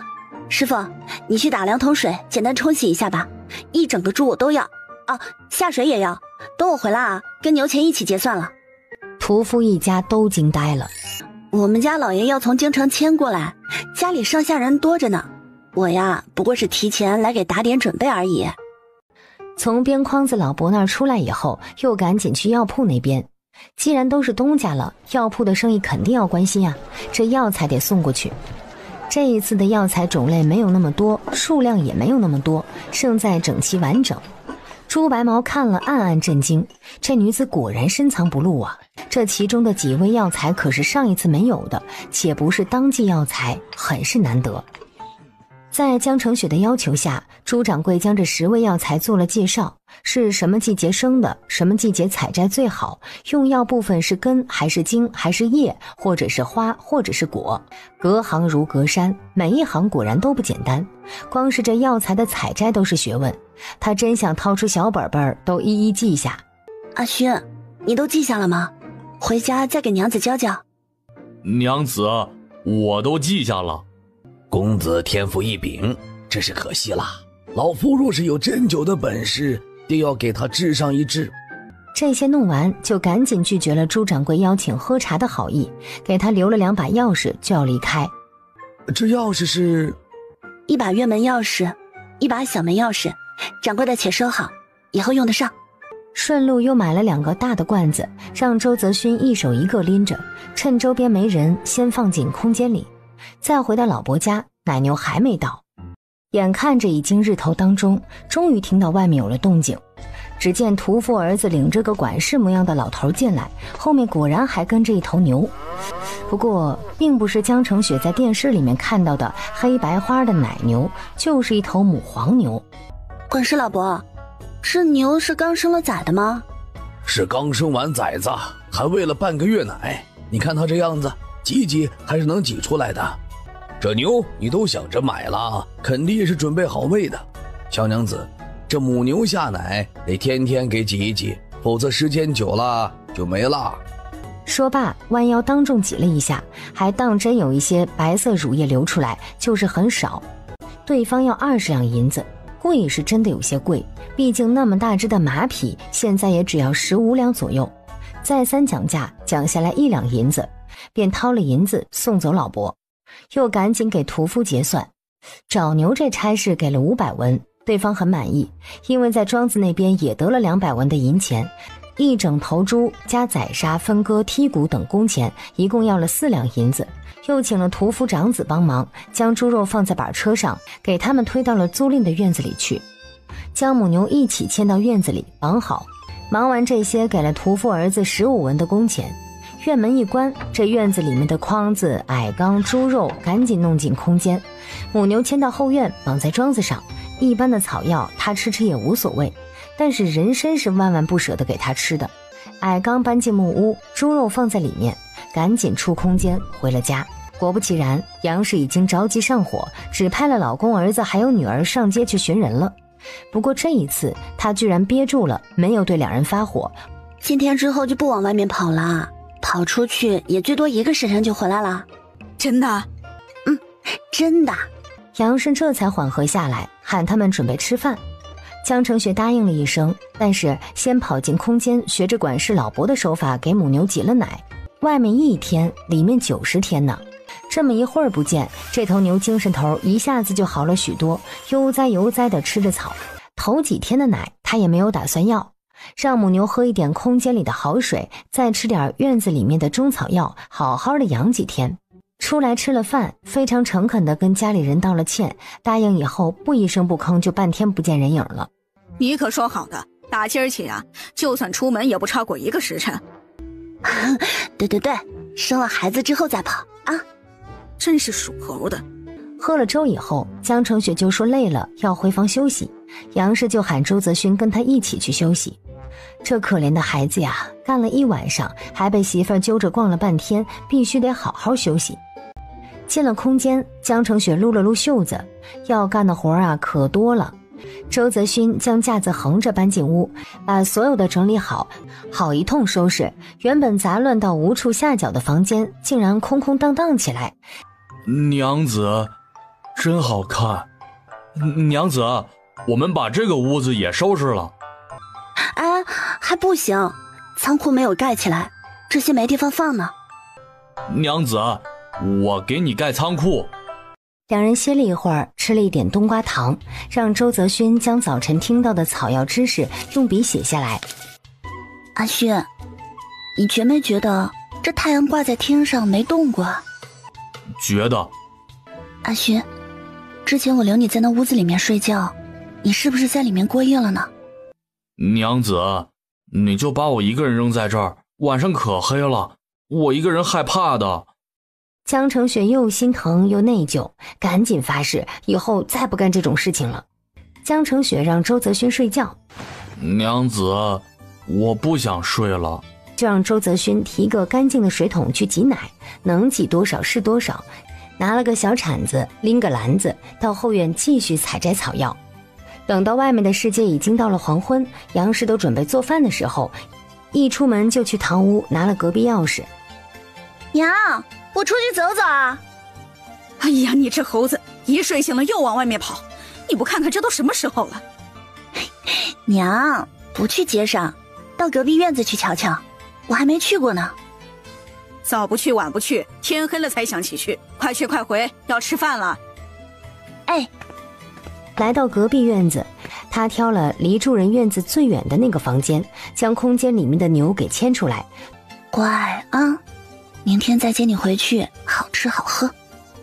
昨晚上吃了炖鸡，今天晚上的稀粥面糊就显得单调了很多。周伯禄一边吃饭一边说起昨天买房的时候去衙门踏章子，顺便把兵作坊的准许也办了。如果是要存兵，这地窖就要往大的挖，春衙的房里就随便挖个洞，危机时刻能将家里贵重的东西藏一下就行。主要是挖着院子里面的，以后不缺水了，这兵作坊还要开下去的话，就在隔壁2个院子也挖上。3个院子里都是坑，万一哪天下暴雨，土层塌陷，那3个院子都毁了。饭后，当家人安排了大家去干活。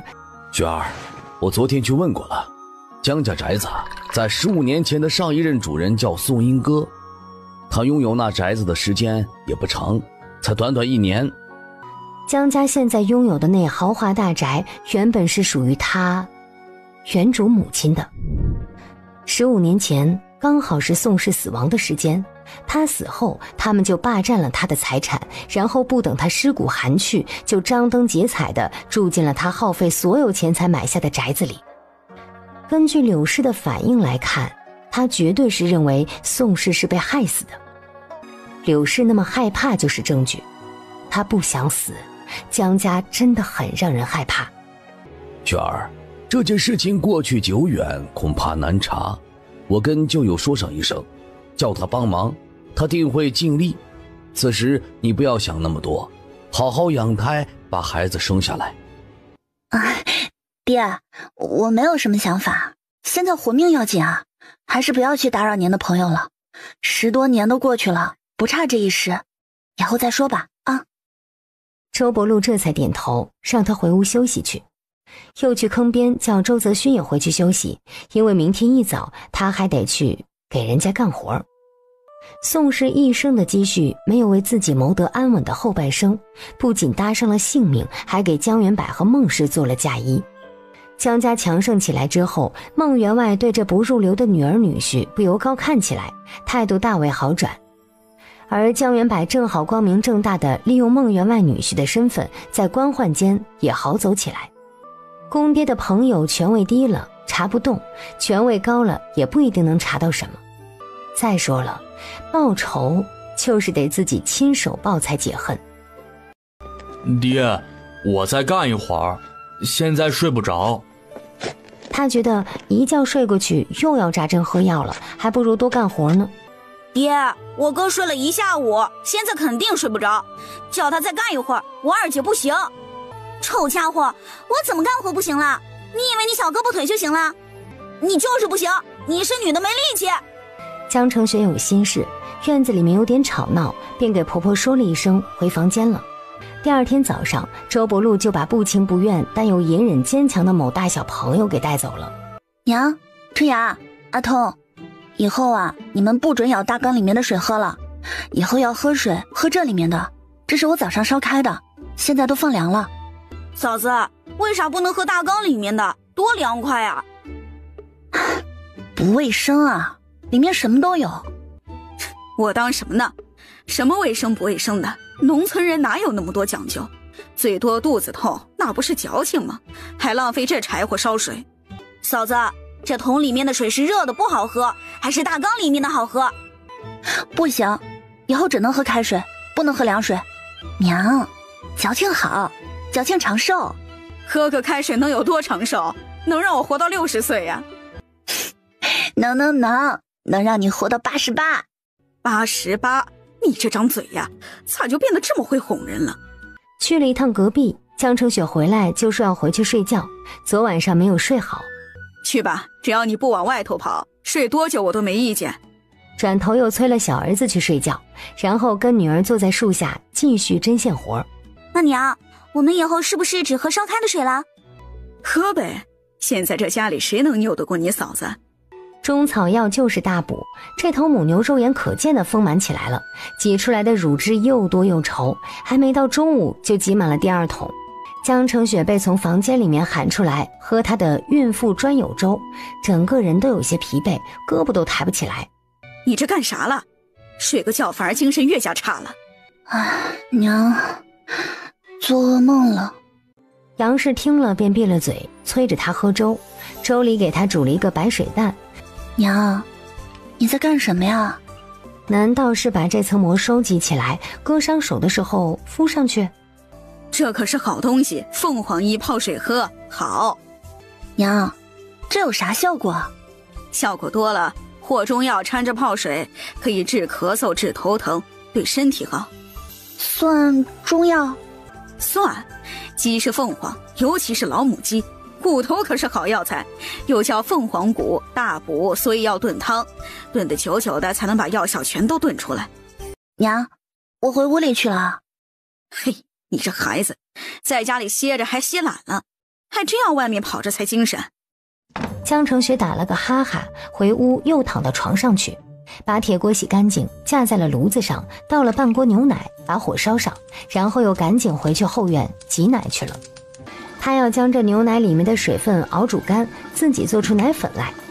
经过这又烧又烘又晒的，这里面一点的腥味都没有了，只剩奶味儿。接下来几天，江成雪都没有出门，地窖挖的差不多了，周伯禄开始把这些土一车车的往外运。恰好周泽勋也遭了罪回来，夫妻两个就偷偷摸摸的帮周伯禄至少消化了1/2的黄土，把之前买的还空着的大水缸搬到了里面。这大水缸一开始是准备存水的，现在不存水了，要存冰，大水缸就全都装了粮食，足有好几百公斤了。都是银子呀！当家的，这粮食还要买吗？买，接着买。现在没啥需要买的东西了，手上的钱都可以买成粮食和水。雪儿，你不是说要藏冰吗？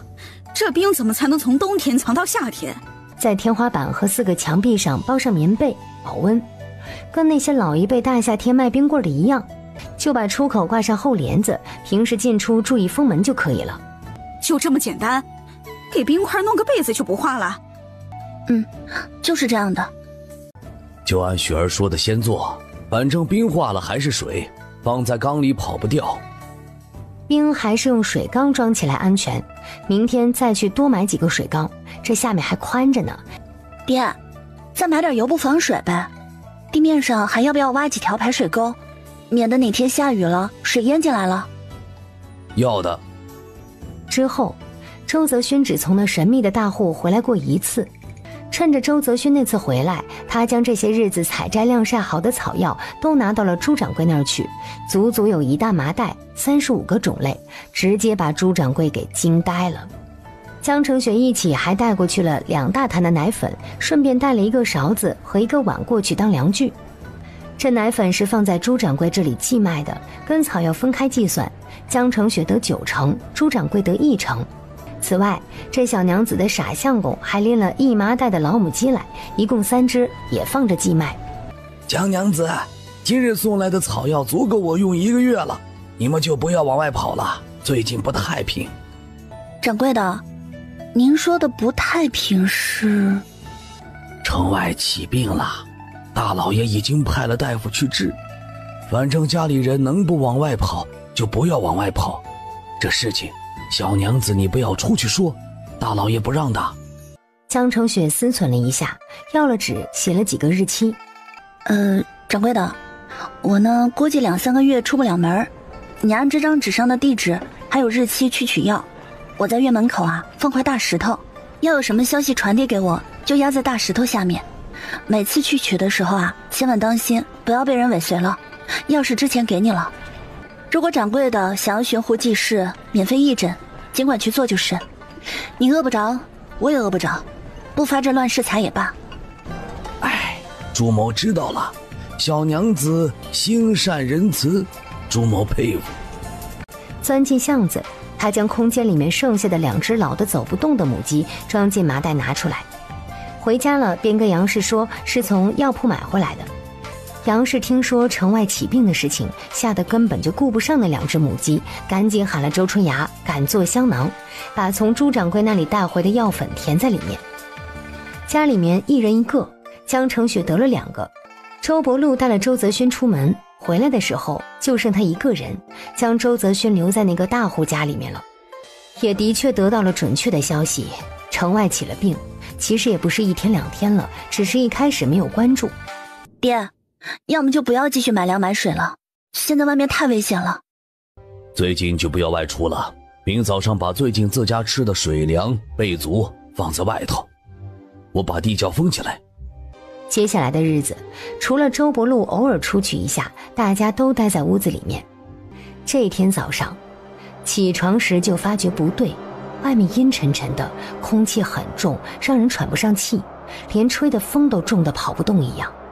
周通激动地在院子里面拼命喊叫：要下雨喽，要下雨喽！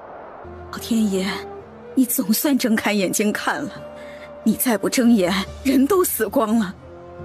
阿空，赶紧去把你姐屋里的油布抱出来铺上，这雨下起来一时半会儿停不了。终于要下雨了，旱灾终于要过去了。第一次发现这黑云压顶的样子这么的令人喜爱。就在这时，只听咔嚓一声震耳欲聋的巨响，一道巨大的闪电划破厚重的黑云。娘！突突然出现的闪电让他惊了一下，觉得下身又湿又暖，如尿失禁一般。哎，怎么了？娘，我出血了，怎么办？怎么办呢？当家的快去喊产婆，这孩子是要生了！哎呀，咋办呀？这还有1个月才到时候，还没有养起来就要生了。老婆子，家里你看着，我马上就回来。江成雪躺到床上，这才觉得肚子一股一股的痛。娘，我这是要生了。哎，对，要生了，雪儿，你不要怕啊，产婆马上就来。娘，阿轩呢？阿轩他什么时候回来？我想他了。哎呀，回来，马上就回来。产婆来得很快，一共3个，把杨氏都挤到一边，进不了前儿。姑娘，你听我的啊，我喊你用力你就用力，能使多大力气就使多大力气啊！江成雪憋着一口气，紧张万分的点点头，吸一口气，哎，好，肚子用力，哎呀，孩子出来了呀！3个产婆震惊的忘记了手里的动作，从来没有遇到这样的事情啊！江成雪也愣了。好啊，这孩子呀疼母亲。就见产婆手中抱着小小一团的孩子，眼睛都没有睁开，正张着嘴巴无声的笑。一个产婆捡了脐带，一巴掌扇在屁股上。你干嘛打我的孩子呀？你干嘛打他呀？不是，娘，这孩子怎么这么丑啊？小娘子啊，你不知道，孩子刚生出来呀，都是这么丑，长长就好了啊。哎呀，这孩子哭声这么大，保准好养活。这时，有产婆出去通知外面的人。哎呦，是个男孩。江成雪一哭起来就没止住，生孩子没哭，生出来抱在怀里了，娘儿俩一起哭了个痛快。哎呀，你这女子怎么哭得比孩子还大声？都到娘了，哭起来比你家娃还像个娃。娘，哭完之后便觉得神清气爽了，那些委屈好像也彻底顺着眼泪流出来了一样。雪儿，你受委屈了。娘，我不委屈。你这孩子，别哭了，孩子都生了，你瞧瞧，你孩子都不哭了，你还哭呢，这不是叫你儿子看笑话吗？可不准哭了啊！生了孩子哭以后眼睛疼。娘，阿勋来了吗？外面等着呢嘛。来，你躺着休息一下。你这孩子真是生得轻松，人家3个产婆从来没有见过生得这么轻松的孩子。我把孩子抱出去啊，给你爹瞧瞧。娘，你给看一眼就抱回来啊，我要喂奶呢。知道了，盖好，外面下雨呢。娘，你能不能叫阿勋进来？我出去看看。抱出门去，外面的暴雨已经过去，淅淅沥沥的下着雨。娘，叫我看看小宝宝。胡闹！春芽，带你弟到你那屋去。周伯禄伸着袖子给孩子挡雨，两人快步进了中间正屋。3个产婆已经打发走了，屋里坐着一个穿着粗布补丁衣服的老头和一个中年妇人。见两人进来，老人家急忙起身，快步迎来，伸手接过孩子，脸上的表情很是复杂。杨氏的脸色变得有些局促，没见着周泽勋，悄悄伸手扯了一下周伯禄。周伯禄见着老人家看着孩子正入神，便跟老婆低着头退出房门。当家的，老爷他怎么亲自来了？周伯禄看了他一眼，杨氏会意，这是叫他不要说。杨氏急忙点头，压着嗓子：当家的，阿勋呢？阿勋咋没一起回来？他媳妇儿吵着要见他呢。阿勋过来的时候跑得太急，摔昏过去，我们又把他送回去了。不会有事吧？你咋不看紧点呢？行了，你别瞎咋呼。两人回到屋里时，正看到老人家把孩子往那女人的怀里送。哎，等等，那个，我赶着把孩子抱出来，孩子娘还没来得及喂第一口奶，我还是先把孩子抱回去，给孩子娘喂一喂吧。老者点点头，杨氏急忙上前，恭恭敬敬地接过孩子，由周伯禄护着，又抱回到隔壁屋里去。杨氏抱着孩子回来，雪儿，来，给孩子喂奶吧，不要担心，带了奶娘过来。可惜江澄雪很想给孩子喂奶，孩子也饿得慌，可努力了半天实在没奶，孩子哭得嗓子都哑了，他也觉得钻心的疼。娘，你把孩子给奶娘吧。别哭别哭啊，等你养好了身子就能自己喂了。将孩子叫到隔壁去，杨氏又回来陪着。雪儿，要好好养身子，你相公是男人，女人刚生过孩子，身上带着晦气，男人不能见，得等几天，你忍忍啊。我知道，娘，我想睡一会儿。睡吧睡吧，娘在这里守着你。江澄雪闻着鸡汤的香味起来的，睡觉前心里堆着事情，睡醒了才发觉自己饿得抓心挠肺的。杨氏和周春芽都在。嫂子，你可真厉害，人家产婆说你看着没啥身板，但生孩子厉害，以后能生好多孩子呢。娘，孩子呢？喝汤，娘跟你慢慢讲。娘，孩子呢？啊？雪儿，孩子叫奶娘抱回家去养了，你别急，听我给你讲。你现在呀没有奶水，这孩子总得要吃吧？你也知道外面发病了，这奶娘一天往我们屋里跑5、6回，万一惹上病，是吧？我跟你爹一商量，就让奶娘抱回去先养着。你放心，奶娘啊是好人，绝对不会亏待孩子的。娘，我饿了。喝吧，娘把院子里的老母鸡给你炖了一只，还炖了一整根人参在里面，补得很。你这身子没几天就能补起来。哪来的人参啊？哎呦，这你就别管了，反正啊你爹搞来的，这一锅鸡汤都给你留着。这一场雨下的冷得像穿袄子，鸡汤放2天不会坏，喝完了再给你炖。炖了母鸡还有那么好几只公鸡呢。接下来几天，杨氏可以说是日夜不离地守在床边，看到江澄雪露手露脚就赶紧拿被子给掖住，吃喝拉撒全在屋子里解决。这些天可能因为他才生孩子的原因，杨氏对他各种温柔，各种轻言细语，各种依顺。江澄雪觉得前面20多年所亏欠的温柔和疼爱，好像在这几天全都塞给了自己一样。她很感动，就是想孩子。那小东西在这身体里面住了9个月，跟自己相处了2个月，这一下子就跑得没影了。她的心一直揪着，哪怕知道他过得很好，又忍不住胡思乱想。周泽勋这么久都不吭声不露面，杨氏说他现在治病正是关键的时候，实在是不能回来看他。在床上这一住10来天，身上也彻底干净了。江澄雪憋得要死，就想出门，可是杨氏只允许他在屋里走动。江澄雪磨着杨氏要出门，要跟大家一起吃饭。杨氏纠结了2天，同意了。江澄雪又磨着杨氏宰了一只鸡，大家一起吃。嫂子，你可算出来了，我跟二姐都想你了。你在屋里待着，大哥又一直不回来，家里一点也不热闹。吃你的饭。娘，你这样子才对嘛，我还是喜欢你凶的样子。快吃你的。饭后大家都在家蹲着，最近城里面的人没事都不往外边跑，这雨水一下，旱灾总算是过去了。但是还没来得及高兴，事情又出来了。原本燥热的天气，一场雨的功夫仿佛到了冬天，冷得不行。现在到处都是病，杨氏拎着家里每一个人提醒，香囊要时时刻刻挂在身上，睡觉也不能摘下来。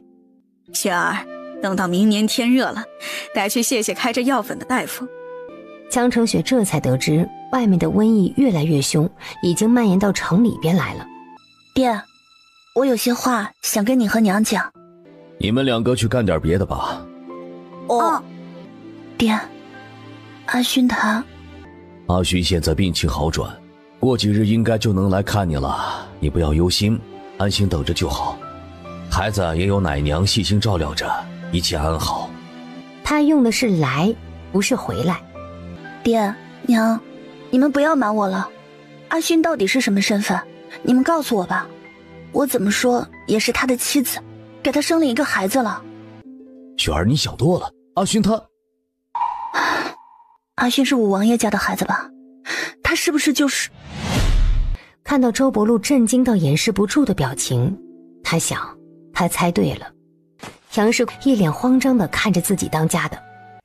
卑职参见王妃。奴才参见王妃。卑职罪该万死，请王妃降罪。爹娘，起来，这里没有外人，不要这样。两人这才小心地站起。不过江澄雪也没有完全猜对，周泽勋和五王爷有关系，但不是他猜测的调包关系，他们是兄弟。真正和周泽勋调包的是比他早2日出生的表姐，也就是大舅家的女儿。他不敢忘记孩子的身份和自己的身份，从小就教孩子功夫学识，想着过些年再带着孩子回到京城。谁知道周泽勋5岁的时候调皮摔到了脑子，原本计划的过几年就回变成了20年。今年眼看着旱灾难以过去，周伯禄再三思考，乱世最容易出现争权夺势之事。周泽勋是龙子，他不敢阻碍他的前程，便提前给云州萧家发出消息，让他们寻找名医，他则带着一家赶往云州。这20年我只联系过萧家1次，告知平安，其他时候不敢联系。卑职罪该万死，伤了王爷。王爷这般状况，联系萧老爷没有意义，还可能给萧家招来祸患。卑职便想，王爷恢复正常就带他回来，若一直这样，那我就养他一辈子，遵循萧妃娘娘的意思，让他过普通人的生活。但天灾降临，恐有大事发生，我便带王爷回来。一来说不定能让他恢复智力，二来他若是没有恢复，有萧家的暗中支持，在这乱世也好保命。待祸事过去，依旧过普通人的生活便是。周伯禄原本是萧家的门客，眼界自然不是一般寻常百姓所能比拟的。大金如今的形势，怕是要龙子相争。周泽勋争不争，那不是他能决定的事情。爹，阿勋目前怎么样了？王爷他在世子出生那日着急赶来，雨大路滑，摔了一跤，回去之后高烧3日不醒，之后烧退，恍惚了几日，现在已无大碍，且已完全恢复。王妃千万不要再唤我。阿勋，他好了？他好多长时间了？有几日了。他也想来看你，但现在瘟疫横行，外出走动怕不方便。爹，我要见他，麻烦你帮我安排一下。是。天越来越短，黑得越来越早，饭桌上的氛围有点不对。周春阳和周通感觉到了。江澄雪从碗里捡了鸡肉，给两人一人一块，笑道：你们两个干什么呀？快吃饭。你们两个赶紧谢谢嫂嫂，真是的，嘴巴一个比一个笨。娘，你不说我也知道，嫂子最好了，是最好的嫂子。嫂子，你不要给我们，你生了孩子要好好补一补。补好了已经，家里的鸡呀都被我吃完了。说起这个，杨氏又来气了。你们3个待在家里也不好好看家，公鸡跑了一只都不知道。娘，跑了一只那有啥呀？只准他们来，不准他们走啊？那走掉的一只，说不定去生蛋了。没错，那只鸡叫他逮回空间生小鸡去了。嫂子，公鸡不生蛋，你咋连这个都不知道？谁不知道了？你才不知道！闭嘴！饭后，大家各自回屋歇息。那个雪儿，我能进去吗？娘，你找我有事啊？你可不要折煞老奴了，没有别人在，叫老奴杨二喜就是了。娘，你还不想要我了？老奴不敢。哎呦，主子，你叫我杨婆子也行。我偏叫你娘。他2辈子感受到的最真实的爱，都来自这个家。他感受到的触手可碰的母爱来自杨氏。王妃，老婆子是有事求您来着。哎呀，娘啊，你还是叫我雪儿吧，我喜欢听你叫我雪儿，不准叫我王妃。老皇帝都不知道有这个儿子儿媳呢，所以没有王妃。你有啥事儿啊？主子，老奴求您一件事情。说完，先磕起头来。娘，不要这样，你有什么事情直接说就好。老奴自知罪该万死，不求宽恕。但春雅和阿通2个孩子无辜，日后求王妃能在王爷还有上面其他贵人面前替2个孩子求求情，不要杀他们的头。哎呀，娘，你起来说，什么杀头不杀头的呀？你不要吓我。当初接受老爷命令带着小皇子出逃之时，我和当家的就已经把性命交出去了，我们早就做好了赴死的准备。可娘，你和爹照顾王爷有功啊，现在不是万事大吉了吗？主子，当家的与我出身卑贱，带着皇家子嗣出逃本就是杀头大罪，又加上这么多年我们大着胆子让王爷与您换我们爹娘，这足够杀我们100次头了。这次回来就没想着活的。江承旭一边震撼于君主制的残忍，一边感叹周伯禄夫妻2人的忠诚。杨氏得了江承旭的许诺，才回到自己的屋子。你怎么了？老婆子，你这是咋了？王妃她……雪儿喊我们不要叫她王妃，叫我们还喊她雪儿。她怪你了？没有。当家的，我以前咋那么混呢？我咋谁都敢打，谁都敢骂呢？咋了？现在知道害怕了？早就喊你管住你那张破嘴了，你还上手打过他们？我也不想啊，我忍不住，有时候脑子犯浑，阿勋胳膊腿的，我就忍不住拍了2下嘛。我还骂过他们2口子傻，说他们不长脑子之类的。嘿嘿嘿，赶紧睡吧，不嫌冷吗？哎，当家的，春雅和阿通我还是不放心。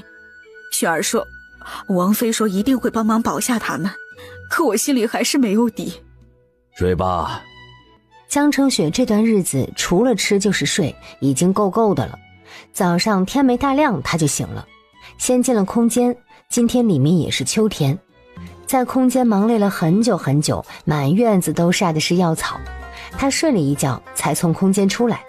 杨氏在院子里面煮饭，跟周伯禄商量在屋里砌灶了盖，再冷在外面就搬到屋里做饭去。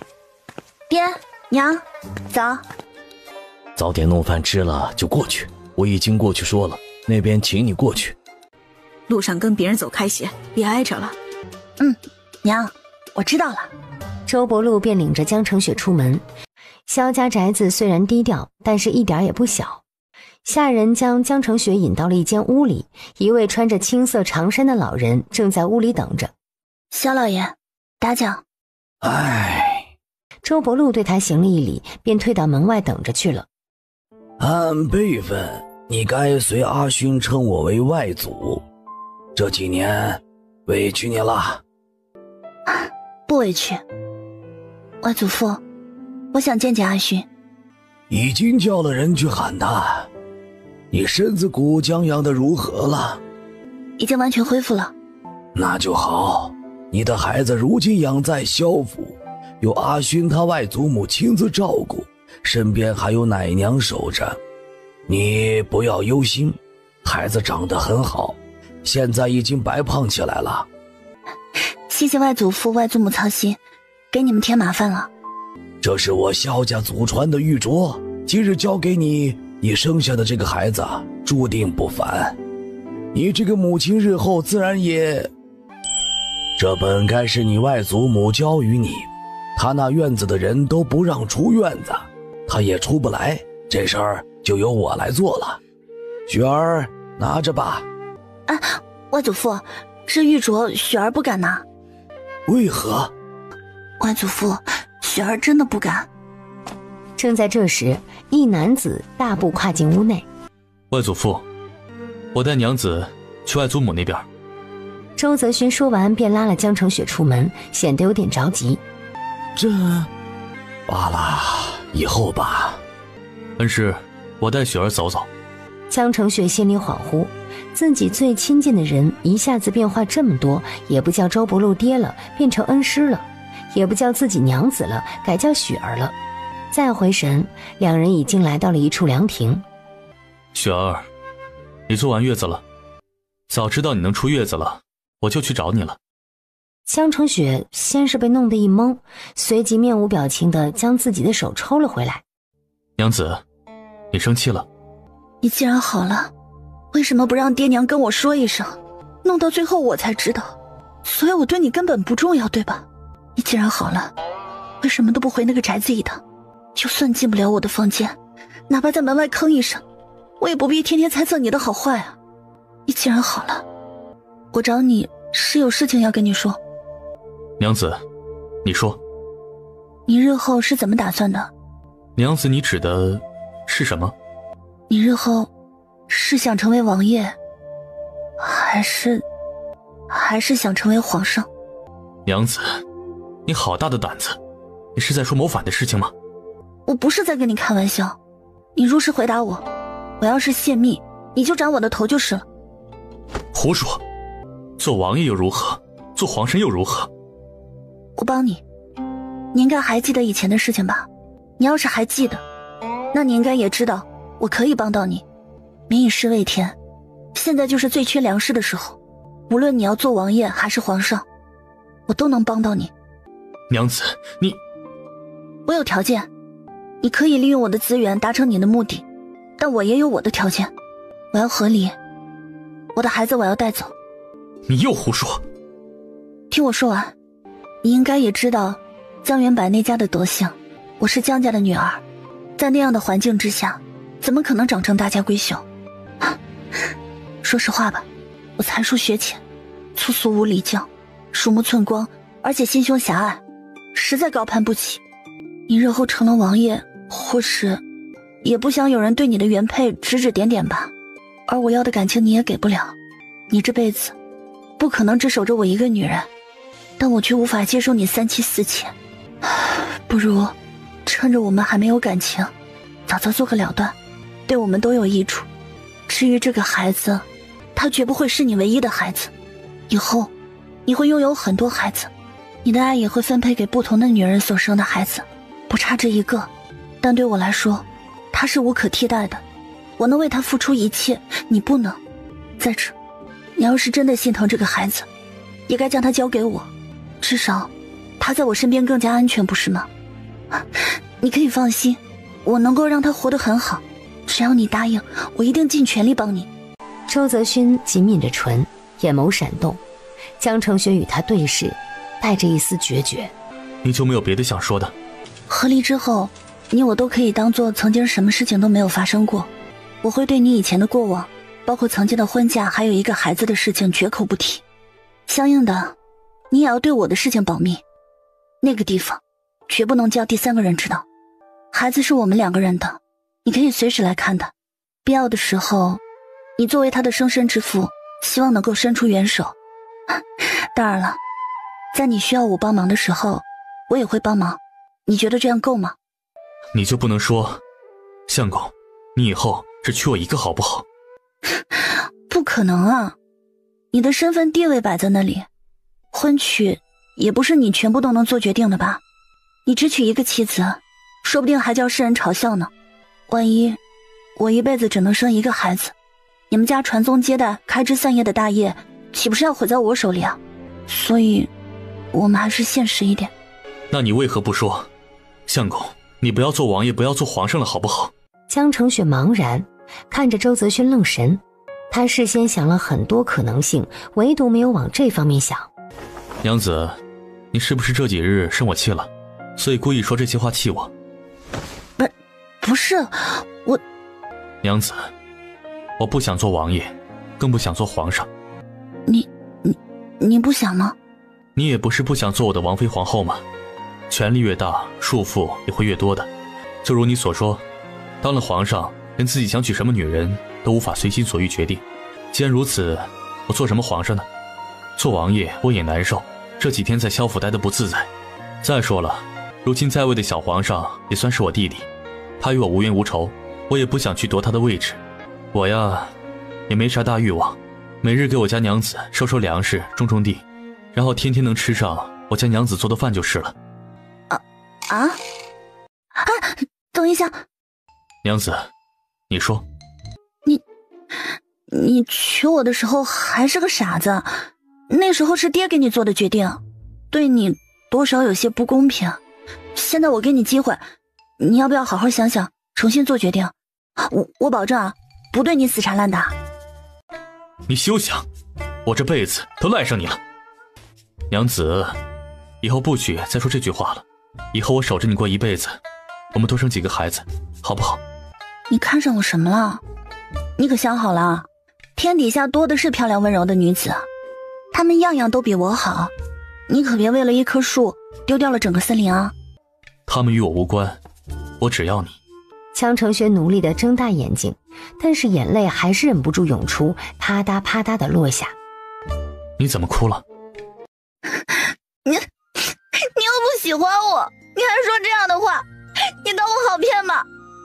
我没有骗你，我跟你发誓好不好？以后只娶你一人。你要是真喜欢我，你就不会一次也不去看我。我还以为你又另外娶妻了呢。我去了的，我病好之后，天天晚上去你门前，就是没敢敲门。那你为什么不敲门？我不知道跟你说什么，就想着等你出了月子，当面和你说。这20天，他身上发生了太多的变化，先是高烧不醒，然后许多日都恍惚若梦。过去20年仿佛又重新经历了一遍，之前所经历的事情、感情都变得陌生又熟悉。直到今天真正见到眼前这个人，才确定了自己的的确确是喜欢这个女人的，不完全是小孩子的那种喜欢。我不生气了。真不生气了？不生气了。以后你要是喜欢别的女人了，你跟我说，我们再和离。和离了，我也不恨你。但是你骗我，我就恨你一辈子。不许你再说这样的话。两人的孩子养在了外祖母的院子，院门紧闭，空气中飘着淡淡的草药香味儿。这处院子撒了一圈药粉，院子里面都是信得过的下人，还有外祖母亲自守着，孩子很安全。江承雪嗯了一声，他之前就猜到孩子在这里，相信孩子的太爷太姥一定会好好照顾他。外祖的意思就让孩子在这院子里养着，等到外面瘟疫过去了再抱出来。雪儿，你要是想孩子，我跟外祖说一声，让你进院子去。不了，外祖母一定会照顾好他的。孩子早产虚弱，他却连母乳都没有，再加上现在瘟疫横行，孩子留在这里才是最安全的。娘子，我想吃糖了。走吧，我们去我房间吃糖去。啊？你不是想吃糖吧？你是想进空间？周泽勋无心跟太上皇相认，在他心里，那个男人无情且陌生。萧妃没能如愿带给太上皇一个儿子，后又闹出了换子传闻，便被疏远冷落，完全生活在冷宫一般。他在宫中过得十分孤寂。周泽勋心里没有父亲，但却十分挂念母亲。如果可以的话，他希望将母亲接出宫来赡养。虽然武王爷远在南方，但他的美名在云州已经传开了，迟早会传到京城去。相反的，现在云州百姓对当今皇上可是有千千万万的不满。你说武王爷一家是怎么想的？是想用舆论民怨逼小皇上退位。不过我觉得只要小皇上扛得住骂也无所谓的。对老百姓来说，薛家也算是做了好事了。事情可能没那么简单，但究竟怎样，我们现在也看不出来。我现在最想做的事啊，就是赶紧把瘟疫的事情解决了。我想接我儿子。城里有大夫研究出配方吗？难说，目前看来没有。我还是回桂花巷去吧。瘟疫不过去，我还是不要来萧家了。他现在的作用不比大夫小，甚至更加关键，因为他可以源源不断地提供药材。木屋里面的2袋子草药该给药铺送过去了，顺便打听一下瘟疫的情况。我跟你一起。外祖父能放你走？这你就别管了。2人从空间里出来，周泽轩让江成雪在屋里等着，自己去找了一趟萧家老爷，回来后还带了一个木匣子，说是给江成雪的。外祖父给他外孙媳妇儿的。当时外祖父说，我们孩子注定不平凡。你表情神态吓到我了。老人家非说咱儿子是真龙天子呢。真龙天子，那不就是说他是做皇帝的命啊？看来萧家的长辈还是希望后人能够一飞冲天的。走吧走吧，爹还等着我们呢。爹，你先回去吧，我和阿勋去趟药铺。对，爹，你先回去，我陪雪儿去药铺。那行，你们小心，快点回来。2人找了个没有人的巷子，将2大袋子草药拿了出来。我想了，以后呢，我就是你恩师和乳母的女儿，你可不能叫人欺负他们，伤害他们就是伤害我父母，我绝不允许。我知道，虽然称呼变了，但他们在我心里还是父母。还有春阳和阿通，娘心里可担心了。我知道，以后我们好好孝敬他们，给春芽找个好婆家，给阿通讨个好老婆。哎呀，还说婆家呢，你知道你妹妹心里有人吧？别看她平时没事人，暗地里还一直念着呢。快到诸暨药铺的时候，2人远远的就看到几人挤在门口，3个人在使劲的拍打关闭的房门，身后的地上躺着2个面色泛着青白色的男人。大夫，开门啊，救人啊，大夫，你行行好啊。拍门的人声嘶力竭地喊着，但是房门背后好像没人，一点动静都没有。别过去了，这病邪性得很，一沾上10个死8个。2人绕到了后院去敲门。都别来敲了，治不了，治不了。朱夫人，是我，江娘子。江娘子，你们可送药来了呀！快进快进！要了命了，要了命了！老天爷下雨了，这瘟疫又起来了，逼死人呢！死人一堆一堆的往城外送，丢进坑里，跟烧柴火一样烧掉。我那老头子也被抓了壮丁，天天在死人堆里打转转，也不知道还能不能活。老天爷啊，屋子里面的药材都搬去城南门去了，你们这次拿了这么多来呀？哎呀，我得去找老头子，叫他回来熬药。屋子里面传来一个女子咳嗽的声音。夫人，是谁病了呀？朱夫人像是没听到一样，扯着嗓子喊：四丫，四丫！娘，去找你爹回来，让他赶紧回来。哦。女子的咳嗽声又从屋里传出，这次听得更加真切，是三丫的声音。朱夫人一个踉跄，险些摔倒。她可能很多天都没有好好休息了，现在就凭一口气撑着。你们等着，去给你们倒水。这里不安全，先回吧。都已经来了，再走也没用了。等等朱掌柜吧，他精通药理，听他怎么说。别怕。我不怕。阿勋，你让萧府上上下下都不要出门了，什么都不要做了。我知道。屋里传出哐啷一声，朱夫人似乎摔倒了。江成雪和周泽勋站在院子里面，没有进去看。屋里的咳嗽声断断续续，江成雪心里想着小丫呢，还有小小子呢，他们为什么没有声音啊？朱白毛和四丫回来的很快，浑身都散发着药粉和其他味道的混合味儿。姑奶奶哟，您可来了。四丫，你娘呢？赶紧准备熬药了。掌柜的，你还是先进屋去看下夫人吧，听着好像摔倒了。朱掌柜听了一愣，往屋子里面跑。过了几分钟，朱掌柜又出来。没事儿，累了，昏过去了，睡一觉就好。在2个麻袋里面扒了一遍，有救有救。朱掌柜选了10来味草药，简单处理，估量了重量之后，又对四丫交代了一下怎样煎熬，然后进了那个传出了咳嗽的屋子，转了一圈，鸡血失效了一样，拖着沉重的步伐走出来。你们离我远点儿，你们听到了？能求你们不要说出去吗？关大人要求家家户户把生了病的人送到南城门的治疗营去，所有的病人和大夫都集中在那里。然而那哪里是给活人治病的地方呀？人一丢进去，每天就喊着领汤药就是了，要是爬不起来了，那就别领了，等死吧。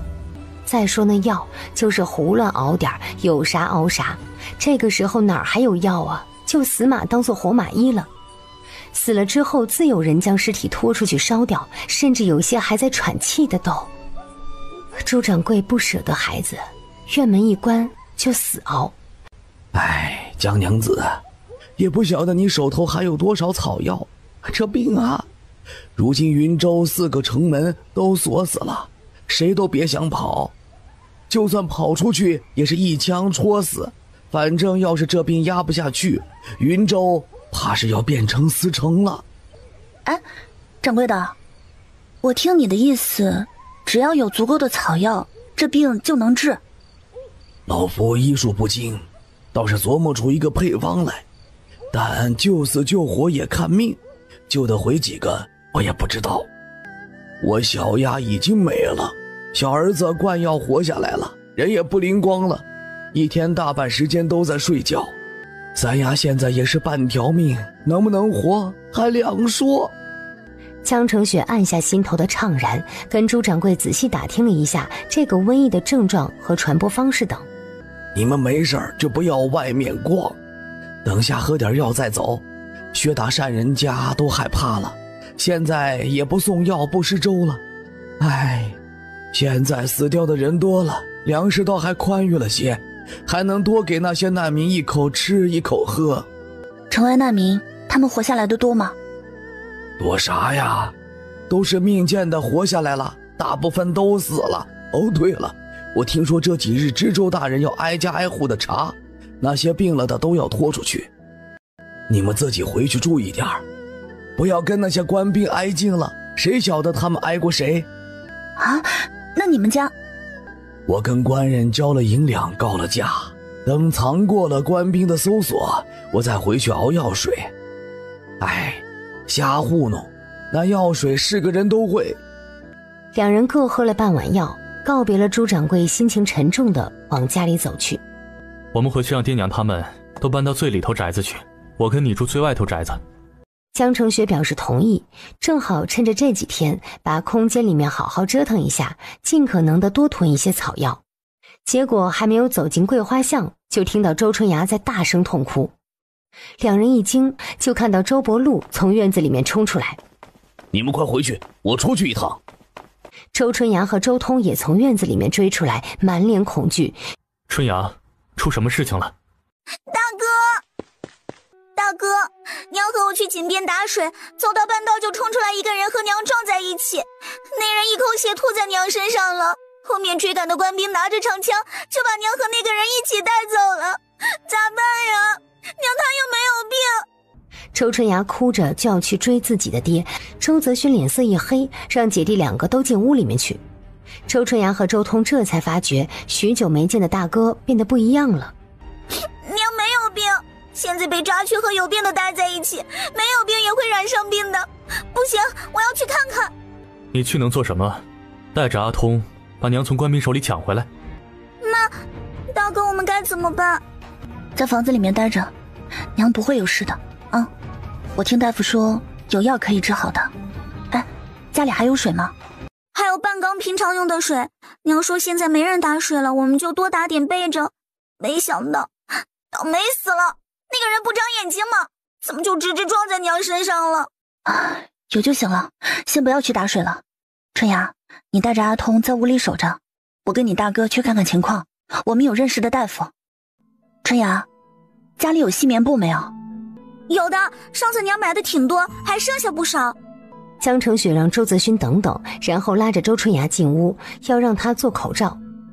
周春芽在做女工方面很是聪慧，江成雪将自己的想法一说，她又问了几个问题，便已经完全领略了口罩的模样和做法。嫂子，要用5层吗？那么厚，不会捂死人吧？不厚。春芽，尽快去做，能做多少做多少，我们等下回来还要给娘送去呢。嫂子，我现在就做，我手很快的。江成雪又进去给杨氏拿了袄子。治疗营不像家里，那里四处漏风，晚上合衣而睡。那些病人真不知道是先冷死的，还是先病死的。出来的时候，看到周泽勋提着竹筒，是木桶里面的开水吗？嫂子，是的，水都是烧开了倒进木桶的。雪儿，不如你就在家里等着。不用了，一起去吧。城南门这边人倒是挺多的，还听到锅灶的声音，那些锅灶里面都熬着黑乎乎的汤药。城门口的这一大片支起了许多大帐篷，帐篷外又隔了2圈木桩。木桩通向帐篷区的入口站着拿着长枪的士兵，昔日在药铺坐诊的大夫们此时就绕着一个个的锅台，面无表情，该烧火的烧火，该搅锅的搅锅，每个人都很麻木。他们都很清楚，现在做的根本没有什么用。前几日我也来过，但还不是这样的。那时帐篷没有这么多，灶台也没有这么多，这才几日啊！进去，自己找个帐篷待着，敢留在外面直接拖出城门去。你们是什么人？站在这里做什么？也想到帐篷里面去住？关大哥，我们来给家里人送些东西，麻烦行好。滚，回去待着去。不想活，现在就进帐篷。啊，我们祖上是大夫，我们是来帮忙的。那就熬药去。灶台区蒸汽腾腾，各种中药的味道混合在一起，刺激的人脑瓜子疼。甚至还看到往锅里加了泥土和灰的。大夫，您刚才加的是什么？老大夫看了他一眼，没有说话，倒是蹲在地上烧火的小伙子接过了话头。还能是什么？观音土和草木灰呗。那东西能治病吗？管它能不能治病，反正都是要死的。江成雪拉拉周泽勋的衣服，让他看灶台旁边的碗，碗里有粮食的痕迹，也有汤药的颜色。小兄弟，这些碗是给里面的人用的吗？里面的有碗的就自己拿碗出来，没有碗的就用这碗呗，这些碗都是从里面捡出来的。江成雪倒吸一口气，不用说，用过这些碗的人已经死了。阿勋，不能叫娘喝这里的水，吃这里的饭。你回去让春芽赶紧捞些饼子来吧，带些水来。小师傅，如果给里面的人带东西，怎么才能给到他的手里啊？等喝药的时候呗，能走得动的就出来了，把东西丢给他就是了。哦，还有多久？快了，半个多时辰吧。江成雪将周泽勋推回家去拿东西，自己留下来继续观察，顺便留意爹跑到哪里去了。所有在灶台帮忙的身上都散发着药粉的味道，就是以前朱掌柜的给自己的那种药粉味儿。江成雪问了，说这里帮忙的也有中招的，但是很少，说明那药粉的效力很好。能有啥办法？家里穷，我到这里来烧个火打个饭，还能挣1天的饭食，另外还能得10个铜板，死就死呗，银钱挣到了还能给家里人留着。江成雪站在中药熬出的雾气里面，愣愣走神，环视着周围麻木的人群，还有黢黑的大帐篷，必须要做点什么才行，这样下去一定会出大事的。姐姐，是一个10几岁的瘦瘦的少女，蒙着面巾，那双眼睛有一点点熟悉，但是想不起来。是我是锦州来的。哦。女子见他没想起来，伸手拉着他来到一个灶台区后面休息的地方。爹，你看我找到谁了？我们是锦州7人堂的。姐姐，你还记得吗？我爹给你的相公看过病的。哎呀，是你们呐！孩子这是生了？生了？你们怎么也在云州啊？哎，原来莫州那边暴乱之后，梁大夫也得到了消息，思来想去，害怕暴乱到锦州去。虽然家业都在锦州，但还是性命要紧。梁大夫，你可认识朱白毛朱大夫？这云州城的大夫我算是都认识过来了。那位朱大夫今天咋不见了？人呢？爹，朱大夫没事，听说告假了。哦，那就行。朱大夫这人不错，不要死了就好。啊，朱大夫呢琢磨出了一个配方来，你们知道吗？知道又如何？不知道又如何？就算是老祖宗把配方塞在老夫手里，老夫也没法子救人。巧妇难为无米之炊，配方可以琢磨，药材也能琢磨出来。他干了大半辈子就没这么窝囊过，那锅里熬的那叫药吗？啥都不是啊。江澄雪心里想着，让这梁大夫跟周大夫二人合计合计，将那配方再完善一下。雪儿，你怎么在这儿？爹，你在这里啊？快回去，这里不安全。爹，没事儿，我带着香囊的。我和阿勋来看看娘的情况，阿勋回去给娘带点干粮过来。爹，你这边怎么样啊？周伯禄使了个眼色，两人走出人群，来到空旷处。我去求了管事大人，想接他回去，大不了让他单独住一个院子，发病了送来都行。但是不管塞多少银子，人家都不许。就是钱解决不了这个事情了吗？周伯禄摇摇头，这不是一个好现象，只能说明瘟疫的形势糟糕到让人忽视了金钱的魅力。你快些回去，你娘她这边有我操心就行了。走吧，我也回去，我去见阿勋，叫他也不要过来了，这里危险。江澄雪见周伯禄确实着急，虽然没有见到杨氏有点遗憾，但是想想也没有别的事情了，便跟着周伯禄回去。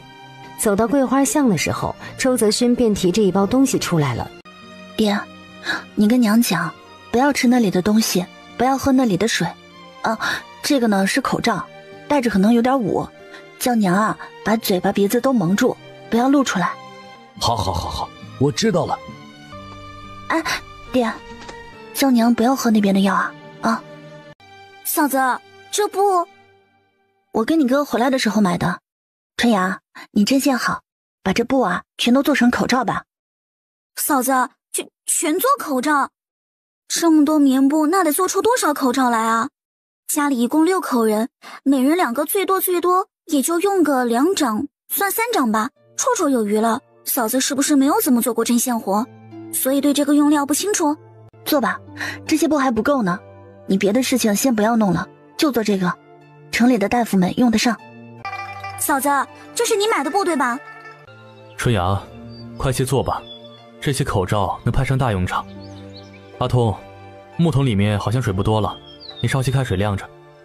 好，大哥，你们要干嘛去？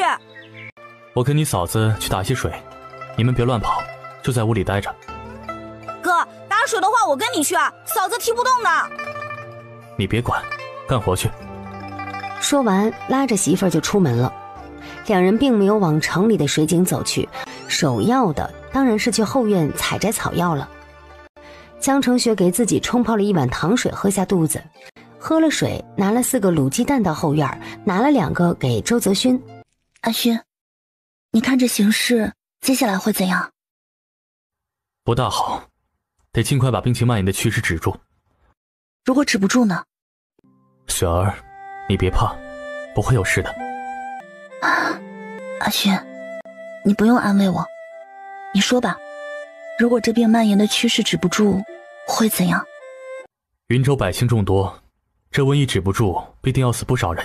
京城虽然也派送了药材过来，但是恐怕并没派上用场。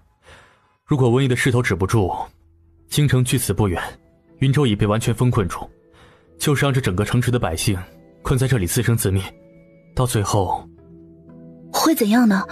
会不会一把火将这一座城全烧了呀？不是没有这样的可能。外祖父那边派了人盯着薛家，只要他们有出城的准备，那我们也准备离开。我亲娘好歹是太妃，守城的将士应该会给萧家通行的。这是最后的打算，全城的百姓只能听天由命了。阿勋，我们来接管那些治疗工作吧。满城百姓啊，不是1个2个，那是几万10几万。我们接管治疗的工作。我们来管，不能再让他们浪费药材了，也不能继续不把病人的性命当性命。我呢，可以提供最基础的药材，朱掌柜取用的那几味药材我这里都有，我们是有希望的。娘子，周泽勋猛地凑过来，在他脸上亲了一口，亲的鸡蛋渣渣都粘在他脸上。就这么办，娘子，你是天上神仙派下来拯救云州百姓的。哎呀，说什么呢？一个人都还没有救下来呢。两人的心情都好了起来，一边采集草药，一边又聊了一些具体的事情，打算等周伯禄回来之后再跟他商量一下。简单梳洗了一下，从空间打了2桶水出来。周伯禄对周泽勋两口子商议的决定大为震惊，但是立马表示同意。这个事情他们只靠自己是没有办法去做的，还要和官府协议好。事情谈完，一家人才围着油灯吃饭。饭桌上少了杨氏那叨叨叨的嘴巴，跟少了一群人似的，特别安静。爹，娘她不会有事对吧？哎，他好得很，什么事情也不会有。饭后早早就休息了，江澄雪和周泽勋望着屋子里面的一张床，彼此都有些局促。雪儿，休息吧。江澄雪嗯了一声，爬上床，躺下就不敢动弹了。第二天一早，江澄雪早饭都没吃，就拉着周泽勋去找了朱掌柜。是你们呐？两人简单把事情说了，朱白毛听了激动的两眼放光，双手发颤。好啊好啊，老夫可算不用做伤天害理的事情了。就这么着，你们说怎么弄，老夫就怎么弄。江澄雪叮嘱一番，药材的事情就说是莫州不知名的药材商提供的，至于这个人长什么样子，他都没见过。朱掌柜连连点头，表示会给家人也交代清楚，让他们统一口径。约定好到官府集合的时间，两人赶回家吃饭。去官府和大人谈事情，江澄雪并不担心，她自己找了纸张和炭笔，坐在桌边写写画画。周春芽在旁边忙着缝制口罩。半天之后，周伯禄三人就回来了，脸上洋溢着压抑不住的喜色。朱白毛一直对江澄雪的身份和这一家人的身份感到好奇，但是他马上就困惑了，这不就是寻常人家的院子吗？江澄雪急忙给三人倒了水，朱白毛一口喝下去，惊叫一声：这水……朱大夫，这全城的药材供应都要看你了。你说的那个药材商人真的供应得过来？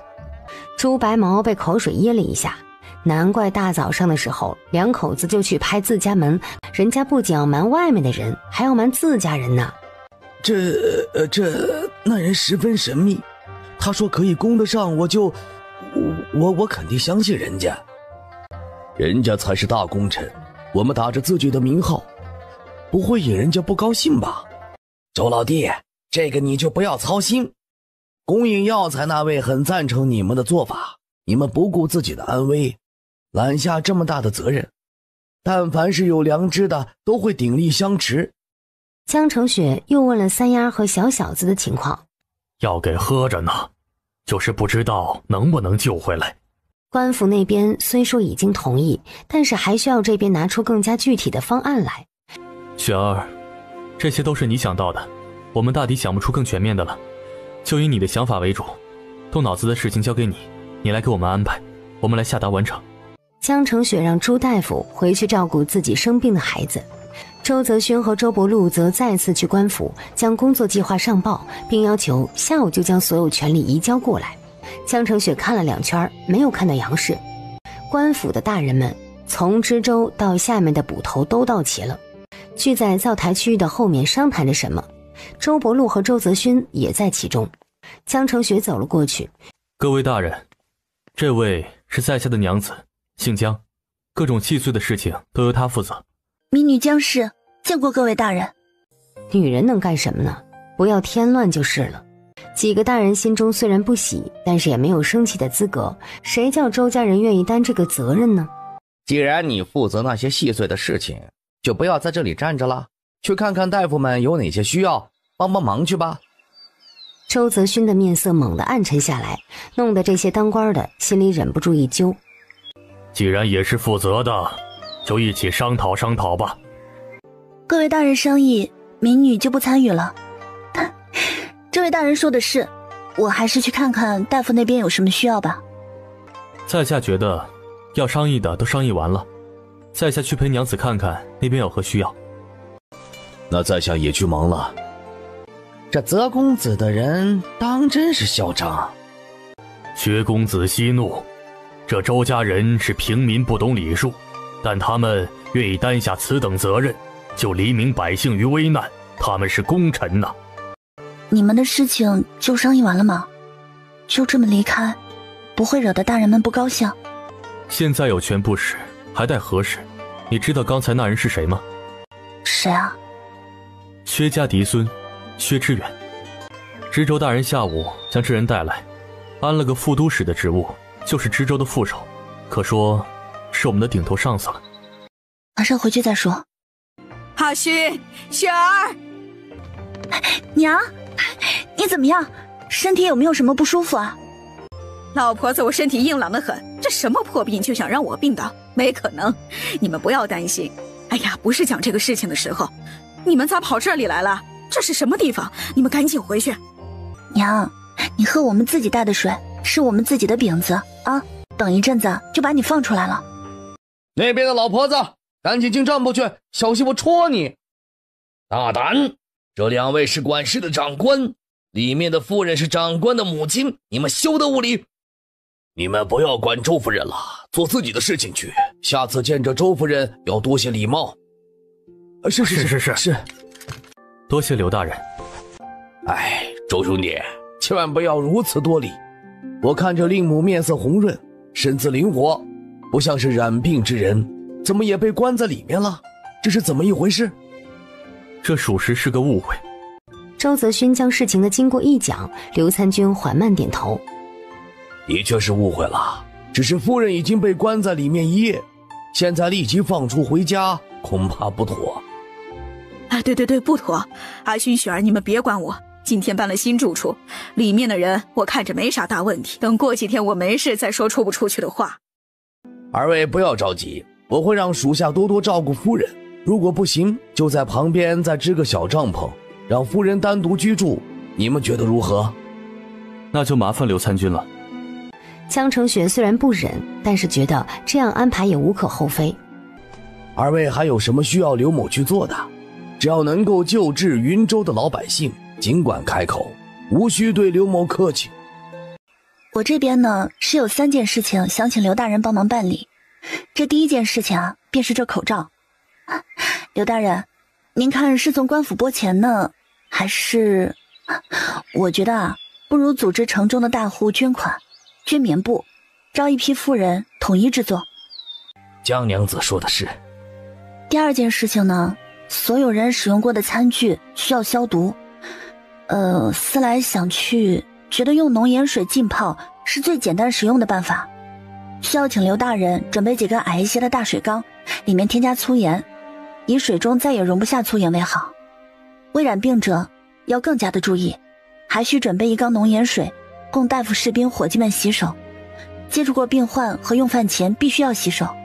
第3件事情，所有近距离接触病患的人员需要单排住宿，避免他们回家居住，使得家中其他人员也染上病患，增大不必要的工作量。江元柏家中富足，大人要捐款捐物的话，不要忘了去找江家。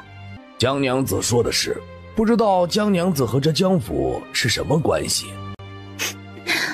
江元柏原本是民女的父亲，不过民女从莫州逃荒而来，强老爷已经和民女断绝了关系，大人不必看在我周家的面子上跟江家客气。刘参军恍然大悟，笑道：那刘某人先去办事儿了。你说的对，有权不用，过期作废啊。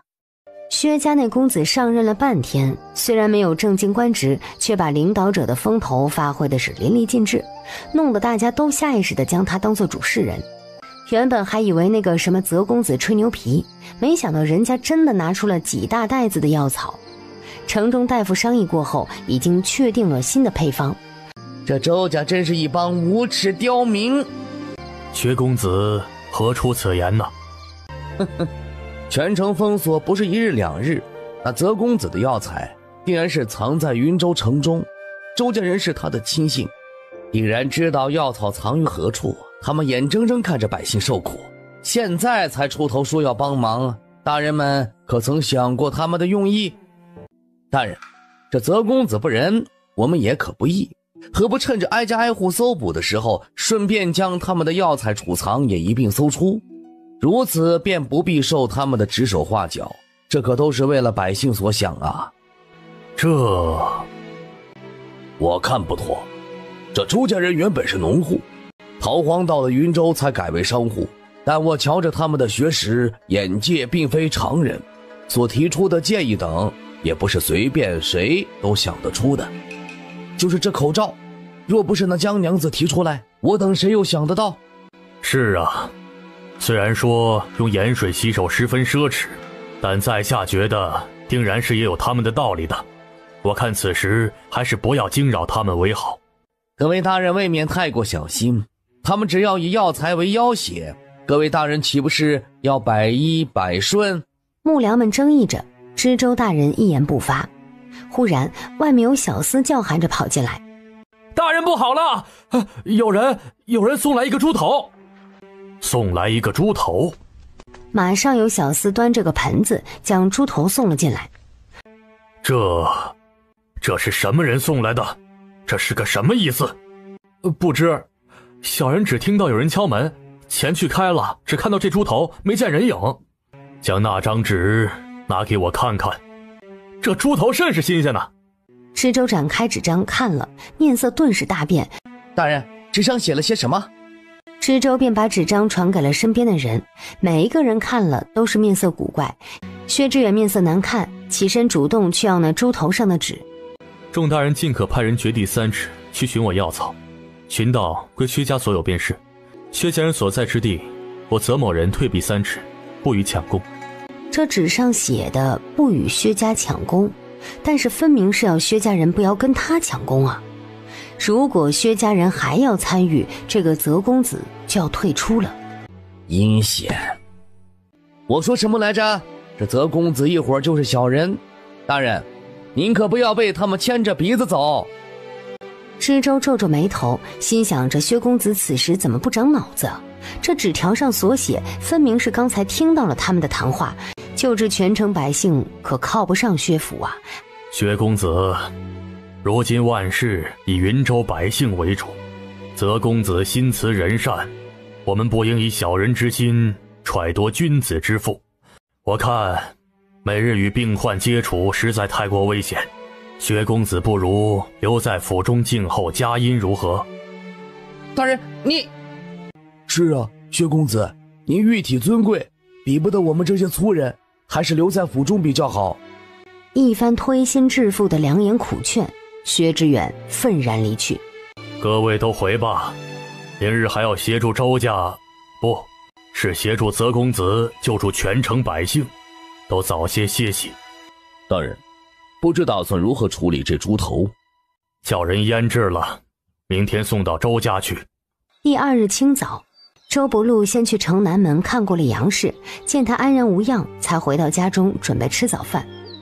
今天早上，江城雪将做饭的工作给揽下来了，还把周春芽赶到一边，继续做他的口罩去。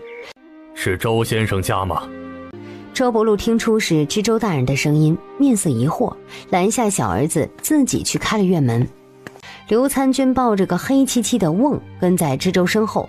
各位大人怎么来了？快请进。周先生一家辛苦了，弄到现在才吃上饭，惭愧惭愧。周先生，这是你们家的猪头肉，老夫自作主张的喊人腌制好了，给你们送回来。然后他扫了一眼这周家的神色，见他们都是一脸蒙圈。大人，这猪头肉是怎么一回事儿？这不是你们周家人送到大人府上的吗？周伯禄震惊，回头看看周泽勋和江成雪，见他们都一无所知的摇头。江大人，这其中是不是有什么误会？我们家即便是想送大人猪头肉，可也没有送的呀。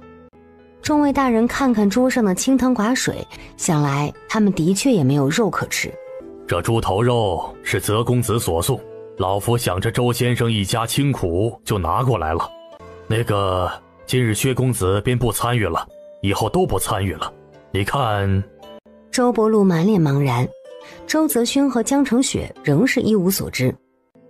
哈哈，是这样，今日朱大夫那边没有药草供应了，我们过来问问，是不是泽公子将药材送到你们家来了？不是说今日的药材送到大人府上吗？众位大人皆是一愣，感情昨夜泽公子也不是有意听墙头，是送药材的时候碰巧听到的。哦，原来如此，老夫这就回去看看。几位大人呼啦一下来了，又呼啦一下全走了。爹，我看刚才有位大人的眼睛盯着这装肉的罐子，移不开眼睛呢。大人们也不容易，这猪头肉也不知道究竟是个什么情况，我看不如今晚上请了大人们一起过来吃了吧。关键不是同桌吃饭这么简单，一个桌子吃了饭，无形之中关系就不同了。果然，这晚上的猪头一吃，从知州大人府上带过来的黄酒一喝，男人们的话头一挑开，彼此都亲近起来。接下来的日子，江城雪每日到城南门去转上一圈，有事便指使人去办，没事就回家进空间采集药草。杨氏呢是个闲不住的人，明明喊了他在自己的单人帐篷里面老实待着，待了2天他就闲不住了，跑出来帮着端药喂药。要说这一通劳师动众的举动，作用效果是有的。朱大夫的女儿三丫就好转了，帐篷里面也有救治回来的。不要站得太近，娘她身体好着呢，你不要担心了。哎，阿旭，你觉不觉得我们家的人身体状况要比别人好得多？是要好很多。你看娘，她身上没有跟那些大夫一样有那么多的药粉护身，口罩苔藓捂得慌，还撕掉了2层，又天天在病房里面转悠，却一点事情都没有。是这样。我在想啊，可能不仅仅是身体好的原因，也许是水的原因。周先生，您歇着，我们这就去挑水，马上去。你们别去了，这缸里水还多着呢，不用去挑。我挑的这水和你们挑的不一样，你们歇着。这不行啊，周先生，您说在哪儿挑水，我们去挑就是，您歇着。今天不挑了，缸里的沉水先用完，明天重新挑。周先生，明天我们保证天不亮就去挑水，您放心。你们别那么着急，明天我来找你们再说吧。晚上得回去和娘子商量一下这个水怎么搞，反正是不能让人知道自家娘子那个空间的存在。这10天以来，两人都很忙，进了空间也都把精力放在了药草的采挖上。快坐下喝点水吧，我给你加了糖，还加了奶。等这破病过去了，我呀给你煮奶茶喝。给你做珍珠奶茶。珍珠还能煮来喝吗？不是你想的那个珍珠，等到时候我做出来你就知道啦。雪儿，你是怎么想的？自家人一桶桶的往外提水肯定是不行的，但也不能让外人进来。你有好办法吗？我在想，实在不行就把这个水缸拿到外面世界去，就放在我们家院子里，让他们到家里来打水。我们多加小心，不让他们将水缸弄坏了弄脏了，然后再编个理由让上面信服，你说如何？我想想啊，我做个小实验吧。周泽勋愣住，却看到娘子站在门外笑盈盈地看着他，而他身后的背景竟然是外面世界他们2人的卧房。这是怎么回事？这就是哆啦 A 梦的任意门。将空间里面的一个整体带出来部分，那么2个世界就可以相连，就像任意门，就像是虫洞。雪儿，你刚才说的是什么门？多拉阿蒙的任意门？江城雪胡诌了一番，他不想让周泽勋知道自己不再是原本的江城雪。找到了其中的诀窍，就变得简单了。治疗营在城南的门口，那边用水遵循就近原则，在城南那边的水井取。这一次江城雪不是把空间里面的拿出来一部分，而是把现实中的水井拿进去一部分，在水缸旁边调整高度和距离，最后干脆让这一片井壁挨着地面。这个过程非常短暂，感觉就是2个呼吸的事情。周泽勋忍不住搂住他的腰，往怀里面一带，顺势吻了一下江城雪的头顶。哎呀，我3天都没有洗头了。一点也不臭，是香的。这骗人吧。周泽勋将空间里面的水缸倾斜，让水从水缸溢出，并把溢出的水引向那面墙。那场大雨之后，又下过2场不大不小的雨，现在已经没有缺水一说了。今夜无星无月，两人走在黑暗里面，只看到身边模糊的影子，听到对方的脚步和呼吸声。周春芽听到两人敲门，一个箭步跑去开门。大哥嫂子，你们大半夜跑到哪里去了？也就是娘不在家，否则肯定骂你们。回来就快去睡觉吧。我跟你更闷得慌，去城南那边转了一下。春芽，你别担心啊，快去睡吧。哎，嫂子，外面不安全，白天走走就罢了，晚上就不要出去了，谁知道会遇到什么呢？好好好，以后尽量晚上不出去了。周春芽拉了嫂子，伸头看看等在院子里的大哥。嫂子，你们是不是看娘去了？她怎么样？娘好好的呀。哎呀，春芽，你别想那么多，娘啊，很快就能回家来了。嫂子，这么冷的天，娘在那里住着是受不了的，你跟爹和大哥说说吧，把娘弄回来吧。我知道了，春芽，去睡吧。春芽跟你说什么？春芽说，娘怕冷。明天我再带一床被子过去。雪儿，你空间那床被子恐怕要拿出来用了。没事儿，这事情你不要操心，我想法子。第二天，周泽轩找到府衙里面管账目的，让给负责打水的两人50文一天，因为从今日起，他们两个就要去更远的城东门那边的水井打水，路程多了1半不止。江成雪则去找了刘参军，谈起了天寒地冻，病人们如果不加强保暖，可能会加重病情的事情。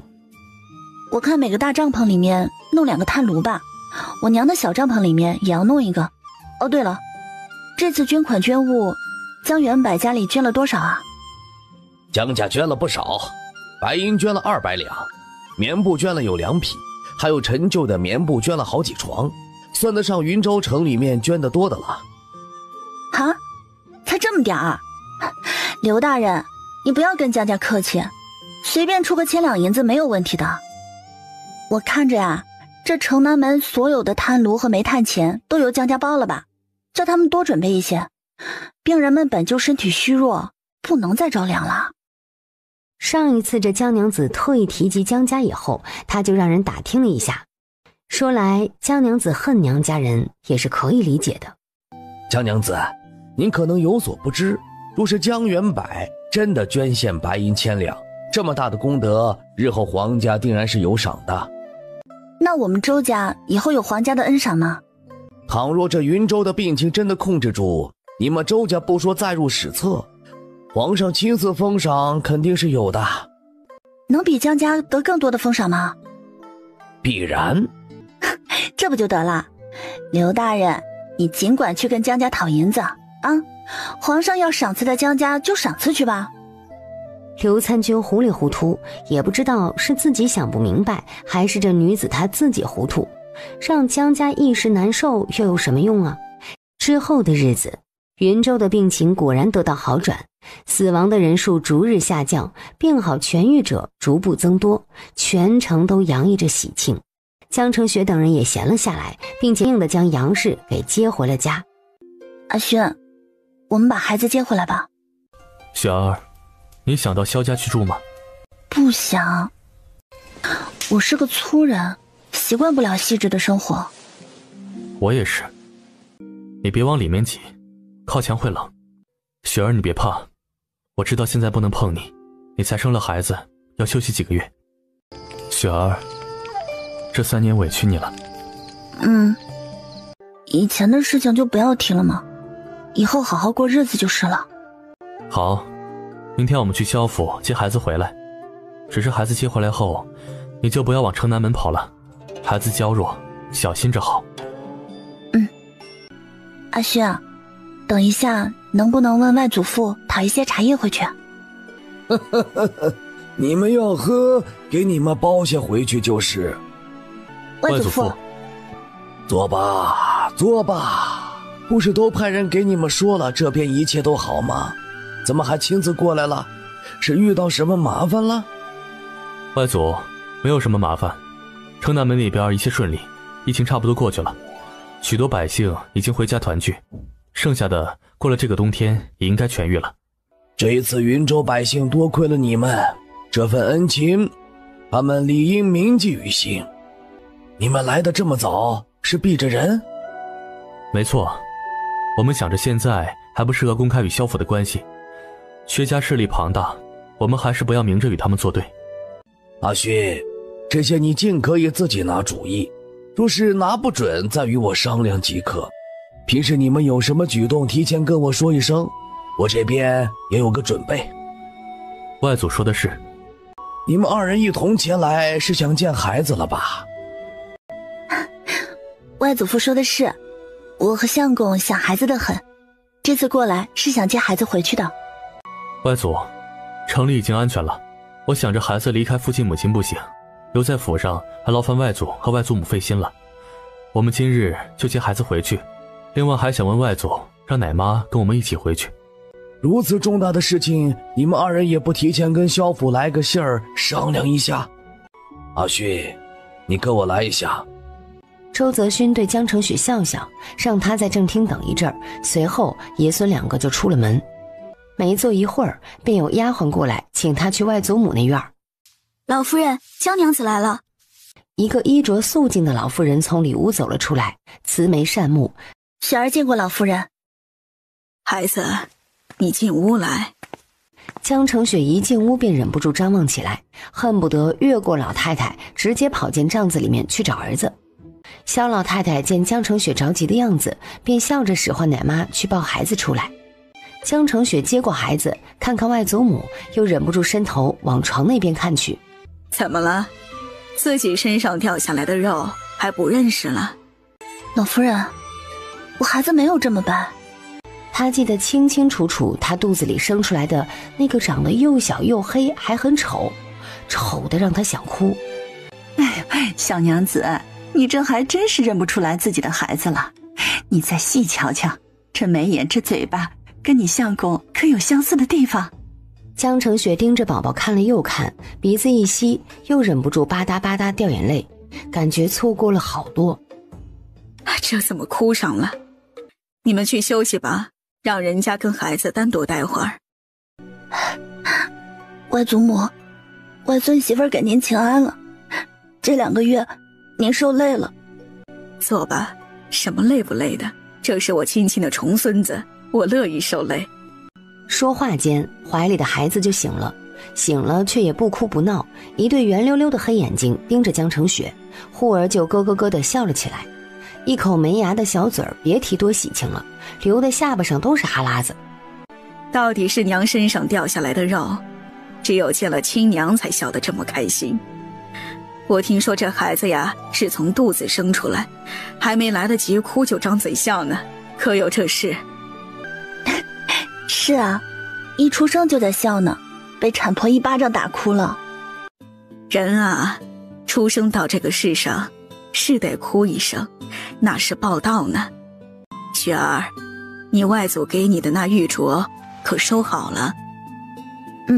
收好了，雪儿谢2位长辈的厚爱。你呀是个有福的，阿勋的身份你可都知道了。知道的。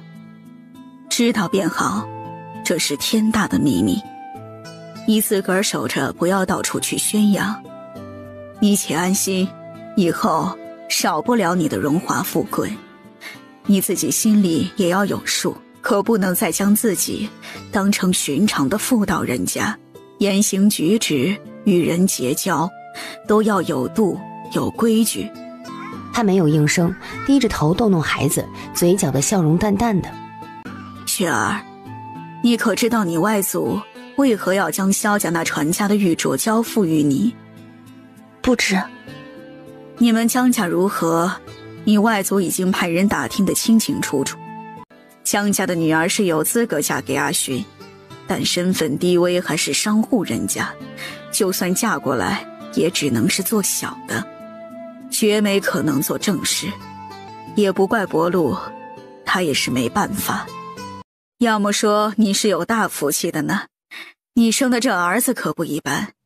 你们逃荒一路上有惊无险，随便一剪就剪了2根人参。腹中胎儿颠簸摔打，无水无食却能安然无恙。雪儿啊，你现在想想，能想到其中奥秘？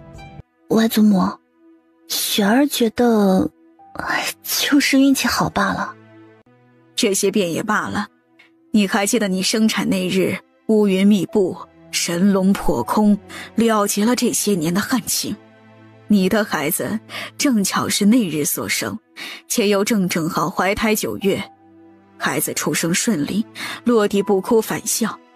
你想想这其中的种种，可明白？外祖母，雪儿觉得可能就是赶巧了，自然现象罢了。我年轻时还留了些好的头面，等一阵子你回去的时候一并带上，以后总能用得上。外祖母，今日我与夫君来是接孩子回去的，我和阿勋商量了，以后还是过现在的生活，已经在云州城外置好了田地。胡闹！感情刚才给你说的一番话，你都没有听懂吗？外祖母，阿勋与我都觉得现在这样的日子就挺好的。妇人之见，你夫君非池中之物，乃是人中龙凤，以往脑子不清醒便罢了，这孩子一降生，他的脑子随之就好了，这说明什么？都是上天注定的事情。罢了，你一个妇道人家，也不该指望你看得这么长远，只需做好你的本分，相夫教子便好，其他的便不要管了。以后再不要说喜欢现在的生活，要过现在的生活之类，你自己也就罢了，难道还要误了夫君和孩子的前程？江澄雪知道再争执也无用，这事情还是要看周泽勋自己的决定。大约1炷香的时间，周泽勋由下人领着进来，已经有下人到外祖母的耳边说了2句，外祖母的脸色也不是很好看。你们2个真是胡闹，我可听你们外祖父说了，你们住的那地儿又小又破，孩子住过去能安全吗？外面的病还没有退散，万一……外祖母不必担忧，家里很安全，雪儿就留在屋子里带孩子。外祖父也许我带张妈妈一起回去，孙儿的乳母杨氏也完好归来，一定能将孩子照顾妥当的。你们呀，就是年轻气盛，考虑也不周到。孩子在萧府吃得好住得好，老身还能亏着他不成？外祖母，我跟雪儿知道您不会亏待，只是外人都知道雪儿之前是个孕妇，现在肚子小了，孩子却不见踪影，被有心之人发觉了，就怕查到萧府来。换了奶妈和下人进来帮忙收拾，又将江澄雪拉到一旁，塞了一个粗布的小包裹。这是我年轻时从娘家带过来的，现在也带不上了，给你收拾了2件，带回去吧。记得我给你说的话。江澄雪谢过了老夫人，孩子和包裹一收拾好，3个大人1个小婴儿就从萧府的后门悄悄离开了。见3人抱着孩子回来，一家人都惊得愣在那里。爹娘，我们把孩子接回来了，以后孩子和张妈妈都住在我们家，2边月子没有生火，就先让张妈妈跟春芽一起住吧。哎呀，春芽别愣着了，你哥嫂屋子里的炉子呀，多加些煤炭，烧得热热的。哎呦，我的祖宗，这咋不说一声呢？都没点准备。当家的，你先别去城南门了，赶紧带着阿童想办法去买被子褥子吧。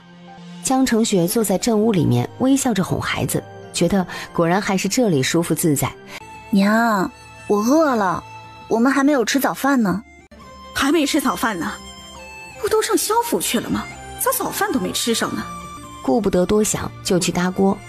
孩子回来了，这吃饭就得特别注意，家里吃米吃面就没有以前那般精打细算，反正明年新粮就出来了。煮了稠稠的一锅白米粥，还煮了2个鸡蛋，1个鸡蛋给奶妈，1个鸡蛋让周泽勋2口子分着吃。谁知道粥饭一端上桌，江澄雪就把碗里的鸡蛋挑了出来，转身就给了身旁的周通。阿通，拿去跟你2姐分着吃。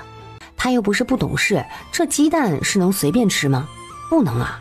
你这孩子，人家吃饭你在这边转悠什么？娘，阿通现在这是长个子的时候，应该多吃点。阿通，去吧，找2姐去，1个鸡蛋而已，以后啊有我们好吃好喝的呢。嫂子还是你最好，不像娘就知道教训人。嘿，你这兔崽子！娘，我跟雪儿身子好着呢，让阿童和春芽多吃点吧。孩子抱回来后，江澄雪一整天都在屋子里面盯着孩子瞧。短短2个月不见，孩子大变样，比刚生下来那会儿长大了太多，白白胖胖，眼睛清澈水灵，高鼻子小嘴巴，一逗就笑，一笑就流口水，身上带着孩子特有的奶味，暖暖的。这孩子跟阿勋小时候长得真像，一个模子刻出来的。娘，开春了，我们就在小沙地村建个房子，然后呢，一家人都搬过去住。娘，你帮我带孩子好不好？你们打算把小沙地村搞成庄子吗？江澄雪嗯了一声。娘，你有没有打听到周大山一家的消息啊？杨氏哄着怀里的孩子，抬头哀叹一声。被关进城南门的帐篷里面，他就挨个帐篷去打听了，没有听到周家的情况，恐怕也是凶多吉少了。等翻过年了，看着有合适的人家，该给春芽说亲了，都成老姑娘了，再等啊，没人要了。周伯禄去找了木匠给婴儿打造小床，又去买了几床新被子。周泽勋则去找屠夫，想买些肉回去。算了，现在谁家还有肉啊？公子你就忍忍吧，明年开春大家的日子呀就都好过了。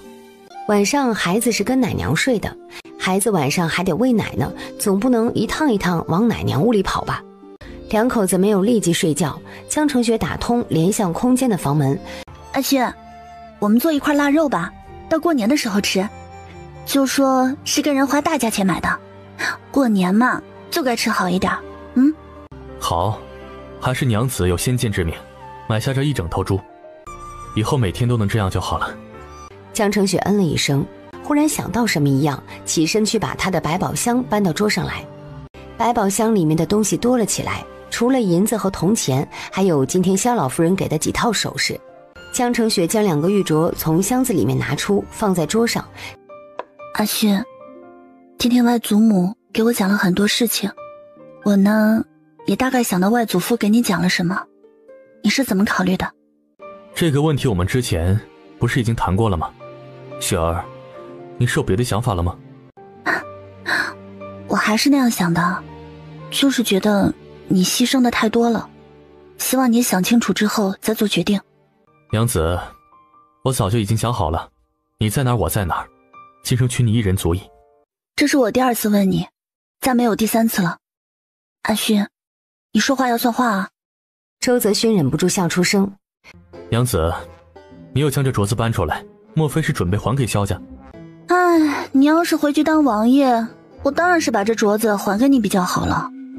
哎，你对你真龙天子的儿子又是怎么想的？雪儿，你真是个大胆的女子。外祖父认定我们的儿子不是凡人，恐怕不会轻易答应我们带着孩子隐居的。不过你不要害怕，我都会处理的。阿勋，如果我们儿子真的就是命中注定，只要他愿意，我定然会全力支持他。但他若是不愿意，我不会让人硬把他推上去做他不愿意做的事情。好，都听你的。你说你都不准备回去做王爷了，这个镯子我是不是该还回去了？都送出的东西，外祖咋好意思讨回去？这就是送给他孙媳妇的礼物。雪儿，你收着便是。从空间出来，将连通的房门引去。等开春了，找些人把空间里面的活干了。歇歇吧，不早了。娘子，我们明年再生个孩子吧。太快了，过2年。不快，等我们在小沙地村安家了，就能多生几个了。哎呀，快点睡觉吧。娘子，你是不是害羞了？睡觉。第2天早上起来，家里的男人们都在院子里扫雪。昨天下了一整天，积雪快有2掌深，白茫茫的一片。哎呀，雪儿，你可不要去碰，你身子骨弱，寒气入骨，可就有的受了。娘，我身子骨一点也不弱，我还想堆个雪人呢。瞧你细胳膊细腿的，明年开春了，啥都有了，给你好好补补。堆雪人？堆什么雪人啊？小孩子家玩的东西。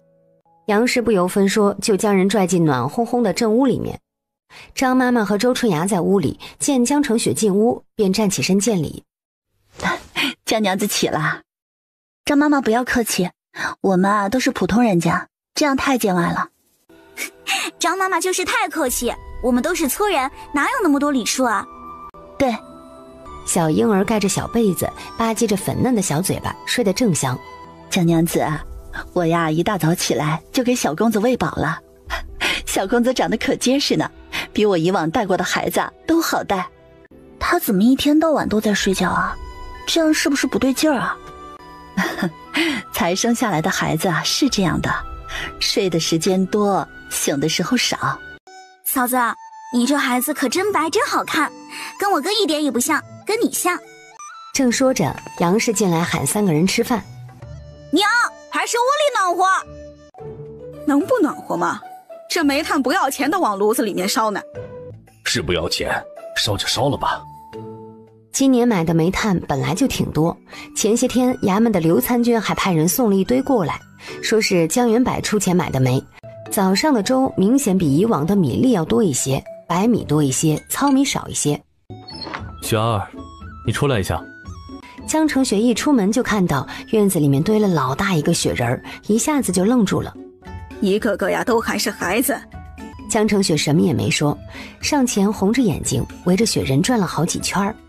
真好啊！2个大男人走了，杨氏和周春芽说要去看看街上那些铺子开门了没，买点东西回来，准备过年了。周通被杨氏吼着去念书，张妈妈和江成雪2个人就在屋里守着孩子。江成雪趁机跟张妈妈打听了一下腊肉的做法。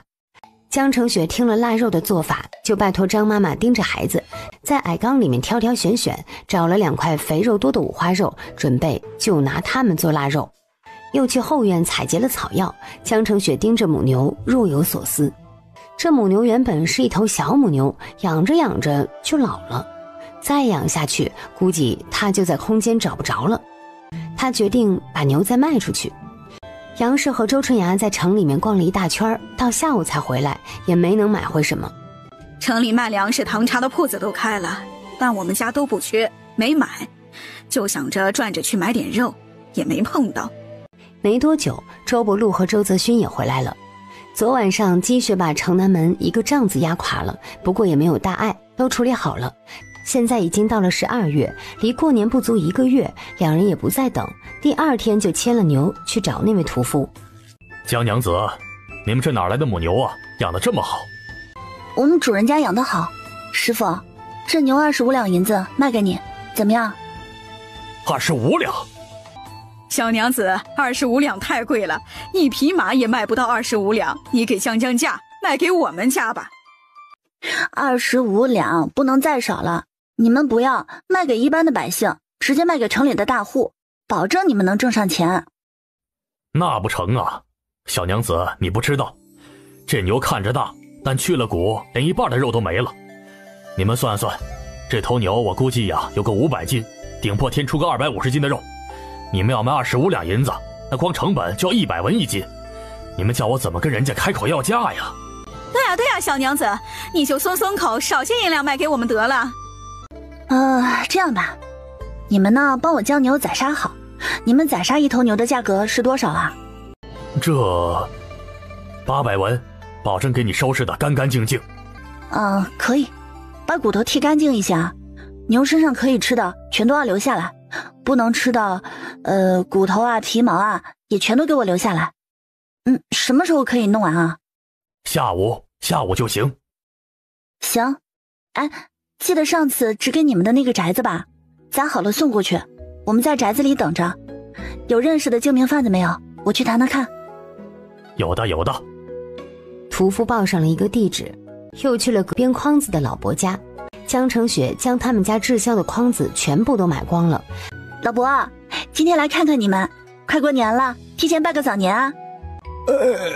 这哪里好意思，拜年也是我们家先去给2位贵人拜年，哪能你们来？江成雪笑笑，又说起了筐子的事情。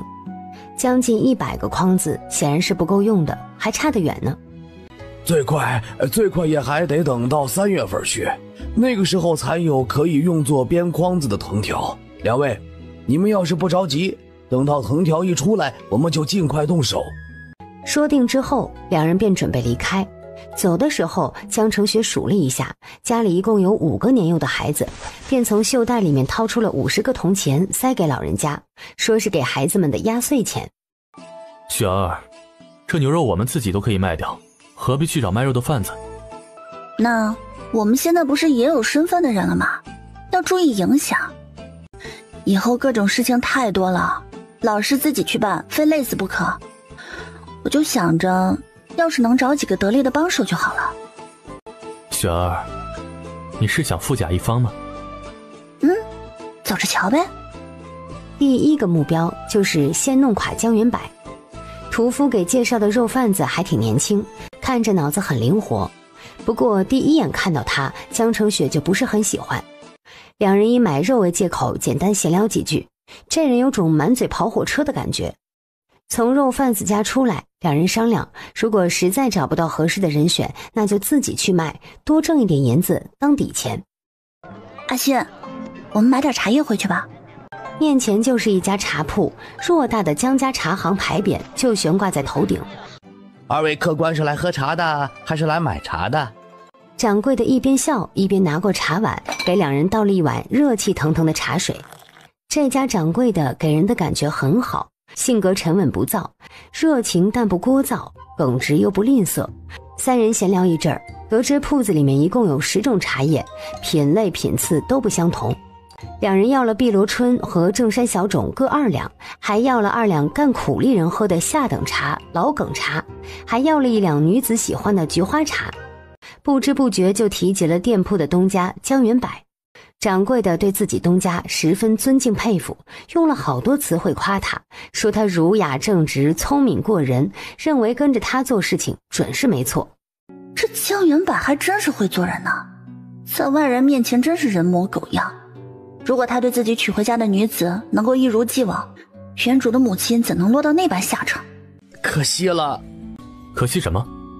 江老爷是个豁达人，就是他那夫人太过精明了些，咱们这些下人怎么好评断主人家？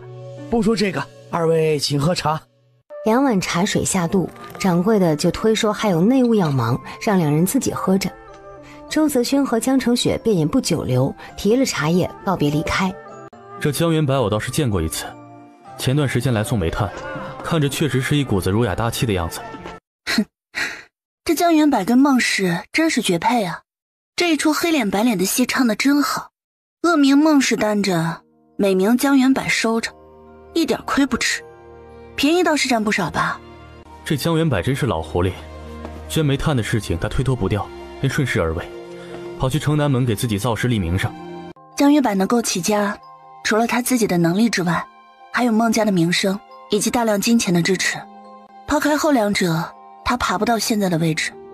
阿勋，我想要大厂。周泽勋一听，心里便觉得柔软，自己娘子好像从来没有要过什么，给出来的倒是不少。好，我给你找。两人回了一趟家，将买好的茶叶拿回去，菊花茶和老梗茶江成雪都放在空间的，碧螺春和正山小种也给周泽勋留了一些放在空间。剩下的这些，杨氏也直喊太多了，说家里没人喝茶，这茶叶放久了就不好喝了。娘，谁说我们家不喝茶的？我就喝的。娘，我们烧壶开水泡茶吧。说好了不出去，这还是在家里待不住，就是个属猴的。两人没走几分钟就到了江成雪租的那个宅子，里面没有烧炉子，冷得够呛。对他们来说不是什么事儿，将空间门打开就是了。江成雪新买了茶叶，就想要做奶茶喝，不过没有办法做珍珠就是了。周泽勋则是去田地里面收昨天种下的蔬菜。做奶茶非常简单，锅里面加白糖和茶叶，小火慢炒，炒到白糖融化变成焦糖色，锅里加水加奶粉，煮开便是了。公子，小娘子，你们在里面吗？来的是屠夫家的长子和幺子，就一辆板车，这一车没有拉完，还有一车。周泽勋让两人将肉卸到屋子里面。两人回了空间，没有着急去忙活，坐在木屋里面喝茶，等着第2车牛肉送过来。期间又说起做茶生意的事情，江成雪要让江元柏身败名裂，周泽勋一点意见都没有。第一步就是要先破坏江元柏和孟家的关系，让他没有靠山可以依靠，然后再慢慢的抢占他的生意。当然了，属于他的宅子他也要拿回来。你三娘和你小弟怎么办？让他们和离，让三娘带着小弟独立门户。江元柏不是喜欢儿子吗？那就让他失去儿子。这并不容易，也许让三娘柳氏和离并不难，但是让小弟也跟着一起离开江家就太难了。江元柏肯定不肯，但是周泽勋点点头。这个世界上难的事情多了，这一件肯定不算是最难的，一定是可以做到的。大约过了半个时辰，外面又响起敲门声，还是屠夫的长子和幺子，两个人都不是话多的，打了招呼便在周泽勋的指挥下将板车上的肉卸下来。江成雪从袖袋里面掏出10个铜板，一人给了5个，算作小费。长子接了小费，高兴的道谢，抬起板车就要走。老五，你还愣着做什么？走了。大哥，你先回去吧，我这边2个人忙不过，让你弟弟搭把手，行不行？我也能帮忙，2个人快。不用了，就是随便搬搬东西，马上就叫他回去。大哥，外面冷，你快回去暖和吧。屠夫长子信以为真，点点头，嘱咐弟弟好好干。周公子，周家娘子，你们需要我搬什么吗？我力气很大，什么都搬得动。没什么需要搬的，就是我们对这牛身上的部件不清楚，想你给介绍介绍，你懂吗？懂的。少年将破败的棉袄袖子往上拢了拢，一边弯腰一边介绍起来。古人大多是子承父业，这些知识他自然知道得一清二楚。介绍完了，少年充满期待地看着两人。你叫什么名字？王小五。小五弟弟，你找我们是不是还有别的事情？他和娘子其实早就发现这孩子的欲言又止，特意将他单独留下来的。有的，周公子，周家娘子，我今早上听到你们说话了，我想去给你们卖肉。两人愣了一下，没想到这孩子是为这个事情。王小五明年就17岁了，家里只有他没有讨老婆，家里着急，他自己心里更着急。我很欣赏你的勇气，但是还是不能就这样把这个事情交给你。给你一个考验，马上就天黑了，在天黑之前你把这块肉卖出去，你能掂量出这块肉多重吗？王小五上下掂了一下，大约有3斤。你拿去卖吧，天黑之前回到这里，每斤交给我们100文，多的算你的。要是今天你卖不掉，我们就没有办法用你了。我能。王小五说完，拎着肉就往外跑。雪儿，你留在这儿，我跟去瞧瞧，回来跟你说。他在空间喝着茶，又拿出纸张来写写记记。过了半个多时辰，外面就响起了敲门声。他去开门，王小五前脚进，周泽勋后脚进。周公子，周家娘子我卖出去了，一共是3斤1两，总共收了342文，全部都在这里了。3吊钱，47个铜板。王小五数了3遍的47个零钱，急得抓耳挠腮。他记得自己数清楚了的，怎么会多出来呢？我还给你了5文铜钱，你忘记了？是这个样的。这是属于你的，干得非常漂亮。数了32文给他，王小五非常满足。明天早上5时你再过来这里。对了，今天的事情不要跟你家里人提起，挣的钱你自己先收好。王小五走后，两人才将满屋的肉和骨头弄进空间，将之前的米缸面缸腾出来，才勉强将肉和骨头装起来。两人洗干净手，拎了之前做好的一块腊肉，又拎了一块新鲜的牛肉，赶在天完全黑下去前到的家。杨氏都惊呆了，肉，多久都没有看到肉了。一番盘问之后，杨氏接受了两人的说法。腊肉是个大户人家感谢他们周家治好了家人给送的，这牛肉是屠夫今天新宰的，恰好被他们2个赶上了。贵是贵，但因为跟屠夫认识，人家给便宜卖的。你们破费了。江成雪赶紧让杨氏将牛肉切成小块冻在外面，然后拉着相公去了正屋。嫂子，你跟我哥今天买的茶可好喝了。好喝就行，晚上不要喝多，睡不着的。然后就着急往屋里跑，看宝宝去了。晚上杨氏高兴，晚饭的面粥格外浓稠。待到大家都睡下了，周泽勋两口子便钻进空间挑灯聊天。周泽勋将今天跟在王小五身后偷偷观察到的给娘子说了一遍。王小五是云州城本地的，知道哪里有大户人家，出了门就直奔而去，敲了后门就直愣愣的要1斤110文的价格。人家是又哄又诈，他都没松口。见这家不买的样子，转身就走，一点不含糊。人家赶紧把他叫住，买吧，能咋办呢？过年还不叫吃口肉了，还是牛肉呢。这孩子虽然愣了些，但我觉得是个不错的人选，踏实还有胆子。第二天大早，江城雪就提起存兵的事情。好久都没有去打水了，大家都快要忘记这个事情了。这病也算过去了，城里水井里也不担心有病害。孩子娘，你今天带着阿空去打水吧，别的井别去，就去城东的那口井。现在城南门所有的水都是那里打的，聪明一点的人都看出来了，那井里的水就是比别的井好。周泽勋跟周伯禄早早去了城南门口，这期间江城雪就守着自己的儿子，咋看咋稀罕。闲聊得知张妈妈就是云州城的人，被萧府招去的时候，第3个孩子才3个月大。萧府规矩严，她到现在已经3个多月没有回过家了。又问当初萧府是因为什么理由把她招进府去的，张妈妈讲，萧府说是远房亲戚家的孩子没有母乳喂养，所以她便去了。张妈妈，我们家便是萧府的远房亲戚，但你也看到了，我们家不同萧家，落魄着呢。你回去之后，不要对任何人讲起我们家与萧家的关系，对萧家的名声不好，说不定到时候找你们家算账呢。哎，民妇明白，所有的规矩在萧家那边都学了的。我回家去以后，什么都不会提起，对当家的也不会说。张妈妈，你先坚持一下，我跟家里人商量商量，让你回家去过年。呀，真的吗？哎呦，江娘子，你说的可是真的？还得跟家人讲讲，差不离吧。只是到时候可能还要每天去你家打扰。哎呦，那不碍事儿，一天来几回我都高兴啊。跟王小五约好的是午时，也就是11点钟的时候。这个时候周泽勋已经从城南门那边回来，到空宅子的时候，王小五已经在等着了。今天你将这些肉卖出去便好，我们就在这屋里等你。这个篮子拿去用，多跑2趟就拿完了。王小五说了一声好，弯腰就把肉块往篮子里面捡。你昨天干得不错，但是挣的有些少。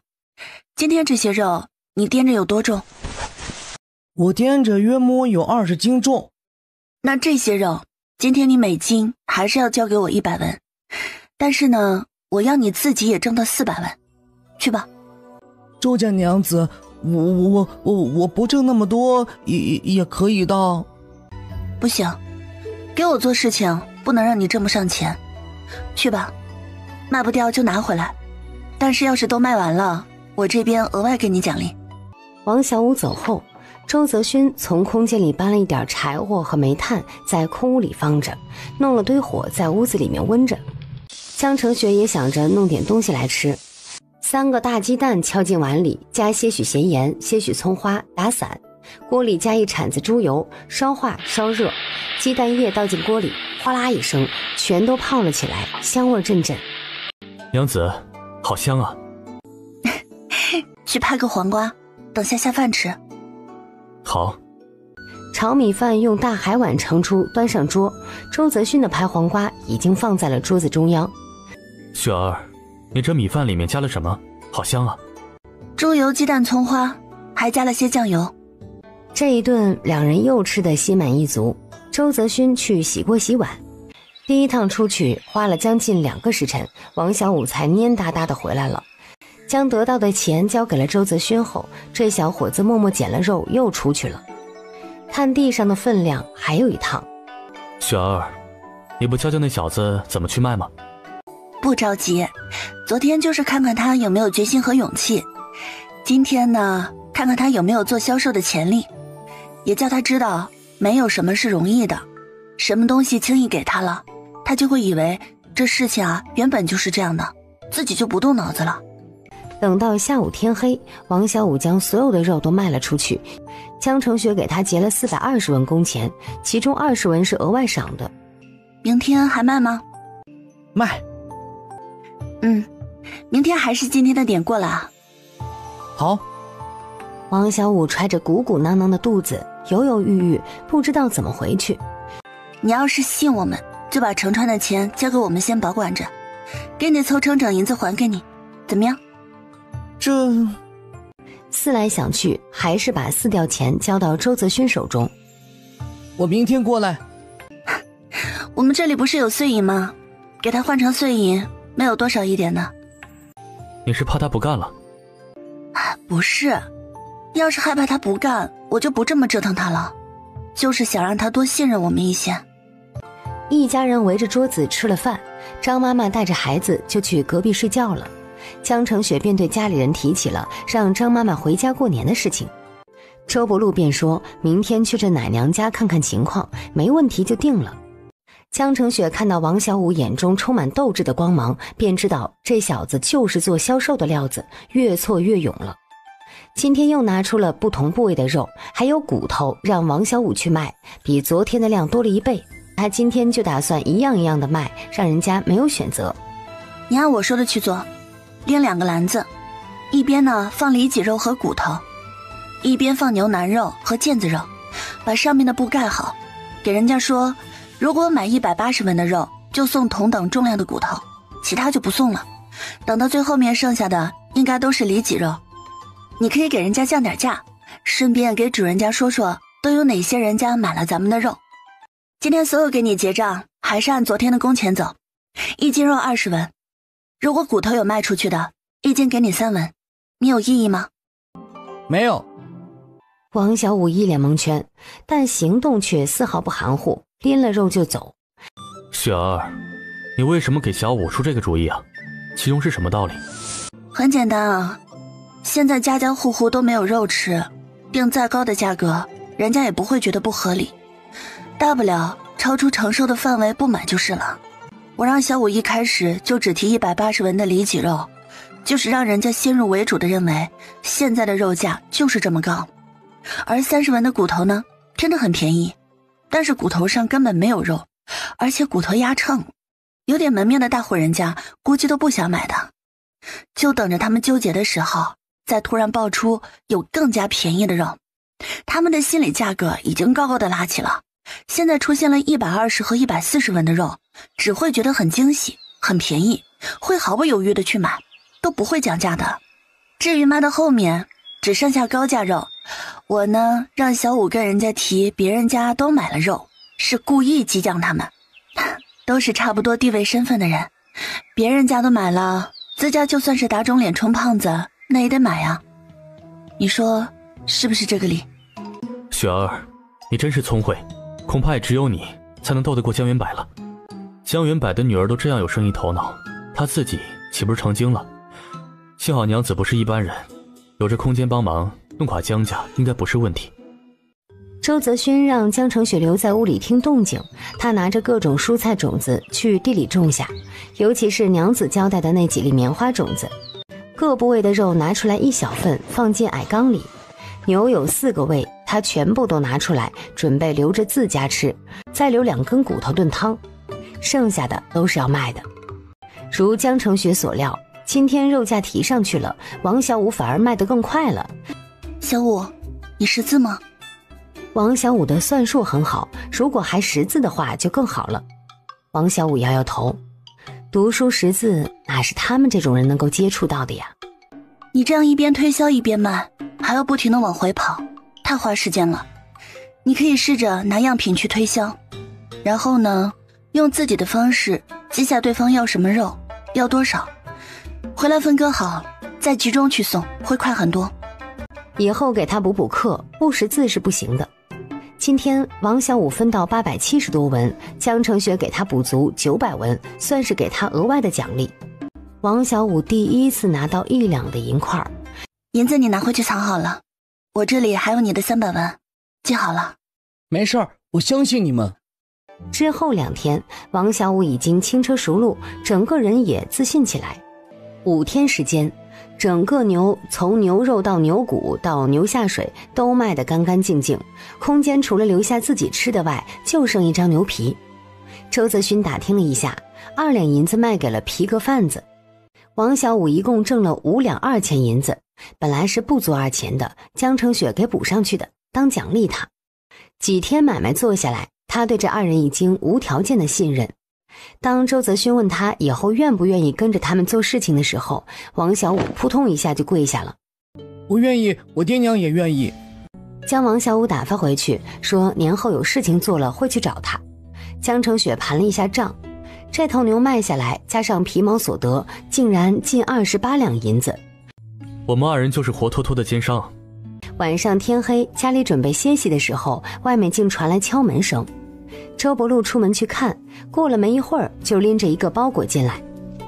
爷，来的是谁啊？大人的事你少问。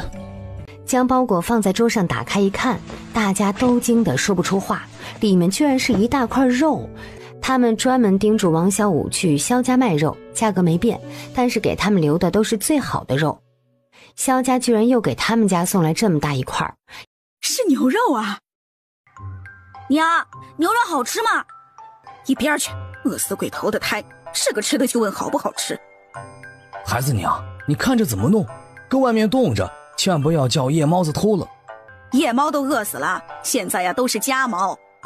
分成一块块比拳头还小的肉块之后，就拉着周泽勋下了地窖，把肉放在了空缸里，还要盖上一层布，再在缸上盖上盖子才放心。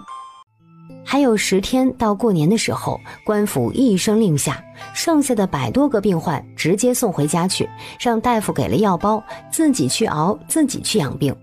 那些帐篷该拆除的拆除，该焚烧的焚烧，原本被帐篷和病患难民挤满的城南门终于清静开阔起来。江成雪看差不多了，便将空间里面的水缸直立起来，将那一面井壁移出空间。张妈妈也被送回家去，走的时候杨氏还给了一小块牛肉，一小块腊肉，都是拳头大小，但已经算是贵礼。从城中大井打回来的水在木桶中冻结，然后倒出来敲得碎小一些，再存入地窖的大缸里面。早知道入冬旱情就过去，我们之前还花那么多钱去打水，哎呀，真是烧得慌。哪有那么多早知道呢？钱花了就花了呗。娘，咱们不心疼。谁说不是呢？可要是早知道那钱，买点别的啥不好？杨氏围着灶烙饼子，让春芽和阿通去打水。好歹是过年，粗面混着细面，还敲了2个鸡蛋进去。娘，干饼子太硬了，我们再蒸2屉馒头吧。干饼子经得住放，吃了实诚。你们想吃呀，就蒸2屉。雪儿啊，你们过年去哪里过？肯定要回去拜个年的，但还是住在家里。刚落话音，就听到外面院门响了，周泽勋推门进来。回来了，赶紧过来烤火。孩子睡了？睡了，喂了点米汤，睡着了。米汤是杨氏用大米全部熬化了的，江成雪去喂，其实自己喝掉了，从空间兑了牛奶给孩子喝的。梁大夫他们怎么样？还可以，屋子还行，烧了火挺暖和的。官府还给他们赏了些粮食，过年没有问题。娘，雪儿，我买了好东西回来。2个人现在越来越会演戏了，接着就从怀里掏出一个拳头大小的小瓷罐。这是给雪儿买的香粉？不是，这是给孩子买的，叫牛乳粉，兑了水当奶喝。哎呦，那可不行，孩子哪能乱吃东西？这牛乳粉到底是个什么东西啊？娘，你别担心，这牛乳粉是朱大夫家铺子里卖的，可贵了，用牛乳制成的。是朱白毛家卖的？是他家。朱大夫说可以用这个喂孩子啊？对，朱大夫说的。娘，我们自己先冲了尝尝味道，不就知道了？到晚上，萧家那边又派人送了东西过来，竟也是牛乳粉。这一下杨氏彻底放心了。云州的春节今年注定是安安静静的。除夕夜，萧家那边过来请周泽勋两口子过去跨年，这是提前就说好的。两人还没走到正厅，就看到萧老夫人由仆妇搀扶立在门口等着。外祖母，外面冷，快进屋去吧。来了就好，来，让我抱抱小孙孙，想死人了。江澄雪急忙将孩子交到老人家怀里，一行人才进了屋。他们进来，屋里热热闹闹。他们这次是以老夫人远房亲戚的名义来的，家里的晚辈只知道老夫人极其看重这一家。老夫人抱着孩子一一给两人介绍。江澄雪面带微笑，老夫人介绍她就行礼示意，至于到底哪个是哪个，她一次也记不完全，除了大舅一家。见完礼便是吃饭。吃吧，过年也只能这样简单过了，就是有银子都买不到东西。好在这天儿总算是要过去了，明年就好了。你们二人多吃些，这些年受苦了。一顿饭下来，江澄雪连5句话都没有说到，外祖父和外祖母注意力都在周泽勋和孩子身上。雪儿，朱大夫家买的牛乳粉吃完了吗？还没有呢，我们又去了朱大夫那儿，让他给我们多留一些。是要多留一些，等年过后再把那奶娘请回去多喂2个月。这孩子出生的时候才8掌大点，现在长得多好，那奶娘可以的。全部吃喝完毕，晚辈们便先后行了礼，回自己院去了。老爷抓着周泽勋说着国家大事，闲谈中带着严肃。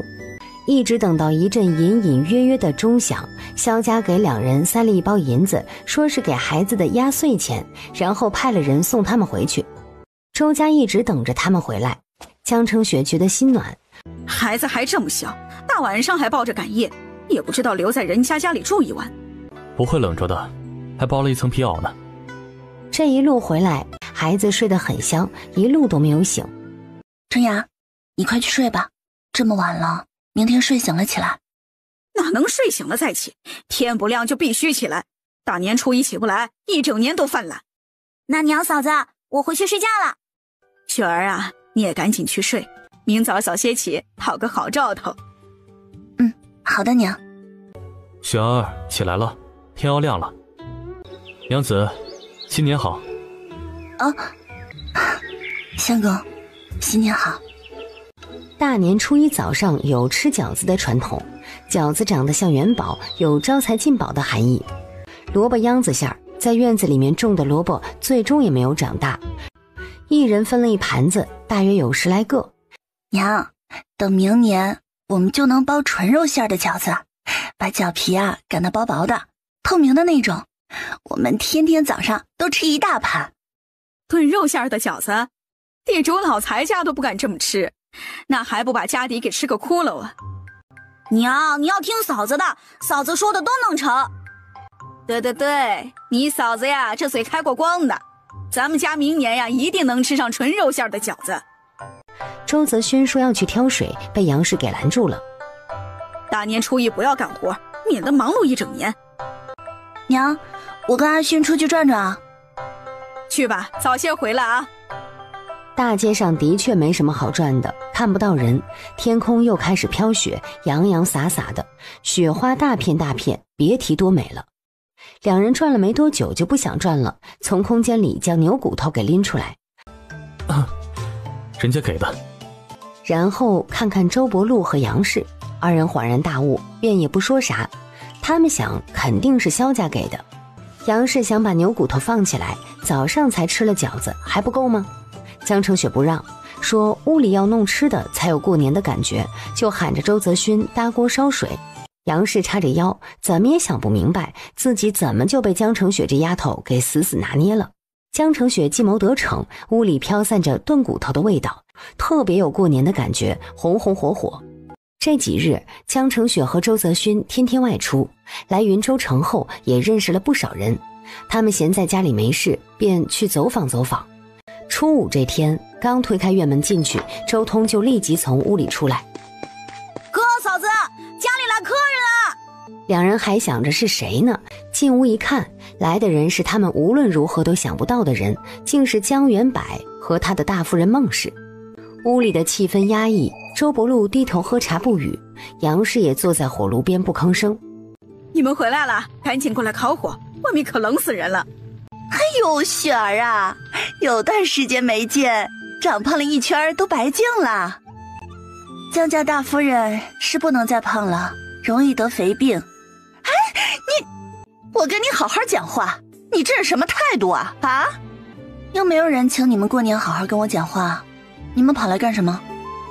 雪儿，你怎可这样对你大娘说话？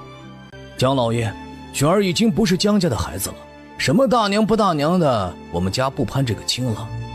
行了，你们也坐大半天了，茶水都喝我2碗了，没事啊就赶紧回去吧，别爹在半路上还要赖在我们家。哦，你们带来的那半斤茶拿回去吧，你瞧我们家不是有茶喝吗？哎，你咋说话呢？一点礼数都不懂，都到云州城了，叫人笑话。我就喜欢听我娘这样说话。娘，你再多说点。云州城谁笑话我了？叫他当面来笑话呀！你们2口子少在我们家耀武扬威，赶紧走吧，耽误老娘做晚饭。周伯禄，我们虽然已经断了关系，但我江家并不欠你们周家。当初那断绝关系的200两银子，你们不也拿得你情我愿吗？今日来，我们可不是以亲姐的身份来的。你们既然不愿意，我们走就是了。请便，外面冷就不送了。哼，一家子庸夫俗子，没有半点礼数。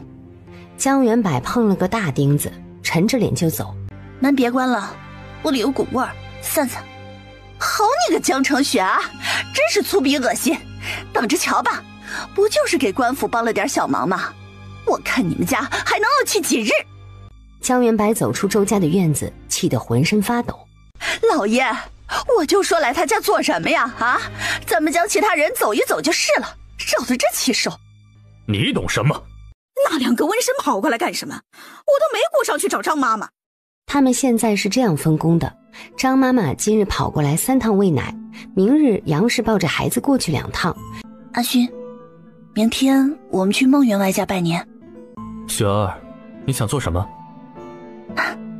我本来想过完年再跟江家算账，既然他们跑上门让我不高兴，我也不想再让他们得意下去了。他们不是有孟员外这个靠山吗？我就看看他们这个靠山是不是真的那么牢固。第2日，2人说做就做，拎了1斤从江家茶铺买来的碧螺春，就去了孟员外家。下人去通报了主人，没有一阵就回来了，说孟家老爷身体不适，今日不见任何客人。我家老爷还说，2位要是为与江家的关系而来，他改日会跟江老爷说，叫你家夫人回到江家族谱去。不劳孟老爷费心了，我2人告辞。雪儿，这2日我跟爹去知州张大人家拜访，你在想什么？我在想做买卖的事情。孟家财大气粗，看不上我们，他们估计也还在观望，看朝廷能赏我们个什么呢？朝廷封赏不知道是什么时候的事情去了，我不想等。刚才一路看到家家户户的店铺都开了，但生意好的仍然是卖粮食、卖生活日用品的。现在百姓穷，没有闲钱买其他的，能买到粮食就已经相当不错了。阿勋，我们去京城吧，我们现在可是商户啊，得做一点商人该做的事情。人家都开始买卖了，我们也不能落后啊。周泽勋便知道娘子想处理空间里面的那些存货了。那我们何时动身？要带别的人吗？让爹和娘都留在云州，只有他们守着孩子，我才放心。将王小五和王大郎带去。王大郎力气大，这一路需要力气的事情多了去了。王小五就更不用说了，发挥他才能的时候到了。周泽勋点点头。我们先去京城转一波，然后呢，再从京城运货回来。云州的百姓穷，那是银子都拢在夫人的手里了。回去的时候路过布店，进去问了问价格，卖得很便宜。现在除了粮食能卖上价格，其他的都亏着本做生意呢，要吃饭啊，撑到开春就好了。直接要了1整匹棉布，又要了1匹耐脏耐穿的青蓝麻布，然后各色花布又扯了几米。掌柜的喜形于色，赶紧关了店门，扛着布匹送到周家。娘，你看咱嫂子他就是说什么就做什么。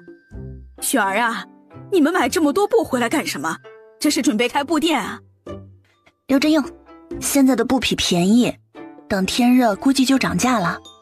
娘，你跟春芽以后啊就有的忙了，给大家多做2身衣服，还有鞋子。爹娘，我跟雪儿要去京城，去看看有什么生意可做。那得先打个招呼。他指的是萧家，他不知道的是，这2位根本就不服萧家管的。晚上就去了萧家，说明了情况。萧老爷见周泽勋态度坚决，只好退步，从府里调了2个高手，让他们到时候跟着一起去。第2日饭桌上，周泽勋就给周不禄说起，让他经常去牙行转转，得买人了。买啥人啊？小沙地的村民土地卖给我们了，人还住在那里呢。到时候直接让他们给我们种地不就得了，还免得他们呀从自己家里搬出来。那不行的，娘，必须将小沙地村的原居民搬出来，重新换一批人进去。你想想啊，那土地原本是他们的，现卖给我们了，现在又给我们干活，种着种着心里不服气，觉得那是他们的土地，暗地里给我们使坏怎么办？不能吧，哪有那么不知好歹的？听雪儿吧，她说的有道理。爹，现在城里流离失所的人多，地里干活的就挑些憨厚老实的。现在不急，等雪化了再去买不迟。现在最重要的是挑些有能耐的，会读书认字的，关键得可靠，信得过。这类人少，所以得早早去挑，免得被挑走了。男的女的都要，要是挑中了，就把他们安排在隔壁的2个院子。阿勋、雪儿啊，你们这是准备要干什么呀？干生意啊，娘。可，你们又不是真的商级，你们是皇级呀。娘，挣钱不好吗？咱们要挣多的钱，要在小沙地村建庄子呢，没钱怎么想？这事儿就交给我吧。杨氏便开始忙着给2个孩子准备路上的干粮，这一去也不知道要多久，得多准备一些。江澄雪和周泽勋又去找了朱掌柜的，他也开了门。这次疫情失去了小女儿，但总归是比大部分人都要好。周公子、江娘子，怠慢，实在是……给你找个帮手如何？哎，江娘子有介绍的人？你认识的，景州来的梁大夫。他呀，那感情好，梁大夫的医术我佩服得很，他能过来？我们先去请他过来，你先忙。他们将空间里那些在锦州买的米面都拿了出来，准备给梁大夫家送去。梁大夫，过年好啊！年前我们家买的多，给你们带些过来。梁大夫，这米面可不是白给的，我们是专程请你帮忙的。哦，需要老夫帮什么忙？之前就给你提过朱大夫，我们刚才在他那里过来，忙得不可开交，你快过去帮帮他吧。那好，我这就过去。爹，你等一下，我去给你再拿个衣服。梁大夫，你这2个伙计能不能也借我用一用啊？你们喊他们去做什么呀？去挑水，或者做点别的，应该没有太重的活。不打紧，我们有力气，重活也能干。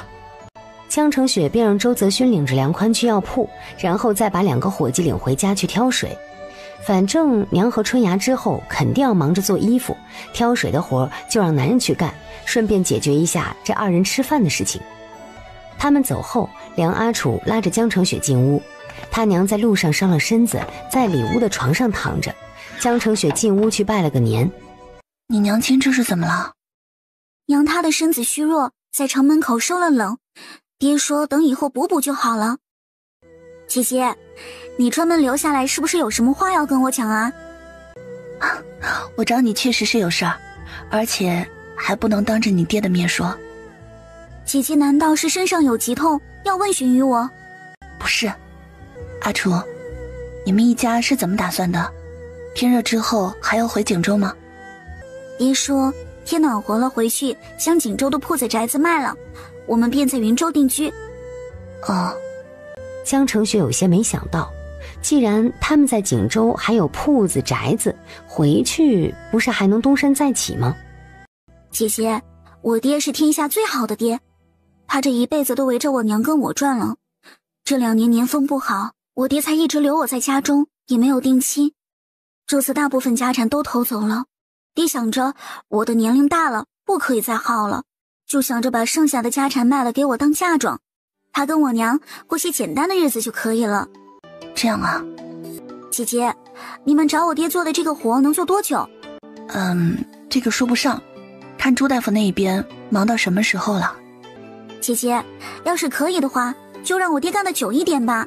之前在城南门忙得脚不沾地的时候，我爹的精神头还好些，现在闲下来了，整日想着那些被盗去的财产，还想着我的事情，机遇会成疾，还不如让他做点别的事情，分散一下注意力。哦，这样是挺好。我们家也就现在过得艰难一些，等到锦州的家产卖了，就能在云州买个小宅子。我爹老想着给我备一份丰厚的嫁妆，其实我自己并无所谓，未来的夫君要是看中我的钱财，才对我好，又有什么意义呢？等我爹缓一缓，我再跟他说说。说着说着就说到我们家的事情上来了，还不知姐姐找我为何事呢？我是想开一家女医馆。女医馆？当初在景州城第一次见到你的时候，我就有这个想法了，那时一激动直接说出口，还叫你爹生了我好几天的气呢。姐姐别怪我爹，他就是太心疼我了。我知道，没想到现在又遇到你们还要定居在云州，这就是天意啊。我呢，不需要你抛头露面，只需要你做个医术先生，给我的人讲讲课，将他们培养成女医就可以了。你看怎样？我可以。姐姐，我们家已经跟以前不一样，抛头露面的事情我也可以尝试去做的，就当我是平民百姓家的女子就行，我去说服我爹。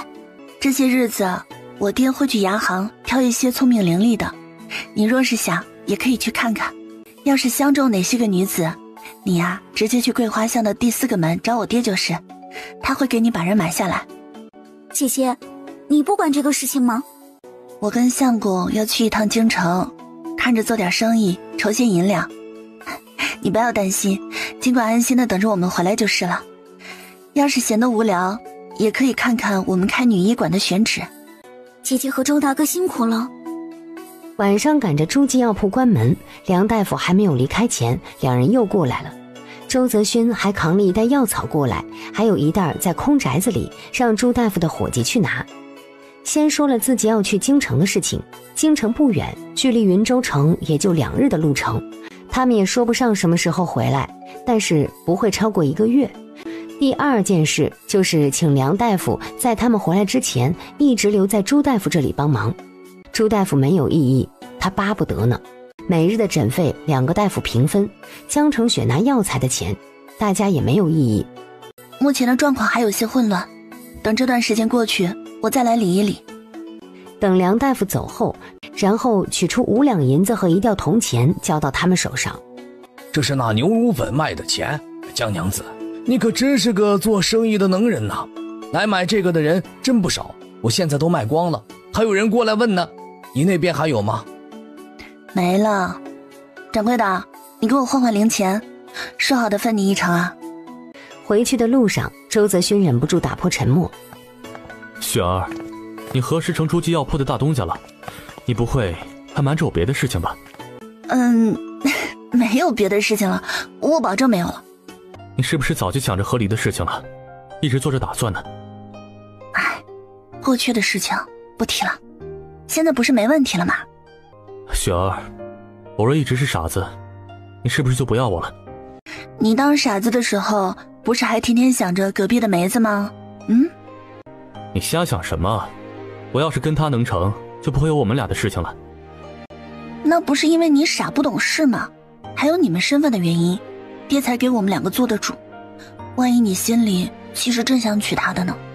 胡说，那不可能。梅子是我带着长大的，我就是当她做妹妹，你可不要瞎胡想了。我这辈子反正是把你娶到了。哼！娘子不生气，相公错了，我背你回去成不成？不要你背，就一下。哎呀，你莫名其妙，就一下啊！周泽勋马上蹲下，江成雪小心翼翼地趴上去，结果一背就背到了家门口。将家里的事情交代完毕，杨氏又逼着两人一起去了弘光寺拜佛求平安。江澄雪捐了香火钱，又偷偷许愿自己跟周泽勋能够相知一世，白头偕老。大年初9启程，租了2辆马车。萧家那边的2个人，一个萧龙，一个萧虎，都是高手，而且深得主人信任。原本计划让王小五和王大郎去，但是王大郎对离开云州到京城去做生意感到恐惧。王老二站出来说他想去。马车走着，2个人已经在空间了。这次去京城没带多少银子，把200两银子给了周伯禄，让他去买人。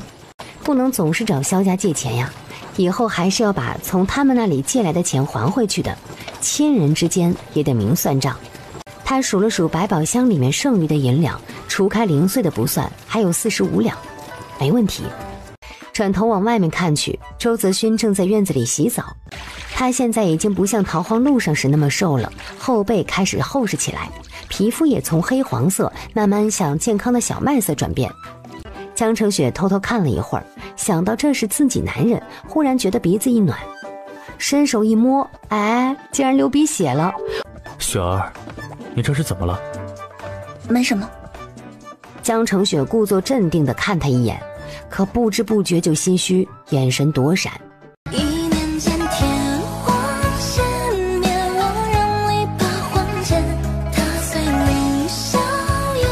一直到第2天天亮，几个人才风尘仆仆地赶到京城城门口。周泽勋拿了录影给官差看，却被拦住了。不让进就是不让进，你们云州城的都有病。京城是什么地方？不要来祸害这里。云州城没有病了，都治好了，城门也都开了，所以我们才拿得到录影。据理力争了一会儿，对方毫不退让。江澄雪忽然明白过来，叫周泽勋过来，给他塞了5钱银子。周泽勋一愣，回到前方，偷偷将银子塞给官差，果然见了效。官差认真查看6个人的脸色之后，认定他们没有患病，可以进入。一进城门，便觉得城中繁华倾倒而来，大街上红灯笼很多，给人生机向上的感觉。这还是清早，但很多铺子都开了。几个人找了个客栈，江澄雪给每个人要了3个白面馒头，要了1碗白米粥，大家吃得很香。还没吃完，眼睛就都睁不开了。要了3间客房，今天啥事儿都先不管，赶紧去睡一觉。为了节省时间，江澄雪和周泽勋到空间里去睡的。2人在空间洗了澡，换了干净衣服，然后出了客栈。京城繁华，小商小贩沿街叫卖，很是热闹。他们决定还是短租一个宅子，毕竟会在京城住一段时间。租了2套宅子，1套住人，1套存放货物，租期都是1个月，一共花了5两银子。搞定宅子的事情，2人便在大街小巷溜达。2人在路边买了2张薄面脆饼，顺便问问小贩城里面的肉价如何。去，贵死人了，不是老百姓吃的。你们是外地人来的？口音听着不是我们京城的。对，外地来的，看看京城有没有肉，买些回去。京城的肉都是老北方运过来的，贵得很呢，自己偷着吃一口就行了，还往家里带，带不起哦。阿勋，我听着北方是不是没有遭旱灾啊？哎，那边还要肉运过来，那边有粮草未出上。2人站在队伍里面，慢慢往前挪动。哪个讲北方旱灾的？北方没旱灾，人家那边草多树多，畜生根本不愁吃，就是闹兵荒。老人家，北方的肉运过来，不知道要多久的马程啊？你们想去北方搞肉回来生意？别想了，别冻死在路上了，都是跟蛮人做的生意，两边正打仗呢，一说不拢就见刀见枪，凶得很。那需要多久马程呢？怎么也要半个月一个来回，你们做不了这个活儿。往北边去买畜生的都跟着镖队的，家里得有钱。你们有几个钱？啊，没有几个。那就别想，踏踏实实的过日子吧。轮到前面老伯买肉的时候，铺子里面几乎都干干净净的了，就剩巴掌大一块肉。店家，这看着不是猪肉。牛肉，牛肉，要不要？要多少？还有别的肉吗？猪肉、羊肉？没有，就只有牛肉。那要2两。2两牛肉才巴掌大的薄薄一片。雪儿，京城的商人比你我还要黑心呢。2两肉40文，1斤便是200文。也能理解，运费贵，成本贵。不过他们这个把价格单位细化到1两多少钱的做法，我们可以借鉴啊。雪儿，我们打听这个肉价，你难道是想去北方吗？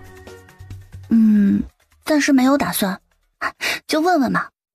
等到2个人回到客栈，王家兄弟和萧家2人都醒了，其中萧家2人还忍不住跑出去找人了。他们奉了萧老爷的命，要不离寸步地保护这位周公子和他的娘子。不必紧张，我也会些拳脚功夫，一般的情况都能应对。你们2人既然跟了过来，就听我们夫妻指挥，我们让你们做什么就做什么，别的就不需操心了。可老爷，我们的安危我们自然会考虑的，京城的事情处理完了就能早些回去，你们也好交差。走吧，去吃饭。然后便安排王小五和王老二去满城熟悉熟悉，萧龙萧虎却安排去收拾新租好的宅子。2人趁着大家都忙去了，去集市上转了转，买了一些筐子带进空间里去。木屋里面的各种菜干一一分类装筐，田地里面今天种的是秋豆角，整理好空间后又忙着摘豆角。晚上又请大家吃白面条，王小五和他哥手足无措。东家，我跟弟弟是粗人，吃不了这么好的东西，你下次随便给我们2个糠面馒头就行了。吃吧，昨天赶路累了，今天吃饱了好好休息一晚上，之后有的忙的。谢谢东家，那我们就吃了，以后有什么活都吩咐我们兄弟干吧。江成雪又没吃面条，慢慢扯着馒头往嘴里送。周泽勋也没吃面条，陪着娘子吃馒头喝白开水。周泽勋锁死了房门，雪儿上楼的时候还跟伙计要了3个大馒头。他好奇娘子今晚上想弄什么。自从发现能够整个人都进入空间，而不是只有精神可以进去之后，他就越来越喜欢整个人进去。我今天给你弄个新鲜的吃法。需要我帮忙吗？你把馒头切成1指厚的薄片。江成雪则打了3个鸡蛋，在碗里加了一点点的咸盐。江成雪端起豆油罐子就往锅里倒，周泽勋赶紧接过来。你说够了，我就停手。倒，不够，再多点儿。还不够，这么些油不够炸的，再多一些。可以了，可以了，少弄点油好了。锅里油温起来之后，江成雪就把裹着蛋液的馒头片放进了锅里。高温的油碰到蛋液，立即发出炸响，噼里啪啦的，蛋液鼓胀起来，香味很快就出来了。好香啊！是吧？所以让你留着肚子呢。我觉得3个馒头不够吃。把卤猪蹄热一个，再炒个肥肠豆角，拌个凉菜，够不够？可惜没大米了，要么再熬个大米粥就好了。等待会儿吃完饭，你去收菜，我冲米。好啊。等所有的都上桌，大约花了有1个小时。2人坐在小桌子边开始吃饭。一口咬下，这馒头片又香又软，果然美味至极。好吃吧？好吃。阿星，你觉得这个馒头片好卖吗？好卖，不过这个价格不好定吧？1片5文钱，1个馒头切5片。他对定价这个事情没有经验，反正娘子怎么定他都觉得好。最后冲了1桶米，等明天天亮了再扬一下就可以了。在空间好好洗漱一番，出来之后赶紧爬进被窝。娘子早，天亮了吗？亮了。今天租好的宅子就能入住了，屋子已经收拾好了。周公子，我们将马也安置在屋里面，这宅子没有马厩，京城冷，2匹马不能放在院子里。这马天天吃草，还天天有租子，我们一来一回总共就用4天，真不划算。不碍事的，先养几天。东家，今天给我们干什么活呀？只要是下力气的活我都行，王老二，你和小五还是去看昨天那事儿。京城这么大，你们都熟悉熟悉。小龙、小虎，你们两个去买东西，都在这纸上，你们对照着买。说着就递给骁龙、小虎一张纸条，上面写着铁锅、火炉、木箱、馒头之类。骁龙、小虎望着手中纸张，有苦难言。你们去吧，我跟相公随便在街上转转看看，那么多人有什么危险呢？你们要不放心，不如跟我切磋一下，看我拳脚过不过得去。不敢不敢，周公子力大无穷，功夫过人，我二人不敢切磋。等其他人都各自忙活去了，把2匹瘦弱的浑身骨头的马牵进空间，绑在后院。在租马还是买马之间，他考虑了一下，还是租吧。租了放进空间养好了，再高价卖出去，等回云州的时候再买2匹瘦马还给主人就是了。两人过去另外一套宅子，简单收拾了一下，从空间拖出来几大筐的菜干放在正屋里，将马匹从空间中牵出来，在空房间拴好。回来的是骁龙、小虎，两人搞了一辆板车，买好的东西堆在板车上推回来。公子，我们还没有买完，再出去一趟。等到中午，大家都回来了。骁龙、小虎两人给2个主子一一报账，并把剩余的银钱还了回去。大家辛苦了，我做点特别的犒赏一下你们。江娘子不要忙活，让我们来吧。没事，你们坐一下。骁龙、小虎，你们搭把手。骁龙把新买的铁锅搭在炉子上，烧干水，在江成雪的指挥下倒油。倒，多倒一些。王老二，你去把这口锅洗了，拿到你那屋去熬些米粥，大米多放些。小虎，把馒头切成5片。在他们震惊的注视下，江成雪将裹了蛋液的馒头片放进油锅里，被炸过的鸡蛋立即散发着诱人的香味儿。小龙，给你来。这段时间你跟小虎二人就去集市卖这鸡蛋面糕。大家都加油干，干完了我们早些回云州城去。中午每人吃了1碗粥，2片鸡蛋面糕，这是他们吃到过的最好吃的东西，油香蛋香，奢侈的不行。今后吃饭你们4人自己弄着吃，米面我来出，吃完了跟我讲。自己娘子是个女人，和一桌男人坐在一起吃饭是不妥的。应该的。吃完饭，周泽勋领着王家兄弟去另一处租的屋子，将里面的菜干运回来。江成雪则带着骁龙、小虎2个人去集市摆摊儿。2个练家子第一次做生意，心里还怪紧张的。哟，这是要做什么呀？这倒的是油吗？跟倒水似的。一看就不会做生意。这是要弄什么呀？白馒头片儿呀！你们哪来的鸡蛋？这碗里是鸡蛋吗？馒头片裹了蛋液放进油锅，就听呲啦一声，真是开了眼界了啊！馒头鸡蛋还能这样搞？卖鸡蛋面糕喽，5文钱一个。是怪香的。老板，你鸡蛋哪里买的呀？能不能卖给我一个？2文钱给卖吗？卖5文钱一个鸡蛋，要买的赶紧买喽，鸡蛋总共就这么些了。人群安静。5文钱一个鸡蛋实在有点贵了。做人可不能太黑心，往年家家户户都养鸡，那鸡蛋呀1文钱一个，你这边太贵了。是啊，哪怕是3文钱一个我也跟你买，怎么样？5文钱一个不讲价啊！新鲜的鸡蛋米糕出锅喽，大家伙都来尝一尝。鸡蛋面糕，5文钱一片喽，1片面糕能抵半两肉哦。切，真能喊，哪能抵得上半两肉啊？咋不能抵了？这1片面糕可以裹1个鸡蛋了，再加上这么多油啊，你家吃肉肯定不舍得弄这么多油吧？哎，让让啊！江成雪对2人使了个眼色。老板，你这家是什么呀？我们大老远就闻到味儿了，馋得我都走不动路了。那是，我们这可不是一般人吃得上的好东西，这叫鸡蛋面糕。小娘子，你且看看我们是怎么做的。瞧着鸡蛋这豆油，你从来没有见过这样的吃法吧？还真是，哎，我从来没见过这样的吃法，真是新鲜啊！哎，给我来1片，这都节衣缩食大半年了，过年期间吃点好的。好嘞，小娘子，你就在这吃，吃完了给大伙说说，咱这东西值不值这个价？好吃不？是啊，好不好吃？好吃。哎呦，我这辈子头次吃到这么好吃的东西，比我以前吃的那些高2点啊好吃10倍不止呢。啊，大家都可以尝尝，他家的这东西啊，真是从来没有吃过，可好吃了。也是，5文钱嘛，现在这时候啥东西不贵呀？这鸡蛋什么高，比起别的其实真不贵，又有鸡蛋又有油，反正旱灾都过去了。给我来一个，我给大家尝尝到底好不好吃。好吃吗？好吃吗？究竟好不好吃啊？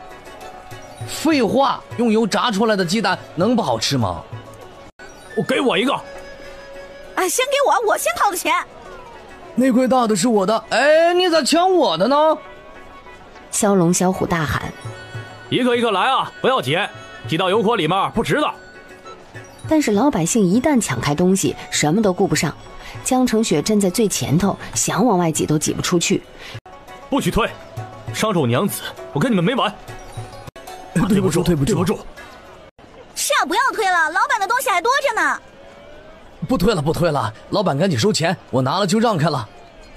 好嘞，客官你的鸡蛋面糕拿好了。雪儿，没想到你这个生意法子真能卖起来。因为现在大家的心情放松了很多，都想着熬过冬天就好了，没多久了。再说这个呀，就是生活的调剂品，花个5文钱对一个家庭来说塌不了，真的买不起的也不会买。我娘子可真是精明人呐，为夫有些心慌了。你慌什么？怕我脑子不好使，被你嫌弃了呗。唉，想起你还是个傻子的时候，也是可可爱爱的，还有点想念呢。娘子还是不要回忆我那傻子模样了，要么我又想吃冬瓜糖了。啊，冬瓜糖啊！回到宅子，另一处宅子里面拉回来的4大筐不同种类的菜干排放在正屋的墙边。王小五他们拿去卖了吗？拿了些去，但是定价这方面你才是行家，他们先拿去给买主们看看货。这价格可不能定低了呀。先回来的是骁龙骁虎。公子、江娘子，今天带出去的都卖完了，后面人家还争起来了。王老二和王小五直到天黑才回来。周公子、江娘子，我们今天拿出去的菜都卖掉了，一斤卖了100文，我们本来是不想卖的，人家拉着不让走。不亏，还可以卖高点价格。明天开始，1两菜15文。江娘子，我还是卖便宜了。不碍事，不知道如何定价，是因为你不知道成本是多少。再说了，你卖的确实不亏。京城这边你们是要继续跑跑了解地形，还是明天就开始卖起来呀？明天就开始卖。你们2人一起去卖吧。王二哥，你力气大，主要挑担子跟在小五的后头，他卖就行。江澄雪盘了一下账，王小五交回来370文，小虎2人交上来700文，账目没有什么不对。江澄雪转头看看身边的周泽勋，周泽勋点头。你们各自拿2吊钱去，外面寒冷，你们又要日日在外奔波，买身厚实的袄子吧。公子，您是说给我们1人2吊钱？明天上午放你们半日假，都不要省着，生出病来了，我立即送你们回云州去。不省，我跟二哥明早就去买袄子。事情弄完，周泽勋就催促4个人去忙活晚饭，该休息休息。娘子，你想什么呢？江澄雪缩缩脖子，感觉被窝热得有点过火。我在算账啊。算什么账？一个筐子150个鸡蛋，我们就算有2万个鸡蛋，一个鸡蛋卖5文钱，也才能卖出100两银子。还有那些菜，目前也不知道有多少斤。我就按1000斤算，1斤150文，那也才150两。明天让骁龙骁虎把价格提一下，从5文提到7文。这样可行吗？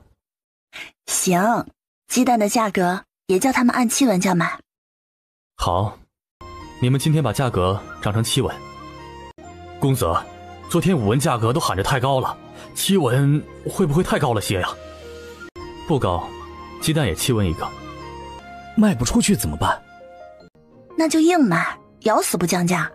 他们不买就不买，卖了今天，明天换个市场，2天换个地方。王家兄弟不敢多拿货，就拿了30斤左右。虽然是2个人，但是身上揣太多钱也会觉得不放心。江成雪拉着周泽勋就是逛街，目标就是那些现在卖不出去、有大量存货的东西。低买高卖嘛，不管买没买过股票，道理都是相通的。顺便买2杆秤，1杆大秤，1杆小秤。小秤拿给王小五，不能老叫人家用手估计，大秤放空间。2人转了1天也没有找到什么目标。晚上大家都大丰收，王小五这边卖了3两多银子，把王老二兴奋的凳子都坐不下来。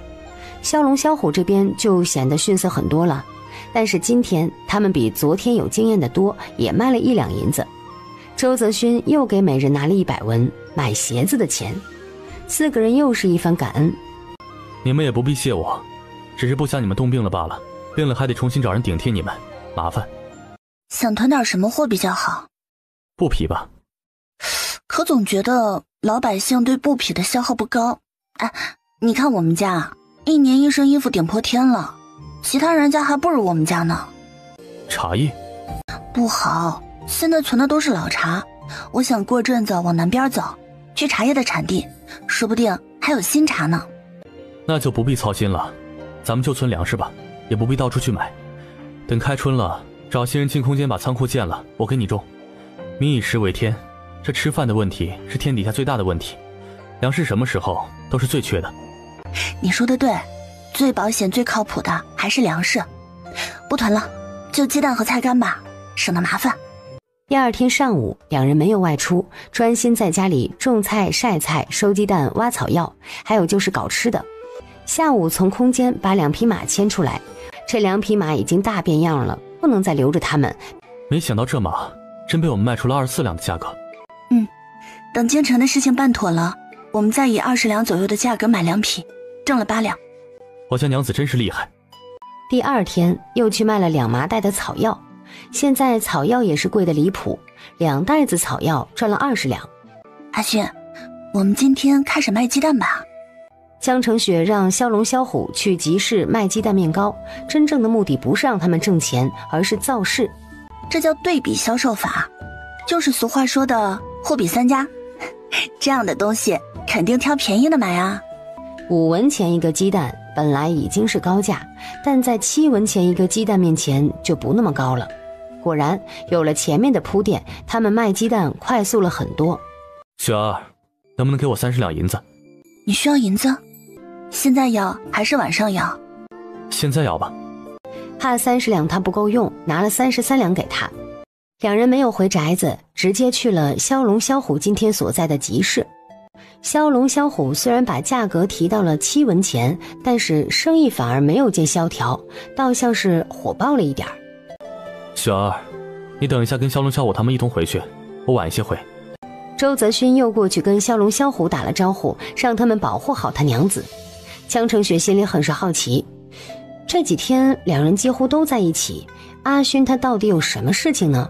但他按捺住了内心的好奇，即便是夫妻也是需要个人空间的。骁龙骁虎这边也很快收了摊儿，馒头片不够用了。3个人回去，王老二和王小五已经在宅子里面了。江娘子，那几筐菜干全都卖完了，我们明天做什么呀？不急，你们东家已经出去给你们找货了。你们着急什么呀？实在没有菜干卖了，你们跟我们一起来卖这鸡蛋面糕好了，又暖和又不用跑那么多路。可你们每天卖的钱没有我们卖的多。不说这个啊，我们兄弟2个去卖菜干也能跟你们卖的一样好。你们不要比谁卖的多，做的都很好。盘算了账目之后，各自该干什么就干什么去了。周泽勋天黑的时候才回来，怀里抱着一卷毯子一样的东西。江成雪把周泽勋拉进空间。你到哪里去了？怎么现在才回来啊？雪儿，这是送给你的，你打开瞧瞧。啊，这是给我的大氅。这叫做斗篷，我问过了，氅衣都是男子穿的，没有这个暖和。暖和吗？暖和，特别暖和。当然暖和了，这空间里面还是秋天，你身上穿着棉衣，又披着这皮毛，不暖和就怪了。暖不暖和，要在冬天穿了才知道。这斗篷多少银子啊？27两。雪儿，你别看它有些贵，但实在是不错，狐狸皮的，很暖和。阿勋，你还记得我之前说过的话呀？记得，你说你要大氅，但是大氅不是给女人穿的。阿勋，你真好。我本想买另外一件斗篷给你，那一件是雪山白狐皮毛所制，雪白雪白的，就跟你的名字一样，可惜太贵了，等以后再买给你，好不好？好。阿勋，你呢？明天我们再去给你也买一件。我就算了，我不怕冷。不行，要买。好好好，买，等咱们挣到足够的银两了再买。雪儿，我觉得我以后都离不开大米饭了。雪儿，我在想，为什么大家不喜欢吃马肉呢？娘子，你可千万不能想这个。马匹和其他牲口不一样，猪牛羊鸡鸭大多是喂来吃的，马一出生就是带着人东奔西走的，大家对马就像对亲人兄弟一样，是功臣，宰杀马匹是叫人唾弃的。江成雪点头理解了。雪儿，我们不干这买卖好不好？你放心，我不是那么没有底线的人。两人吃了饭，将院子里面的菜干收拾整理了。江成雪没有做批发的想法，毕竟货物也不多，现在他一家独大，挣钱不是问题。卖了2天，江成雪又让骁龙骁虎涨价，从7文钱涨到8文钱。骁龙骁虎还有王家2个当时就惊呆了。还涨？公子，香娘子，再涨真卖不动了，现在大家都喊着贵呢。涨，卖不动就卖不动。你们另外这个摊子专门卖鸡蛋，1个鸡蛋8文钱。香娘子，你不知道呀，我们这摊子就从来没有卖出去鸡蛋呢。是啊，我们这2天听人说有别家在卖鸡蛋，卖的比我们便宜，要么我们降点儿。不能降，你们降了，我跟你们周公子怎么卖得动啊？啊？江娘子，是你们在卖鸡蛋？这京城啊，还没有别家找到鸡蛋卖的，就只有我们。骁龙骁虎，你们知道该怎么办吧？我们不知道。你们只管踏踏实实去卖就行了。就说鸡蛋快没有了，以后啊还要涨价。骁龙骁虎2人似懂非懂的点点头。王小五愣愣的揣摩了好几分钟。那我们这边要不要涨价呢？不能涨了，千万不能涨了，再涨真的卖不出去呀。涨，1两涨1文钱，你们都是卖给大户人家，他们不缺钱。好，大家再加把劲儿，没有多少货了，还要留一些回云州去卖，早点干完就早点回云州去。这一天，江成雪一直觉得眼皮一直跳，心里有点不好的感觉。一般来讲，骁龙骁虎回来的也不会太晚，结果今天王小五2个人都回来了，还不见骁龙骁虎回来。雪儿，你在家守着，我去看看。你们2个跟我来。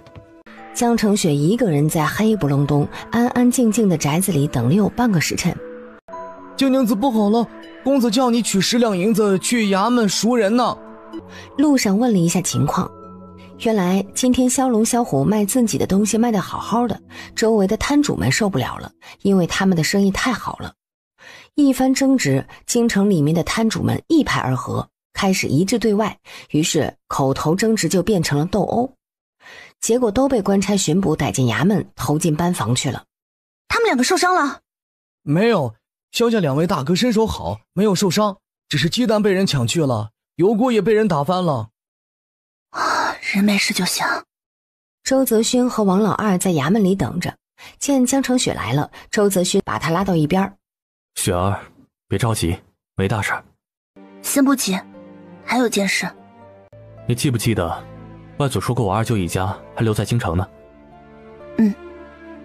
是有这事儿。过年的时候外祖母介绍家里人的时候说过，他差点忘记了。我们来京城前，外祖给了我一封信，是给2舅的。你觉得我们要不要去找一下2舅？这京城的衙门也是欺人太甚，一群人打2个人，结果把一群人放了，把2个人给抓了进来。捕头看萧龙萧虎2人的生意做得很好，居然狮子大开口，他们花10两银子才能把人领回去。这10两银子他们有，但始终觉得有些憋屈。江城雪考虑了一番，最后点头：我们去找二舅吧。你们2个商量好了？官差大哥，我们想见见巡捕头。叫我们2个白给你跑腿啊？江城雪从袖子里面掏出10枚的铜钱，给了2个巡捕1人5枚，2人还有些嫌弃呢。其中一个出去找捕头，好一阵子捕头才姗姗来迟。想好了？钱带来了？捕头大哥，能不能高抬贵手啊？一人给1两银子就好。其实我们也不算是外地人，我远房二舅在朝廷做官呢，萧大学士，你知道吗？你们乱攀关系，知道犯的是什么罪吗？大人，我没有说谎。其实被你们抓住的2个人，他们是萧大学士父亲府上的2位家丁，不信你们可以去问他们。捕头皱皱眉，看向旁边的小巡捕。那人会意，赶紧跑了出去。就算你们是那位萧大人的亲戚，大人总是不对的。没过一会儿，那巡捕就回来了，神色明显有些慌张。头儿，他们说他们真的是萧府上的人。原来是这样。不过确实是这2人将集市上的其他摊贩打了，其他摊贩都受了伤，他们2人一点没事儿。萧府的人当然非同一般了，是那些商贩不讲武德，一拥而上，萧龙萧虎2人也不过点到为止而已。若他们不手下留情，指不定会成什么样子。这位公子说的是，看来这其中的确有些误会，是在下考虑欠妥当了。不如我亲自送你们去萧大学士府上，当作是赔罪。他可不傻，他就亲自陪着这几个人去。如果萧大学士府上不搭理，他再把人带回来好好治罪。萧龙萧虎被从牢房带了出来，见了2位主子，一脸愧疚。公子，鸡蛋都被抢光了，油也被打翻了，我们的铁锅和炭炉……这些还在，我们替你们收着的。别的都无碍，你们人没事就好。谢公子关心，我们2人都没什么事儿。啊，那信件你带在身上了吗？没事，那信件我明日再呈给二舅就是了。来到萧府，捕头整理了一下衣装，上前叫门。不一会儿，有门人过来应门。听说来意之后，门人也不敢贸然把他们放进家中。萧应堂正在书房挑灯夜读，听到家丁来报，说是有云州那边过来的远房亲戚等在门口，还有官差跟着，问要怎么处理。是不是父亲那边派过来的人？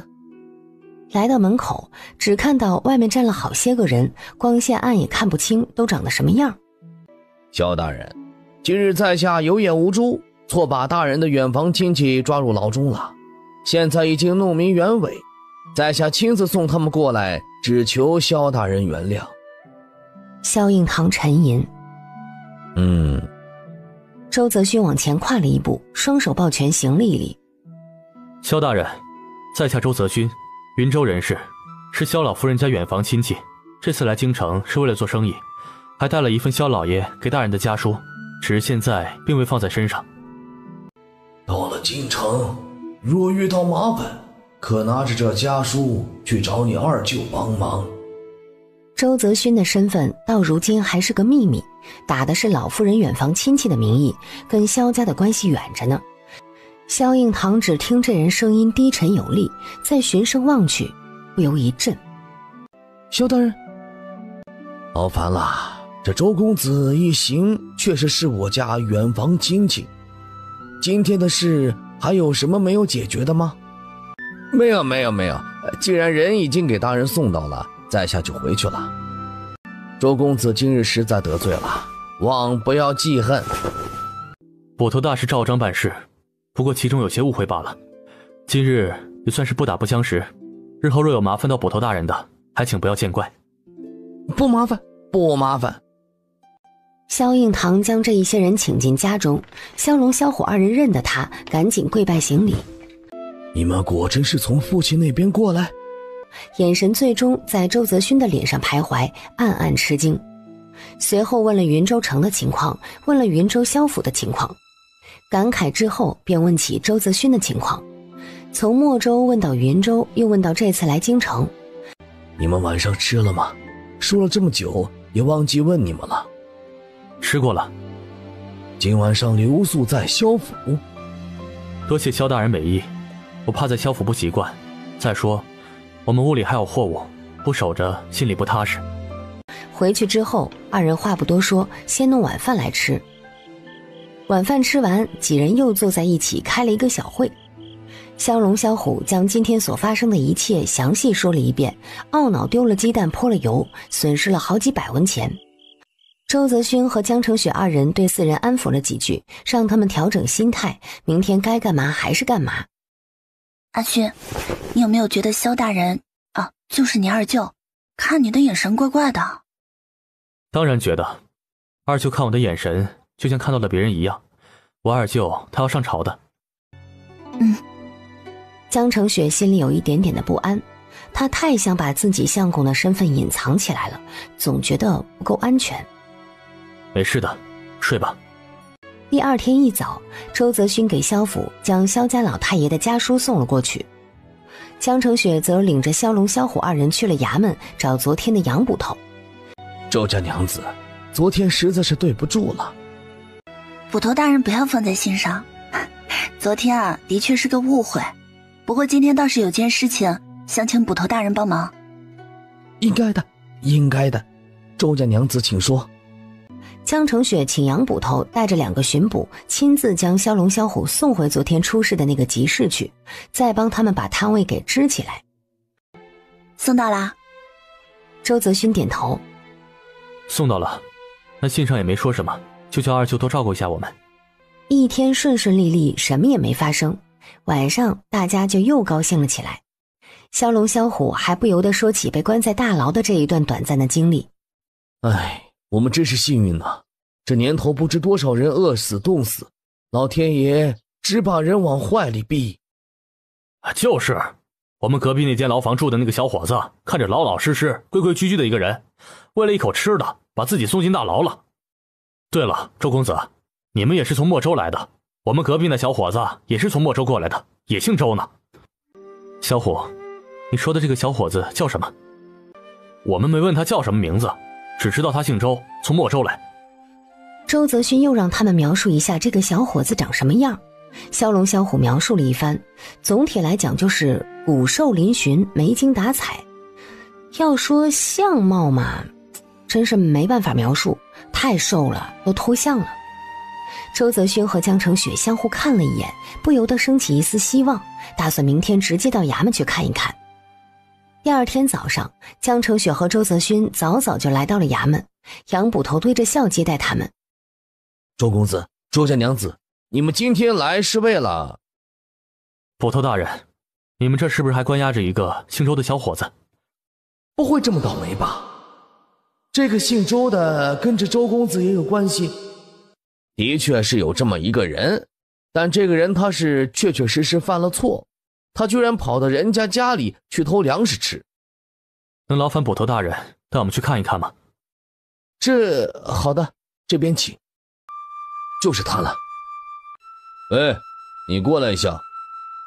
水生，周水生。周泽勋一眼就认出了这人，周水生也愣了一下。阿勋大哥，是你吗？是我呀。水生，你们家里其他人怎么样了？不知，我已经被抓进来快10天了。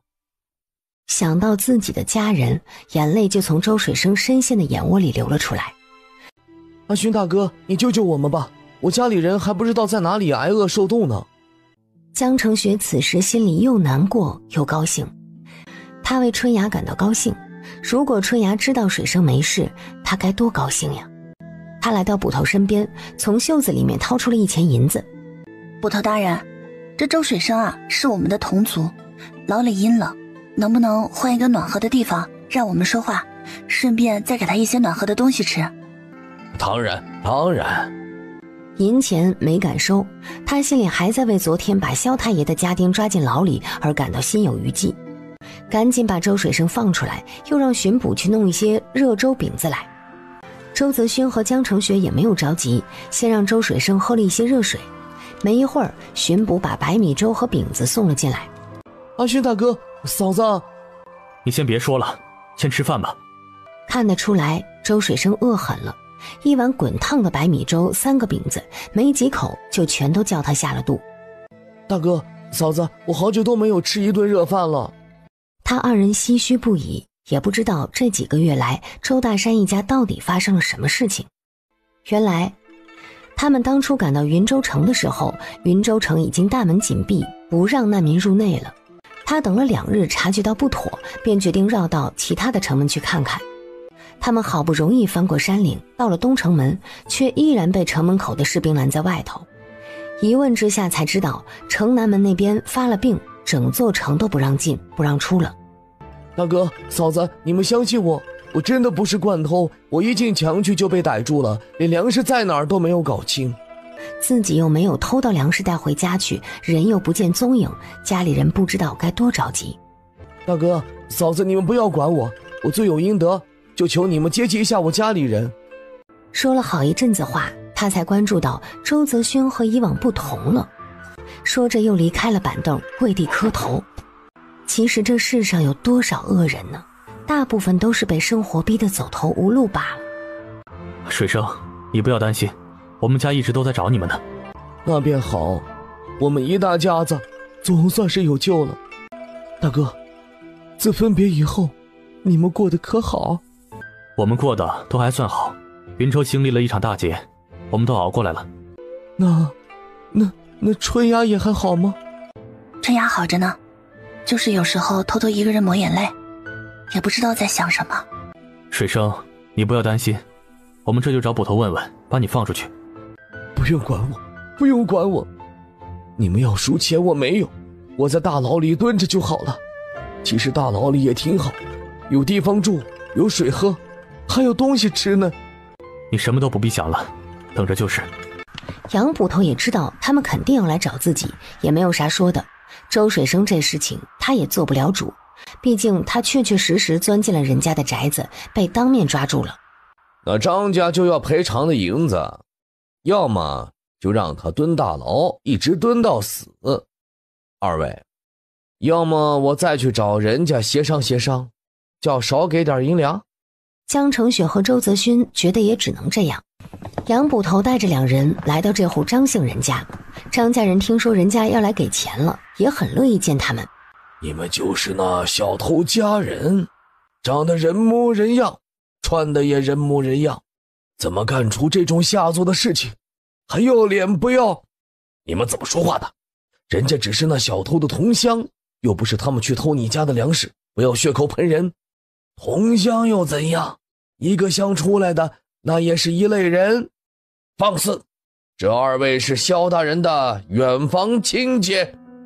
张家老爷，周水生是我从小一起长大的，他的为人我清楚，这次是被逼急了才进到你家来偷粮食，但也是我们不对，可他确确实实没有偷到粮食就被你们抓住了，这银两我们是要赔的，但能不能少一点？张家老爷起初是要10两银子的，后面降到5两。我们家也不算是心狠的人，否则的话，那小子早被我们打断腿扔出去冻死了。你们说他不是惯偷就不是了，反正我是在墙底下守着他守到的，5两银子不能少。张老爷，你看在我的面子上，给少点，不要5两了，给个3两，你看怎样？我看这事情就这样定了吧。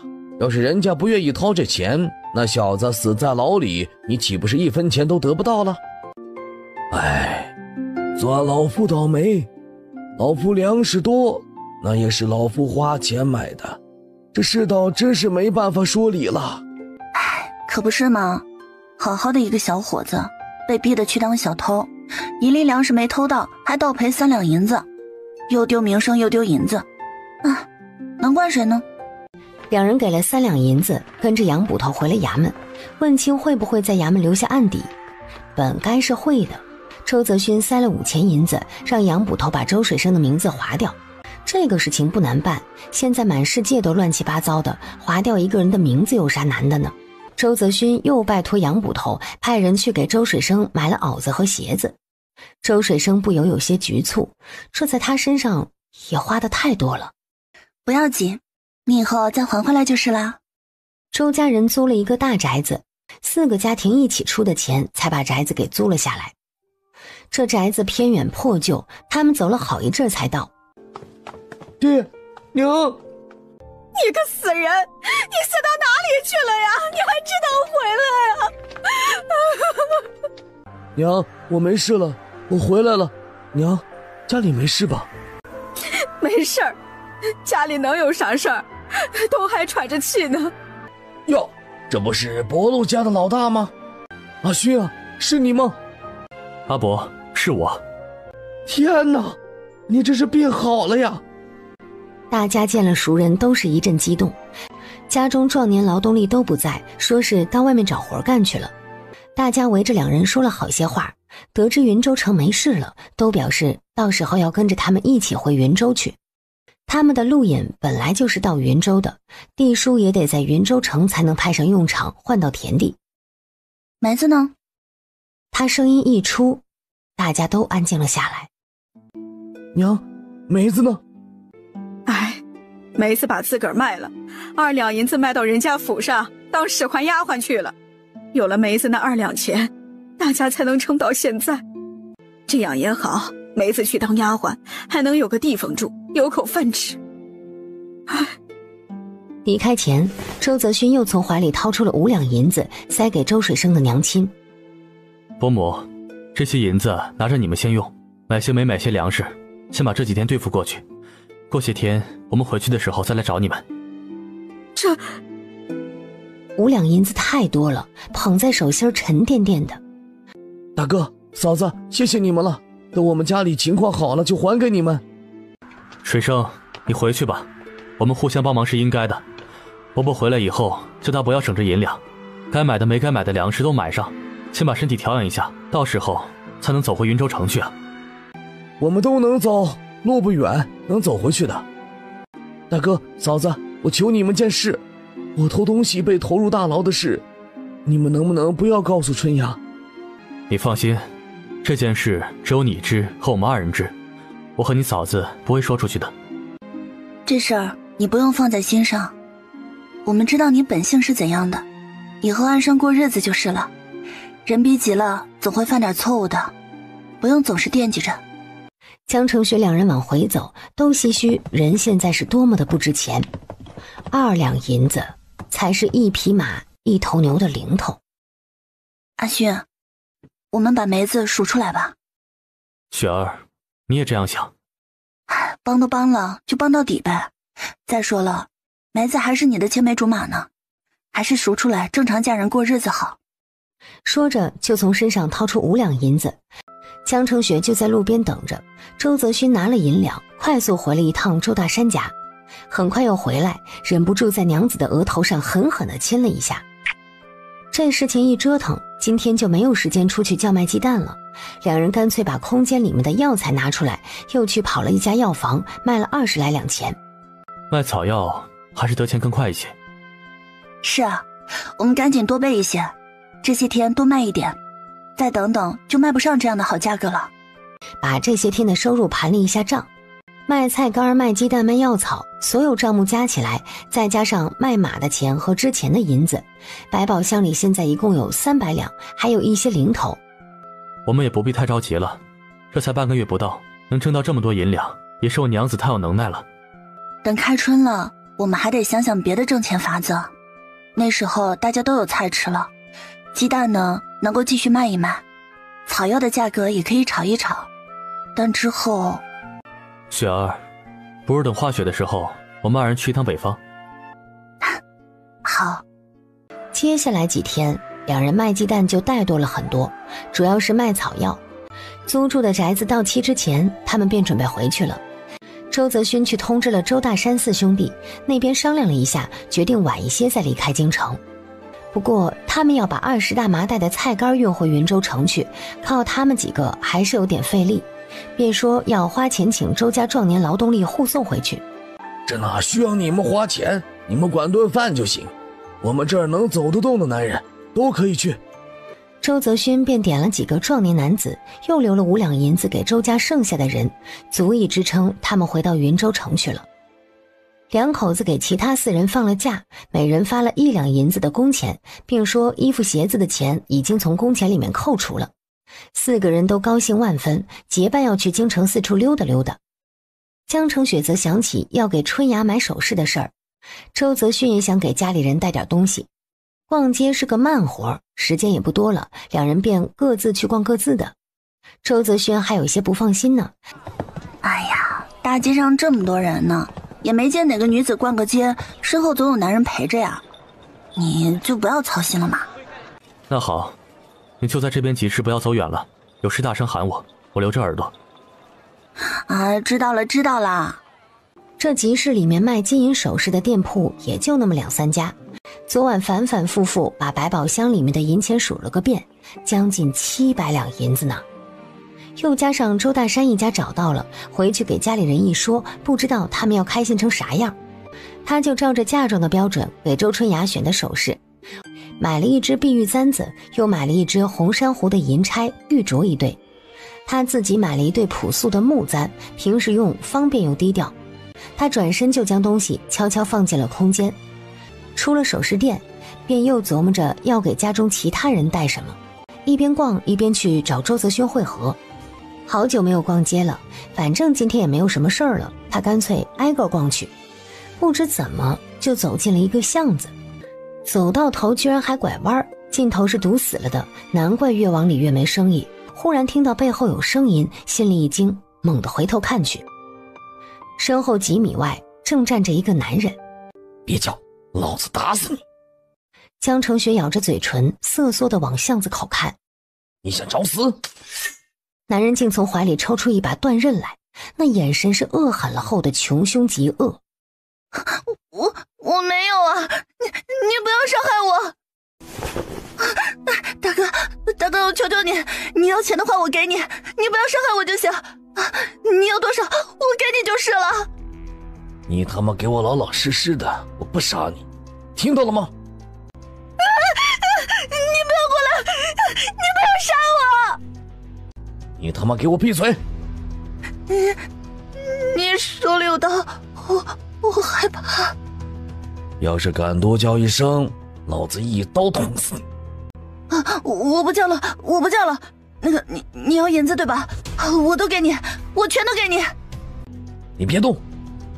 大哥，你现在能放我走了吗？你给我闭嘴！你别动！他弯腰的这一瞬间，后脑勺就在江成雪的眼下，迅速从身后拿出早就藏好的石头，猛地向男人后脑勺上砸去。江成雪没有犹豫，转身就跑。这一下他用了全力，很难判断这个男人会在下一秒立即跳起来，还是已经被打死了。他一口气跑到巷子口，回头看了一眼，吸了一口气，环视了一下四周的店铺。阿轩，雪儿，阿轩，你怎么了？没事。阿轩，这巷子尽头有个男人抢了我几两银子，你过去拿回来吧。他身上有刀子，你千万小心。雪儿，你没事吧？没事，我不是好端端的站在这里吗？你就在这人多的地方站着，我去了马上回来。你看看他死了没有？江成雪等了5分钟不到，周泽勋便黑着脸回来了，先将捡回的银两偷偷塞回给娘子。他伤到你了吗？那倒没有，是我把他伤了。他活着没？还喘着气呢，过去的时候已经醒了，现在又晕过去了，一脚踹昏了。活着就成。阿勋，你快去叫巡捕过去，把那个男人拖出来，不要叫他冻死在里面了。就让他冻死在里面。不要，我要这巷子，里面死了人，名声会不好。周泽勋愣了一下，看了看娘子认真的样子，也没有顾及多问，先去找了巡捕过来。江成雪便在巷子口那家店里看着那个蔫哒哒的男人被巡捕拖走，脑袋后面还流着血，此时已经一点也看不出之前凶狠的模样了。店家也站在门口看热闹，嘴里啧啧：“掌柜的，这巷子生意不好啊。”“不好？有啥好的呢？这巷子深，人家都不往这边走，能开得下去的就我们巷子口这2、3家。”“哦。”“还有这巷子名声不好，那里头老出事情，我都遇到好多了。人家打着巷口路过都不带拐弯的，要不是没办法，我也不想在这儿开铺子了。”“哎，那巷子里头的墙后面是什么呀？”“张家呗，就是京城那个做茶叶生意的张家呀。那墙后面正好是他们家的后院，因为这巷子那里头老出事儿，他们家的后院院墙修的也比别处高。”江澄雪一脸沉思地点着头。“阿轩，你别紧张，我没那么脆弱。”“我以后还是不能放你一个人出门。”“阿轩，告诉你一个秘密，你以后千万不要小瞧女人，尤其是那种柔柔弱弱，看着一点伤害力都没有的，尤其要小心了。谁知道这种女人会不会要了你的命呢？”“别的我不知道，反正你这女人快要了我的命了。”“你真讨厌。”“我逛了一圈，也没有发现有什么好带的。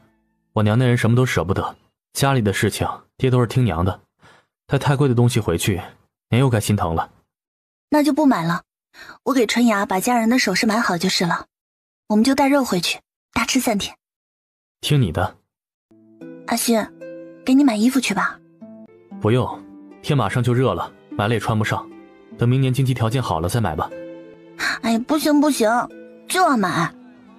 哎，掌柜的，你帮我把这件取下来看看。”“小娘子，你还是不要问了，你手上这一件贵着呢，至少7两。”“取下来让我瞧瞧嘛。”“相公，你试试这件，我看着蛮不错的。”“不是了，我买一件随便穿穿。”“哎呀，试试吧。”“好看，就是短了点儿，要是再长个1拃就好了。”“不短不短，刚刚好，这个长度穿着利落。您2位真是好眼光，我这儿所有的大氅里面就这件最好看。”周泽勋对这件大氅还是十分满意的。“这位公子，这位小娘子，我看你们就拿上呗。”“贵了，还短了一点。”“不短，真不短。”“雪儿，算了，天都要热了，买不到就买不到吧。”“这样，小娘子，你开个价吧，我看能卖就卖给你们。”3两银子。“卖不了，卖不了，6两卖给你们。”“贵了，相公，我们去别家看看。”“别走啊，小娘子，你倒是认真给个价啊。”“我呢，最高给你4两5千银子。掌柜的，你考虑考虑。”“2位，这大氅还要吗？”“你给吗？”“给。”“你这边还卖毛靴之类的吗？”“有的。你们是买现成的还是定做？”“有合脚的就买现成的。”掌柜的赶紧拿了毛靴让他们试。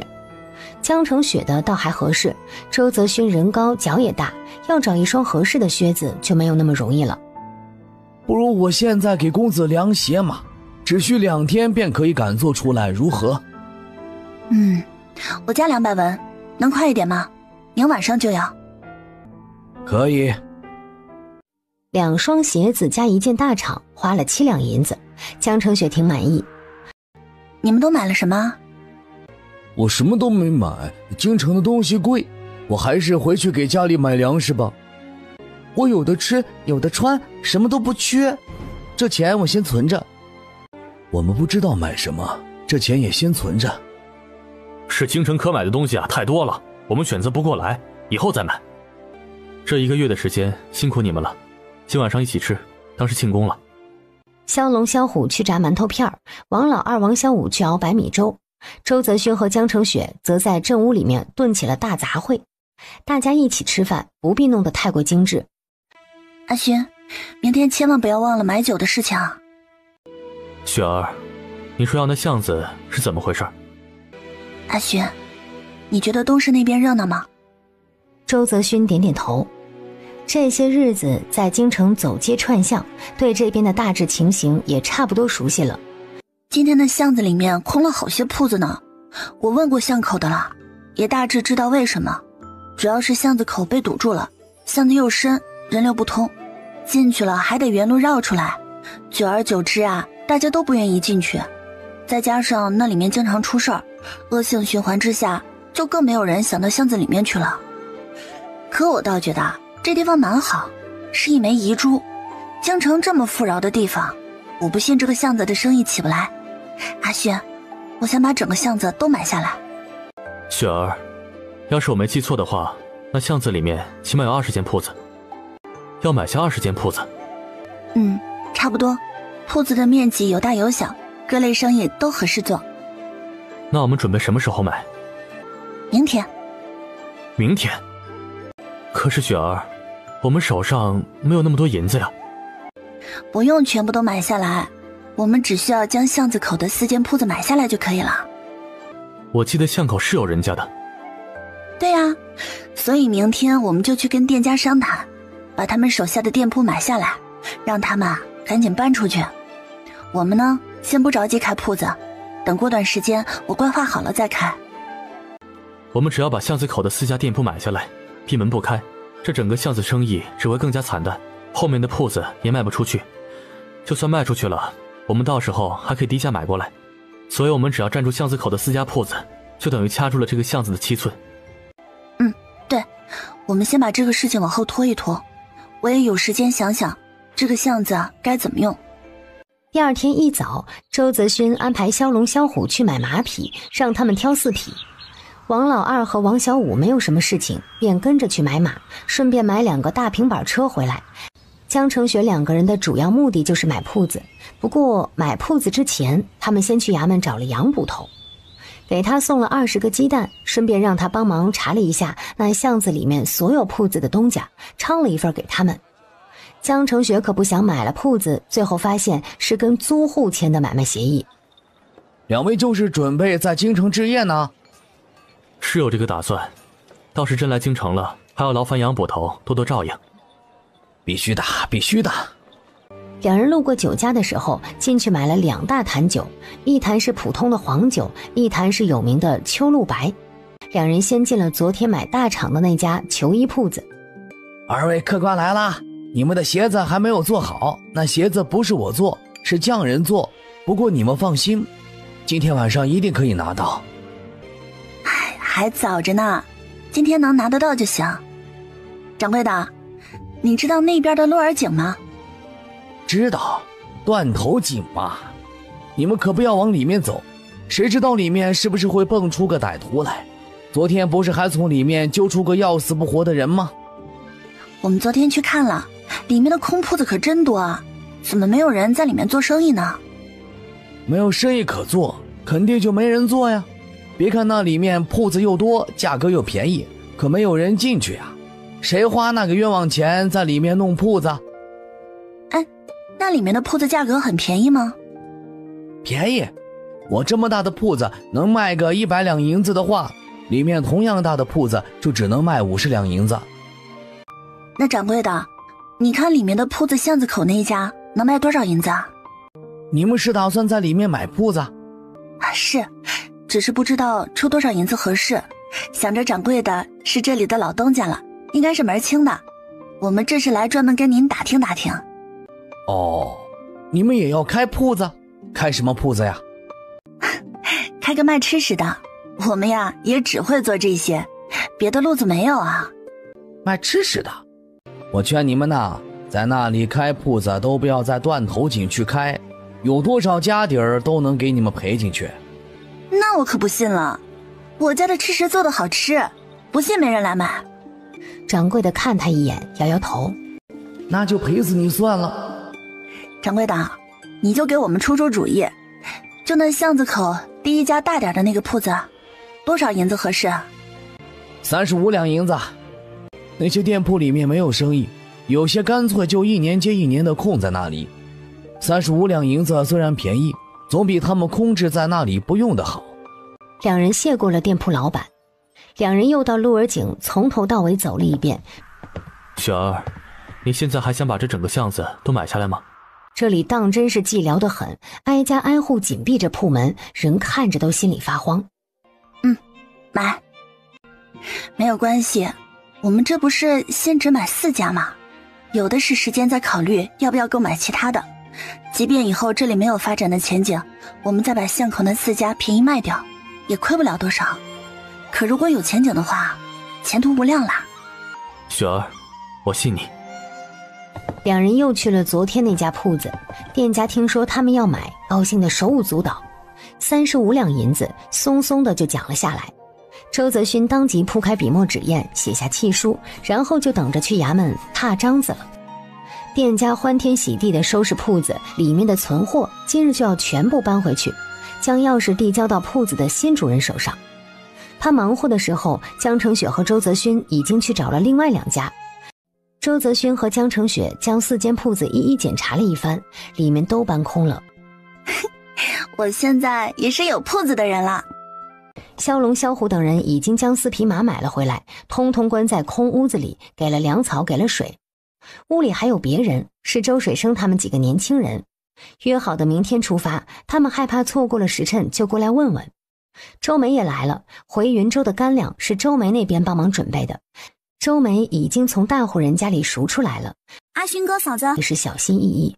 江澄雪2口子见这些男人们衣衫单薄，脚下的鞋子还是单的，又买了6双棉鞋给他们。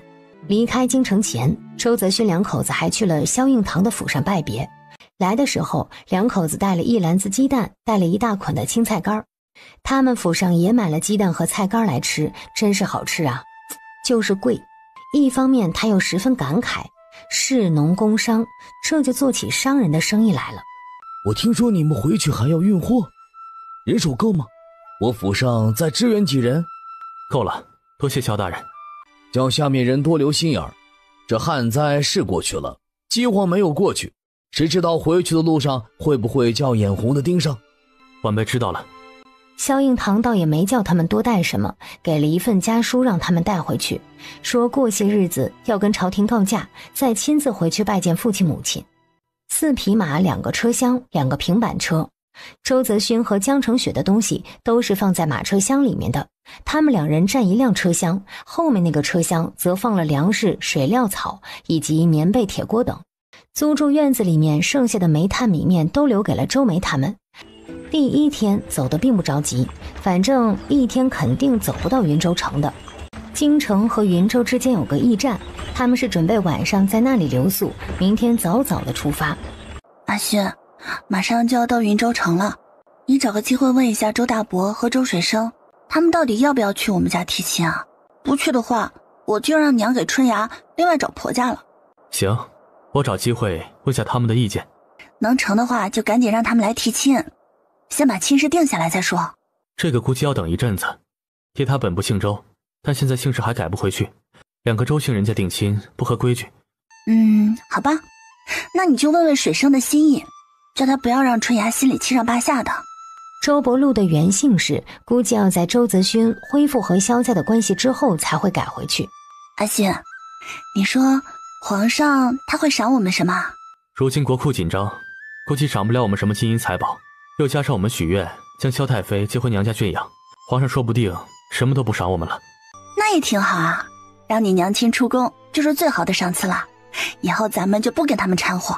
他们出发很早，一路上紧赶慢赶，终于在天色将黑的时候赶到了云州城外。我们回来了。回来了。萧龙、萧虎已经前去叩门。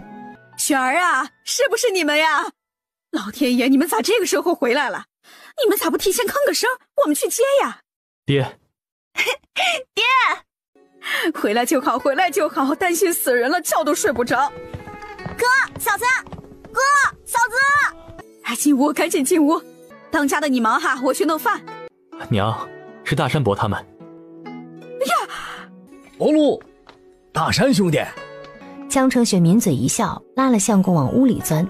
1个月不见，孩子好像又长了，此时正躺在小床里面睡得安稳。孩子睡了。江澄雪伸手轻轻地摸摸孩子的小脸蛋儿，2人围着床静静地盯着孩子看了好一会儿，周大山带来的一伙后生都挤在屋里站着，因为屋子里的凳子不够多。杨氏激动万分。好啊，好啊，都好着呢。周春芽又悄摸摸地从门口进来。春芽，春芽，你还愣着做什么？你赶紧到隔壁去把锅拿过来，做饭了，大家都没吃饭呢。大妹子，你们先忙，我们出去先把外面的活干了。哎呀，不用，有人干了，你们歇着啊。周大生却不听，领着后生们就出门去了。阿勋、雪儿，你们歇着，娘给你们煮肉粥。刚下来地窖一趟，把里面的肉都拿出来了。今天高兴，这些肉都吃掉吧，等一些日子就有新鲜肉吃了。娘，吃吧吃吧，我们还带了肉回来呢，不仅带了肉，还带了鸡蛋和菜干啊，还给爹买了酒呢。等到热粥煮好后，盛出来2碗，剩下的让周泽勋连锅端到正屋去。杨氏问着京城发生的事情，听着江成雪讲得有滋有味。你们啊，运气是真好，这是天注定的。就算是京城能够遇到有菜干鸡蛋的货主，那也绝对是万中无一的运气。周春芽有些魂不守舍，满脸喜色，眼睛和脸总往隔壁偏去。瞅着周水生都没有一个人要了，你还想嫁给他？娘，我又不是看中他相貌的。哟，你瞧瞧，还没有过门呢，就帮着人家说话了。一宅子住女人，一院子住男人，还有2个丫头直接到梁大夫家里挤着住去了。刚才帮忙的几个陌生男人就是买来的，男的买了5个，女人7个，其中还顺带2个小孩。雪儿啊，这些人你跟阿勋准备怎么弄呢？总不能喊人家去种田吧？娘，不着急。咋不着急？房子里大人小孩都要吃饭，钱花了，粮食吃了，我是半点钱也没见进来。因为这些人基本上都是读书识字的，其中还有一个账房先生。进来了，我跟阿勋不是带着银子回来了吗？你就喜欢跟我贫，我说的是屋里住的这些。哎呀，不着急。娘，你还不如急一急春芽和水生的事情。春芽的喜服是不是该做了呀？嫂子，春芽，你过来，我给你带了结婚的首饰回来，你瞧瞧喜欢不？不巧，都没定呢。娘，你给瞧瞧。雪儿，这不便宜吧？你花了多少银子？嫂子，你们挣钱那么辛苦，还给我买这些？不辛苦，这些首饰也值不了几两银子，以后挣更多的钱了，再给你买一对可以当传家宝的手镯。这些都好几两银子呢，你呀，花钱就是太大手大脚了。我们都是粗人，用不着这么好的东西。不贵的，春芽，喜欢吗？喜欢，谢谢嫂子。啊，我们还带了肉回来呢，明天我给你们做肉吃。哎，别，再多的银子呀，这样花下去也要花完的。猪肉可贵吧，省着点吃。今天晚上吃了，明天就不要吃了。第2日早上，江成雪是听着孩子呜呜哇哇的声音醒来的，一睁眼就看到他儿子在床边的小床里面扑腾胳膊腿儿，小被子都蹬开了，侧着圆乎乎的小脸从小床的缝隙中间跟他对视，乐得呵呵笑。呀，我的宝儿，宝宝，想妈妈了没有啊？嫂子，你醒啦？牛奶兑好了，我抱他过去喝点奶。嫂子，你熬累了就再睡一下吧。今天张妈妈过来吗？过来大概要晚一些。现在什么时辰啊？刚到50。家里其他人几乎不见人影，王老二和王小五已经来过了，周泽勋给他们安排了任务，兄弟2个各带2个人，就瞅着云州城那些富贵人家去卖。大山伯他们呢？你爹陪着去衙门了，你大山伯他们将地书拿了来，去问下衙门的能不能给安这个地方。哎呀，太着急了，歇几天去也不碍事啊。你大山伯脸皮薄，不好意思吃住我们家的吧？雪儿啊，我给你把热水烧好了，吃了饭好好洗洗，下午跟你相公还要出去。娘，阿勋呢？阿勋跟你爹一起去衙门了，阿通呢念书去了，春芽这会儿也去隔壁了，跟着阿楚识几个字儿。梁阿楚吗？是啊，人家梁大夫的女儿是不一样，有相貌有学识有本事，春芽跟着他学了不少。江成雪吃了饭，说先去隔壁看看。你去吧，早点回来洗澡啊。江成雪出了院门，没有去隔壁，跑去找了老木匠。等他回来，周泽勋已经回来了，而且已经沐浴完毕。我我的小姑奶奶哟，你这是跑到哪里去了？说是去隔壁，一转眼啊就跑得人不见了。娘，我去买了点小东西。什么东西还要你专门去买一趟啊？快，屋里洗澡去，时间赶不及了。杨氏给他备好洗澡水，将他推进了屋里。江成雪转头就喊周子勋进屋。这小两口感情这么好的吗？洗个澡还……江成雪在空间里面舒舒服服地洗了一个澡。阿勋，大伯他们的事情怎么样了？没有问题，张大人应该会给下面打声招呼，将他们安置在云州城辖下的村子里。等一下我们把后院的人参全都挖出来吧。全部？雪儿，你难道是想卖人参了？不卖，后院一共有6根人参，就算是全部卖了钱，能卖出多少银子呢？2000两还是5000两？能卖出多少银子还真不好说，但2000两和5000两听着真是天大的数字了。哪怕卖个5000两出来，也不够我们2人花的。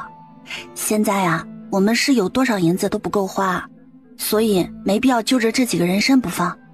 况且我们也不算真正意义上的缺钱。我刚才啊去找木匠定做了2个人参盒子，到时候给外祖父那边送1根，再给张大人府上送1根，剩下的我们就存在空间里，以后还用得上。江成雪洗完澡便病了就没有办法去消服。怪我，这么冷的天呀，不该让你们洗澡的。不碍事，雪儿可能是在路上累了，休息2天就好了。我今天先自个儿回趟萧府吧，过2天再跟雪儿一起回去。也只能这样了。阿勋啊，那你早点去早点回吧，我去隔壁叫阿楚过来。梁阿楚很快就过来了。姐姐，阿楚姑娘，你快给雪儿看看，这是怎么了？要抓什么药？你给我开个方子，我去药房去拿。伯母不要着急，我这就看。梁阿楚急忙伸手探江成雪的额头，然后又把了一下脉，这又不发烧，脉象又平稳健康的很，哪有什么病呀？就见江成雪冲他眨眨眼睛。伯母，雪儿姐姐没有大碍，是舟车劳顿累着了，歇息2天就好了。哦，行，那雪儿啊，你屋里歇着。阿楚姑娘，我们出去吧。哎，娘，你叫阿楚留在屋里陪我说说话吧。我昨天晚上睡饱了，现在想睡也睡不着啊。那不行，阿楚姑娘是女大夫，她叫你休息你就休息吧。伯母，休息不一定要睡觉，只要不过度操劳，在床上躺着有人陪着说说话，说不定能好得更快呢。这样啊，哎，行，阿楚姑娘，那你呀就跟你雪儿姐姐说说话。雪儿，我去给你蒸个鸡蛋糕啊，补补身子。你们看着一点孩子啊。好的，娘。伸手把孩子抱到床上，小朋友4个月了，已经会翻身了，莲藕似的胳膊腿挺有力的，很轻松就能从仰躺变成趴卧。姐姐，早上我来的时候就听说你回来了，想来拜访你，但伯母说你在休息呢。昨晚上回来的晚，早上出门办了点事情。阿楚，这个月过得怎么样？姐姐，这个月我和我爹娘过得都很好，我爹一直在朱大夫的铺子里面帮忙，朱大夫对我们一家不薄，不是姐姐对我们一家不薄。我自己选了2个聪明的小丫头，周伯父将她们买下来了，我就带在身边多教一些，每天也来这边给隔壁的姐妹们上课。挺好，辛苦你了。不辛苦，这1个月过的，我倒觉得是我这辈子最充实的1个月呢。姐姐，我跟爹商量过了，做女大夫的事情他同意了。那就太好了。还有铺子的事情我也去看过，如今云州城里空置的铺子还不少呢，我觉得合适的都用纸笔记了下来。哎呀，果然呢，把事情交给你就是很放心。等2天我病好了，我们再一起去看看铺子。咱们女医馆啊，得好好的学一下纸，然后一炮而红。姐姐，你不要跟我客气，有什么事你尽管安排我去做就是。不着急，慢慢来。杨氏端着鸡蛋糕进来，梁阿楚便起身告辞。阿楚，你这会儿要回家去吗？隔壁的姐妹们我已经给布置了写字的功课，我这会儿回去给2个小丫头讲讲药理知识。娘，你给阿楚准备点鸡蛋和菜干带回去吧。不用，我娘亲她已经好很多了。阿楚姑娘别客气，等我一下啊。梁阿楚走后，杨氏非逼着江成雪睡觉，还把小朋友也抱走了。房门关了之后，他就进了空间。后院一共6根人参，本来想全部挖出来的，但是最后又留了一根引窝的。外祖和外祖母那边怎么说？两位老人家一切都好，我也将二舅的书信转交给了外祖父了。本来想早早回来的，结果还是被外祖父揪着说教了一遍。周泽勋给朱记药铺送去了2袋药草，回来的时候，周伯禄和周大山也才回来，其他5个年轻人没见踪影。原来周大山请求关大人给他们6个人安排了一个住处，并且非常坚决的要今天就搬出去住。关大人看在周伯禄一家的面子上，给他们安置的房子也还算不错，又去买了煤买了粮食，就弄到这会儿了。大山大哥，你们也太客气了，想当初我们2口子住在你们家的时候，你们也没有嫌弃我们呀。那不一样，那是什么年代？而且就你们2口子加一个奶娃能吃多少？我们可是6个大男人呐。一样，咋不一样了？吃饭，人都齐了。馒头啊就不吃了，给水生他们带回去吃。我们把米粥多吃点。哎，我们老周家这次真是托了你们家的福了。哎，活着就好，现在正是最难熬的时候，熬过去就好了。行了，各家都有各家的那本经，我们就都不要操那个闲心了。春芽，你吃好了没有？吃好了隔壁睡去吧。吃好了，娘。阿通，你跟你姐先到隔壁待着去，大人说过话。大山哥，我去给你再盛点。不用，我吃好了。大山哥，你多吃点，这些日子你们受苦了。哎，大山，你家水生和我家春芽年龄都不小了，他们的事情你怎么看？马上开春了，以你们家的条件，春芽的相貌品格一定可以找到一户好人家。大山哥，你不要再装糊涂了，水生和春芽的感情好着呢，莫非你那水生又看上别的姑娘了？哪里，我们家水生就是个没本事的穷小子，他怎么配得上你们家春芽呀？咋就配不上了？水生是啥意思？觉得我家春芽不好啊？2个人都好了那么久了，你们家也不吭个声，到底是处呢还是不处呢？你看看，非要逼着我们把这个事情挑破了是吧？大妹子，我们怎么敢嫌弃你们家春芽呀？主要是我们现在真是配不上你们家了。没什么配得上配不上的，你们家水生我亲自接生看着长大，跟我半个儿子似的，春芽交给他我放心。我春芽到你们家，难道你们家还会亏待他吗？不能，春芽到不到我们家，我们都绝不会亏待他。春芽也是我们看着长大的孩子。那就是了，2个孩子感情好，我们又互相知根知底，多好啊。大山伯是顾虑我们2家都姓周的缘故吧？周大山听了，缓缓地点点头。2个孩子可以把事情先定下来，心里好踏实。我们家不姓周，过不久就要改回去了。若是这样当然好，只是怕春芽嫁到我们家受委屈。当初我们一家逃难到周家店，是你们拉我们一把，如今你们遇到这个坎儿了，我们再拉你们家一把是应该的。大山，今天也不要你答应，就问问水生，再考虑考虑吧。好。吃完饭，周大山就准备回去。大山伯，这事就让水生自己决定吧，要想好了就亲自上门正正经经的提个婚。我妹妹春芽毕竟是个女孩子，脸皮薄。我们知道的。今晚睡2个被子。江澄雪其实挺喜欢相公搂着自己睡觉的，跟个暖炉一样，而且在他怀里特别安心。不行，2床被子你会着凉的。1床被子太窄了，晚上一不小心被子就漏了。明天我去找人谈1床大些的被子。我是为你着想。水生会来吗？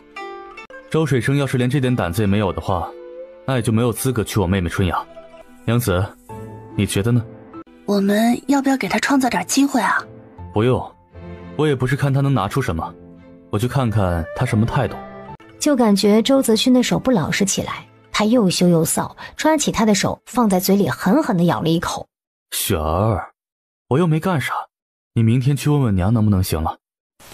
江澄雪抓着被子往头上蒙。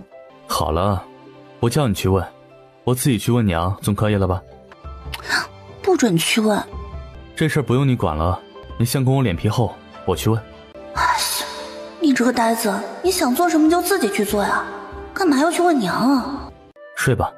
阿勋，我们催爹快点把名字改回去吧，改成农籍，正好啊，把地书兑换成土地。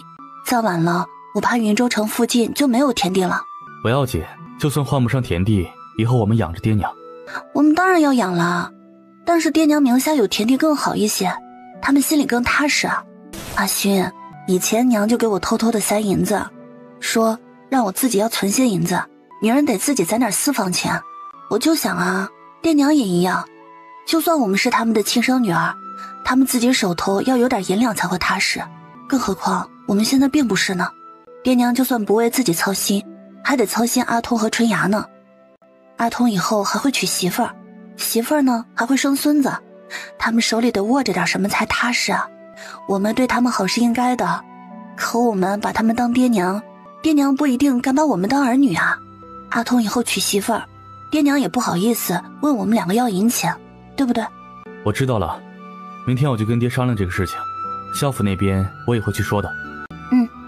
下次我跟你一起去。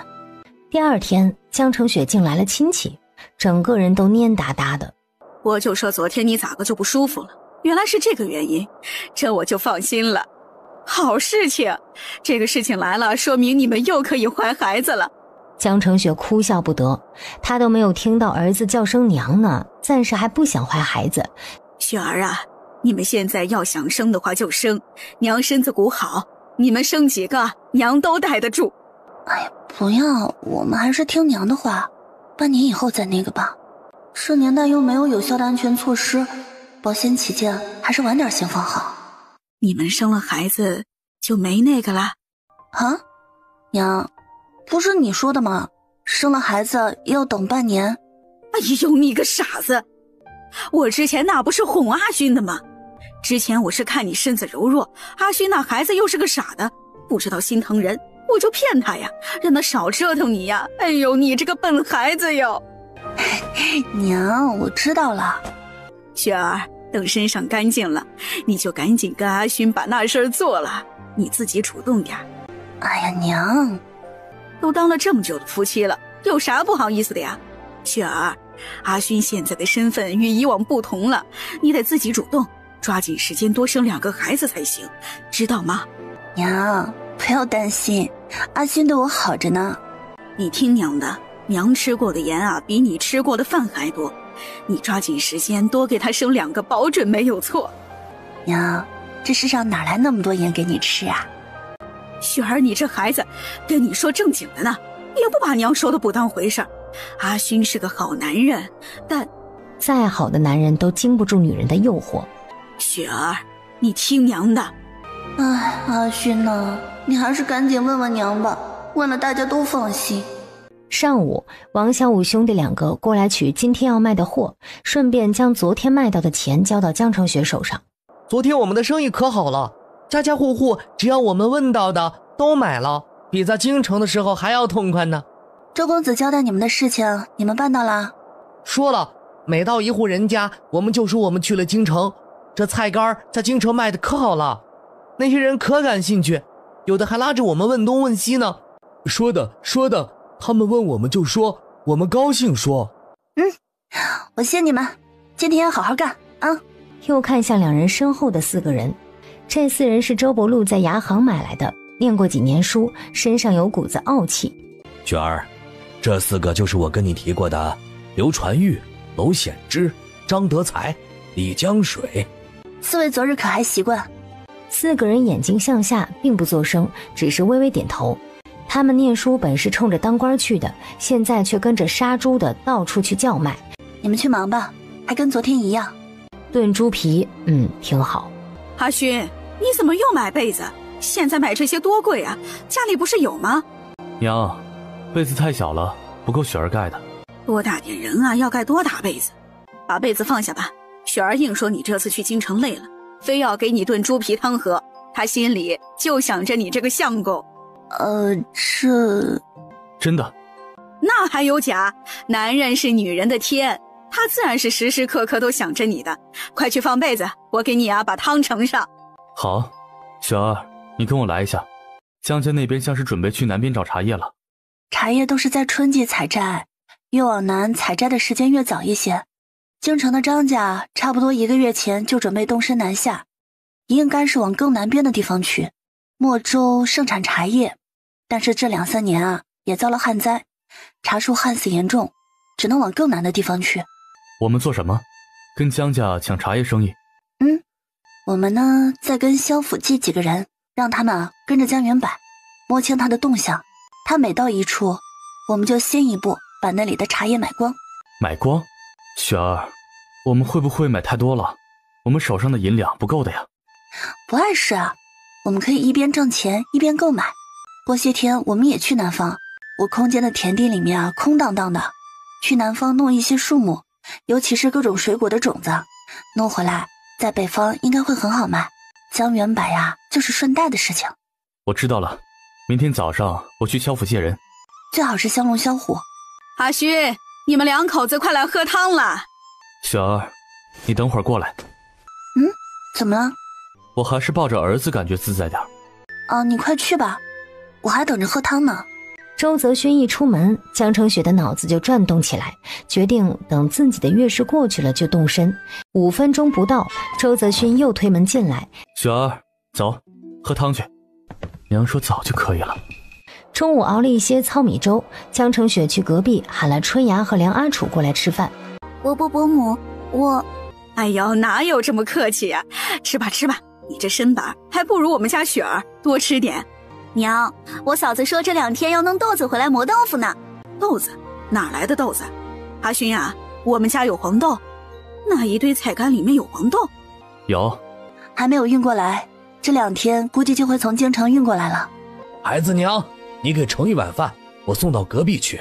爹，隔壁还有一位是个什么人？我还一直没见着呢。就是陆先生，那个账房先生，参加过好几次科考没考上，就做了这行，也是惨，婆娘孩子都没了。陆先生这几日犯了腿病，行动不便，你们先吃着，我把这碗饭给他送过去。吃了饭，江成雪叮嘱梁阿楚，让他将隔壁的教学结束了，他们2个好去逛街。你们2人去逛的话，将大妞带上吧。这孩子力大憨厚，一般男人不是他的对手。拉着周泽勋回了自己屋，空间里面是夏天，种黄豆应该还是来得及的。鸡蛋卖吗？不卖，先存存，等王小武他们把菜干卖的差不多了，再让他们卖鸡蛋。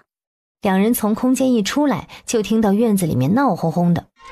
大哥嫂子，王小武他们被人打钱了。院子里，王小武颓废地蹲在地上。杨氏虽然心疼被抢走的菜干和钱财，但是更加心疼这几个被打得满脸是伤的自己人。一帮不要脸的龟儿子，我就天天诅咒他们生儿子没屁眼儿，钱自己不去挣，抢别人的算什么东西？小武，你起来！王小武蹲在地上就是不起来，抬手狠狠地抹了一把脸，哭得眼泪鼻涕的。带出去的20斤菜干全部都被抢完了，卖得的钱还有找零的钱都叫那帮人按在地上搜刮了去。小武，站起来。王小武伤得明显比后面的2个人重，脸上青一块紫一块，还有不少的血痕。那些杀千刀的咋下得了手啊？不得好死！姐姐，这是怎么了？阿楚，你来的正好，看弄个什么药给他们3个治治这伤。梁阿楚看了看男人脸上的伤，倒也没有大碍。我身上没带药粉，你们稍等，我去找爹拿来，很快就回来。被打劫的时候，王小武他们已经把菜干卖得差不多了。巷子口忽然就冒出了6个衣衫褴褛的男人，什么话都不说，直接冲上来就抢。他们3人怎么乐意啊？马上就跟那6个人扭在了一起。本来就人少力薄，有2个还是文人，很快就被6个男人按倒了。抢东西就抢东西，竟将人打得这么狠，也不怕遭报应。外边现在乱得很，被逼到份上的老百姓已经顾不得礼仪廉耻，为一口吃的，杀人放火，啥都能干出来。这生意要做的话，就得多些人。以后就不要分2路了，你们6个就一起吧。伯父伯母。就见梁阿楚走在前头，后面跟着王老二3个人，竟也是灰头土脸，一看就是被人打了。王老二这边的情况跟王小武这边基本一致，听着不像是简单的抢劫。更像是有人预谋的。刚好都是今天，这抢劫过程也大同小异。一般的抢劫，对方还先问2句，能主动交上钱财，人家也懒得动手。今天遇到这2起，更像是有些私人恩怨，就是像打人。城里现在偷抢之事也时有发生，都是自发的，没听说成帮成派的去打人抢劫的。这后面必定有人指使。应该是这样没错了，有人眼红我们，不想我们挣钱。那这个怎么办？也不是什么大事儿。阿旭，你看大家都受伤了，要么就放大家休息1日吧。那便先休息吧，你们受惊了，每人发50文去茶馆喝茶。啊，东家，这钱我们不要，丢了那么多银钱，我们愧疚难当啊。不是拿给你们自己花的钱，就是让你们上茶馆去喝茶的钱。阿楚，你赶紧把药粉给他们吧，我跟你逛完街也去茶铺坐坐。过年啊，光顾着忙了，现在让我好好休息一下。哎，这是止血散，用指头捏一点撒在流血的地方，以后好了脸上不会留疤。淤青可以拿热毛巾敷一敷。这3包你们6个人是够用的，没有了再问我要便是。谢谢阿楚姑娘。你们2个花钱还是要有计划，哪能那么花钱呀？娘，我也给你银子去喝茶，再喊2个点心。你呀，一天天就知道气我那是心疼自己吗？我那是心疼你们呀。我知道娘最心疼我们了。娘，你放心，我们2个长大了，懂事的。这钱呐，是给娘吃点心的。什么点心还要花1两银子？金子做的吗？娘有钱，你们自己挣的钱自己收好了。爹，今天就带我娘出去转转，买点小东西吃。我娘到了云州城，还什么地方都没去过呢，什么好东西都没尝过呢。说完就把1两银子放在周伯禄手里。等我和阿勋赚了大钱，再出银子孝敬爹和娘。哎，那个……行，听你的，带你们娘出去走走转转。周泽勋看向妹妹春芽，便也从袖子中掏出了2块碎银塞到妹妹手里。哥，我不要。拿着吧，王孝武他们的事情就不要放在心上了。拿着银子出门转转，要么跟着你嫂子和阿楚姑娘一起去。我就不跟着去了，我有事。跟隔壁的2个院子说了一声，让他们注意着中院的动静，大家便相继出了门。去换身衣服吧，带你去集市看看，想买点啥就买点啥，这是人家的一片心意。你还真出去呀？王家2个兄弟才被打了劫，你就不怕人家打劫到家里来？再说了，抱着孩子，我还先冻着他呢，不出去了，改天再出。说的是，那今天就不出了。云州城中饿死的不少，像我们家这样幸运的真的很少。我也是，牙行见我吃的多都不想要我了，想把我赶出去，是老爷救了我，把我领回家的。江澄雪同情地看向那些饱受饥寒的百姓，眼前看到的是一群，可是这一群中的每一个人身后都还有一个家庭呢。天热了就好了。看的第一间铺子原本就是一家药铺，袁掌柜的在瘟疫中丢了性命，留下的家眷日子过不下去，便要变卖这间铺子。带他们看铺子的是袁掌柜的儿子，贤良后知道袁东家是在给瘟疫的病人行治之中没有了的，家中还有妻儿，对方要150两，价格偏高，江澄雪没有讲价，一口便应下了这个价格。那我们现在一手交房契，一手交银钱，然后到衙门去登记。不着急，银钱肯定不会少你的。小东家想不想再多挣点银子啊？这位娘子，你这是什么意思？我这边有一个建议，你听听看行不行啊？我呢可以直接花150两银子，现在就把你的铺子买下来，或者也可以先给你30两银子，此后呢每个月给你21两，6个月的时间与你将这铺子的钱结清，你看如何？这样的话你可以多赚6两银子。小娘子见笑了，在下不过一介书生，做生意之事实在一窍不通，我们还是早早的把这账结清了。我还没说完呢，这30两银子给了你之后啊，房契你依然拿着，衙门那边呢我们也不去做更换登记，直到6个月后我按时将所有的银钱交付给你，我们呢再去衙门造册登记，你呀再将房契给我。这6个月的之间，任何一个月我没有按时将21两银子交到你的手上，你都可以拿着房契将铺子卖给别人。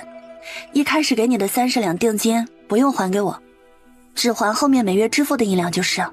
除此之外，我们之间只用签一纸契约就行。小东家，你再想想。年轻男人被眼前这个女人的提议弄得头脑有些混乱。你还要签个什么契约？房契在你手中，衙门那边也写着你家的名字，我总要有个证据证明我们之间的买卖啊。是，小娘子说的是，那我现在就写这个契约。好。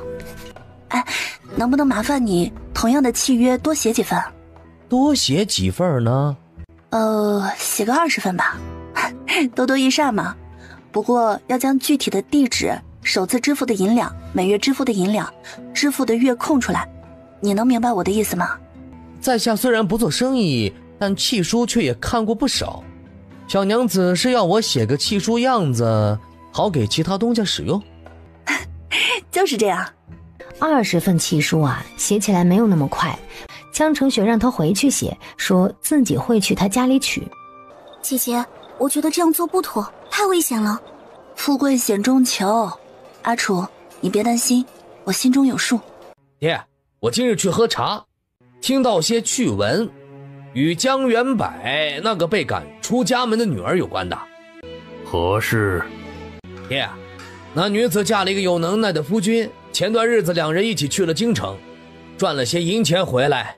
长子将所见所闻以及自己揣摩的说了一遍，孟员外的眉头便皱了起来。江元柏那什么废物女儿他丝毫不关心，可这女子偏偏与那周家有着密切的关系，他不能不介意。1个月前，下人还来禀报说周家小先生夫妻2个来上门拜年，被他给搪塞了回去。如今外面把周家这小两口传得神乎其神，这2人可是得意的很。呵，才挣了几个银子，尾巴都已经翘到天上去了。爹，你去给张大人送个口信，明日午我们上门拜访。爹，我这就去办。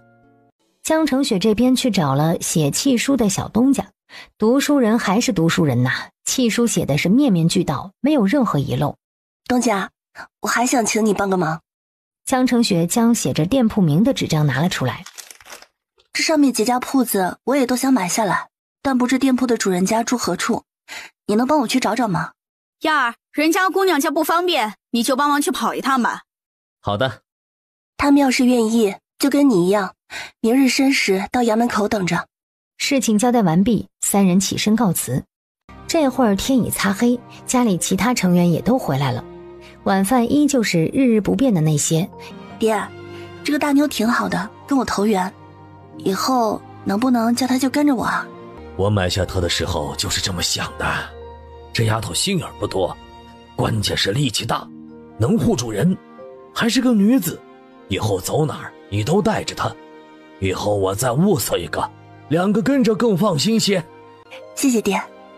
大妞那丫头可能吃了，你们2口子以后多挣点银钱，让人家吃饱，吃饱了才能护主啊。我知道了娘，以后我们家都会吃得饱饱的。既然这个大妞以后跟着雪儿，不如也让她学点功夫，光是蛮力也不行。我也是这么想，只是还没有找到合适的师傅，要教的话就多教2个。那就男的女的一起教，人多不怕丑，没那么多讲究。咱们就不能慢慢来吗？今天这一出，明天那一出的，我这脑子都晕了。娘，没事儿，事情可以慢慢做，但得提前想到嘛。我准备买几间铺子。买铺子？刚说到这儿，就听到里间孩子哼哼唧唧，醒了，要吃奶了。待会儿说，先给孩子弄点奶去。奶粉还多吗？不大多了，这个月吃完就没了。不要紧，到时候啊，让张妈妈多喂点，我们自己也可以弄点东西给孩子喂了。赶紧去喂孩子，喂了奶把了尿，小朋友1分钟不到就在江澄雪怀里睡着了，实在是好养得很。你们生出来的孩子果真是不同的，好带聪明，就是那龙生龙，凤生凤。雪儿，你刚才说什么来着？要买铺子，做什么的铺子？孩子他娘，你别吭声，让雪儿说。我今天下午去逛街，看到集市上有好些出售的铺子，打算买上几间，明天就买了。嫂子，我们以后开铺子吗？开啊！我和你哥现在是商级，当然要开铺子了。趁着空铺子多，就多买几间。现在买铺子倒也是个时机，只是云州城近2年来生意估计不好做，老百姓动了大元气，再养起来怎么也得2、3年，愿意花钱的不多。爹，我知道。现在是该买铺子。那好，明日我便去城中四处打探一下。爹，不必去打探了，我已经让小五他们去找铺子了，买的会有点多。等一下你们不要害怕，你们相信我，这些铺子啊，以后一定会有大用途。那雪儿，你到底是要买几间铺子呢？我现在也不知道，等小五他们来了就差不多知道了，反正挺多的。看来娘子今天是整了一大出啊。挺多的，是多少啊？行了，你到屋里去看看孩子被子盖好没有。春芽，你把碗筷收去泡着，明天洗，去休息吧。阿通，你要是不想休息就到屋里学习去。爹娘，我跟雪儿回屋休息一下。姐弟俩张望了一下，怎么回事啊？买铺子的事情不是没说完吗？别磨蹭了，孩子娘，你跟我来。当家的，雪儿2口子到底想买多少铺子？你小点声，我估摸着他们2口子这次买的铺子绝对不少。你这性子，待会儿王小五他们来了，你不要咋咋呼呼的。算了，到时候你别说话就是了。可，你是不是忘了我们什么身份？人家叫我们爹，叫我们娘，那是人家的事儿，我们不能忘了自己的本分。他们做什么决定，我们帮衬着做就是了。在外人面前，绝对不能服了自家主子的脸面，你记好了。怎么这么着急啊？不多想2天？我已经想好了，这个商铺啊，迟买早买都是要买的。主要现在呢，我们估计已经被人盯着了，我怕行动晚了有人使坏。只是将这些铺子买下来，我们之后相当长一段时间会非常忙累，压力呢也十分巨大。雪儿，我知道你做的所有一切都是为了咱们这个家，尽管去做，有事情咱们2个一起扛着，就是太辛苦你了。我没有经商的天分，帮不上你太多。我让小五他们啊去找全城正在售卖的铺子，现在还不知道总共有多少。我是计划能吃多少便吃多少，明天下午申时去衙门签契约。我们手头的银两够买几间铺子。江城雪便将自己的计划说了。雪儿，你放心做，我跟你共进退，无论怎样的后果，我们一起承担。阿勋，陪我去茅厕。江城雪见天晚了，他们还没回来，便叫杨氏煮了一大锅的粥。等6个人都到齐了，什么话都没有叫他们说，直接让他们上桌先吃饭。东家，我们还是先把今天的差事交代了吧，要么也没胃口吃饭。 3个会识字的交上纸张，递给周伯禄。周伯禄转身便递给了周泽勋。江城雪凑到相公身边，粗略估计有30来家。整个云州城我们还没有跑完，只跑了大集市，各种小集市的铺子，实在是没有时间了。六位辛苦了，赶紧坐下吃饭吧。上桌吃饭吧，王老二、小五，你2人抓紧时间，不要让家里人担心了。 慢点，慢点儿，别呛着了，锅里还有。娘子，那纸张上我数了，总计有28家铺子。我手上还有9家没算进去。这么多？这么多的话，我们是吃不下的。为何还让他们明天早上继续去找待售的铺子呢？不要紧，多了我们还有选择的余地，定金可以给少一些，看铺子大小而定。要是行的话。 我们就全吃下。阿勋，江家那边出发了吗？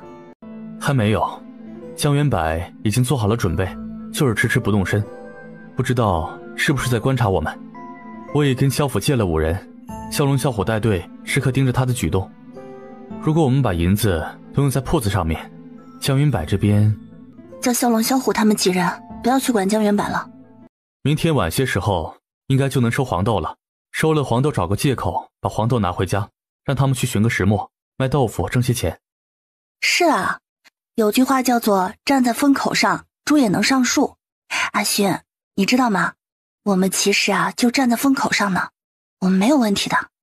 站在风口上，猪也能上树。这句话的意思就是，只要外力足够大，什么都不懂的人也能顺势成功，迅速积累起财富。我们现在的处境用这句话可能不太合适，但我们确实正面临着一个巨大的机会。这句话倒真是形象。阿勋，我想救助云州城的百姓。云州城的百姓可怜啊，一座城池最重要的是人，没有了人，或者是人不够多，那么这个城就是一座死城。救助云州城的百姓是救助这一座城，也是救助自己。雪儿，你想如何做？正在想，想好了再跟你商量。雪儿，过了后天我把水稻麦子种上，空间没处放，我们可以放在外面。必须要了，就是到时候收割起来还是得靠我们两人。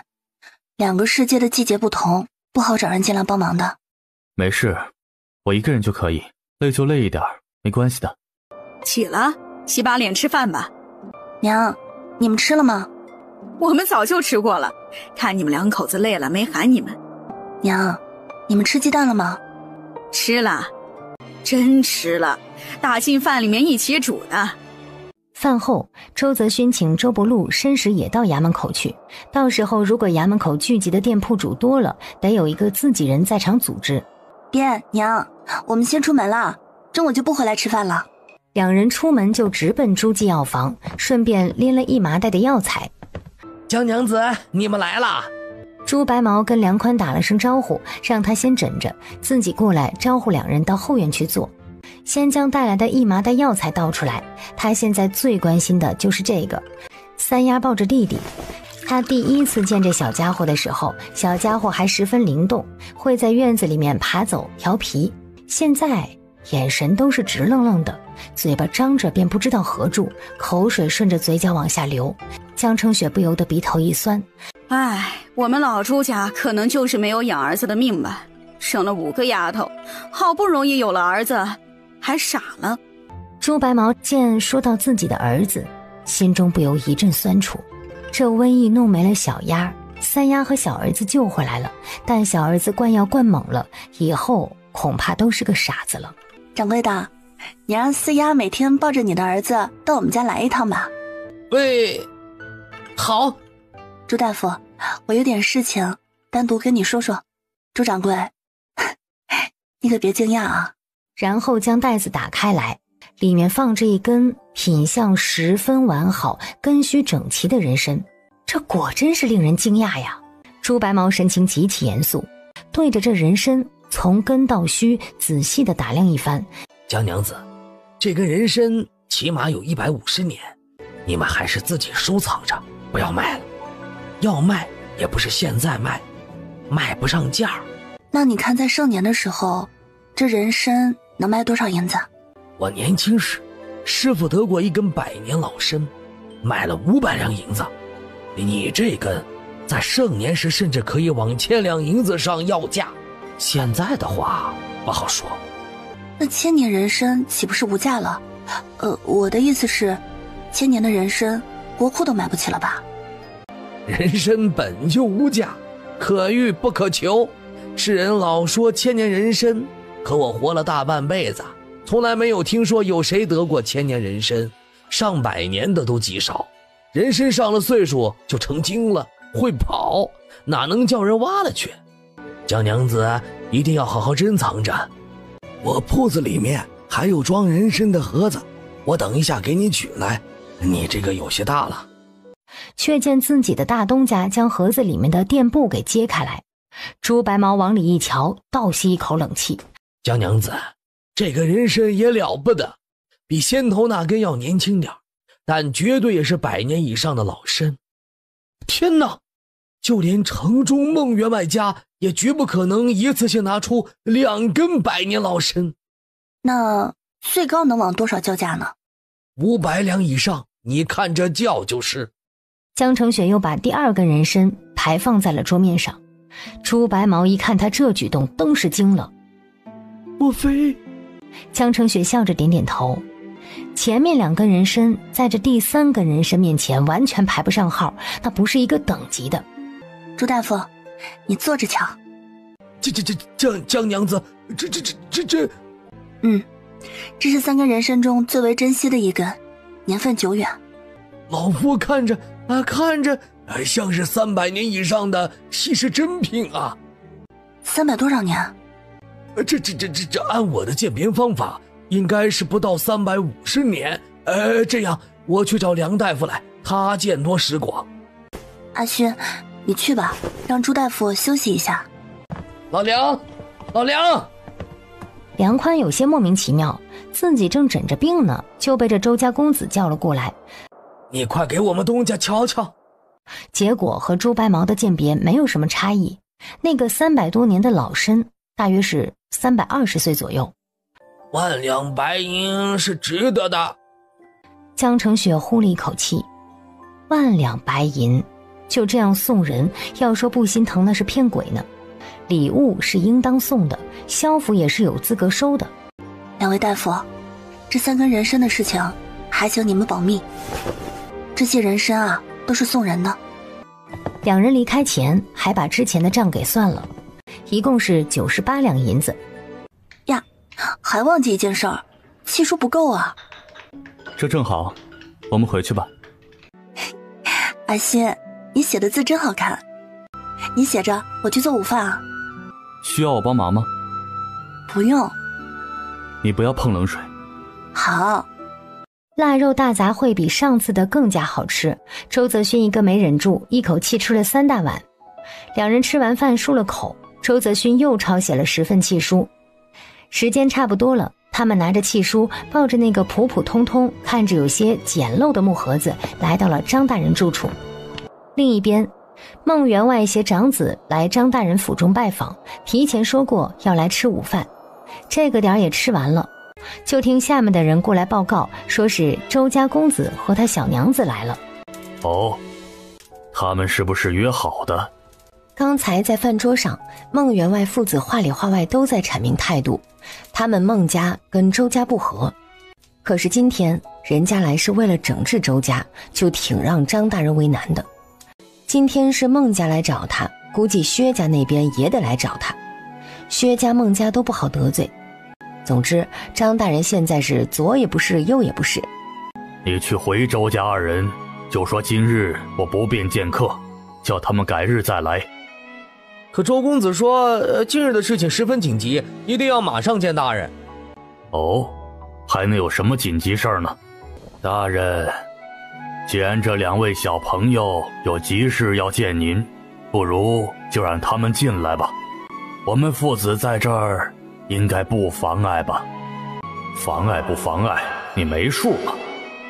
真是老狐狸呀，我拒都不好拒，毕竟孟家是老前辈，没有避让小朋友的道理。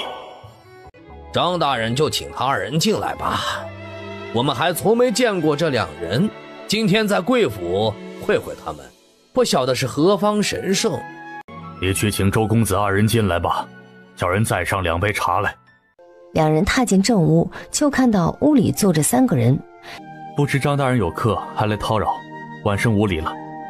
无碍，给你们2人介绍一下，这2位是我们云州城鼎鼎大名的孟员外与孟大少爷。孟老先生，孟大少爷，这2位就是周家公子与其小娘子。周公子，江娘子，请坐。不知张大人可否借一步说话？周公子有什么见不得人的事情要跟张大人借步说话？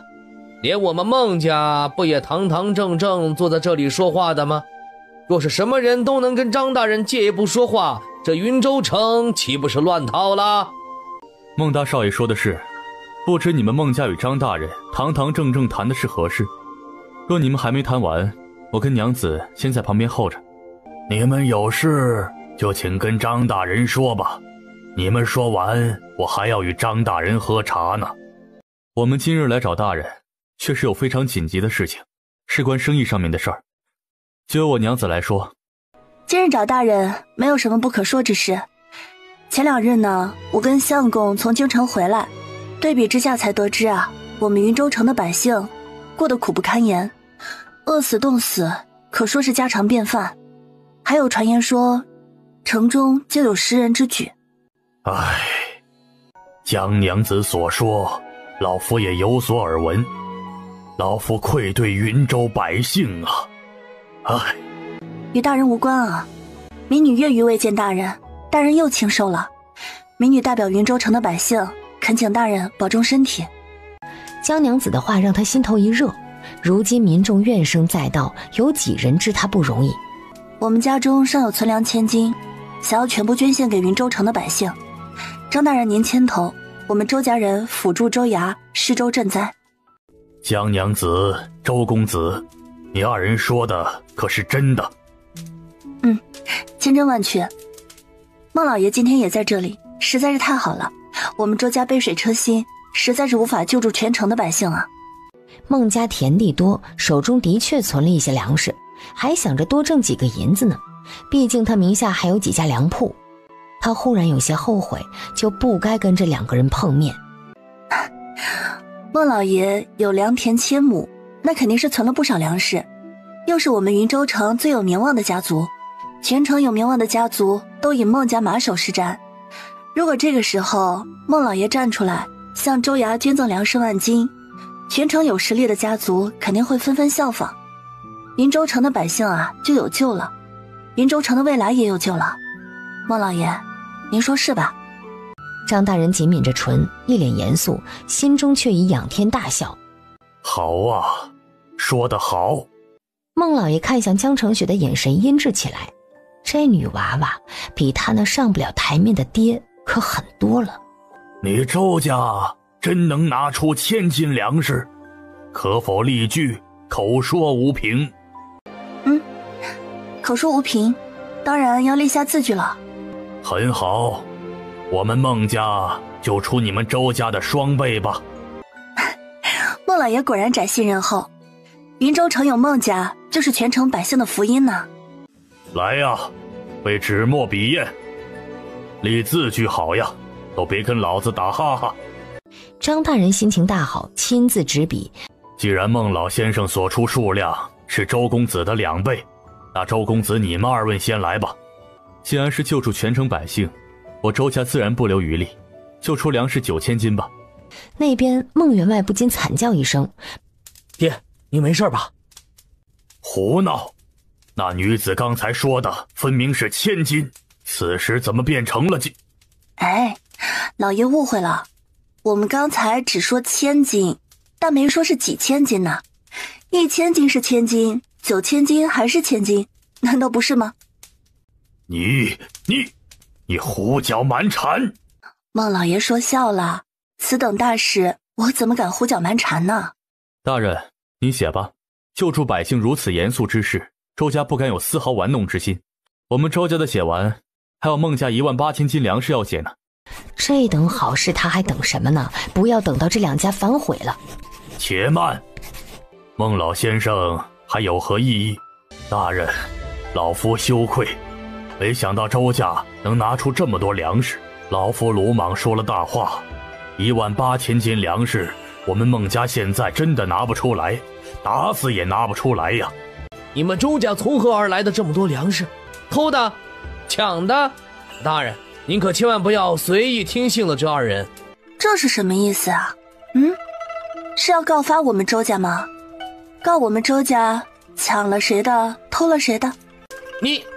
大人，我们家现在没有多少余粮，不怕大人笑话，最多拿得出2000斤粮食。后生可畏，我看救助云州城的百姓，还是要指望周家周公子，还有这位江娘子。云州城的百姓就拜托你们了。好啊，你周家了不起是吧？那你们拼命的救助云州城吧，最好把你们所有家底儿都赔上。孟老爷谦虚了，我夫妻2人只是运气好罢了。可这么大的孟家只能出1000斤粮食吗？我们家原本粮食是多，但也禁不住每日往外卖出。要不是我们卖的克制，早就没有存粮了，比不得你们周家。好吧，孟老爷与女婿江元柏关系素来亲密，孟老爷反正都来了，不如将你女婿江元柏的那一份也一起捐上。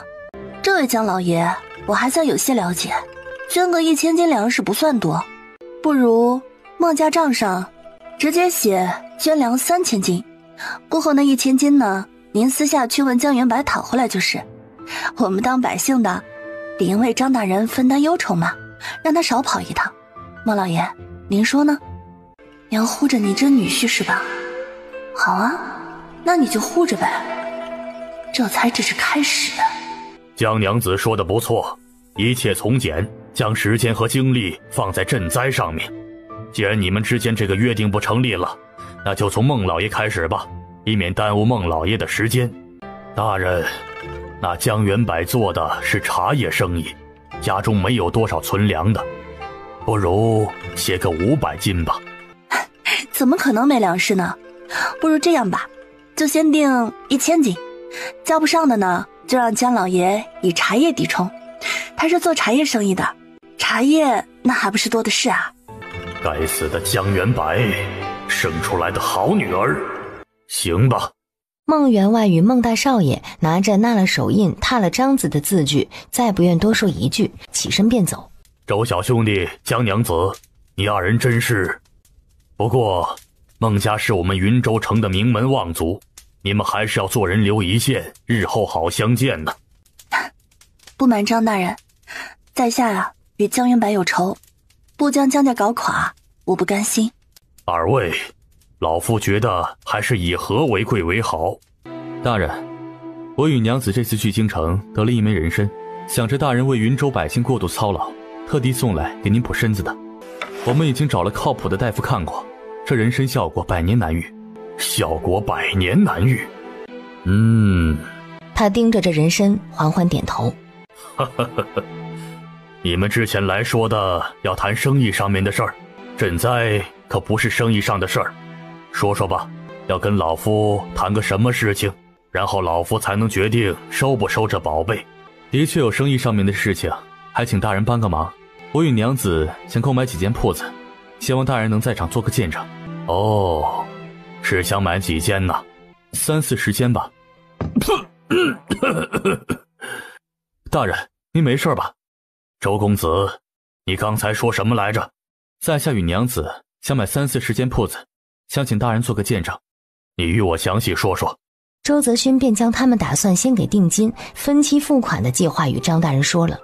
周公子，老夫问上一句，买铺子一事是萧老爷的意思吗？瘟疫时救助百姓是萧府与我们周家共同的决定，但今日我们做的所有决定都只是我们周家的意思。周公子、江娘子，你二人聪慧过人，大可不必如此急于求成，建家立业还是一步一步来更为稳妥。你们父亲是怎么个意思？父亲的意思是让我二人做决定。你们不再考虑考虑？都已经考虑得很清楚了。唉，好吧，你二人就是要老夫给那30-40家铺子主人做担保啊？是请大人做见证。你们两个呀，就是俩小狐狸呀。他一个知州做见证，这些人还敢冒歪心思，那岂不是打他的脸？行，这个事儿没啥问题。大人，既然要施粥赈灾，露天不太方便，我们周家正好有空置的铺子可以使用，我们还可以出人帮忙。这么一来，跟敲锣打鼓的告诉云州城他们周家立功了，有何两样呢？你们二人可真是精啊，比那些老家伙可是一点不差。都是为了全城百姓着想，我们做什么都是应该的。大人，你去问城中其他人征集粮食的时候，可以拿我们周家当靶子。我们周家呀，不怕为全城贵人富人唾骂，只是这样肯定就得罪不少人。以后他们要是暗中对周家使坏，大人千万不要见死不救啊！你们二人这黄玉京送的不亏，你们放心，你们周家为全城百姓出力，为我们大金朝出力。日后城中要是有谁胆敢对你们商铺做出鼠蚁之事，我张某人第一个不答应。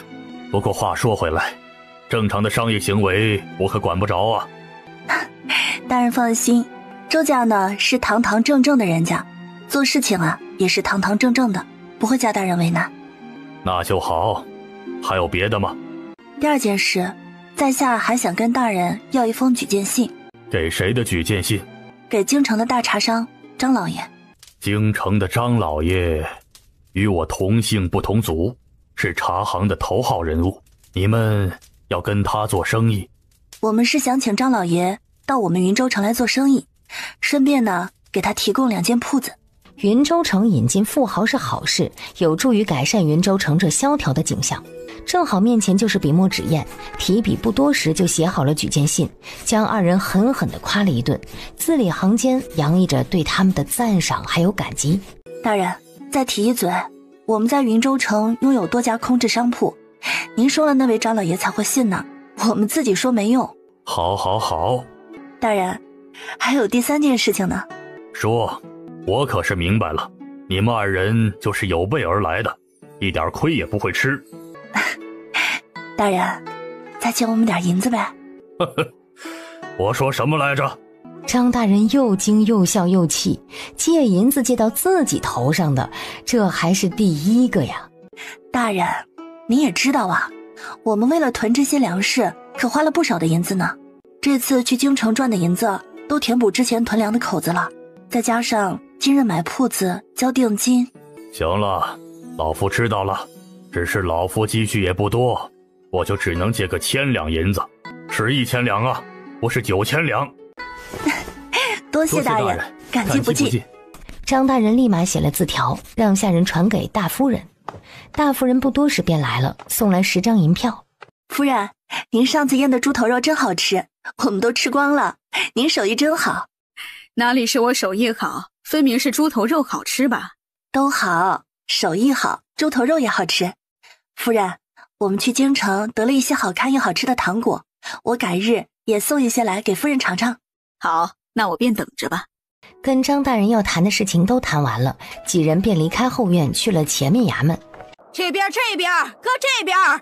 院子里面停着一辆板车，2个男人正在往正屋里面滚石盘。娘，你们在做什么呀？大娘子，你们回来了，夫人买了石磨回来呢。石磨买回来了，就说明马上就可以磨豆腐了。嫂子，今天的事情顺利吗？顺利。嫂子累了吧？没啥，我们家每个人都要开始忙起来，累起来了。现在拼一拼，以后才能过得安逸啊。那才好呢，这段日子把我闲到浑身都难受。宝宝，叫娘亲。哎呀，我儿子真好看，真可爱。雪儿，你等着，我给孩子冲奶粉去。孩子大了，吃的多了，这奶粉啊吃不上几天。我看从明天开始就给他熬些白米糊糊添着吃些。可以吗？可以了，白米糊糊好着呢，营养着呢。好些孩子从出生就开始喝米糊糊了。好吧，娘，明天我再去找朱大夫，看他能不能再给我弄点牛奶粉。哎呀，没用，我都去问了3趟了，人家一口都没有了。哦，那我再去问问别的大夫吧。小朋友喝了奶，眼皮便开始打架，还没放到床上呢，就彻底睡着了。晚上我早点弄饭吃了，你早些睡去。身上不舒服还到处乱跑，你呀，这辈子应该投个男胎。娘，你担心我们铺子开不下去啊？不担心，不担心就好。以阿勋与我的聪明才智，放心吧啊，我们肯定啊赚得盆满钵圆。然后呢，我就把我娘啊包装成全云州城最漂亮的老太太。你又来。哎呀，行，我就等着你2人把这么多的铺子都开得红红火火。今天的活儿还没干完呢，空间的黄豆不收，明天被雪一埋就啥都没有了。江城雪实在是乏困，这一觉睡得扎实，雪醒来的时候地里才干完一半，这批黄豆没少种啊。先弄个什么饭吃，相公干了这么大半天也饿了吧。江城雪酝酿了一下，让周泽勋给那位卖茶叶的张老爷写了一封信。信中的大概意思是，云州城灾祸已过，各行各业均受重创，百废待兴，但有能力者少。周家在云州城拥有空置铺子数间，地理位置极佳，适合做茶叶生意。但周家没有货源，诚邀张老爷入住云州城，并愿意免半年的租子，半年后正常收租。另请求张老爷帮忙带5000斤茶叶回来，放在他的铺子里面寄卖，收益3-7分，张老爷得3分，周家得7分。明天就把这个交给萧龙、萧虎，让他们南下去找张老爷，用不着5人同去，剩下3人还回萧府吧。阿勋，你给我念一下每个铺子的金额，包括我们额外支出的，我算算总账。我去给你拿算盘。不用，算盘我用不来。好，你念，我来算。纸张上的6530有点触目惊心，光是购买铺子的钱就是6530两银子。如果按照前世的钱币来换算的话，1两银子是1000块钱，6530两银子，那可就是653万。阿勋呐，我们现在真的成富翁了，负债的负啊。那我们可得努力挣钱才行啊。没事儿，就像我娘子说的，大不了我们卖人参呗。哎，今晚不熬夜了，走吧，我们睡觉去。早上没有人来叫他们就早早起了，睡饱了。因为家里的存粮大部分都要捐出去，早餐一下子就变得简陋起来。以前放大半碗的米煮粥，现在就只放小半碗米，每人的馒头饼子也对半削减。舀饭之前，杨氏还用小碗将锅底不多的米粒舀出来半碗，这是留给小朋友的。行了，春雅，你看着给家里人舀饭吧。娘，水生来过吗？啊，放弃了？应该不能吧？我觉得水生的孩子挺好的呀。不知道，春雅那死丫头也不跟我说，但我看她那样子呀，应该还没掰。娘，你要相信你认准的女婿一定是好样的。我相信能有啥用？我还能代替他过来提亲，他要真不来，我也啥办法没有。哎呀，不说水生了，他要真不来，我就给你物色个好女婿，怎么样？行，他不来呀，你们夫妻2个就帮春芽留意着，街溜子我可不要啊。放心放心，一定给你选一个合心意的女婿啊。娘，我再问你个事儿呗。你问呗，你有啥事儿问不出来的？萧府和我们2人，你跟爹怎么选呢？你在说啥呀？就是说萧府是一家，我们是一家，你和爹站哪边？江澄雪得开始策反，周伯禄以后要是都这样，周家有个什么事情都往萧府那边报，还是有些头疼的。咋了？你们2个该不会想跟那边？你和爹会在哪边吗？哎呀，不行，你这孩子咋说出这么吓人的话呢？那可是阿勋亲都爱祖家，可不能乱说啊。娘，你别紧张啊，我们又不做什么，等日子好过了，你和爹总不能又回萧家当下人去吧？我和阿勋商量了，你们手头的地书，过2天找张大人赶紧兑换成田地，记在爹的名下，以后啊，你们就是自由身，不受谁管。这事情你爹当家的去想，我可做不了什么决定，反正你爹做啥决定啊，我就跟着做啥决定就是了。那娘，你晚上问问我爹呗，过2天我跟阿勋去萧府，我们给外祖说，你们2个操心了20年，也该退休了。这到时候你跟爹手里有了田地，就把那些田地租出去，你们每年收租子。娘，你们啊还是跟我们住一起吧，这个家离不开你们。吃完早饭，周伯禄和周泽勋收拾了一番，便2手空空的前往薛府。武王爷的娘家人是江南一带的首富，太上皇就是我亲爹，当初登基就是靠着东太后娘家用金钱堆砌出来的。当今皇上年幼且性子软弱，朝中大臣们均不看好。外祖以为我那亲爹将小皇帝扶上皇位，一方面是嘉奖刘家功绩，振奋刘家士气，另一方面他可能在与薛皇后赌气。自己那些夭折的孩子究竟是怎么回事，他心中应该也是清楚的，所以偏不随薛皇后的愿，让他的孩子登上皇位。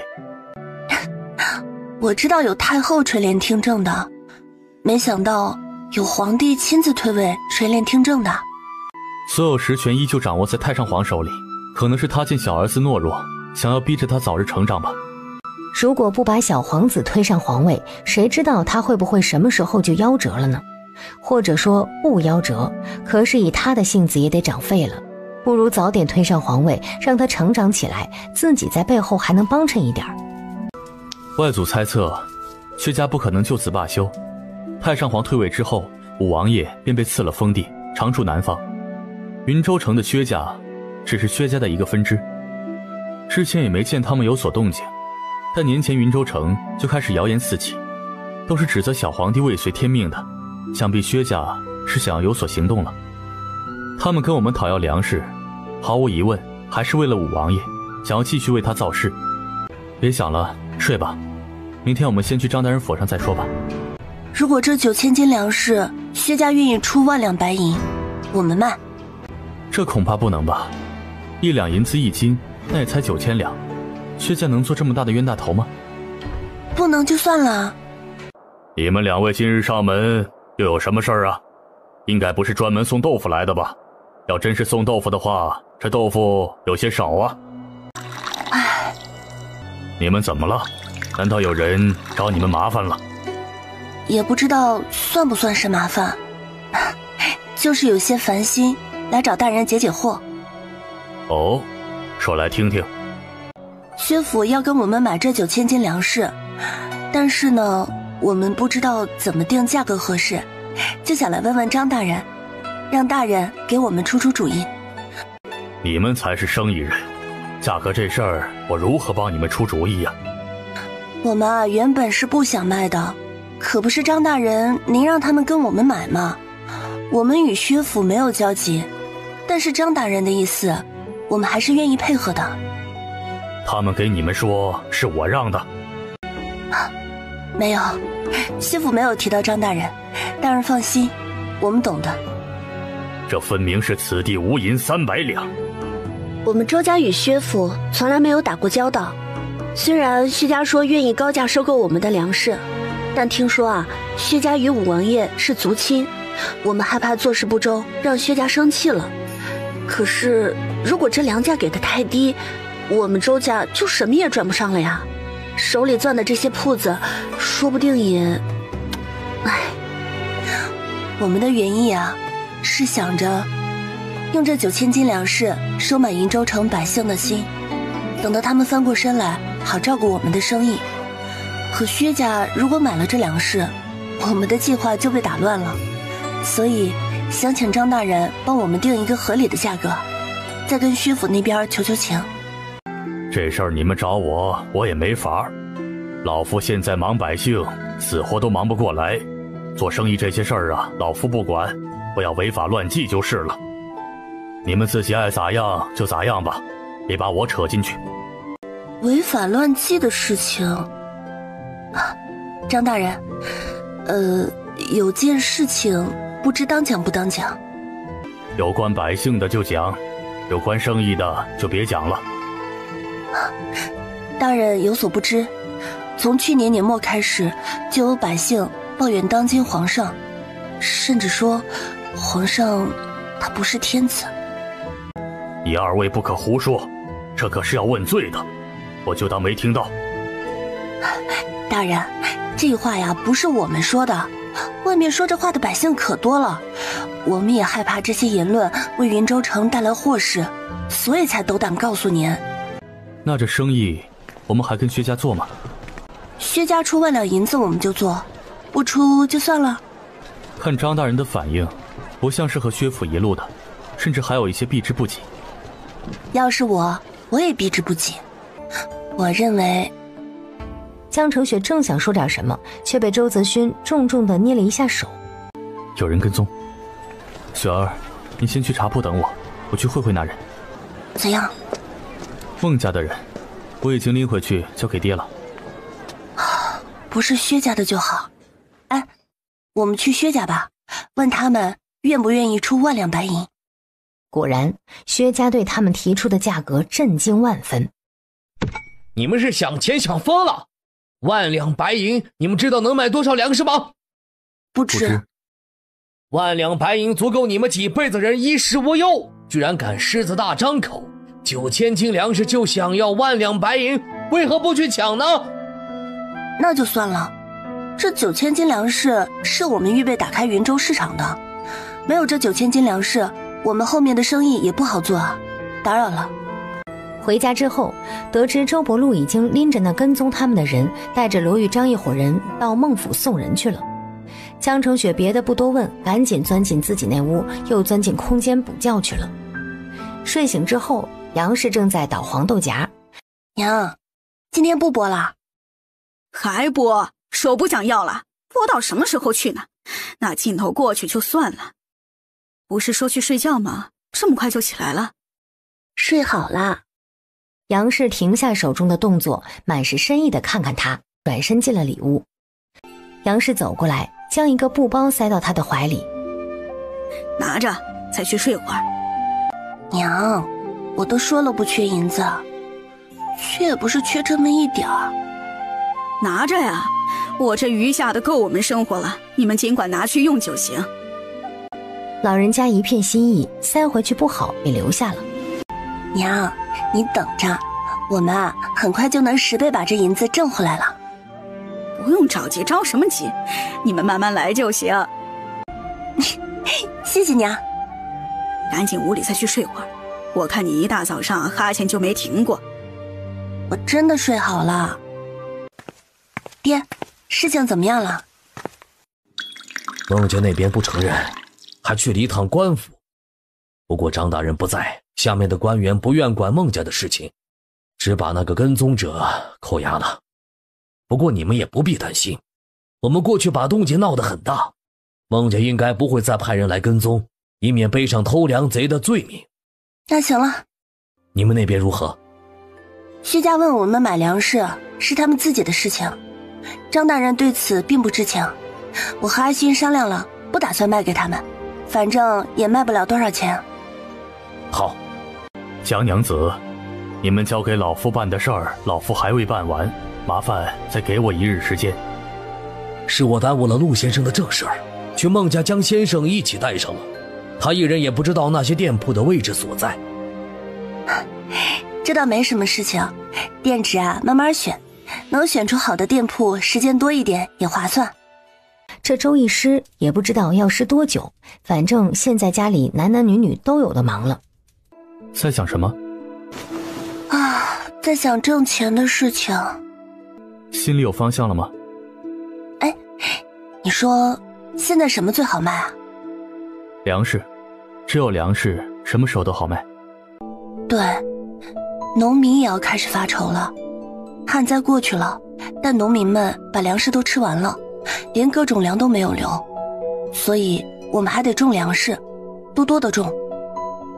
你是说我们卖种粮？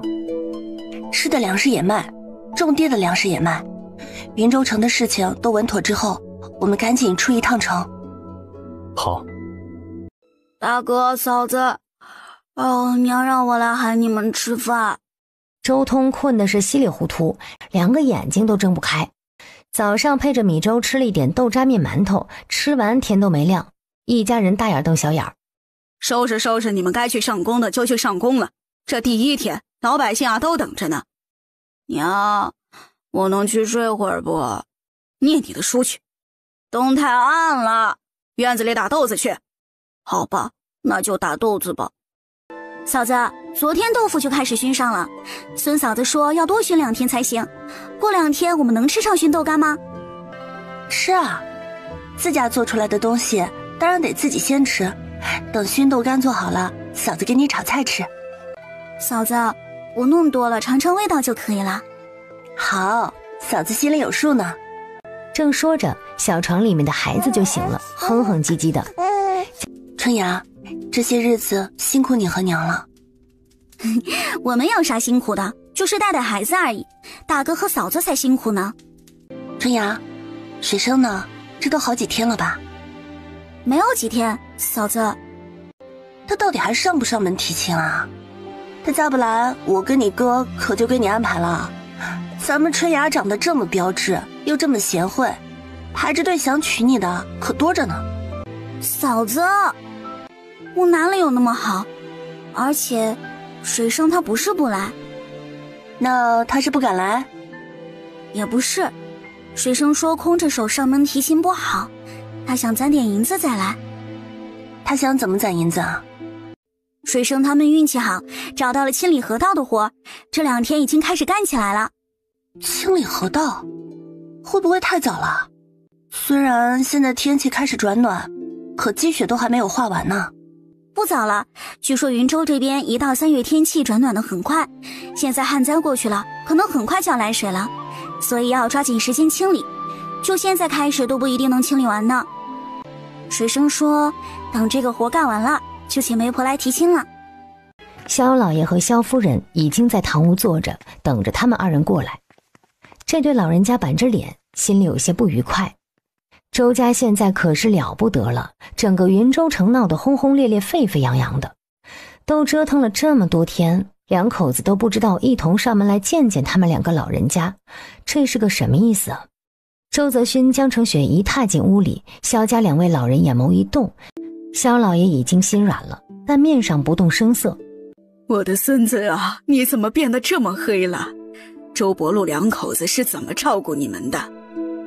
外祖母，我和雪儿都没事儿，就是最近在外面吹风吹多了。恩师和乳母2人对我们俩是极好的，外祖母不要担心。外祖父、外祖母，我们带了些菜干、鸡蛋、豆腐过来，请外祖父、外祖母尝尝鲜。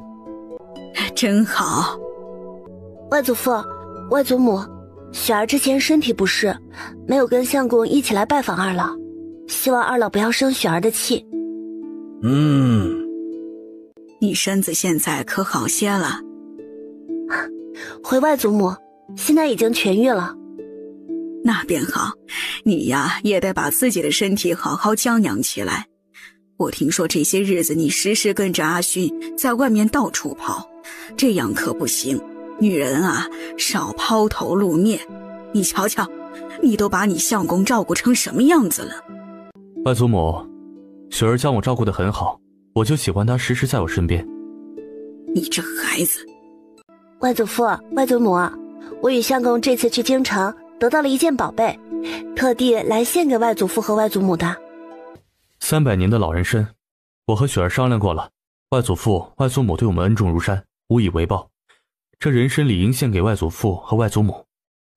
老天爷，我这辈子都没见过这么老的人参，想也不敢想。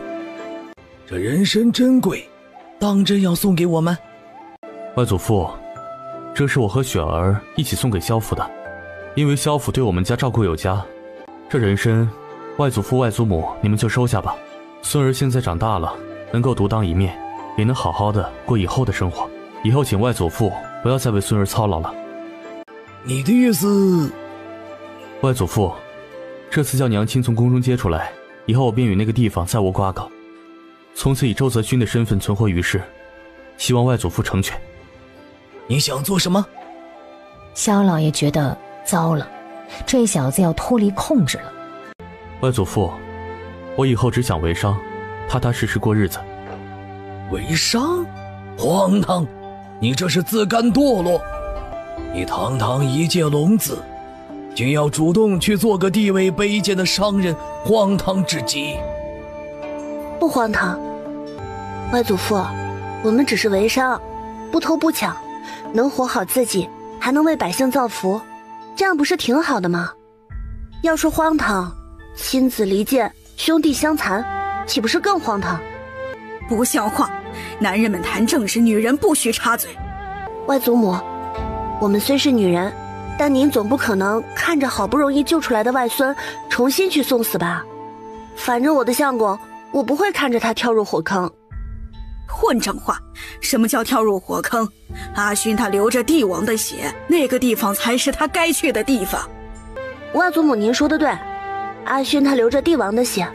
即使如此，我认为他自己想怎样就可以怎样，不需要被任何人所要挟。你是说我们要挟你相公了？外祖父误会了，我的意思是说，就算是我相公的亲爹来了，也不能要挟我相公做他不愿意做的事情。胆大包天，如此口无遮拦，出口狂妄，你有几个脑袋够砍的？上户之女果然粗鄙不堪，上不了台面。外祖父，我与雪儿乃是同道之人，他若上不了台面，我更加进不了皇族。我这性子几条命也不够死的，我二人这般就挺好。你们今日来就是气我的。外祖父息怒，孙儿不是故意气外祖父，只是实话实说罢了。孙儿好不容易捡了一条命回来，不想又回去交代在那个地方。两个老人家不再说话，也不知道是气的还是在认真思考他的话。堂屋里面一片安静。过了一小会儿，周泽勋再次开口：外祖父，恩师周伯禄夫妇二人这些年一直照顾孙儿，功高劳苦。孙儿想从今往后照顾恩师如母，为二人颐养天年，希望外祖父答应。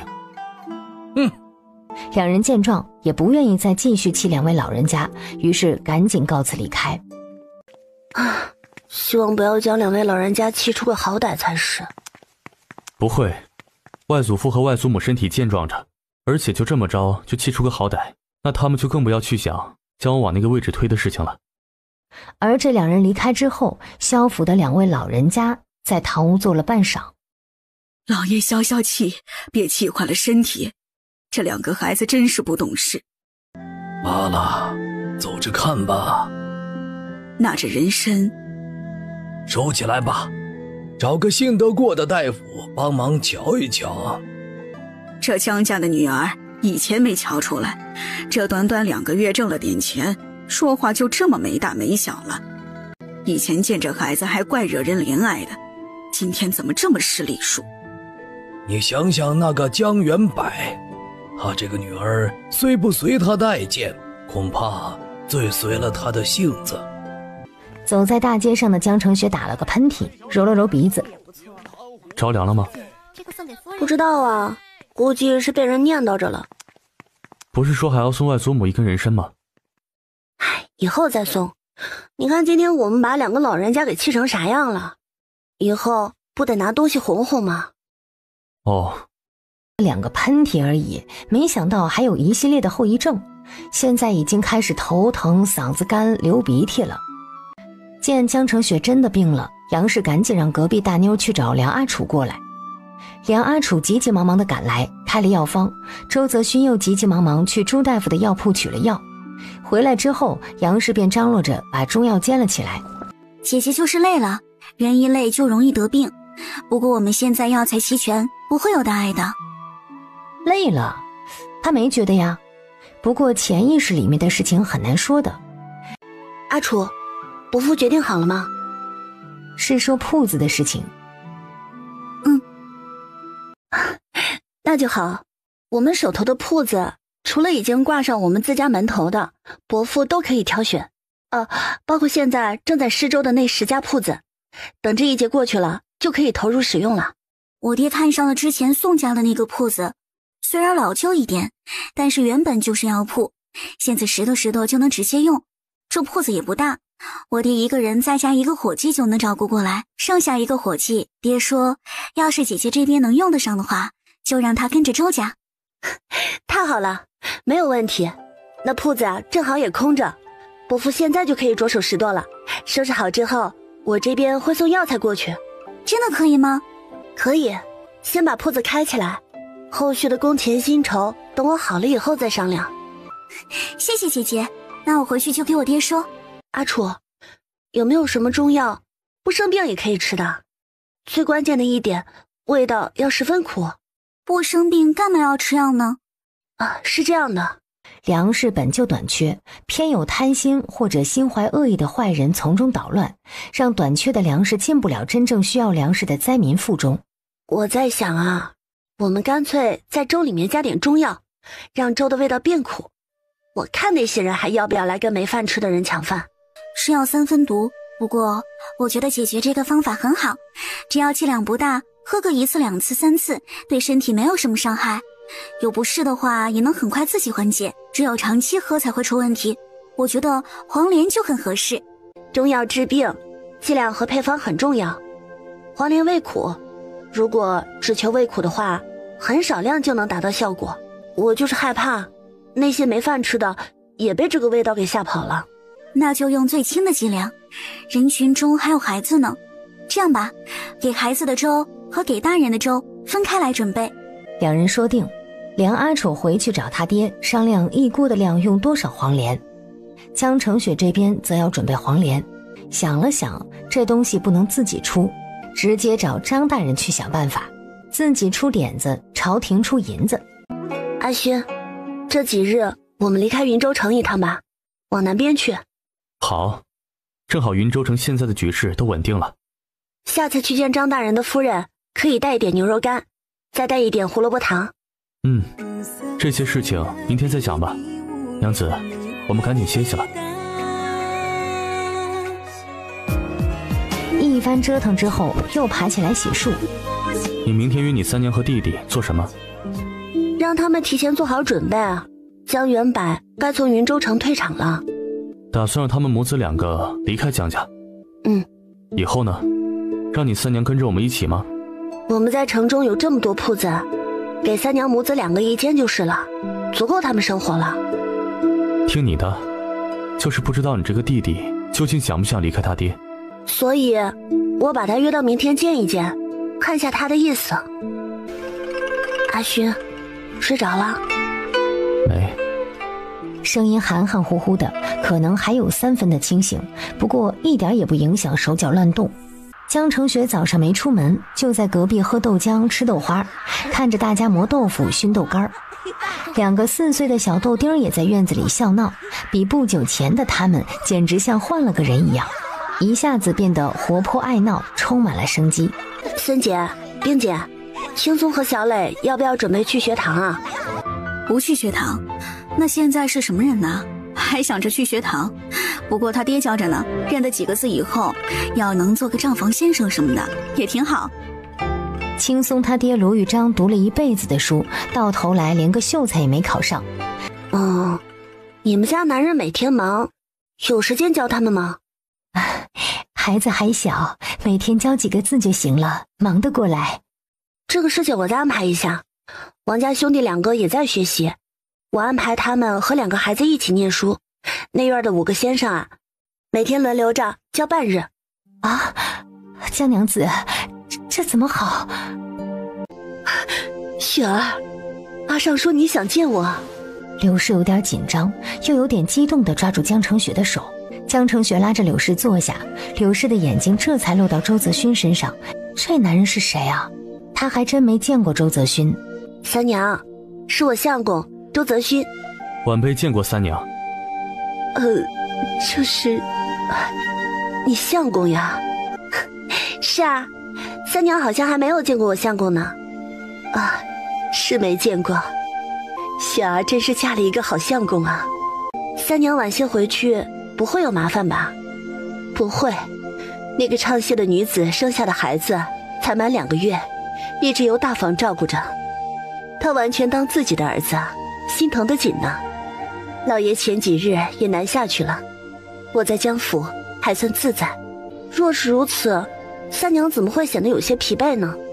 雪儿，你是个有福的，总算是苦尽甘来了。三娘，你还没说呢，既然在江府过得挺自在，怎么精神看着不太好啊？雪儿，你帮三娘想想办法。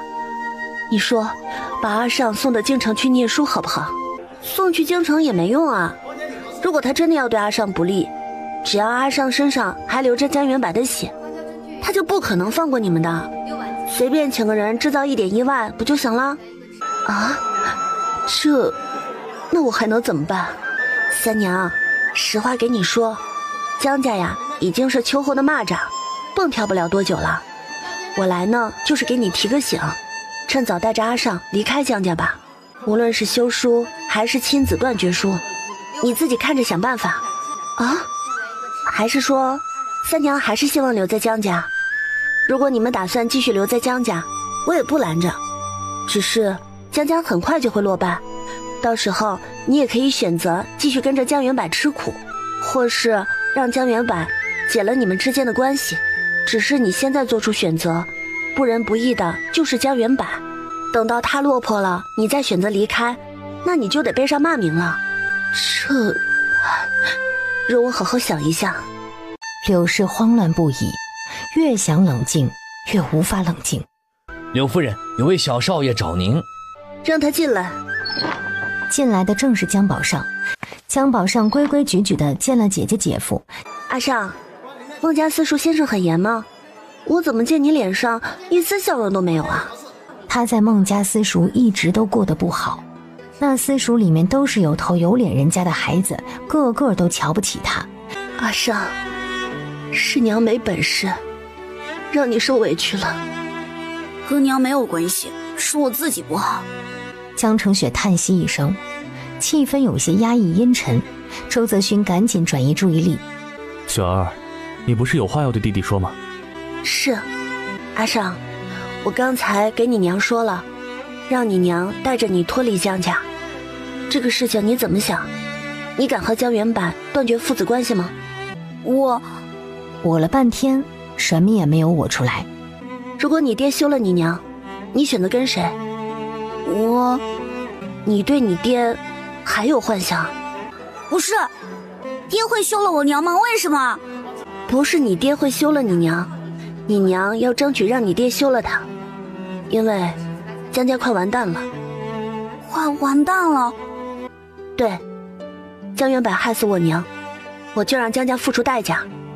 你自己选吧，要么跟你娘一起脱离江家，我给你们安排生活，或者你今天回去就跟你大娘告密，就说我江澄雪要对付江家。我和我娘从江家出来，大娘他们欺负我们的话，而且你也能保护我们吗？可以。那我跟我娘在江家的日子我受够了。而且你会怎么对爹呢？犯法的事情我不做，不会要了江原柏的性命，就是让他尝尝什么叫做背叛，让他一无所有。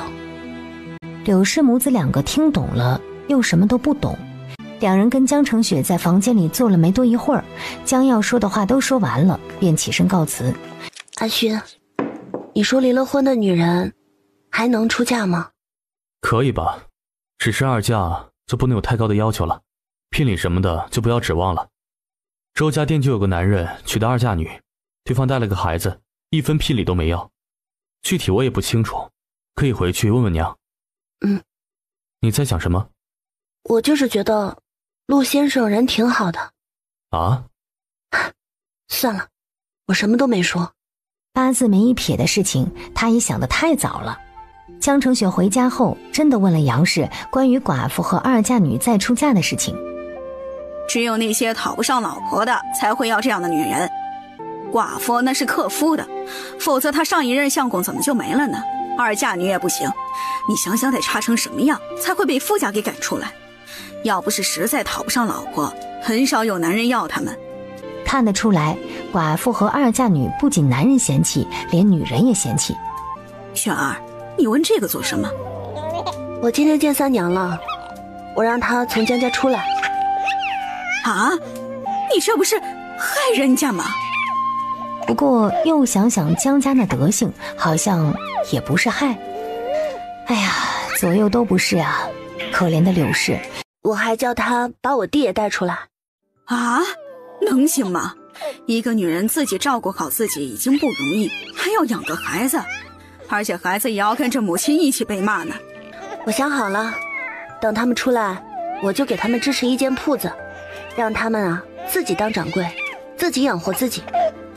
那你可得多帮衬一点，他们又是女人又是孩子的，脑子没有你们好使，肯定要被人欺负的。放心吧娘，他们母子两个敢出来，我们周家就敢罩着他们二人，看谁敢欺负他们。一直到晚上，周伯禄才回来。吃完了饭，杨氏便嚷嚷着让春芽和阿通回自己屋去。当家的，老爷那边说什么了？老爷问我的意思，我也说明白了，以后我就不随便去萧府那边。老爷最后还是同意了。哎呦，太好了！外祖父他以后若是为难你们，你们都往我身上推便是了。我明白。娘，这下好了，我们是一家人。是，我们本来就是一家人。对了，爹娘，我和雪儿商量着，最近几日要离开云州城一段时间，这段时间又要辛苦你们了。你们又要走，去京城？你们准备去哪儿？南下，我们想着趁着春耕之前弄一批种子回来。种子？好。不过这事儿也不容易，良种没那么好找，大家都饿得慌呢。遭了旱灾的地方，谁家还会留着良种呀？两人看周伯禄的表情就知道他在担心。爹，没事儿，大不了我们就往更南方去，还不信就找不到良种了。而且我和阿轩的运气向来是很好的。当家的，你就听他们二人的吧。阿轩和雪儿运气就是好，逃个荒都能碰上一群鸡。各自回自己那屋，江城雪两口子自然还是到空间里面去洗漱。洗漱完又是一番折腾，江城雪摸摸自己的肚子，有点担心。明天不做了，我近2年不想要宝宝。我们什么时候出发？再等2天。阿轩，我想找知州夫人一起合开女医馆，你觉得如何？为什么要找知州夫人合开？分散风险啊，我想弄一个大场地。准确的说呢，是弄一套大宅子。这么一套大宅子应该要花不少银两，我想我们出一半，让知州夫人出一半，这样就能减轻我们的资金压力。另外呢，知州夫人跟我们合作，其实就是张大人跟我们合作，钱不能我们一家挣了，免得其他人眼红。找了张夫人做合作方，他们再眼红也没办法呀。如果有个什么事儿，张大人那边也不可能坐视不管。再说了，张夫人在云州城的女性地位最高，云州城的夫人小姐全都得以她为首，她就是影响力中心呐。那些夫人小姐得知她开了这个女医馆，也会放心前来诊治，都省得我们费力气去宣传拉客了。你说是不是找张夫人合作很划算？我们这边是没有问题，就不知道张大人和他夫人那边怎么想，愿不愿意做这个生意啊？也是。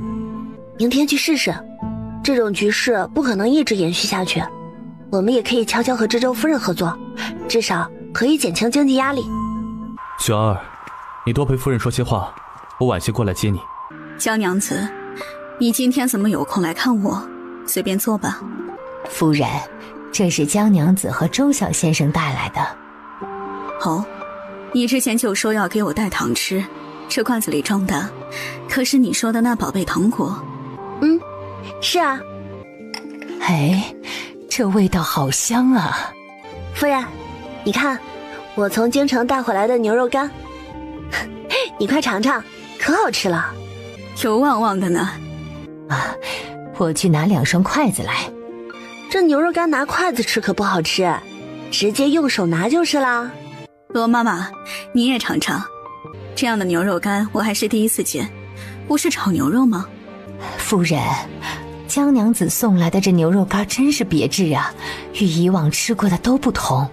老婆子显然与张夫人关系密切，张夫人吃过的她也一定都吃过。是，我也是这样想。哎呀，真是馋晕了，这么贵重的礼就让我吃进肚子里了，老爷不许我随便收礼的。哎呀，这哪里是礼呀，就是我今天来找夫人说说话，顺便带过来的零嘴，大家一起吃的，不算是礼。也是。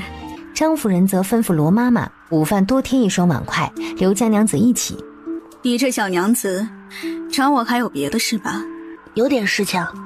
夫人，您今日是不是有些不适啊？我看你脸色不是特别好。有些，外面刮风把我的头给刮疼了。你找我的事和这个有关？夫人，我认识个懂医术的妹妹，你下次若再不舒服了，可以找她瞧瞧。哦，我呀是想拉夫人做一个生意，我们一起开个女医馆如何？女医馆？你说说这个女医馆要怎么开，能开得起来吗？将自己的想法前前后后说了一遍。张夫人听闻，明显是被吓住了，一脸深思。你说的这也不全是女医馆呀，又说是要看病，又说是要美容，还说要辟一间堂子教导女弟子。他听着这是不是要搞个女儿国出来呀？对，不仅仅是女医馆，总归啊都是为女人服务的。夫人，您只要入伙，参与的就不仅仅是一个生意，是一系列的生意呢。我相信一定会挣钱的。你要我如何做？夫人不用做什么，这女医馆由我来经营，方方面面都不需要夫人操心，只是需要投些银子。我家老爷不参与这些事情，我自己也没多少银两。这女医馆开起来一共要多少银两呢？场地的费用是大头，有了场地还需要至少半年的准备时间，还需要招纳更多的女子。我想着我们一开始至少备个5000两银子吧。夫人，您这边能出多少呢？这么大的事，你容我好好想想。另外，你可别太指望我手头没有多少银子的，且不一定能做这个事情。夫人，您出多少银子都没问题，不够的我们周家能够想办法。你们还怎么想办法呢？别忘了，你们还欠着我家老爷1000两银子呢，继续问别人借。这事儿悬。午饭由下人端到屋里来，2碗清粥配1小碟腌菜。将就着吃点，我们府上目前也只有这个水准。我一直以为知州大人府上肯定是3菜1汤的配置，张大人真是清正廉洁的好官啊。那可不嘛，我们老爷是个好官儿，从来不干贪污受贿的事儿。云州城能够度过这次的大劫，多亏了张大人。不能这样说，这还是多亏了你们周家鼎力相助。饭后，下人来通报说周泽勋来接人了。张夫人让罗妈妈抱来一罐腌菜。我们府上没有什么拿得出手的，腌菜是罗妈妈亲手做的。我刚才看你挺喜欢吃，带一些回去吧。我尝了你们家的糖果，叫你们家人也尝尝我们家的腌菜。谢谢夫人，我就觉得呀，这个腌菜味道好极了，本想着讨个腌菜的方子呢，可惜现在也没有菜可腌。再过段时间你再来找罗妈妈要方子就是了，再不行让罗妈妈帮你做一缸就是了。那就说好了，到时候我可是会真的上门的。张夫人答应了吗？张夫人没有直接答应，但我看她是有些心动的。这事情我们就先不管了，估计啊要等到局势明了了，她才能下决定吧。我们就别催了，让他们慢慢考虑吧。那让张夫人他们帮我们选宅子的事情，她答应了吗？我没跟她提这个事儿，因为我突然有了一个更好的选择。我想把江家的宅子收回来，做这个事情。江家有那么大的宅子吗？就用江家，到时候将我娘住过的院子改成祠堂，将娘的牌位啊供奉在里面，其他地方都可以拿来用。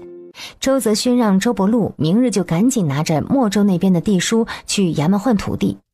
萧府那边既然已经放人了，周伯禄和杨氏以后就是自由人。我还不知道爹真正的名字叫什么呢？姓萧。萧？原本是姓郑，后面入了萧府，萧老爷见我独身一人，便赐了我萧姓。这样啊，爹，你想用哪个姓呢？郑姓是他的祖姓，萧姓是萧府对他的恩赐。周伯禄不说话，整个屋子就都安静地盯着他。我觉得，爹，您还是改回姓郑吧。姓萧的话，总叫一些人误会。爹，我觉得雪儿说的对，还是改回正姓吧。这本就是你的祖姓，而且也不易让人怀疑。好，我原本叫郑夫人，我这次把姓氏改回去，就改成郑伯禄吧。正通，正通，正通，正通这个名字真拗口。刚才改名的时候，爹你真应该重新给我取个名，改成郑二狗。那还是算了，我哥怎么不改呢？叫郑泽勋。你这孩子怎么比周家店那谁家的婶子话都多？你哥呀就叫周泽勋，不叫郑泽勋。爹，娘，事情办得顺利吗？很顺利，分到的田地就在云州沛县，离我们这里也就30来里地，一整块足足的30亩地。我们郑家也有属于自己的田地了。还有高兴的呢，粮食送来了，我们自家留了3袋，放进地窖去了。那里的3袋呀，是欠衙门的，这下就不欠了。还有这样的好事儿，这个叫什么双喜临门。之后2日做了一些准备，给周氏药铺和朱记药铺留下了足够多的药材，又给朱掌柜的小儿子送了几桶水过去，还去萧府告了别。外祖母，我们这次轻装上路，带2个人就是了，带多了人容易惹眼。带2个人是几个人，多带些好，也没个有主意的跟着你们，出门在外丢了都不知道。外祖父、外祖母请放心，我和雪儿会小心的，一定不会有事儿。阿旭、雪儿，你们放心去做你们的，家里有我看着，出不了大事。爹娘，家里又得辛苦你们了，有解决不了的事情，直接去衙门找张大人就行了，张大人一定会帮衬着我们家的。好。大哥嫂子，你们几时回来呀？怎么了？我想着水生到时候来提亲的时候家里人都在，你们说个时间，我让他等到那个时候再来。哦，二姐，水生哥终于要娶你回家啦！你别嚷嚷，也不知道害臊。我们尽量早些回来，也就1个月左右吧。对于他们来说，时间并不是大问题，只要离开云州城，随便找个地方浪一圈回来就是，并不是真的去找良种，良种他们在空间种植就可以了。他们这次只带小五和大妞出门。阿勋，我们这次回来就给孩子取名吧。不用等到回来，现在就可以开始想，想到一个就写在纸上。对，然后捏成纸团，让孩子抓阄。回周夫人的话，在下萧贺，萧老爷派我等暗中保护公子与夫人南下。你等？我兄弟一共6人，早公子夫人半日出发，在前方打探路况。我是专门留在客栈中等你们前来的，其他人已经在前方。江承旭有些无语，又有些沉重，当然了，还有一些感激和感动。不管他们是怎么想的，对这个孙子依然是很关心。吃饭的时候忘了和萧贺等人说，让他们帮忙将今天租下的宅子帮忙收拾了。等把那宅子收拾出来，就把火烧起来，买到的猪牛羊就先养在那里，这空间我们再找人进来该修整修整，花个几日时间将空间修整完毕，再把猪牛羊养在空间，到时运回到云州城。明天告诉萧贺等人，我们不继续前进了，就留在景州，让萧贺派人回外祖父一声，顺便将云州城的消息带回来给我们。这期间至少要10日的时间。剩下的5人呢，请4个人代替我们去一趟柳州，让小五跟着他们一起看看柳州那边的情况，顺便尽可能多的搜罗种子回来，以后可以用在空间。娘子，我们回去睡觉吧，为父困了。什么人？这是周家宅地，不许随便出入。车里的江承雪一愣，萧贺不是说周家没事吗？各位大人，在下周泽勋，请放我们回家。原来是周公子，你们可算回来了，这云州城又出大事儿了。老爷夫人，周公子和江娘子回来了。大哥嫂子，后面跟着的是郑伯禄、杨氏、郑春芽都小跑着出来了。爹娘，我们回来了。然后便往屋里跑。不急不急，孩子一切都好。小朋友睡得真安稳，江承雪想抱一抱，又怕打扰他睡觉。嫂子，你和大哥回来就好了。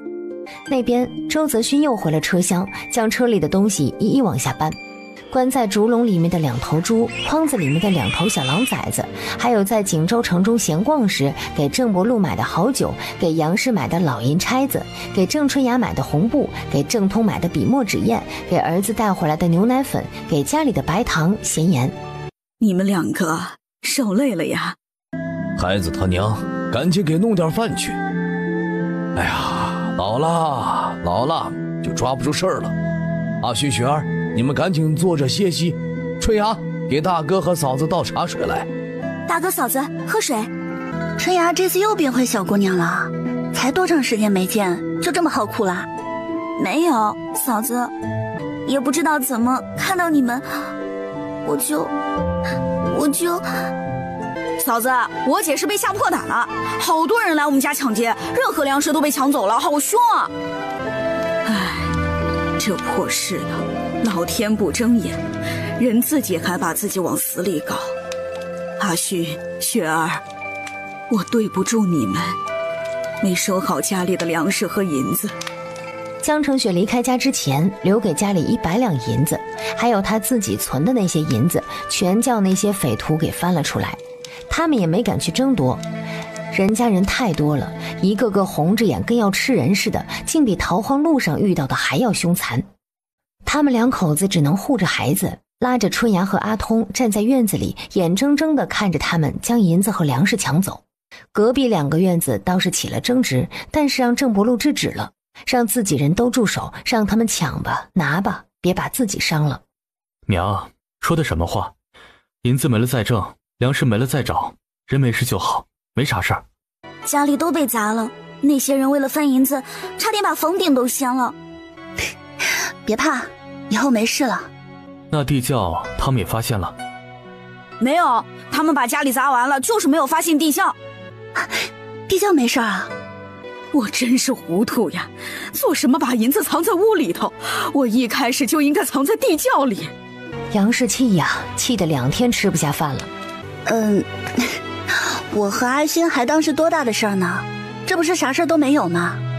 娘，那点银子没了就没了，春芽的嫁妆我们再给准备就行，可不准生气了啊！气坏了身子，谁给我带儿子呀？哎呀，不气不气。春芽，你来弄饭，让我喘2口气。不气不气，那些丢掉的银子，我和阿勋翻倍补给你。哎，那不用。你这趟出门没有别的事儿吧？我们在外面一切顺利，该办的事情也都办了，剩下一些小事就让小五去办就成了。爹娘，外面那些官差是怎么回事啊？外面这些官差都是张大人派来保护我们的，这次抢砸就属我们家最严重。张大人念在我们对云州城百姓有功，专门派了人手在院外守着，亏了他们，这2日才安定下来。张大人真是好官，知道在这样的节骨眼上，一而再再而三地护着我们。只是，要是能早点派这些官差来就好了。行了，你就别贪心了。我看你啊，要是把地窖里的也都全掏空了，你反倒没有这么心痛了。我们张大人听说周公子和江娘子回来了，让我来请2位上府一趟。爹娘，我们先去一趟张大人那里，你们吃吧，不用管我们了。那啥，要不要跟那边说一声啊？娘，紧张什么呀？张大人洞察秋毫，真要问我们的罪，早就派人去捉我们了。放心吧，张大人啊，就是找我们有事儿，说完事儿我们就快回来了。你个妇道人家就不要跟着瞎操心了。阿勋、雪儿，你们快些去吧，早点回来吃饭。陈先生，公子和夫人呢？我家老爷请他们过去。他们去衙门了，你们快些去追吧。2位不用担心，张大人会好好接待公子与夫人的。你们2人可算是回来了。在下见过大人、夫人。得，你2人就少来点这些虚的。你们2位小友可得帮老夫想想办法，这云州城要出大事了。大人，怎么说？张大人急道：你们还不知道，云州城没粮，上上下下都没粮，老百姓这次要饿死了。老爷，你慢慢说，他们2人才回来，对云州城的事情还一样都不知道呢。大人，您别着急，慢些说。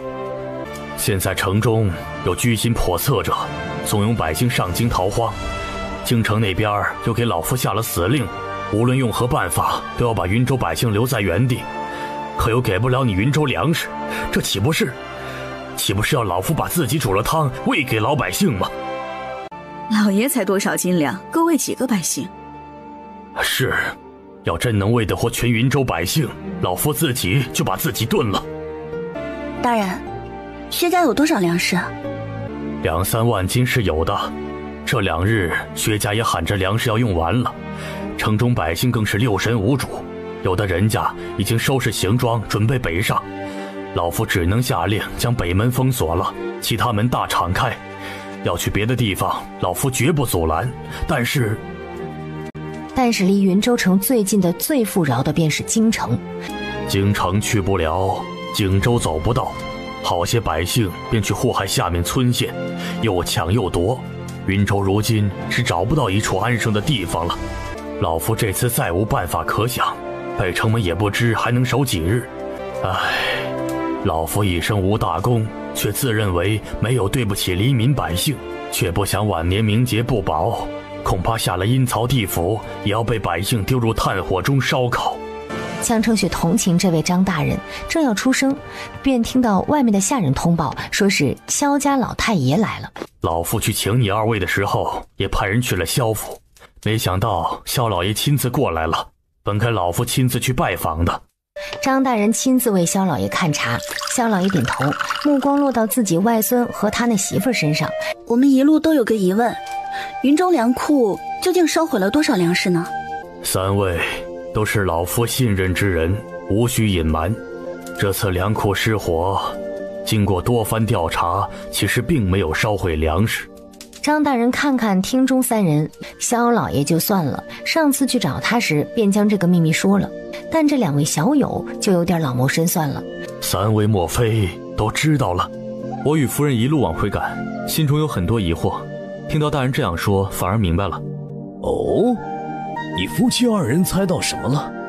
我们一直想不明白岳大人为何而死，而我们夫妻为何会被陷害。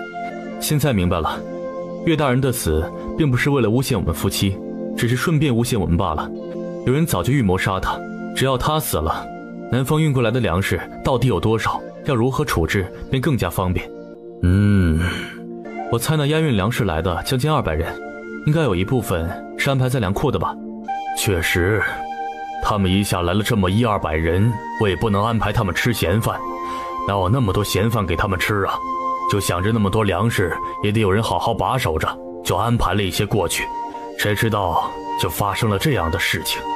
大人的意思是，粮食并未烧毁，只不过是被人转移了地方，又做出被烧毁的假象。张大人缓慢又有些迟疑的点点头。既然如此，大人也不必如此忧心。既然粮食没有消失，只是丢了而已，那找回来便是。夫人之见。张大人看看萧老爷，又看看周家小两口，隐约察觉这2边关系有些微妙。小两口面色如常，淡定自若，萧老爷咋像有点在赌气似的呢？江娘子有所不知，虽然老夫也知道这粮食被偷走了，可要取回来，实在不知如何下手。丁大人的意思，已经知道谁偷走了粮食，且知道粮食所在何处。是，但是一切只是猜测，没有实证。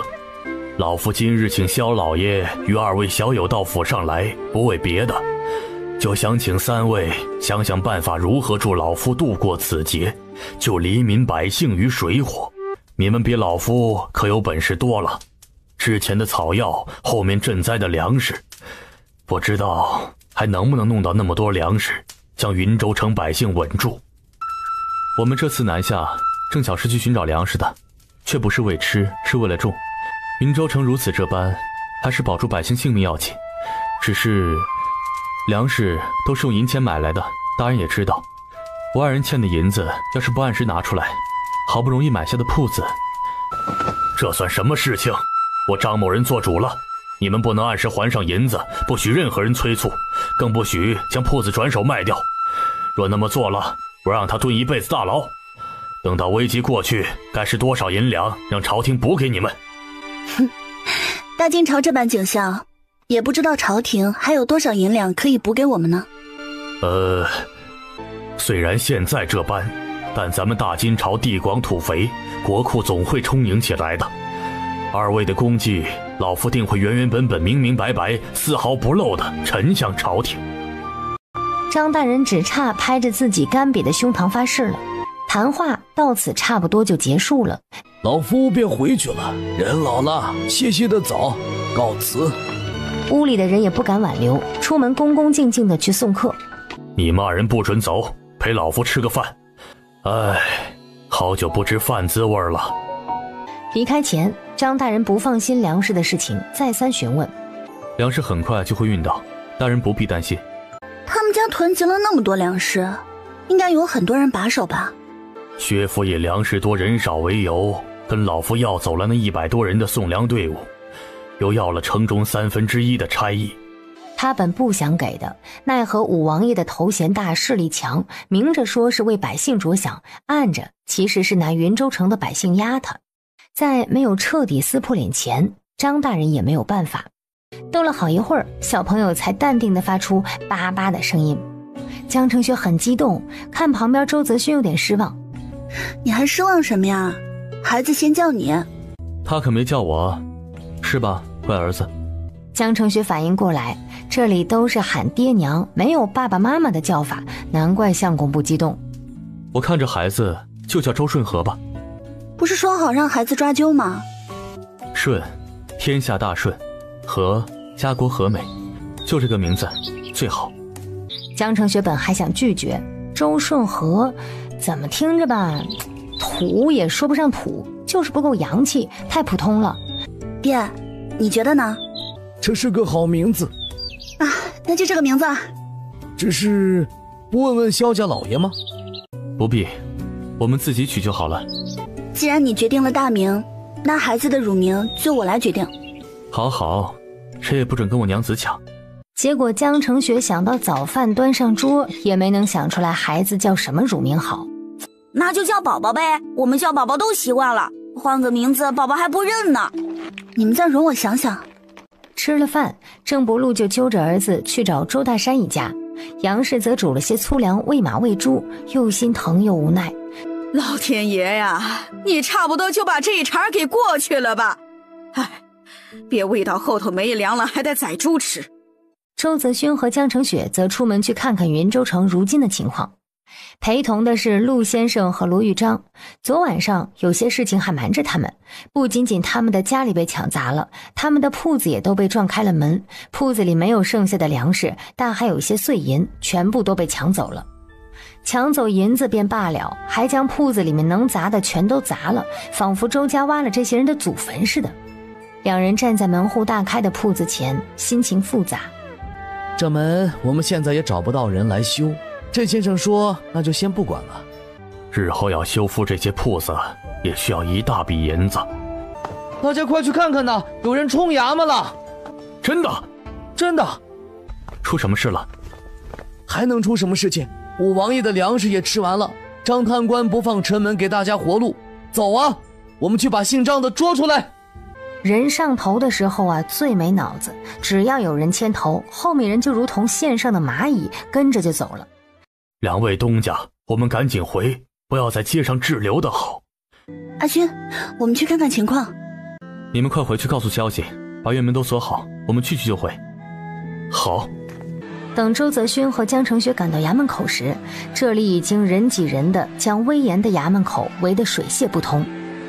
1、2、3，1、2、3。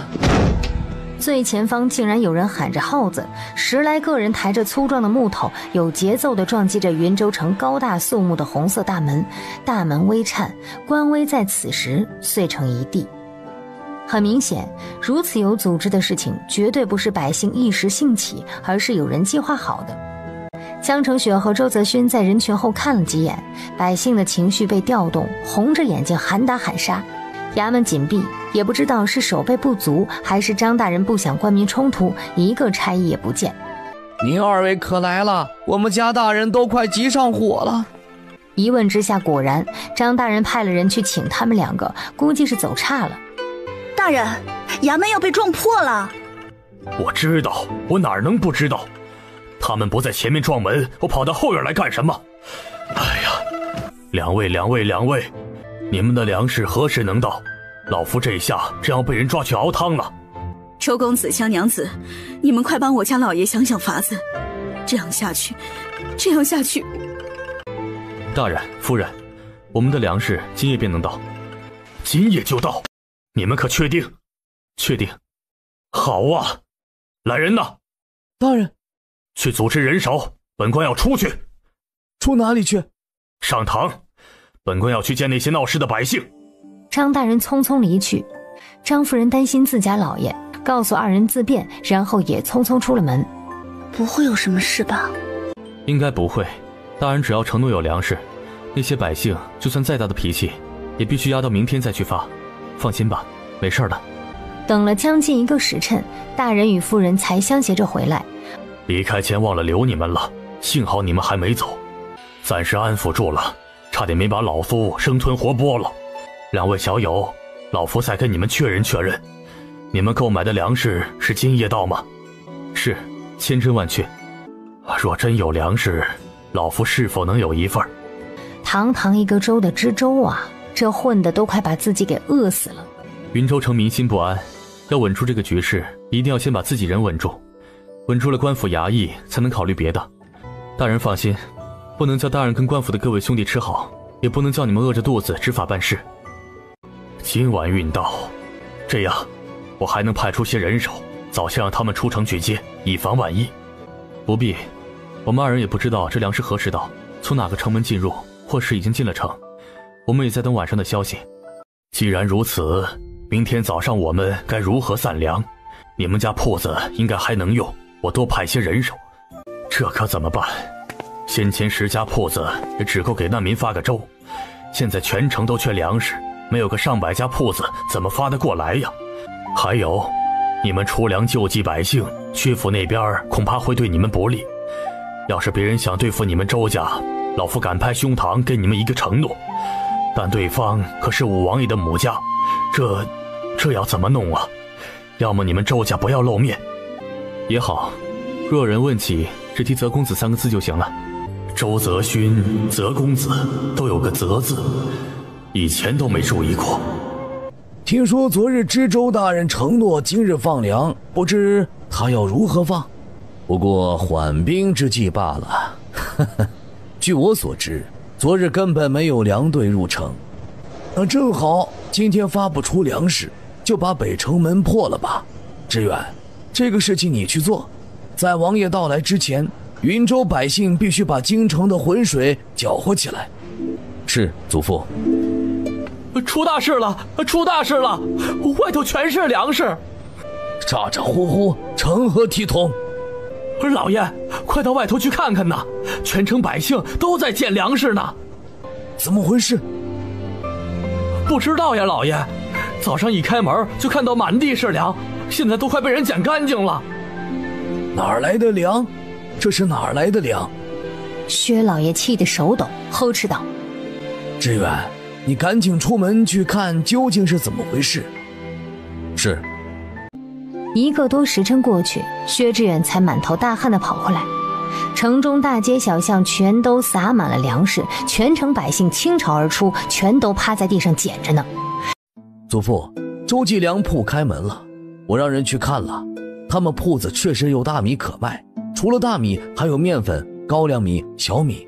祖父，这街上的粮食莫非跟他们有关？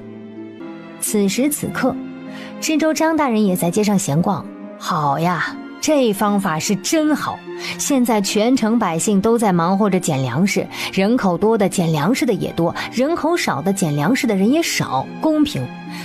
大家都别捡了，我们到京城去，那里粮食多的是。京城的粮食也能在地上捡到吗？反正云州城百姓好不容易凝聚起来的要冲破云州赶往京城的信念一瞬崩塌。怎么了？没什么，我们儿子小名就叫石宝吧。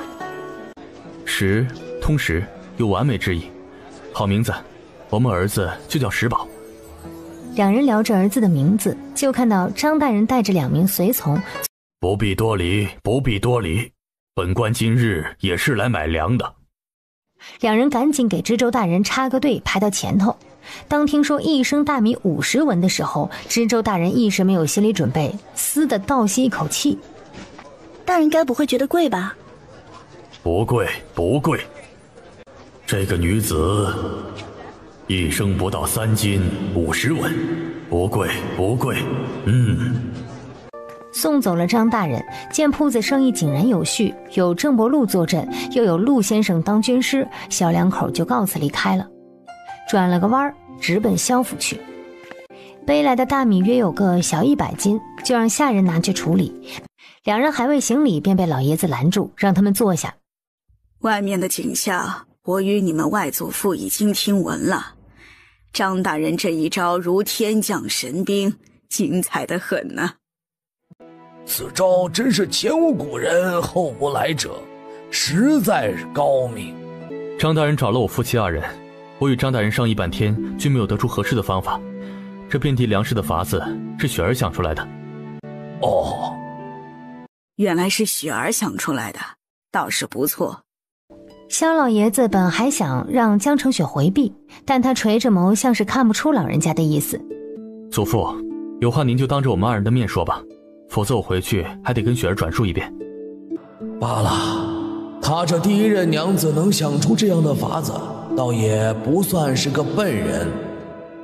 武王爷已经偷偷启程向京城方向来了，同时还押运着大批的粮食，看样子就在等着云州和京城弹尽粮绝，水深火热，他再从天而降，顺应天命，平混乱，救百姓于危难，再顺理成章成为国家之主。本来应该十分顺利，但现在估计不大顺了。武王爷一会儿绝不是轻言放弃之徒，恐怕还会铤而走险，而坏了他好事的周家肯定也会成为武王爷的眼中之钉，欲拔之而后快。阿勋，你最好不要与武王爷轻易会面，否则我怕他是无论如何也要置你于死地。都知道我说的是什么意思吗？周泽勋点头，他的脸上保留着亲生父亲的影子。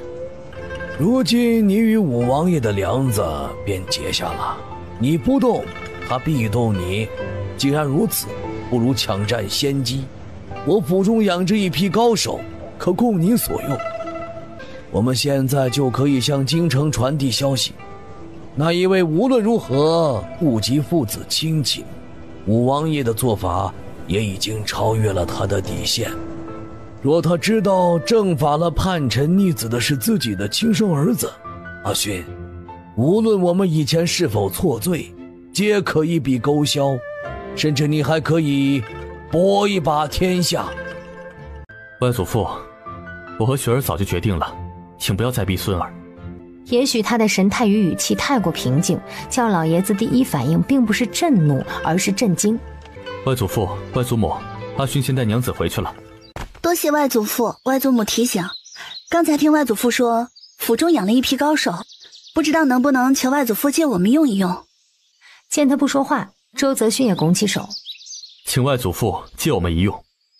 老爷，哎，罢了罢了，我这个老头子呀，什么也管不上了。你们要用就借你们用去吧，去吧，忙你们的去。我让萧贺跟着你们，萧府这些人你想用谁就用谁，就当是我萧某人也为云州城出了一把力吧。去吧，你们那儿的粮食给萧府留上些，我让人去铺子里买。外祖父见外了，萧府需要多少粮食告诉萧贺，我让他直接搬回来就是了。外祖父是心善之人，府中养着那么些的孤儿便是证明啊。之所以想要搏一把，只是因为天时地利人和事，如此大好的机会，任谁都想抓取一下。天时地利人和事，仅仅一字之差，结果完全不同。我就是人和事，但人不和合。刚才那会儿真吓到我了。雪儿，你要那批高手做什么？还能做什么？偷啊！阿通，你不是摸鱼去了吗？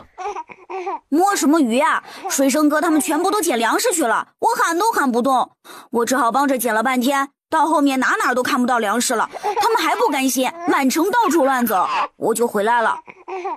那你们明天去吧，明天街上没有粮食捡了。明天没有粮食捡了？哪有天天下粮食这的好事啊？怎么着也要隔一天再下啊？你们还有多少粮食？不会就昨晚那些吧？这些可不够呀。大人，粮食的事情您不必操心，不过我们还是想要得到大人一个承诺。哦，什么承诺？说来老夫听听。如今云州城是否没有粮食了？这不是废话吗？这可不是废话，我们的意思是，云州城现在没有粮食了，是大人承认的事情，对吧？现在再出现的粮食都不归云州城，只归我们周家人所有。这件事情大人可承认？行了，别再卖关子了，你们要的老夫能给的就给了，说说你们要什么。多谢张大人。你先别谢我，说说你们要什么。也没什么，大人也知道的，我们小门小户的哪有那么多粮食救助全城的百姓啊？听说薛家粮食多得很，就是不肯发放给老百姓。我与相公呢就想去偷点儿。大人，我们能不能去偷啊？偷？你们要是能偷到就去偷吧。那偷到的粮食都算是我们周家的吧？大人不会反悔吧？你们的便是你们的，这事不必与我说。要说的，这云州城上上下下，我们就只有张大人一个依靠，也只有张大人一个可信的朋友。我们还想着请张大人帮忙呢。哦，你们可有计划了？这件事情非同小可，一定要做得神不知鬼不觉。一旦打草惊蛇，我相信薛家那几百号人能够当晚就把我的北城门给拆了，然后赶着百姓上京去。我们懂的，大人放心，我们一定会想到一个万全之策，只需大人到时候配合便是了。老夫需要做些什么？不需要，只需准备好人手，等我们消息就是。今晚上还散粮吗？不散，没粮食散了。好吧，快些偷吧。两人离开衙门回家，又说起了组建自家的家丁五夫之事。这件事情必须开始做起来了。这个事情外祖父有经验，我们可以跟萧府学习学习。现在又有了黄豆，就把豆腐也做出来吧。雪儿，这2日给你发豆芽吃。啊，豆芽呀，你快去发，我现在就想吃得很。你怎么跟阿通一个模样？说到吃啊，就比谁都起劲儿。娘，大家都想吃，就是他们不说罢了，是不是啊，阿轩？是，我也想吃得很。发，豆子都泡上了，等2天就能吃上了。说完吃的事情，又说到那些被打砸的铺子。现在全城都是闲人，找几个人干活还不容易吗？爹，咱们明天就到街上去找一些人，把铺子修理了吧。一人给1把大米，让他们把我们所有的铺子都好好的翻新一遍。雪都化完了，小沙地村也该收拾了。现在不愁没人干活，只是报酬方面……爹，不必担心，粮食我们出得起，他们不要粮食，给银子也可以。我想着趁着这个时候啊，越多弄些人手越好，快快的将小沙地村给收拾出来。这不是个小事情，跟我们在村里建屋子不一样，要请专门的匠人去村里看情况，再画图纸，方方面面都要考虑详尽了才能动工。爹，我们太年轻，对这些呢也没有什么经验，小沙地村的事儿就由爹来主持，该请什么人，该买什么材料，都不用为我们省着，照着最高标准做就好。我们家都能支付得起，不能浪费了现在的机会啊。明日我就先找匠人去小沙地村，北城门关闭了，不让进出。明天我去找张大人，让他通融一下，应该没有问题。事情总会过去的，薛家那边再有本事，也不过是一介凡人，也有耗尽的时候。阿轩，我们不种粮食了，外祖父不是说了吗？武王爷押运着大批粮食北上了，那些粮食我们都一起结了吧。好，只是他肯定不止押运了粮食，估计还带了不少人马，此事我们要从长计议。是。在那之前，我们得先让他们把偷窃了云州的粮食还回来。萧家的高手办事效率很高，晚上的时候就汇报已经得知情况。薛家粮食一共分了3处，薛府宅子里面藏了一小部分，多的2部分分别藏在云州城的一处酿酒坊和薛府名下的另一处空宅之中。公子，要我们如何做？你今晚就派2个兄弟去弄一些动静，但不要露身影，不要被他们发现，只要惊动了他们就立马离开。3个地点一同行动吗？对，切记不要闹大，也不要真的去偷，让他们紧张一下就行了。我们现在最怕的不就是打草惊蛇？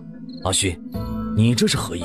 薛家守着粮食的这群人，现在呀就是神经绷得很紧，随便一点风吹草动，他们都会警觉起来，对我们很不利。我们现在要做的，就是让他们的神经疲惫而变得迟钝，疏于防守。在下明白了，这就去做。江承玄预计着，给他们脱敏疗法3-5天就可以行动了，又让萧贺派人南下去看武王爷的行程动向。两人在城中转了一圈，5家粮铺生意火爆，这些天卖粮食赚了不少。看这情形，我们完全不必担心那些铺子后续款的问题。我在想去找一下其他的粮铺东家，这生意仅我们一家来做，肯定要出大问题。你是说怕其他人来捣乱？哪怕他们捣不出什么大乱子，一天搅我们的生意还是很烦心的。独乐乐不如众乐乐。阿勋，你让人去把以前开粮铺的都集中到我们家的院子里去开个会。当然了，这些人里面不包括孟家的。孟家的人没来呀？没来。周家这是要我们来干什么呀？谁知道呢？晚辈感谢各位东家给面子光临寒舍，在下姓江，你们唤我江娘子就可以了。大家可知道我们周家请你们来做什么吗？不知。不知啊。我们是同行，你们卖粮食，我们周家也卖粮食。你们现在没有粮食可卖，我们周家有。这粮食的生意，我们周家愿意和大家一起做。一起做？怎么个一起做？我们周家有多的粮食，便宜卖给各位，各位再卖给老百姓。就是倒卖啊。对，算是倒卖吧。哦。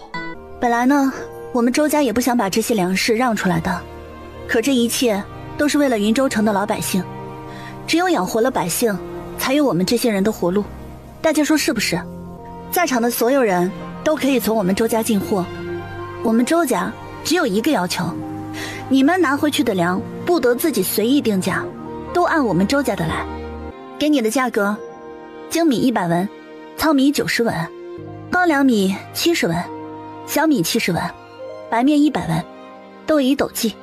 江娘子，你说的是真的，莫要骗老夫。是真的，但我的话还没有说完。你们往外卖的价格，精米150文，糙米130文，高粱米110文，小米110文，白面150文，都以斗计。以后这粮食价格可能上调，可能下架，我们周家都说了算。你们要是同意呢，就留下；不同意的话，那现在就可以离开了。那你们周家也是这个售价吗？那肯定是啊，你们卖的那么便宜，我们卖的那么贵，谁来买呢？我干。我也干。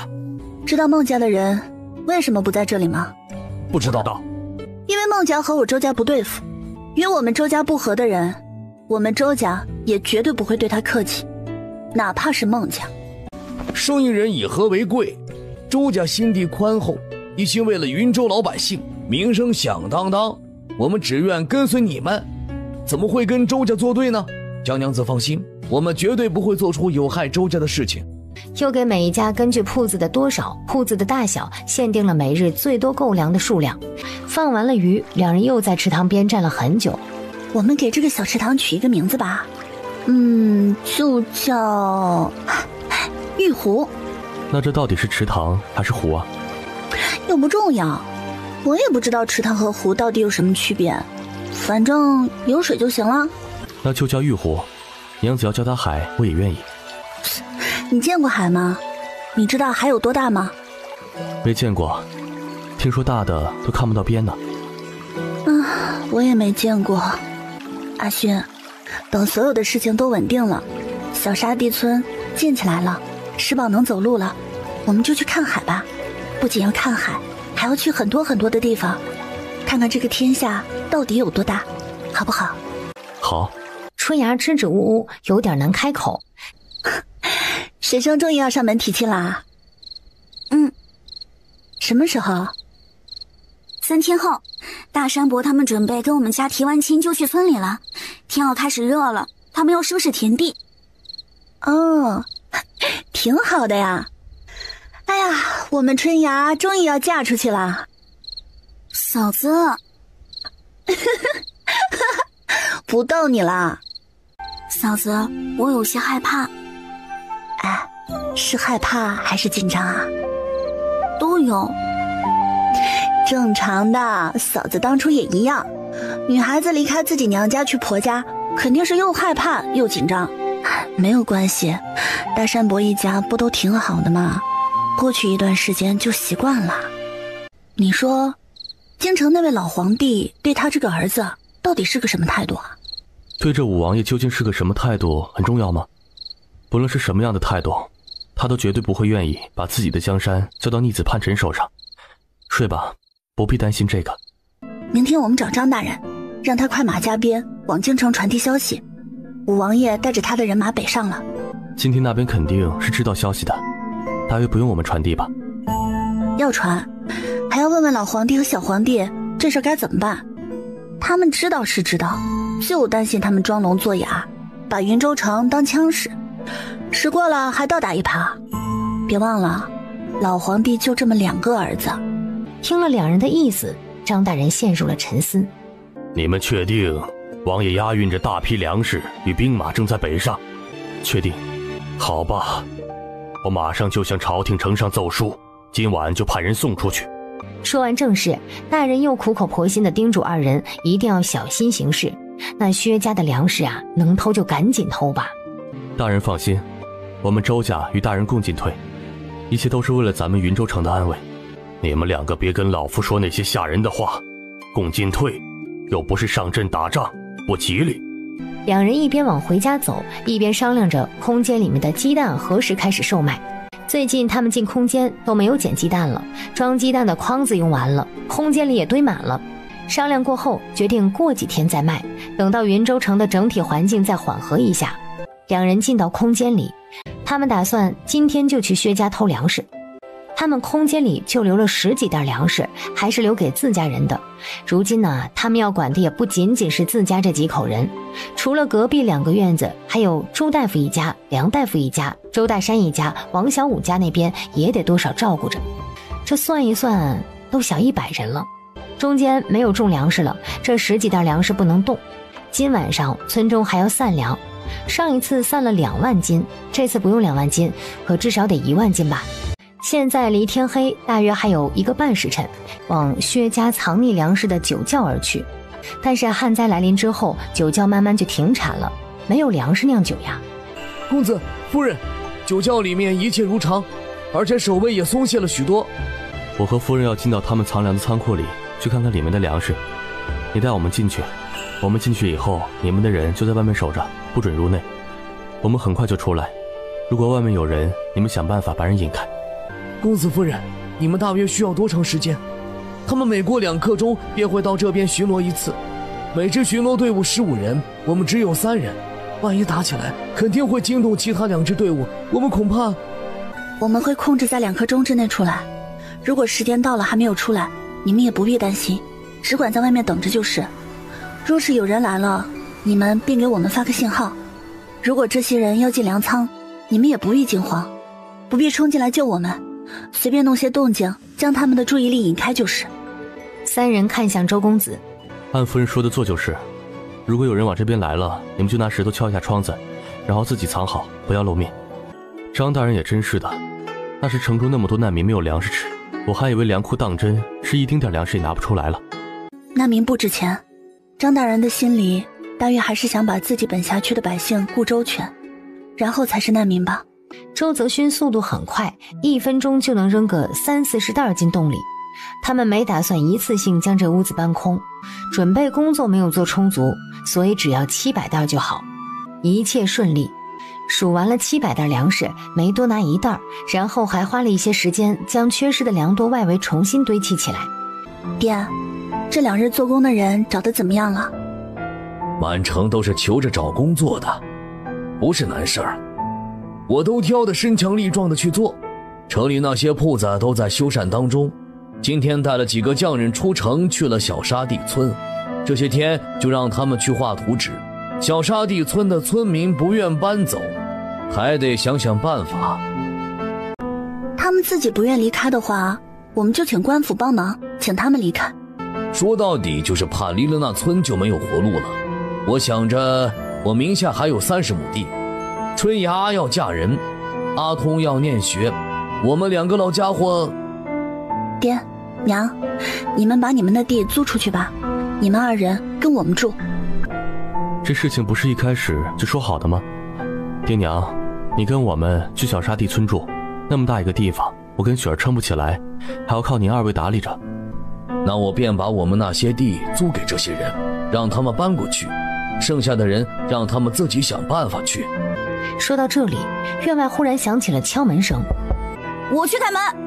来啦，是谁啊？很快，郑通就跑回来了。爹娘、大哥大嫂，你们去看看。瞧瞧你那熊样，咋跟你爹跟你大哥一点都不像，一点都没男人的稳重。薛少爷大驾寒舍，不知何事？有何事？本少爷特意来请周家当家人到府上做客，还请赏脸。怎样，请吧。今日天色已晚，薛少爷先请回，明日我们周家再上门拜访。周家如今真是好大的威风，我作为薛府长孙，亲自过来请你们，竟也请不动。薛公子说笑了，老夫这便随公子去府上拜访。你现在也不姓周了，估计也当不了周家的家了，还是请周公子与郑先生一起去吧。怎么当不了？不过是换个姓罢了，我依然是这家的一家之主。那也行，请吧。爹，我也跟你一块去。不必，薛府是请我们家当家去，可能是有什么要事相谈，你今日累了，早些休息吧。周泽勋却不管他，已经往外走去。你快去把你男人拉回来。娘，没事儿，阿勋跟爹一起去，放心。哎呀，你这孩子不是挺机灵的吗？刚才我们都护着不让阿勋去，你怎么还把他往那里推呢？哎呀，这可怎么办？这可咋办呀？娘，他们果然是坏人，对吧？娘，你别着急啊，我这就去找张大人。娘，云州城的薛家是那个薛家的分支，云州城的这个薛家进过宫吗？面见过那位吗？我不知道呀，这种事情我哪里知道？我们就是怕他被人家认出来。不必担心，连张大人都没认出来，薛府肯定也认不出来。我这就去趟衙门。江澄雪出门，又在隔壁院子里喊了大妞：“雪儿，你小心些啊！”张大人正等着他们呢，明天不是又该撒一撒粮食了吗？哎，周公子今儿咋没来呀？大人，刚才薛府派人将我相公和我爹一起叫走了，我害怕耽误明日百姓的生计问题，想请张大人陪小女子一起到薛府去接我爹和相公回家。张大人吓了一跳，又仔细问了一下情况。张大人细想了一下，觉得不必担心2人的安危问题。大人，我们走吧。江娘子幼，你容老夫想想借口，我总不能就这样跑去问薛府要人吧？大人明天不是还要救济百姓吗？您手头又没有粮食，这天都黑了，是不是到点该问我们周家要粮食了呀？快点吧，说不准薛家已经逼着我相公要粮食了，给了薛家，您可就没有了。对对对，还找什么借口呀？走，直接走。大人，多带一些人去，有气势。带，我带100人去散粮。大人，你们接人就直接到桂花巷来，我一个女子就不跟着你们去了。一家人神不守舍的又等了半个多时辰。夫人，开开门，大人带着郑先生和周公子回来了。进了屋，杨氏赶紧欢天喜地的去给张大人沏了茶水。别那么客气，再客气咱们还得公事公办。本官都大张旗鼓去薛府找人要粮食了，这粮食你们可得给本官交出来呀。好茶好茶，你们周家藏在这破巷子里面，没想到倒是会享受。老夫好久没有喝过如此好喝的茶水了。这茶叶还有吗？给老夫包上一点。哎，有的有的，我这就去给大人包上一些。果不其然，薛家就是为了粮食的事。不过呢，人家的重中之重还是想跟他们合作，就是要跟他们买粮食，有多少买多少，不许他们再往外出售。说是合作，其实就是威逼利诱，明明白白的将武王爷给抬出来，就差明说，如果你们不照办，等武王爷登基，就要你们周家诛灭九族了。幸好张大人去得及时，薛家一众正逼着二人答复呢，张大人便哈哈大笑地进了正厅，打扰了他们的正事，胡乱拉扯了几句，就把二人给带了出来。我们两家现在可是同一条船上的蚂蚱，要翻船，我们得一起翻了。五王爷不知还有几日就到我们云州城啊？最多还有10日。我这就回去载你一份奏折，连夜送向京城。五王爷要想对云州城动枪动刀，我可是没辙呀，还得京城那位说了算。大人都带着人来了，那就把说好的那1万多斤粮食带走吧。忙活完了，已经是深夜。张大人的奏折传到京中都几个月了，也没有什么音信回来，他难道还不想放人？再等等吧。云州城现在不安定，你娘来了也是担惊受怕。你说什么？我说，也许老皇上还有点良心，知道云州城现在不稳定，所以想留着你娘。你说什么？我说，你娘……你在说什么？是我们的娘。哎呀，我错了。走吧，反正不想睡觉也没事干，再去弄些粮食回来。薛府的人来过一趟，这个事情就更加紧迫了。两人来到仓库，江承雪又去窗户边听着，周泽勋卖力当个搬运工。江承雪数了，窗外的巡逻队伍经过了3次，现在已经不是缺了一个角了。周泽勋直接把这个屋子都掏空了，离开之前自然还是得把这屋子里面伪装一下，让看起来仿佛一切如常。等把另外2个藏粮地点粮食偷出来，这屋子里面的就可以全部收掉了。明天换个地点吧，我们尽量在最短的时间将他们的粮食全部掏空。雪儿，你累了吗？怎么啦？不如我们现在就出门进一趟薛府，此事不宜拖得太久，尽快解决了才好。如果能1天解决，就不拖3天。夜长梦多，那就赶紧把这事情完结掉。之后的2天，周泽勋和江承雪也不往外跑了，在屋子里面一待就是一整天。两人到底在干什么，杨氏也不过问，只当他们是累了想休息了。其实二人干了件大事儿，彻彻底底的把薛家粮食储量给掏光了。估计薛家很快就会发现粮食消失的事情，也不知道他们会是怎样的表情。一想到薛家一大家子大眼瞪小眼儿，丈二和尚摸不着头脑的样子，江承雪就感觉到无比的开心。这天正在家里逗儿子，衙门就派人来请他们。京城那边总算是回了信息，不过这信息回了跟没回完全没有区别。小皇帝喊他切勿轻举妄动。你是天高皇帝远，坐在高位上有吃有喝，别人打你打不着，骂你又听不见，哪明白老夫的心情啊？切勿轻举妄动。那人家5000大军到了城门之下，到底是让进来呢，还是不让进来？切勿轻举妄动。那人家5000大军到了城门之下，到底是让进来呢，还是不让进来？人家要开城门北上，到底开还是不开？既然上面这样说了，大人便放宽心，什么也不做好了。反正百姓现在也有吃有喝，就将五王爷一行人当做普通的商队。江娘子的意思，放他们进城。如果五王爷声称是运送粮食救助百姓而来，大人有何理由将他拒之门外呢？他们有粮食，倒还有光明正大的理由进城。但若他们没有粮食呢？这城门到底是开还是不开？究竟开了算妄动，还是不开算妄动？他们还可能没带粮食来。谁知道呢？我们这边又没有专业的探子。没带粮食来，那他们跑来干什么？应该还是带了吧。万一没带的话，该不会又在云州城烧杀抢掠吧？你二人鬼点子多，莫跟老夫卖关子。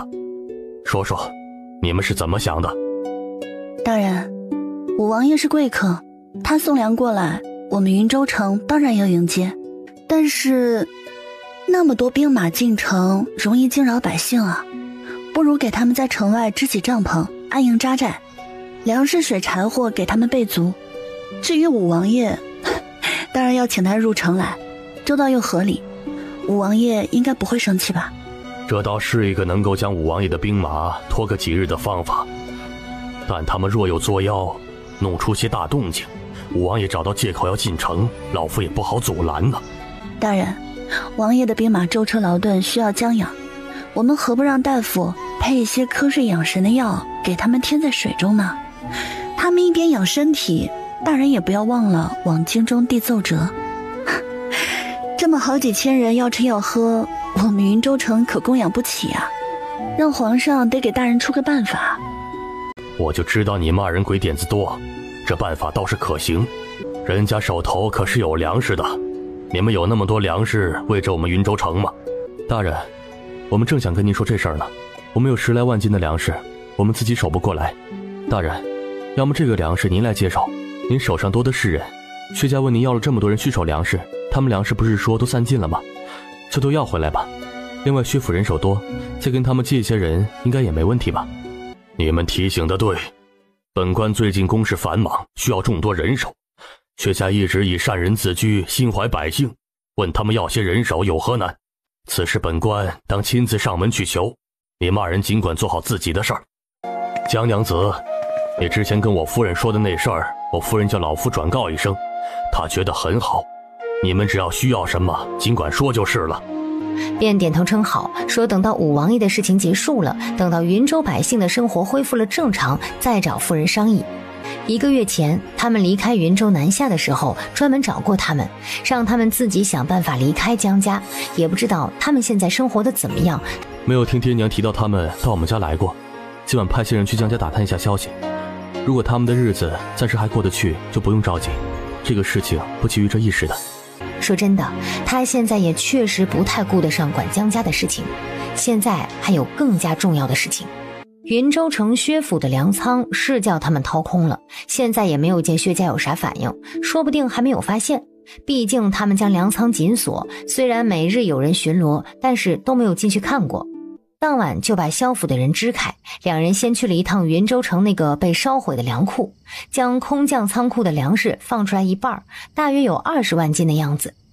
然后立即去了衙门给张大人通消息。张大人从床上被喊起来，睡得整个人都是懵的。我还没去跟薛家要人呢，我现在就去。现在去？你也不瞧瞧现在是几更天，不如等到鸡鸣的时候。不等，老夫就要大半夜去要人，这才显得此事重要。老爷，您这样对薛家，他们不会怀恨在心吧？你以为我想啊？是他们薛家把老夫逼到这份上的，老夫现在想躲也躲不了，就豁出去了。他们不叫老夫好过，老夫也给他们添添堵，爽快。薛府的人大半夜的被下人从床上叫起来，也是一脸的蒙圈，一肚子火气，大约是因为他薛家怠慢了，一个个脸色都不咋好。薛老爷急忙变脸，堆起笑容躬身赔罪。张大人嘴上也说着客套话，脸上的表情却不见松动，客套完了就直接要人，然后又一副高高在上的商量模样，跟薛府借一些人，一切都是为了云州百姓，薛老爷肯定能够理解并且配合的吧。薛老爷脸色当即就垮了，不过是20万斤粮食罢了，用不到那么多人手。之前我们问大人借的人自然该归还，但是也用不着再问薛家借人吧。职员，你坐下。大人说的是，我们薛家应当为云州百姓多做点事情，这人我们借。事态紧急，还望薛老爷现在就跟下面传话下去，让所有人手到衙门集合。你们这边薛府人丁兴旺，200人就能出得出来吧？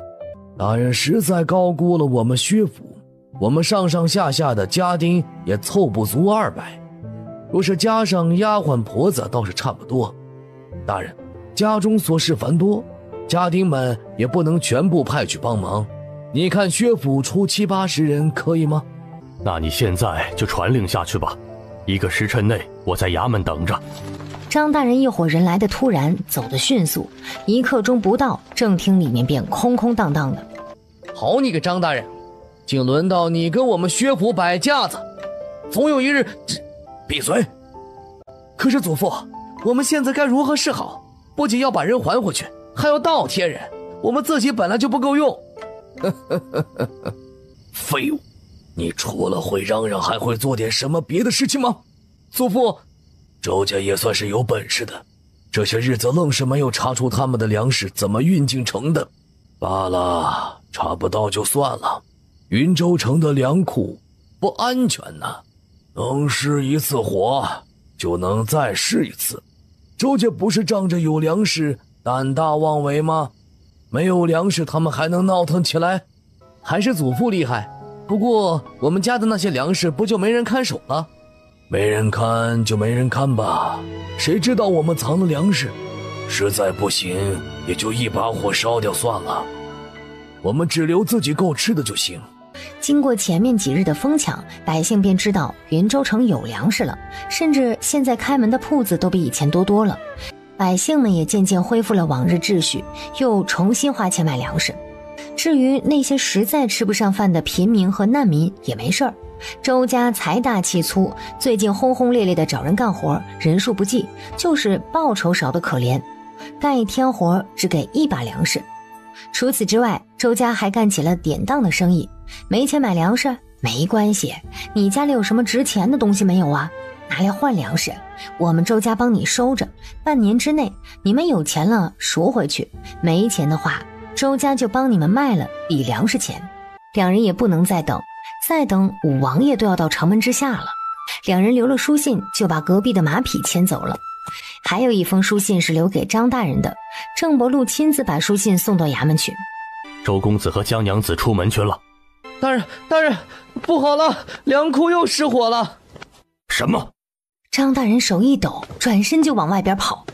这几人进了粮库，里面弥漫着粮食烧烤出来的香气，眼前黑黢黢的一片，这些粮食至少烧掉了大半。张大人有些懊悔，早知道就让城中的那些粮商把这些粮食全都买去了。你这边又怎么了？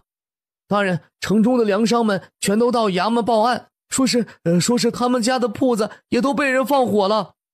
此事是谁做的，张大人清楚得很，可却什么也做不了。大人，城中百姓又恐慌起来了，还有人闹着要上京城去。闹得凶吗？现在还不凶，只有个别人在怂恿，但粮库失火的事情也已经传开了，目前的状况恐怕很快就会和前段时间一样。张大人头疼了好一会儿，重新回到外面，忽然想起手里还抓着一封信呢，信上是几个地址。这两个小友道，薛家的粮食已经偷了出来，藏在这几个位置。他们二人要出门一趟，以防万一，把粮食的地址告诉张大人，以免城中粮食不足。老郑，你这儿子与儿媳可不是池中之物啊。张大人也没把他当外人，将书信交到他手上。郑伯禄看完又诧异许久，他们二人把薛家的粮食给偷了，这样危险的事情他们怎么也没有跟我说一声，我好歹能搭把手。老郑，那泽公子也不知是何方神圣，这偷粮食的事儿肯定是他做的，一夜之间就把几10万斤粮食偷出来了。郑伯禄听到张大人提起泽公子，心里才放心。是啊，阿勋和雪儿二人每天都在眼前，也没见他们做什么，这偷粮食的事情肯定是泽公子做的。只是这泽公子到底是谁，他也实在不知道。你们两个真是一点也不省心，要出远门也得给家里说一声呢。这是去哪儿了，也不多带2个人。娘，没事儿，我们又没有去干危险的事情。说起来也是稀奇，薛府那边居然也派人出来买粮了。娘，我爹呢？你爹这几日啊也守着铺子，我们家的铺子也差点被烧了，就冲着粮食来烧的。哎，真是坏了良心了。那张大人有没有抓到投火的人啊？听说是抓到一个，只是才投入大牢就死了。这几天城中巡逻的官差也多了，倒也消停下来了。吃了饭还是半下午，两人跟杨氏说了一会儿话，便出门直奔衙门而去。他们是走的后门，门前居然站着4个守卫。阿勋，哎，你说会不会是薛府的人把张大人给控制起来了？我看着应该不是，若是薛府的人，云州城肯定不会如此平静。等一下我们进去了，还是要小心一些，实在不行就逃入空间。两人正说着呢，后门便打开了，里面的人仍然是凶巴巴的，请他们进去。两人进了府，府里也很太平，不见什么异常。一路来到张大人平常会客的正厅，正厅前也站着4个身穿黑衣的家丁。两人要进门，却又被拦在门外。领他们进来的那人说：你们在外等着，然后他便进了屋，半分钟不到又出来让他们进去。这样的架势叫江澄雪和周泽勋二人都有点摸不着头脑。正厅里飘着茶香，里面只有张大人在坐着，不过呢，两人一眼就看出来屏风后是有人的。看到张大人四肢健全，毫发无伤，面容也神采奕奕，两人当下便放了心。这怎么看也不是被囚禁的样子呀。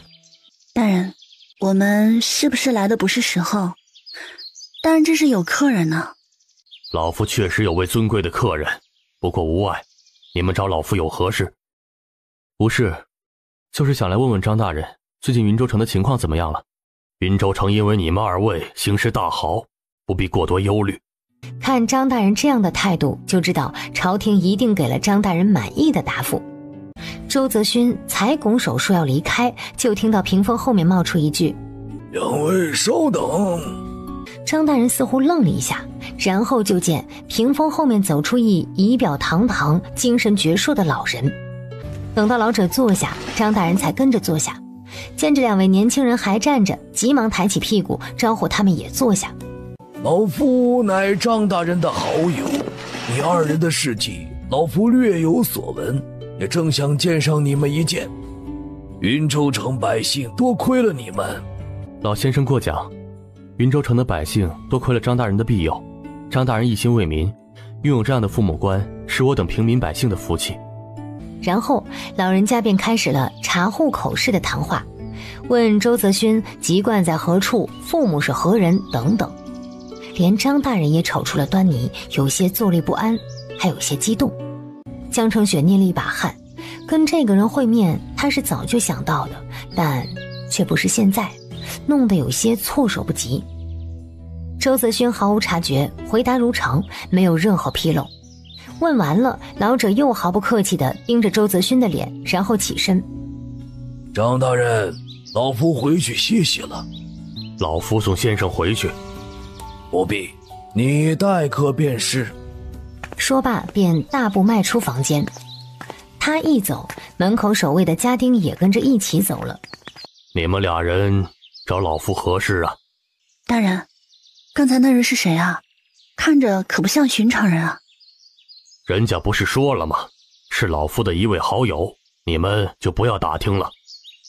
我和夫人出了一趟远门才回来，就是来问问大人，朝廷那边怎么回话的？一直把那5000人困在城外也不是办法呀。没问题，娘，你今天啊有精神，有亲切。等到天光大亮，周大山便带着儿子跟着请来的媒婆来了。老郑家的，你们家呀有喜喽！杨氏本想做个矜持的亲家，谁知道被这媒婆一喊，立即就激动起来，大声挨着就跑去门口迎接了，然后喊了春芽出来帮忙给倒茶水。一开场，媒婆便发挥她的3寸不烂之舌，将前来提亲的周水生狠狠地夸了一顿，然后春芽倒茶水，她便看在眼中，又狠狠地夸了一顿。这媒婆显然做得非常好，郑伯禄和杨氏都非常高兴。半个时辰的样子，这提亲的事情就告一段落，父子二人放下提亲礼，要跟着媒婆离开。郑伯禄拦着两父子，杨氏则把媒婆拉到一旁，喜庆大方地塞了几个碎银子给媒婆。杨氏把媒婆送出院子。大山哥，你们父子2个上午饭就在我们家吃吧。饭后，周大山父子2个离开的时候，郑伯禄又给了2个半袋的粮食，让他们背了回去。春芽的事情算是妥了，就等着再过2个月出嫁了。郑伯禄在家吗？江澄雪听出那是萧府的人，和相公对视一眼。郑伯禄拿了一封信回来，转头看向周泽勋。周泽勋已经拆了信看起来，只看了2眼，便瞳孔紧缩，一脸震惊的模样。怎么了？周泽勋把信递到他的眼前，信不长，只有2行，是说周泽勋的二舅回来了，最关键的是同他一起回来的还有萧太妃。今晚你要回府去一趟吗？看了那信之后，他心中的激动就一直强压着。先缓缓吧，等阿勋冷静一晚上再说。我想今晚就去，我不跟他说话，就偷偷看他一眼就行了。郑伯禄又看看江澄雪，不必担心，会来的，躲不过去的。厅中灯火明亮，还传出隐约的说话声。现在时间不算晚，母亲好不容易从宫中出来，肯定正陪着她的父母说话呢。她直接从暗处走出来。什么人？哦，是周公子。周泽勋直直地往屋里走去。周公子来了。周泽勋踏进屋里的那一瞬间，首先就看到了在衙门遇到过的那个老人。娘子说他与我长得很像。他的视线很快就落在了一青色素衣的陌生女人身上。他看过去的时候，那女人也望了过来，看到他的面容，猛地站起，身子跟着摇摆了2下。正寂静间，那老者发出一声哼声。主子息怒，臣妾罪该万死，求主子放过其他人。臣妾也不想弃君呐，只是当初已经失去了一个儿子，实在无法再承受一次失子之痛，万不得已才出此下策。事到如今，臣妾知道错了，但绝不后悔。若不是当初将儿子送出宫，那还能看到他长大的模样啊！太上皇，您要罚就罚臣妾，千刀万剐，臣妾在所不辞。只求饶了萧家，饶了咱们的儿子。周泽勋再也站不住，大步向前，来到母亲身边，毅然下跪，求太上皇开恩。你唤我做太上皇，却喊他母亲。周泽勋没有说话，只是将头埋了埋。都起来吧，跪着一地让人心烦。谢太上皇。大家赶紧磕头站起身。周泽勋很自然的就扶住母亲。萧太妃扭头看他，潸然泪下，激动之余身子猛然往后仰去。母亲！又是一阵慌乱，下人将萧太妃半搀半抱的弄了回去。萧老爷又让人去请了大夫，然后厅中就安静了。太上皇不说话，大家也都不说，不敢说。不过太上皇的视线在周泽勋身上来来回回多次，视线逐渐变得柔和了许多。太上皇息怒，我们萧家罪该万死，求太上皇不要迁怒于阿勋，他对这一切一无所知，更是无能为力。若是能够选择，他大概也不想偷摸离宫，隐姓埋名。萧应堂本来早就想要回云州城探望父母，小皇上让他稍等一阵儿，一等就等到了现在，却又将萧太妃交给他一起带回来。事先他并不知道太上皇居然已经先一步抵达了云州城，更不知道今日萧太妃会母子相见。细想来，也许一切都是太上皇安排好的。我自己的儿子，轮得上你来求情？微臣多言。他赶紧给周泽勋使眼色，赶紧下跪认爹呀！没听到太上皇都已经承认你是他儿子了。周泽勋不为所动，眼睛直直地盯着面前的地板砖，像是没有听到太上皇说出的儿子一词，也没有注意到二舅的挤眉弄眼。周泽勋，你还有什么怨言？小民只是一个乡野莽妇，这些年有恩师乳母照拂，从未受过委屈，心中并未有任何怨言。那你为何不肯认我为父，还口口声声称我为太上皇？小民只是乡野莽妇，若不得听他，往后余生只想粗茶淡饭，简单度日，朝廷高远不敢妄想，请太上皇成全。大胆！你竟敢不认我这个爹！太上皇息怒，老夫有罪。当年将小皇子接出宫，为了躲避追捕，便让人将小皇子带到乡下抚养，教育未能跟上，冲撞了太上皇，请太上皇息怒。外祖父说得对，小民不仅从小在乡间长大，而且因为顽皮摔了头，这10年来都是一个傻子。如果认了太上皇为爹，以后恐怕会给太上皇丢尽颜面。